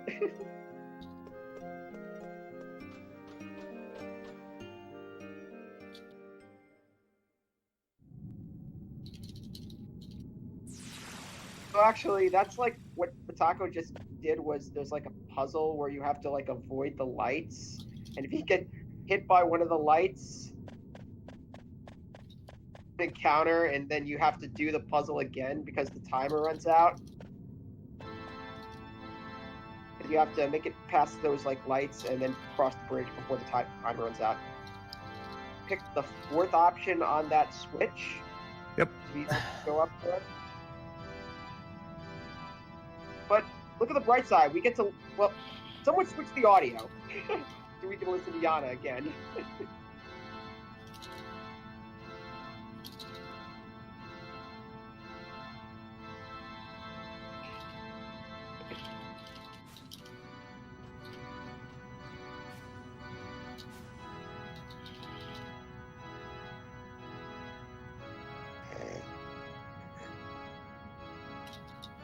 It's so bad. Of all the places to game over, Shell Dragon in a marathon setting is like the worst possible fight for it to happen. I think Shell Dragon's my bane, to be honest. I mean, there was that one time at that one marathon, as in the last FF relay where I died to Malorus and had to go back to Nova Dragon. That was a pretty bad one. Yeah. The option to save before Malaris. Yeah, but you don't die to Malorus, and I just got an unlucky crit. It wasn't my fault. Yeah.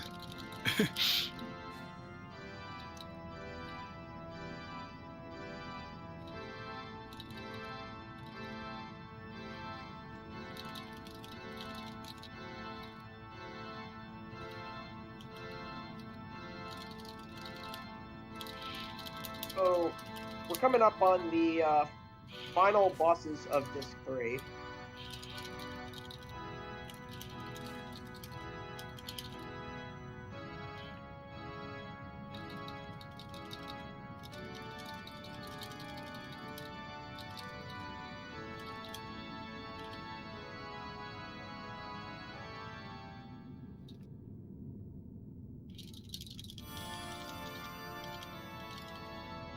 The only really dangerous boss out of the 3 is the first one. He's got one attack called Shockwave, which just does heavy physical damage to all your party members. I think it usually one-shots Amaranth.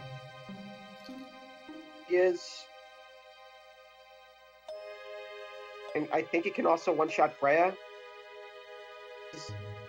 Metako, do you have Freya with auto life?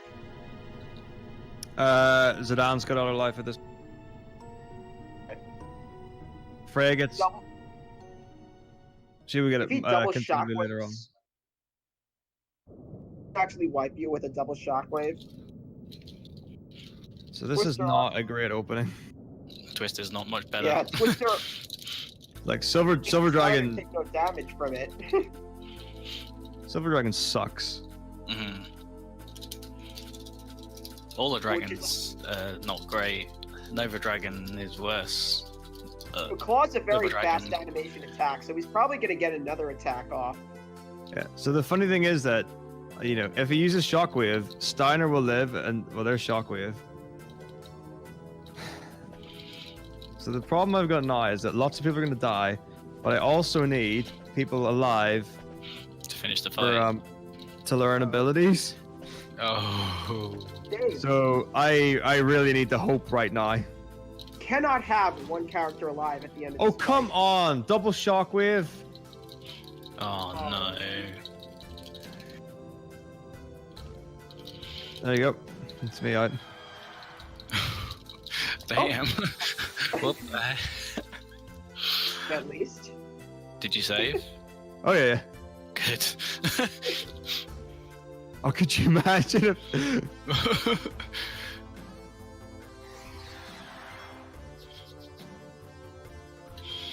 Well, so it begins. So I could have won that fight just in case anyone was wondering. But if I want to learn accuracy plus on Freya and Amaranth and MP attack and stuff like that, we've managed to backload a lot of abilities in this route. So unfortunately, some of the requirements are quite steep. And the only fight in the end, the final three that gives experience is Silver Dragon, AP. who is the hardest fight of the three, Yep. and The the other only three are- one who can do AoEs. Yeah. The other two bosses only target one character at a time, so as long as you have multiple party members, you can't die to them. However, if one character survives Silver Dragon, then in the next fight, it's almost guaranteed game over. What to do is like use any of his attacks or cast stop, and you're dead. But the nice thing is, if a character has auto life and they die in the next fight, if they're still dead, they instantly start. Yeah, they stepped back up again, which is pretty cool.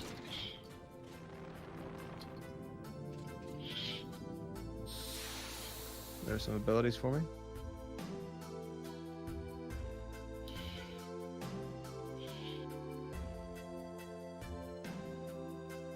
So these next two bosses are pretty much a joke.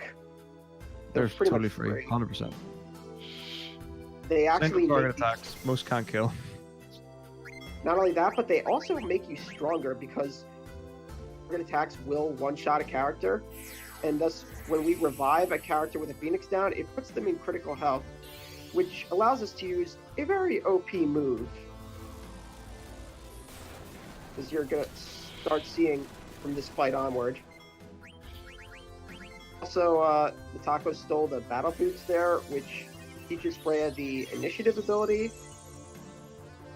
I believe increases the chances of getting preemptive strikes to 1 out of 3. The score.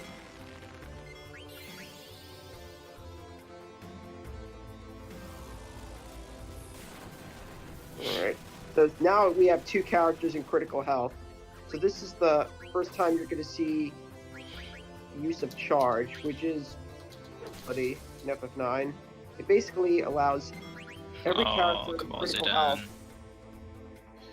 the attack that doesn't actually take up their turn with all the properties of a normal physical attack. Not to mention that for some reason not be countered by anything. I'm so Counter lucky. attacks. Starting to survive with 68 health. Legend. Oh boy, Thanks, this Steiner. looks bad. Right, got him. Zidane under damage. By a lot.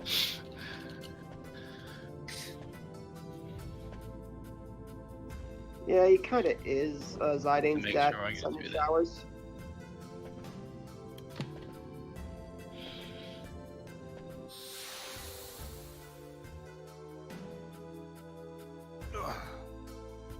Just need to make sure I get through this fight.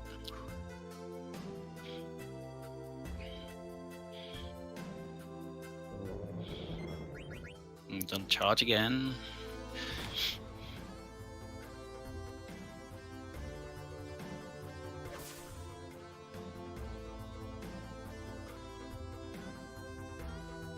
So Kuja is pretty much the same fight as Garland, except he. Fun fact about Kuja: reflect status. Kuja, that character with magic spells, so he'll only target characters who don't have reflect, and also he can use Flare Star. But if no one has reflect, he won't use Flare Star.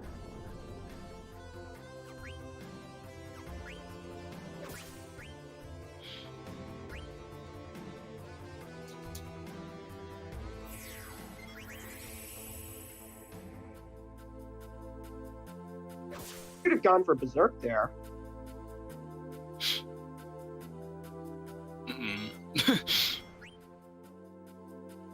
That was a lot of damage.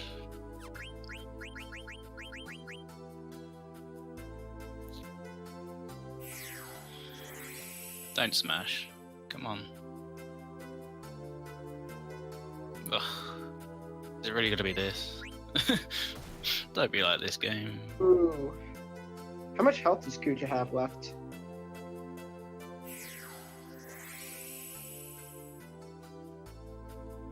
And there's the smash.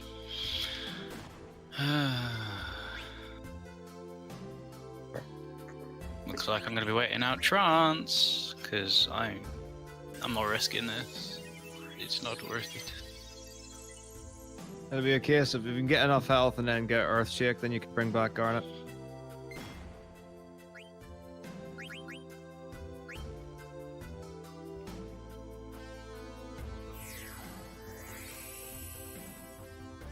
Ah, there we go.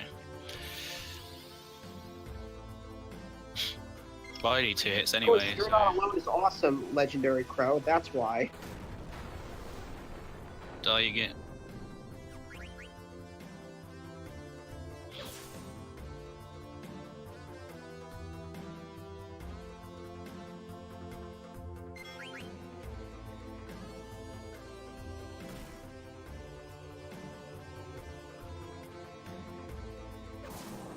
That was an awful fight. He didn't want to let me go past him today. Oh well, that's that over with. Alright.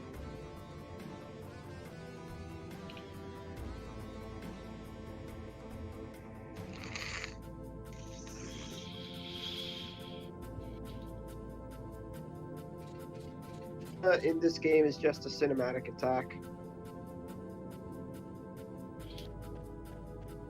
Not something you can use like in other Final Fantasy games.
I'm starting to wonder if it's even worth going to sleep when we finish. It looks like Cloudy is removing his current equipment to have more items. to What did sell. I? That's fine. There we go. I was like, "Where's the diamond?" But Frey has it. It's fine.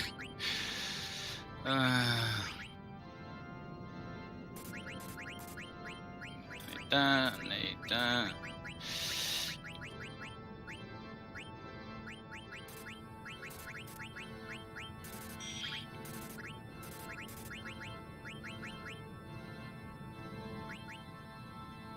Don't need that.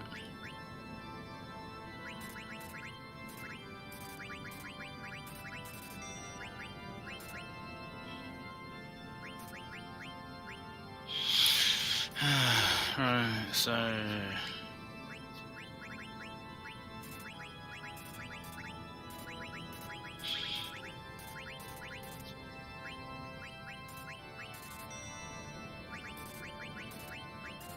need that, don't need Thunderglass, need the Jade Armor, don't need that.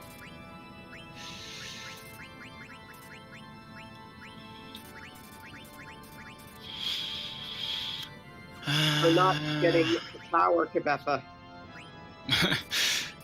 Defense glass. Nervous plate.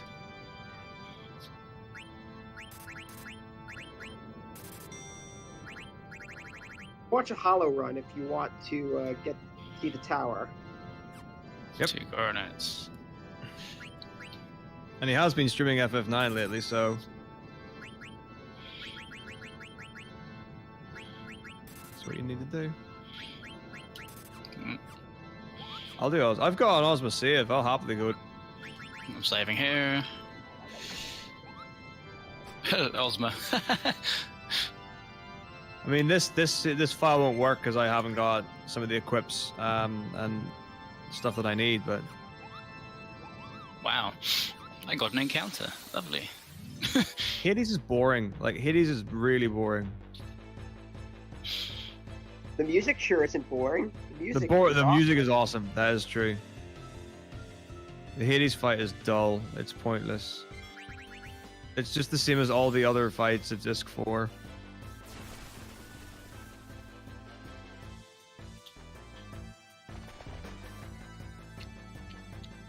It's a race rather than a competition. But I mean, you could look at it as a competition. As I said, I will pause on final hit of Necron and I'll wait.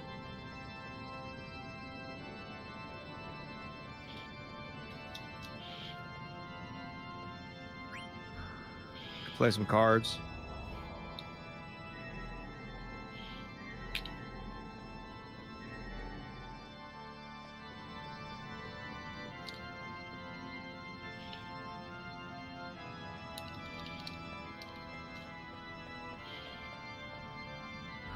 He does miss, that's correct.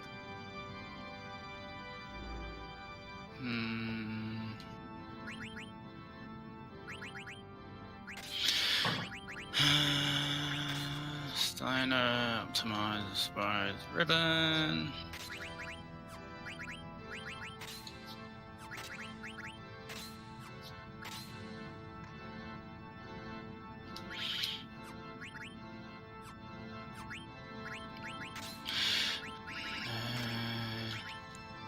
No, she doesn't need that. She wants to level up off.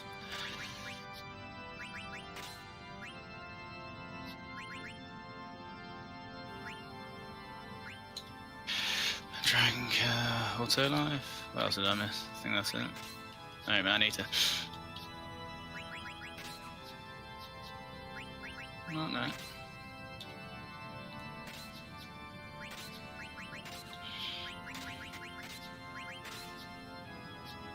Alright. Wow. Oh, another encounter. Thanks again. And so it's time for Disc 4. My brain is slowly dying. I sold the power vest by accident, but it's fine. It's only for Amaranth. I'm sure he won't miss it. I mean, you can get backups for most things in Taguario and Disc 4 if you really want. There's only one thing I'm missing. If I was missing something else, I'd be freaking out. Yeah, it will be okay. It'd be alright. It's not like he can survive much anyway, so...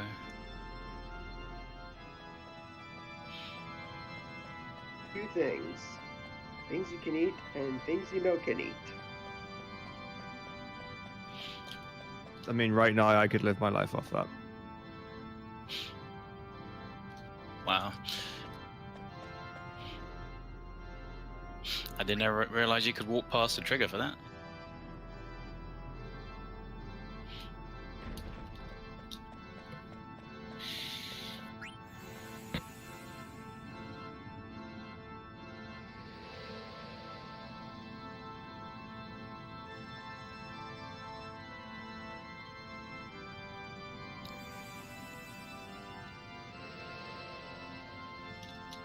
So, Disc 4 is pretty much just a 15-minute boss rush. 15. It said 50.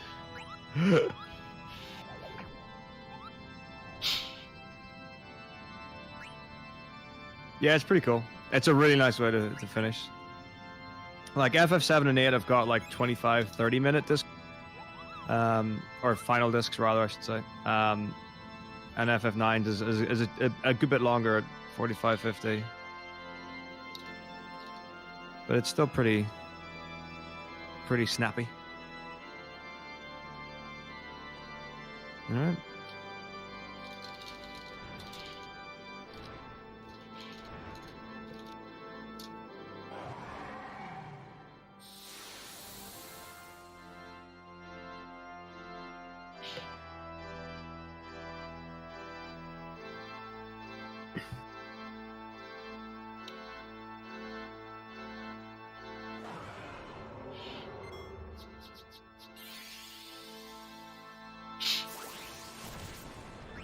Silver Dragon on one side, Nova Dragon on the other.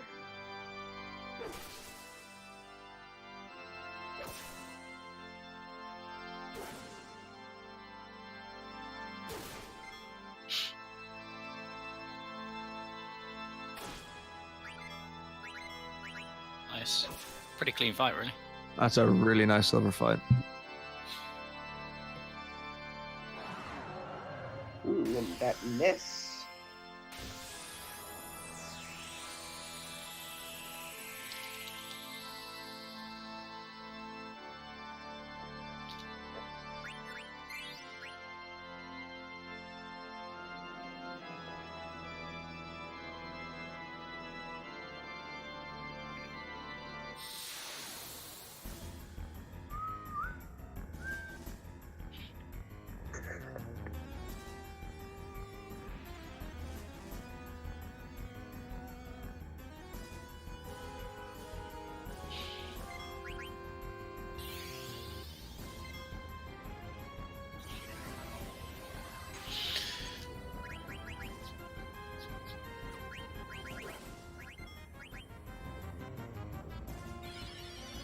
Should have waited for that, but never mind.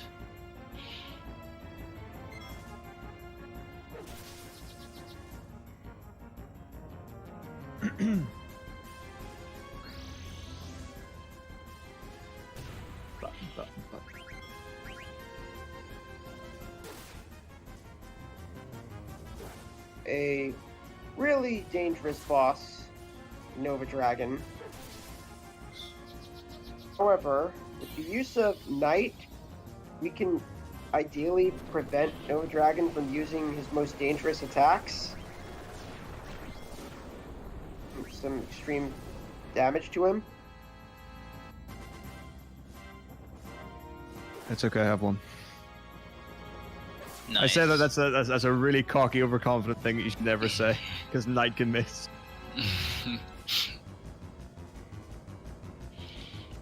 But it was a really nice opening turn. We'll see what happens after. Basically, Charge has a long enough animation that, like, immediately after has haste, Queen's ATB bar will completely fill up during the charge. The Night off before the first charge attack actually hits. 4 bosses have very high spirit stats, so sleep probably isn't going to last for more than a turn. Ideally, you like to get those attacks off as quickly as possible to get the bonus damage.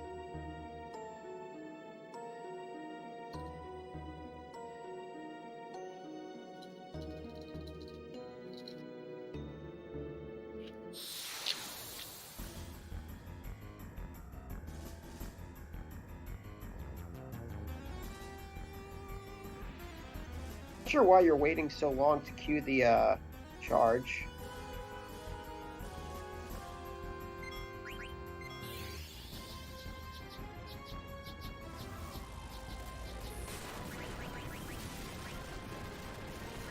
Okay.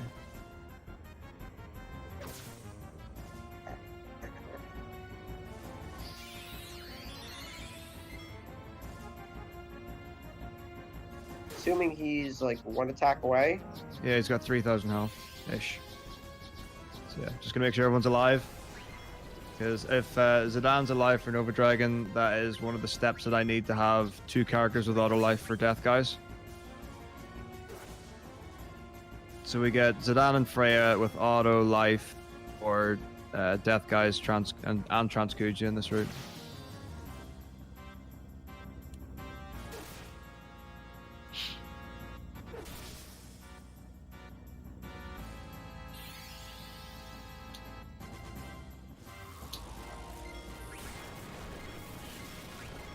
Also, a lot of the Disc 4 bosses drop wing edges.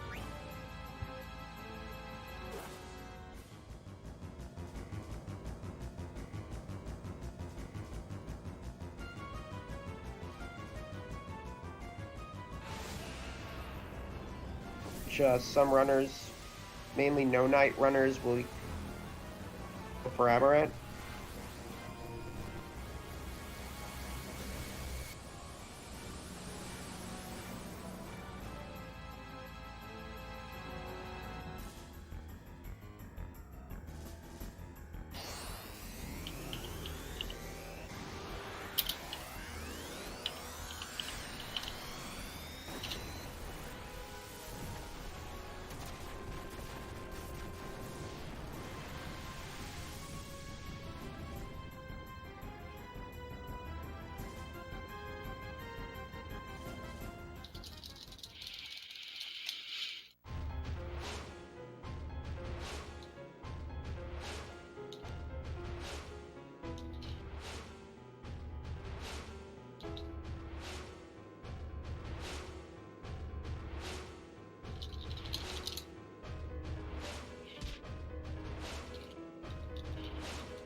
One of the nice things about the final dungeon in this game is that counters are single enemies. Not getting any multi-enemy encounters in Memoria or Crystal World.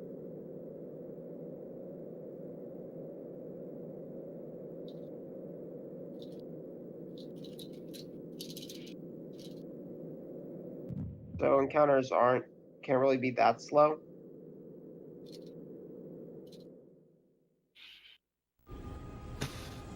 Wow. Got an encounter right beside the save. What? That's the earliest I've ever seen one. I didn't think you'd even get one that early. I've never seen it. That was a preemptive? Ooh. Yep.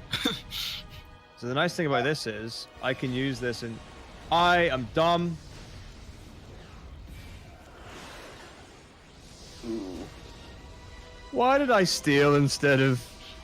Uh-oh. Zidane got a lot of health. Does he? He might not take that. Uh, Oh, 99! Effect ranges, though. The thing is, but I've now got 4 in yellow, so should I just YOLO to get 4 yellow in Valorous? It's up to you. of course, Possibly Chimera's Braga do that much damage. What's Zidane's magic defense? I don't know.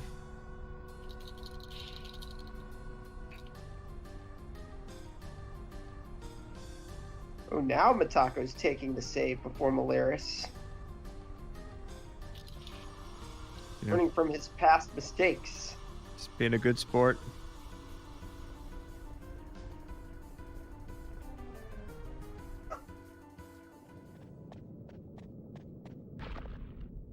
Screens in Memoria are fairly long, and some of them are really, really long.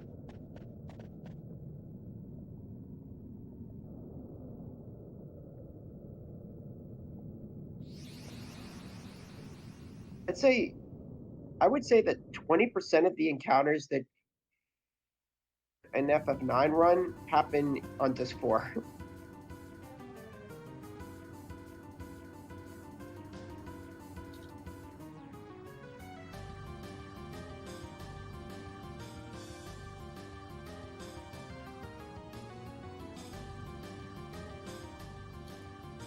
This is one of those really long screens. This is also the screen where you would pick up the tower if you wanted to give Zidane. But who would? Nobody picks up the tower anymore. I really want to get that quote that I've got from Hollow about the tower.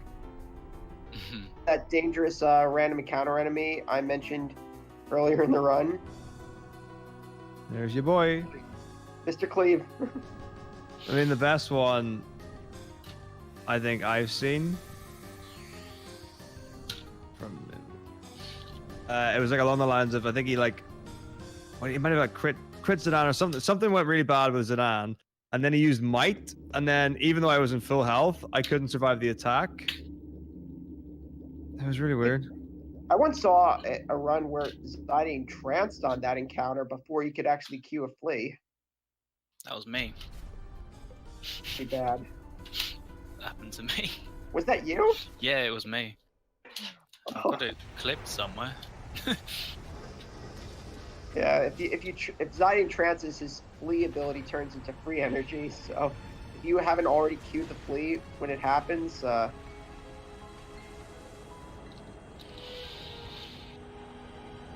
so this is Malaris. Malaris only has single target attacks, so for one particular attack that she does, called Raining Swords, which is pretty much guaranteed to wipe your entire party. It's very important that we give a character auto life 5 that attack. However, for Malaris to Zidane has auto life, it is to one-shot Zidane even from full health. If that happens, where you have to basically elixir Zidane and then have him defend for the rest of the fight, which makes the rest of the fight kind of slow. Always have Freya jump just before the final hit, but you'd have to be counting damage. Problem.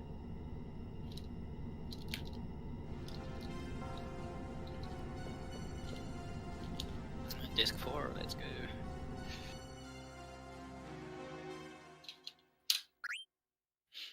Opened my disc case and then closed it again. That's a lot of damage.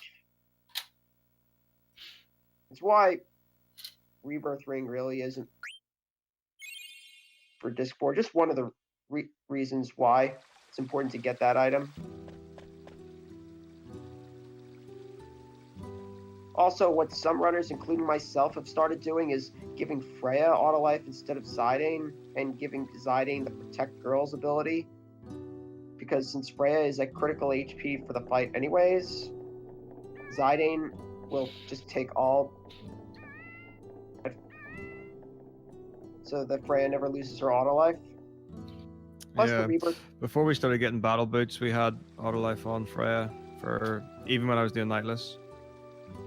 Rebirth Ring also gives Freya holy attack boost, along just like the Mithril Helm does. And Freya now has the Holy Lance, which is a holy elemental weapon. So that quite a bit. In fact, with the holy attack boost, her current weapon is stronger than the weapon you can get for Freya here. I think it's called the Kane's Lance? Yep, that sounds about right. Yeah.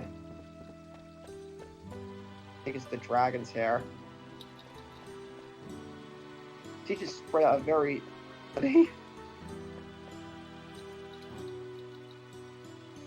We don't get that, obviously, because that requires a chocobo.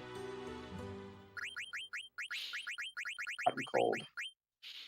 Save outside.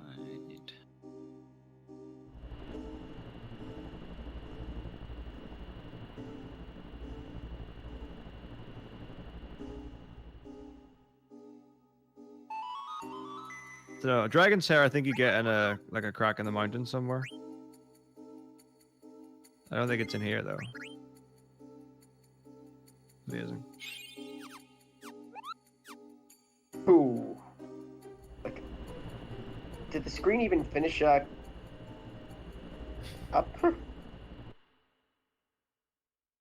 Ooh, preemptive. Initiative paying dividends. Also, Taco swapped out Amaret for Quina at that save point. Yep, that's one of the fun hybrid Disc 4 strats that we're currently using. It's arguable whether or not it's worth switching out Amaranth and Quina for Malaris. It's definitely better to have Quina for Tiamat. And potentially a lot better to have for Nova Dragon. The Amaranth fight has potential to be faster than the Quina fight and faster than the changeover between taking them in and out of the party as well. So it balances out pretty well. Oh, so we just got Amaranth's ultimate weapon.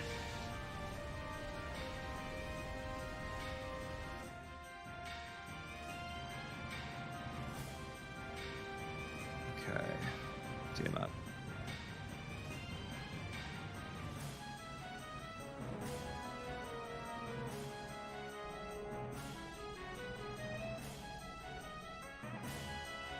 So you have defeated Malaris?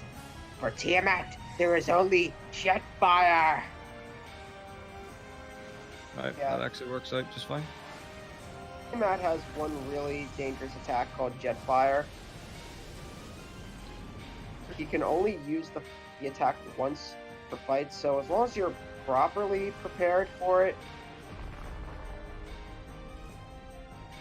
it's probably why he had Zidane.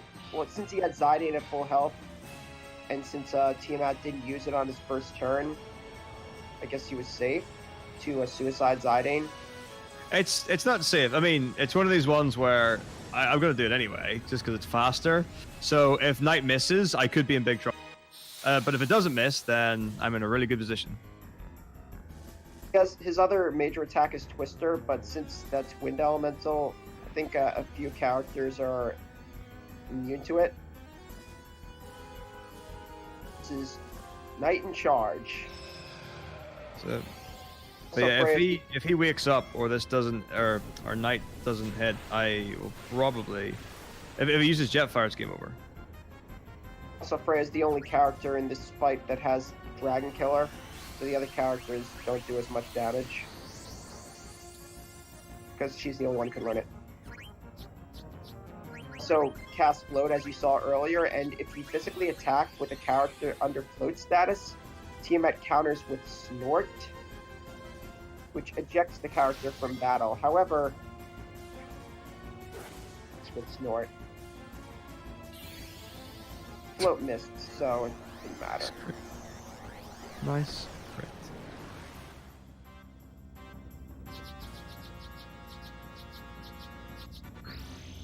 I believe Tiamat is female in this game. Yeah, canonically in Final Fantasy. Kraken and Lich are male. Tiamat and Malaris are female.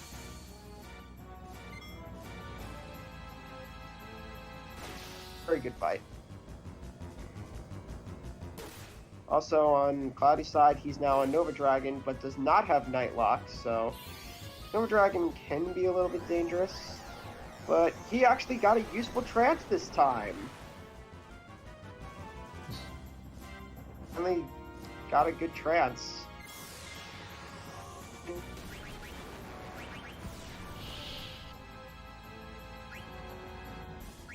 Ooh, Shockwave. Not sure if Shift Break does more damage than normal attack. I don't remember. This is where Nova Dragon can kind of get scary. If you don't Nightlock, he can double Shockwave you, and if that happens, it's probably a wipe. Oof. Hello, encounters.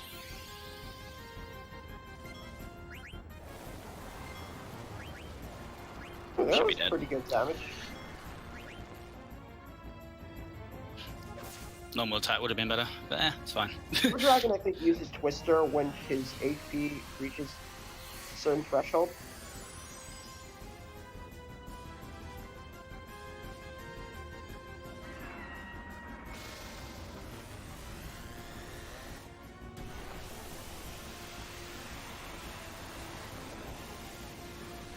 And Nova Dragon is dead.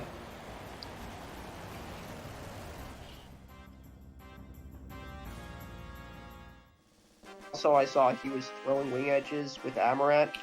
Nova Dragon only counters regular physical attacks. He doesn't counter including projectiles. I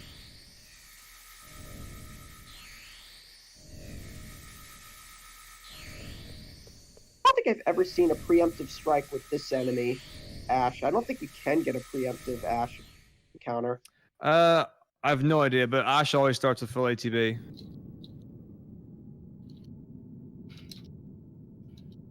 Like the Danehids in FF10. I think he always uses either Reflect or Snowstorm on his first turn. Yep. And then he can start getting funky with Doom and Death and stuff like that.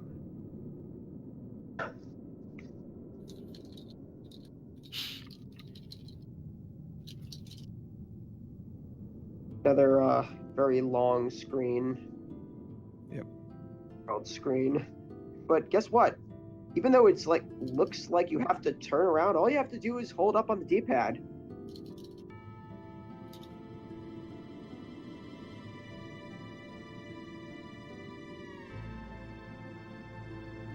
Oh. I think this is your third preemptive.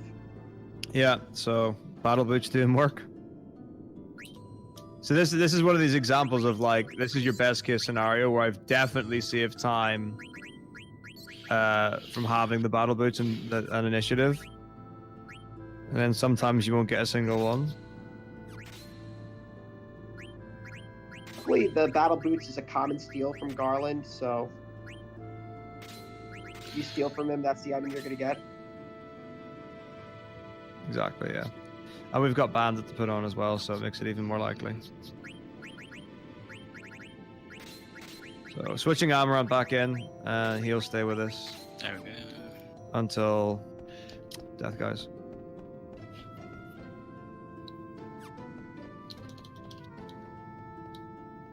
No.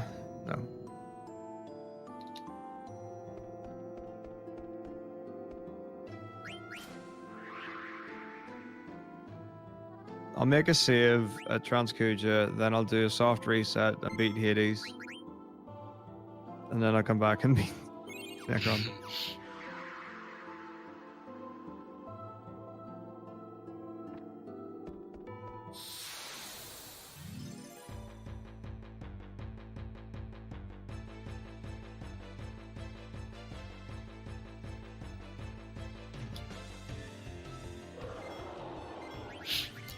I think Freya's going to end up trancing at Necron by the looks of things.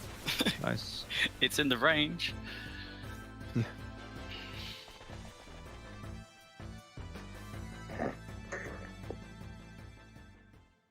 We shall survive Meteor and Trance there. 2 encounters on the first screen. Wow.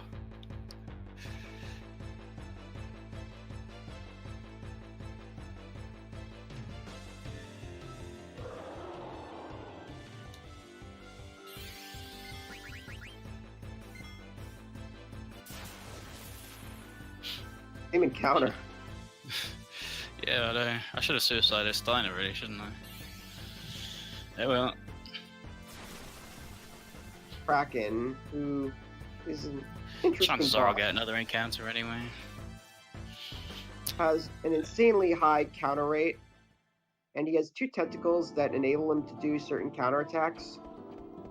So what we want to do first is take out the 2 tentacles, and then we want to just only, because charge can't be countered. Interesting mechanic where whenever you kill one of Kraken's tentacles, if he already has an attack queued, attack is cancelled and his ATB bar is reset to half. You do your attacks just right, like killing the right timing, you can actually like give Steiner an extra turn and get a charge off before Kraken can get another attack.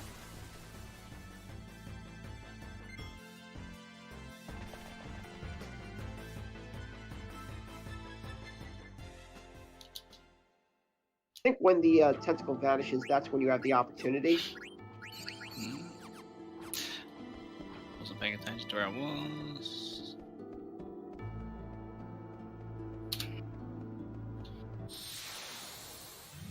Now he's just going to charge until Kraken is dead.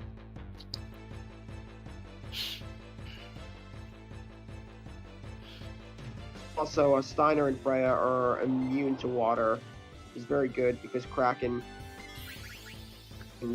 he'll either use leg Yeah, on also- one character. Amarant's got the ribbon, so he'll absorb Waterga as well. And obviously Sedan's at full health, so he can tank Waterga. So what will happen here is that'll happen. The card will do that there. So I'll also attack with Amarant. So he gets healed by it. So Zidane will recover in crit health. And if Amarant gets countered, he's dead. And then I just revive him the next round so I can charge with him. So this fight's really, really nice. Setup-wise and recovery-wise in this route. So all being well. And the counters are just missing. It would actually be better if Zidane died there because he has auto life. Exactly. That's what you want. That's why you specifically attack with Lamb. So that Kraken counters and either puts him into crit health or kills him and he gets revive at crit health, but it's whatever. So 2 more attacks will kill. Or 1, that's fine. Good damage.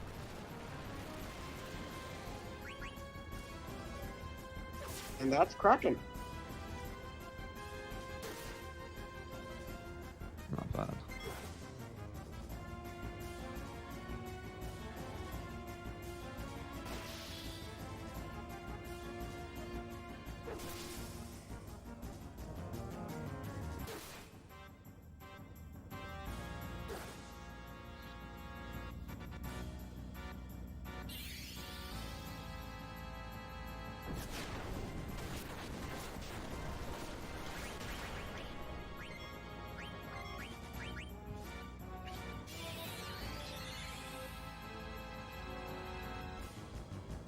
It's like a good Malira's fight for Cloudy. So far, one more round. Stake of Freya.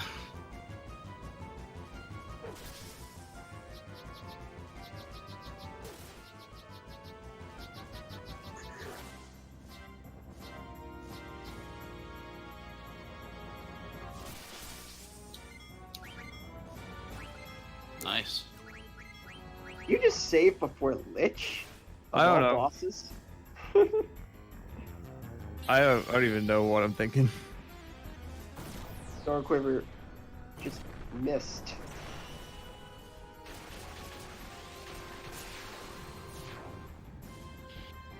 It hit Zidane. Zidane lived as well. Nice. 78 health. Oh, he did! Really low damage roll. And now we have the easiest of the 4 Chaos Guard or Terra Guardians in this game.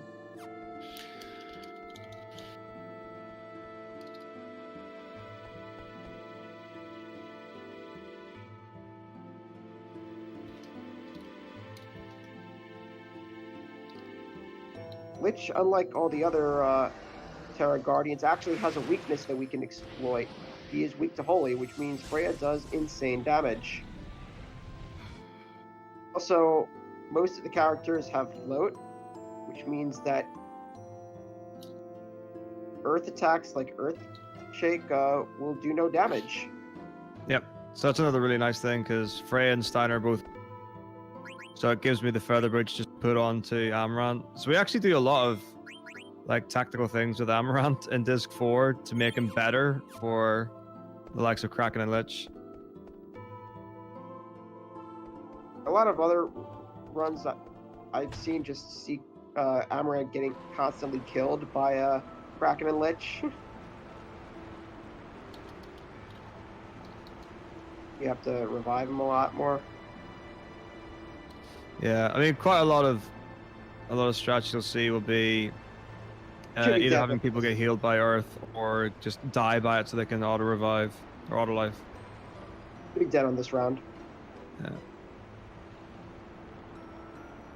All right, it's Lich. I wonder if I made it in time to pick up Excalibur 2. But you have 2 hours and 54 minutes, or 56 minutes rather. Oh, I might be pushing it tight.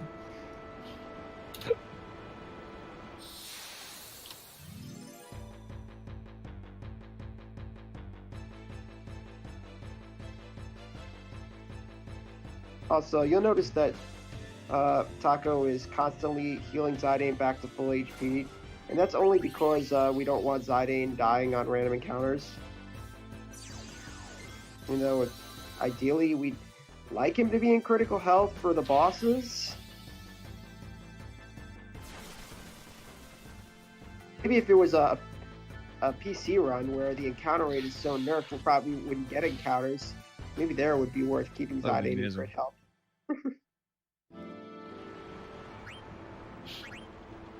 Apparently, I used the high potion instead of an elixir on it, and thank God he didn't cleave. I did save though, so I don't trust myself anymore. I won't save. Oh no, there's a save point right by it. I'll probably save for Kraken just for the sake of it. I won't save for Lich though.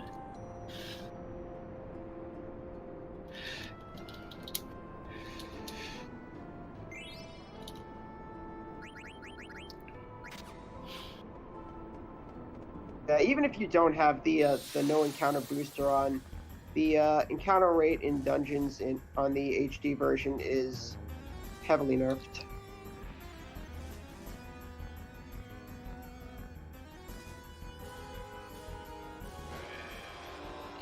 Opening Twister, awesome.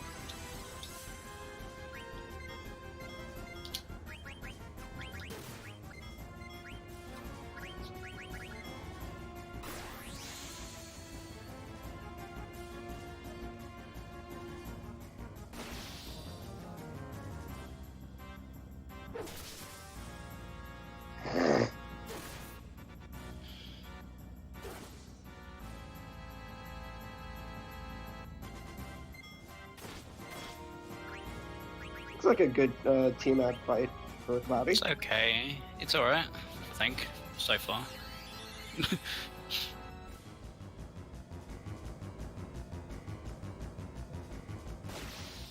And now we get to fight the BFU boss, as I like to call him.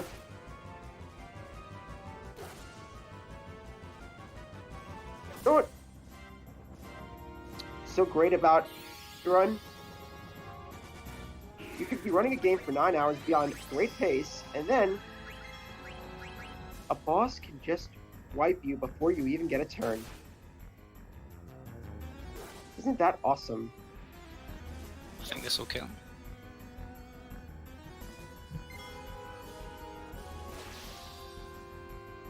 Damn it. Should have attacked with Steiner. This is why you count damage, folks.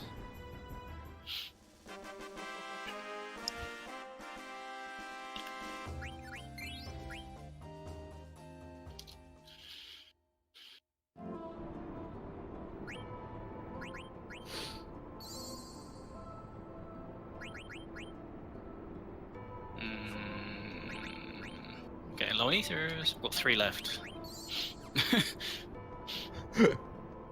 That's sketchy.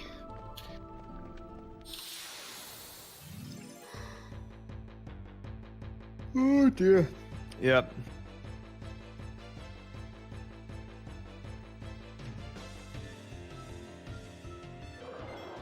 Death Guys always opens the fight with Meteor, which has a very Unless random I open with damage- Knight first. Unless he gets the Knight off. But Meteor has a damage range between 50 and 4,900. Chance to actually just wipe the party.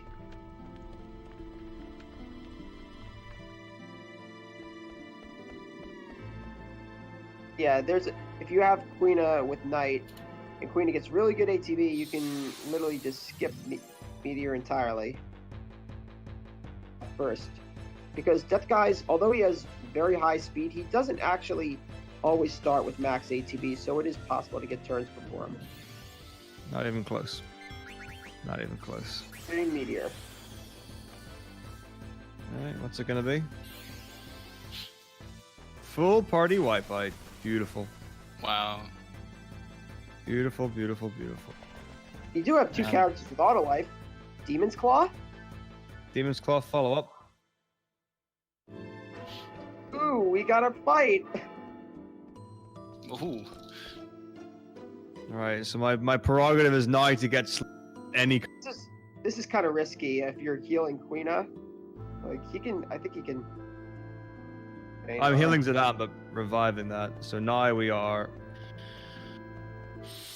hopefully good to go. Yeah, it looks good now. We should be able to Nightlock and charge Death Guys to death.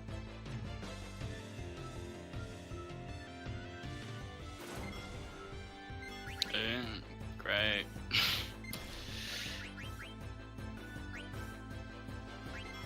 Dract equipped?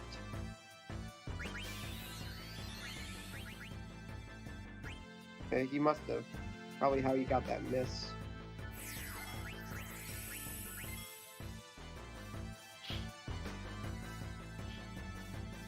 That's fine. Aijan just killed Zidane, so... The thing you Watched actually him. would want to do is submenu. Status effect tickers are frozen, just like ATB. Holding like ATB way in a submenu during like an attack like charge off and will hit Death Guys while he's still under sleep status. Queena's if you're in Queena's submenu and you queue and you queue the Knight, Queena's Knight will go off first. What I often do to make sure I get the bonus damage.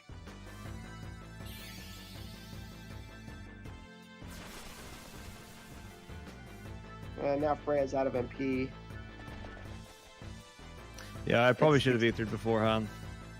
But you normally don't get the you generally don't get the opportunity necessarily with everyone to do this. Wow. This screen. Like 4 on the bridge. The bendy bridge thing.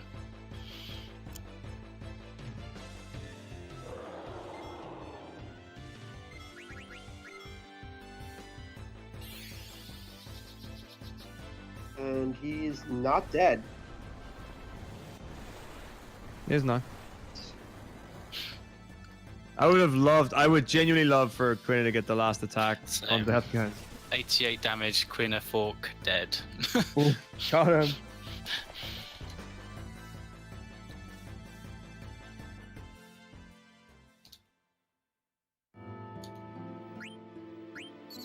One step from the end of the screen.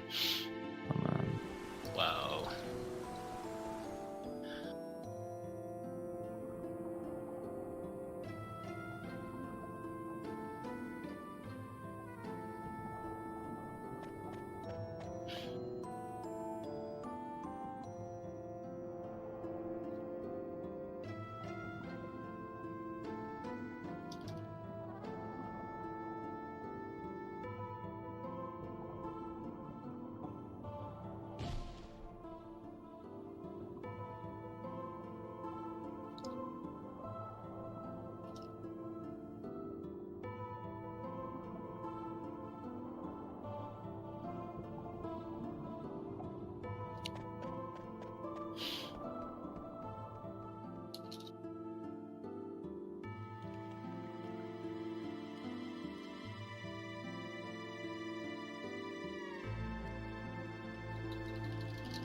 Alright, now we fight Trans Kuja. Unlike the first Kuja fight, you can now actually use Flare Star at will. Flare Star is a pretty dangerous enemy attack. Character by 35 times their level. Although it does have a chance to miss. And normally, once Kuja has lost half of his HP, he counters with Flare Star. But since charge cannot be countered, do is put him just under the threshold with normal physical attacks, and then, before we put him over the threshold, we start using charge. That Flare Star counter.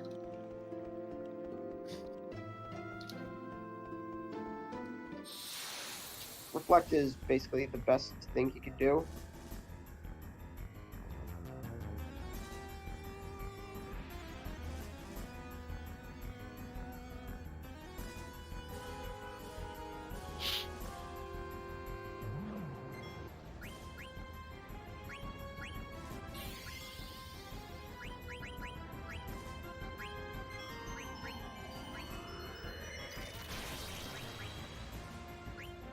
Oh, there it is. Flare Star.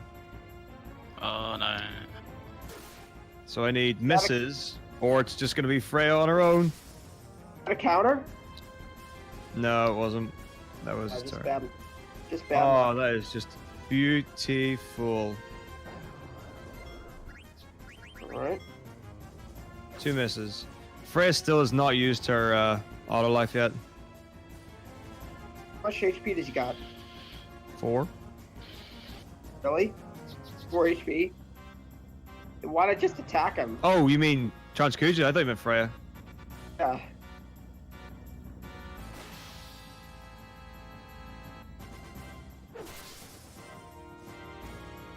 That's correct, right? Should be dead now. As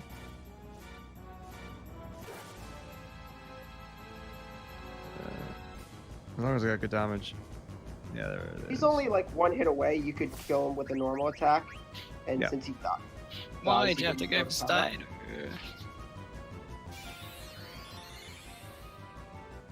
One of the drawbacks of not having the reflect ring is that Steiner doesn't have auto reflect here, so Transkuja can kind of troll you by on Steiner.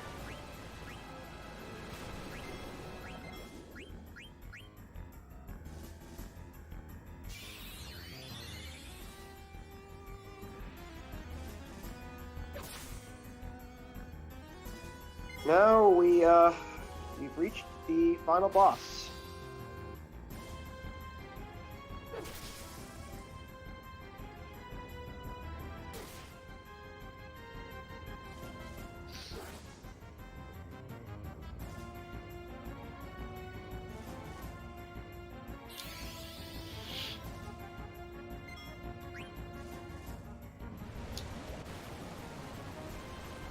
Pretty sure this will kill, so go for it. Is quite different from bosses in the game. He has 4 ATB gauges, one of which is his main gauge that follows a choreographed pattern, and the other 3 are like dummy gauges that allow him to do additional attacks but get disabled if characters are dead or in critical HP. I believe like if one character can't use Flare, Holy, or Meteor, 2 are in crit HP, he can't use his AoE spells, and if crit HP, he can't use White Magic. Shell and Protect. Basically, he starts with Blue Shockwave, and then normally on his next, a very dangerous attack called Brand Cross, which inflicts of status effects on the entire party, and then after that he would follow up Brand Cross with Neutron Ring, which party. Oh, it would definitely wipe the party. Well, I guess Freya has auto life. But anyways, She'd come we are back, yeah. to skip all that by everyone except for Freya, and then having Freya jump on the round where it's intended to use Grand Cross.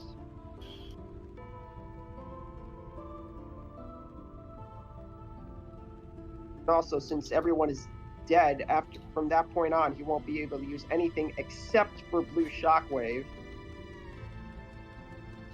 Thus, he won't be able to kill us. Ooh, holy. Okay. That's fine. One thing he can do is he can cast Protect before you get the chance to suicide your characters, which make the fight unwinnable, but it makes the fight slower, because then you have to actually use Charge, which a little bit slower, but you can still kill him. Yeah, at least there's a setup that works. That's the big thing. So basically What now happens he's to going do? Steiner, and now he's basically got 2 turns to kill him, because if he doesn't kill him after those 2 turns, he will be able to use Grand Cross to ATB weight Steiner, since he does quad 9 damage, 2 attacks for each turn, and also do damage with Freya. It's possible to do it with just 4 Steiner attacks. However, if you don't get enough damage on the second round, Unless she crits, I will need to charge.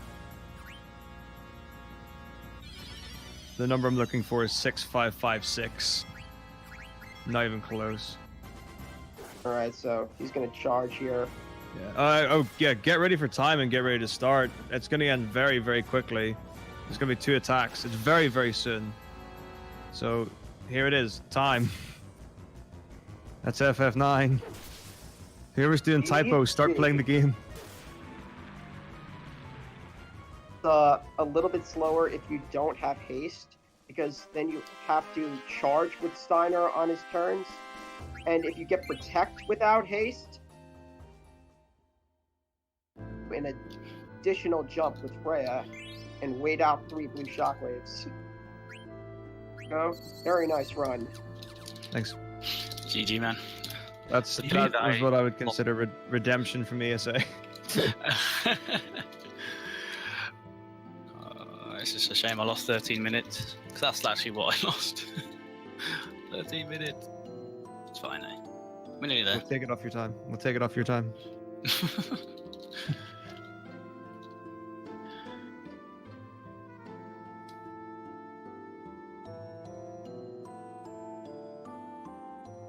Wow! Space encounter! No! Oh, man. Encounters in space.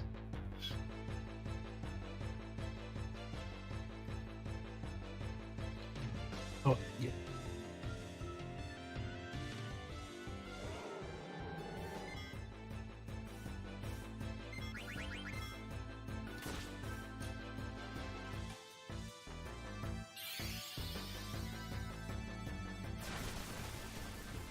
right now in Typo, this is the first mission. He's getting through a couple battles. Pretty simple, just using some Blizzard and stuff. Right here. Yeah, the first couple of missions of Typo are really nothing to write home about. I mean, by all means, please continue with the FF9 commentary. I know the end game is super complex there. Yeah.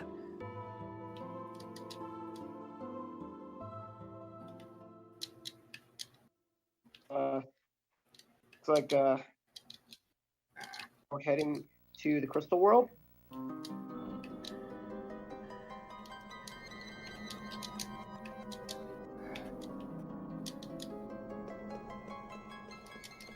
And so he's heading to the final stretch.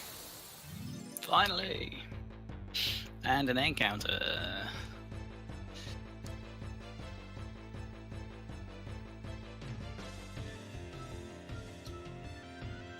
You do summon Sunder Showers.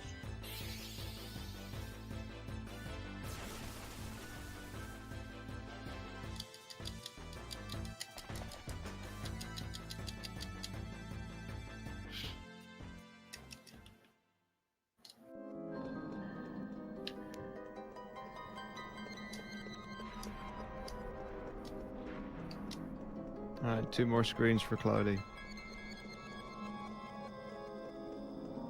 Ah.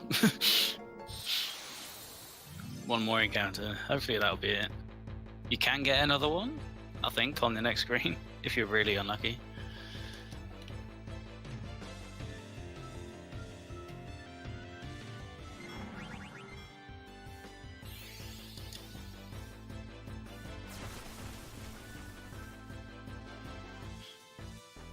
At least there are quick escapes.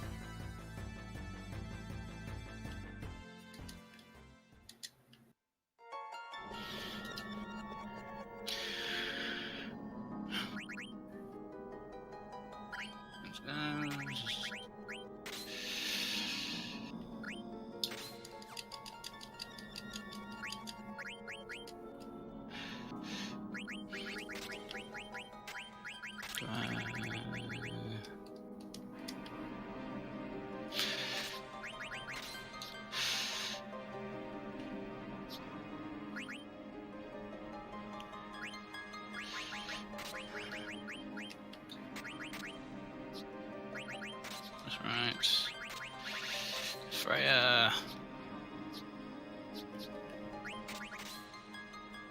There we go.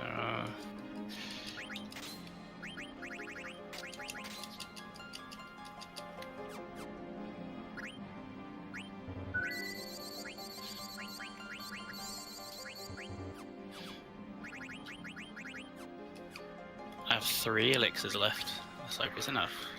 That is plenty.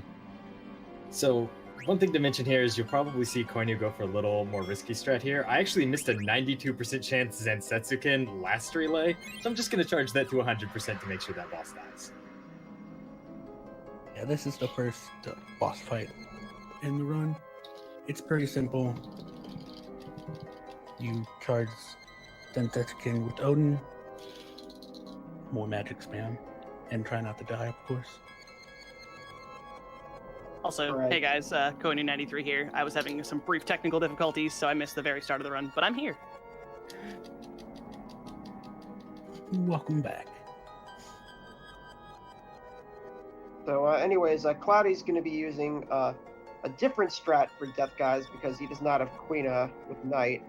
So basically, survives the meteor. He's going to be using elixirs on Steiner and just having Steiner attack while Zidane's kind of character here. Also, I think he might revive Amaranth to try and throw wing edges. I think that's the no Knight strat for Death Guys. Let's see what happens.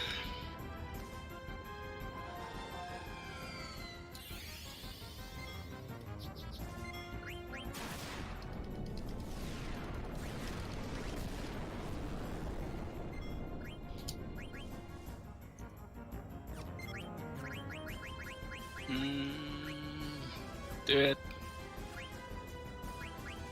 That's a It's okay. pretty good meteor roll.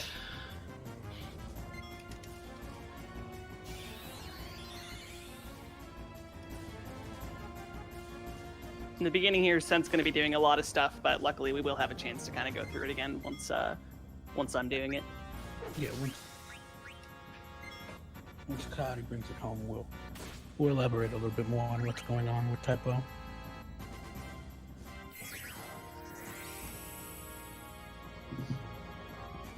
Right now, he's just progressing.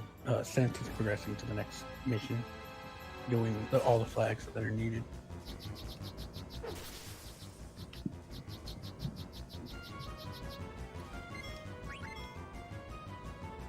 Ooh, nice RNG from Death Guys. No spins. I don't think I've seen a spin today. Oh, I didn't get it. Mine was top tier. I think we got off 2 Demon's Claws and the whole thing.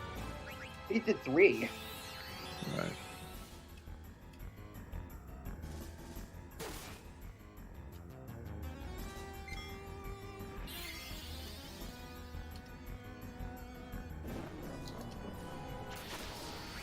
Yeah, Sent here is just quickly reorganizing his party list because while there are many characters to choose from, not all of them are going to be particularly useful. So this will get us the ones we need when we need them.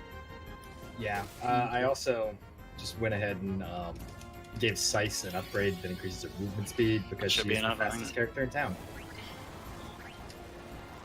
Yeah, most of what Sent just did is great movement speed for a bunch of the characters that he'll be using. So,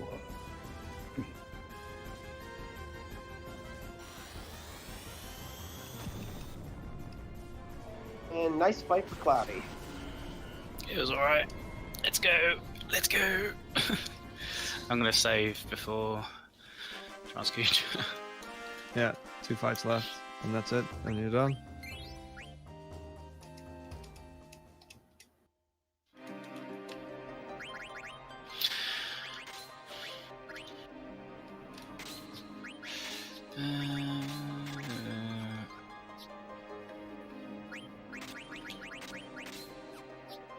Alright, so what he's going to do is he's going to equip Steiner with the Reflect Ring so that Steiner doesn't get killed by any of Kuja's spells. Also, Steiner being at full health means that he can't die to Flare Star either.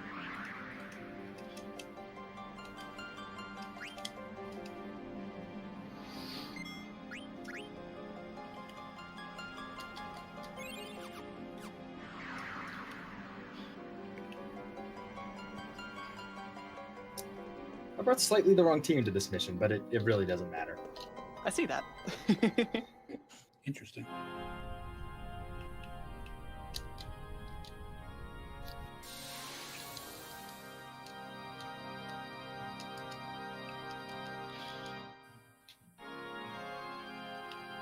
Unfortunately, Catter does run out of MP much faster than our intended person. Normally, we're supposed to be using Rem right here, but because I believe she has a lot more magic than everybody else. Yes.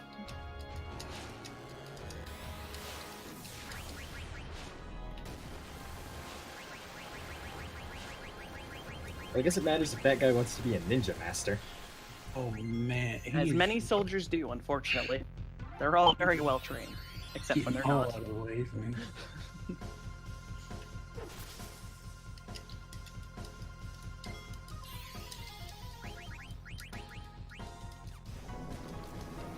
Wow, yeah, he is a dodging pro. So this will be a theme, unfortunately. Yeah, if they want to jump out of the way, they'll do it. Kind of. Yeah. Normally we'd spam magic here, but I brought an extra character and don't have the exact one I need equipped. But it's no big deal, like I said. Jack is also fairly strong physically, from a physical DPS standpoint. You have to be careful of that bomb, though.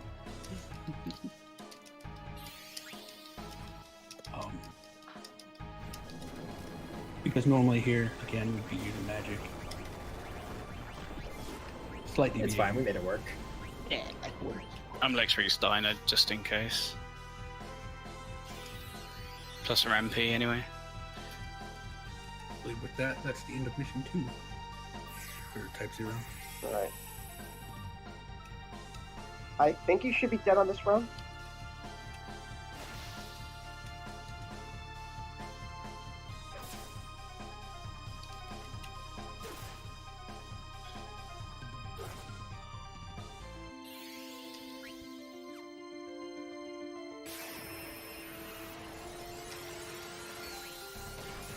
Schizophrenic, we have 2 characters who are not named after cards, Rem and Machina, and we'll talk a little more about them once 9 brings it home. 9. Go. Oh, it looks like Claudia's got Transcooge in the bag. Nice. Right.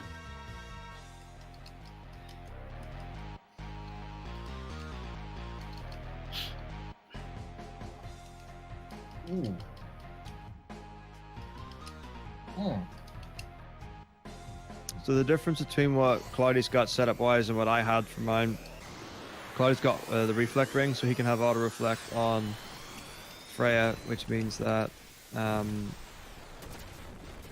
she can't die from any of the spells before blue shockwave hits. Whereas with my Freya, because she doesn't have the reflect ring, but she does have auto life, it's just a little bit different. So if one spell goes off, she'd have to auto life and then ATB fill to be able to get her action in when she needs to. So I don't actually think there is anything at all that can take down Cloudy now.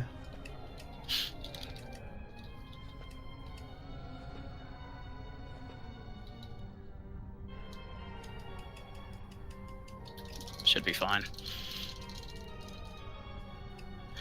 Freya may well trance though, but we'll see. So I only learned it a couple of weeks ago. I think it was a couple of weeks ago that if you queue jump before you actually get into trance, it just does a normal jump. It doesn't do the spear, and you can just do the normal strat.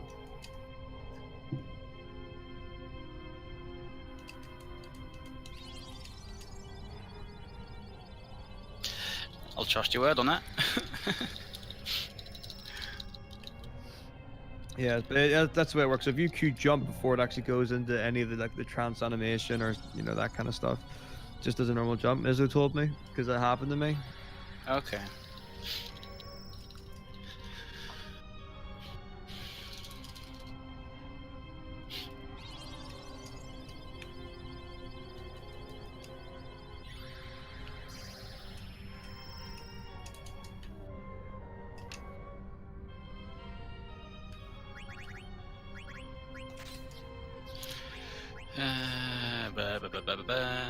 Take off auto life.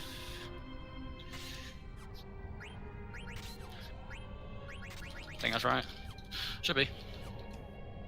I did it backwards. Do I normally do it like?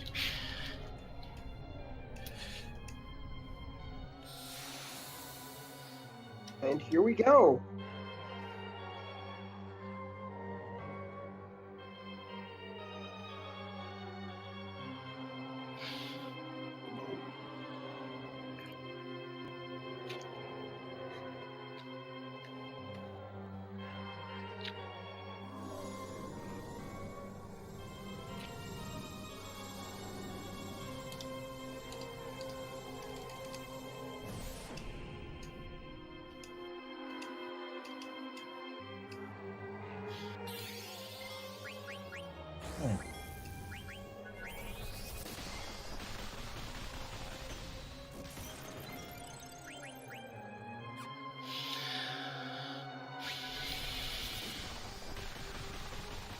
Just do it so that it'll be fine.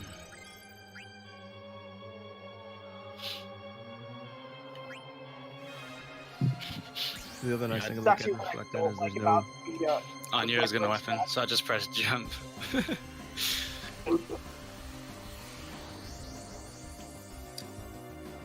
and I think he got the jump off. Yeah, I did.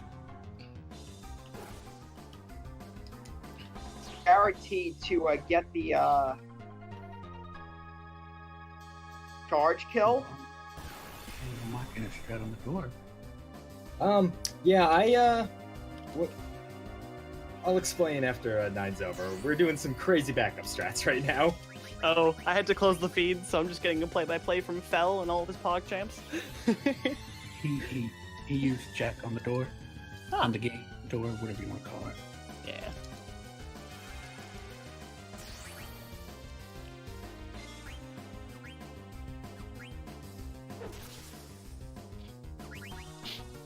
At least I won't need to charge.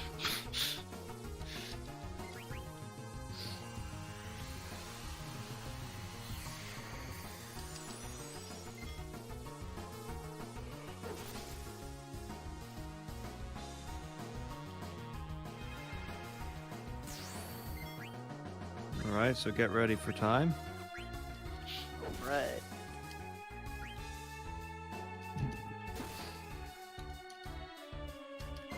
That's time. Be done. GG. You,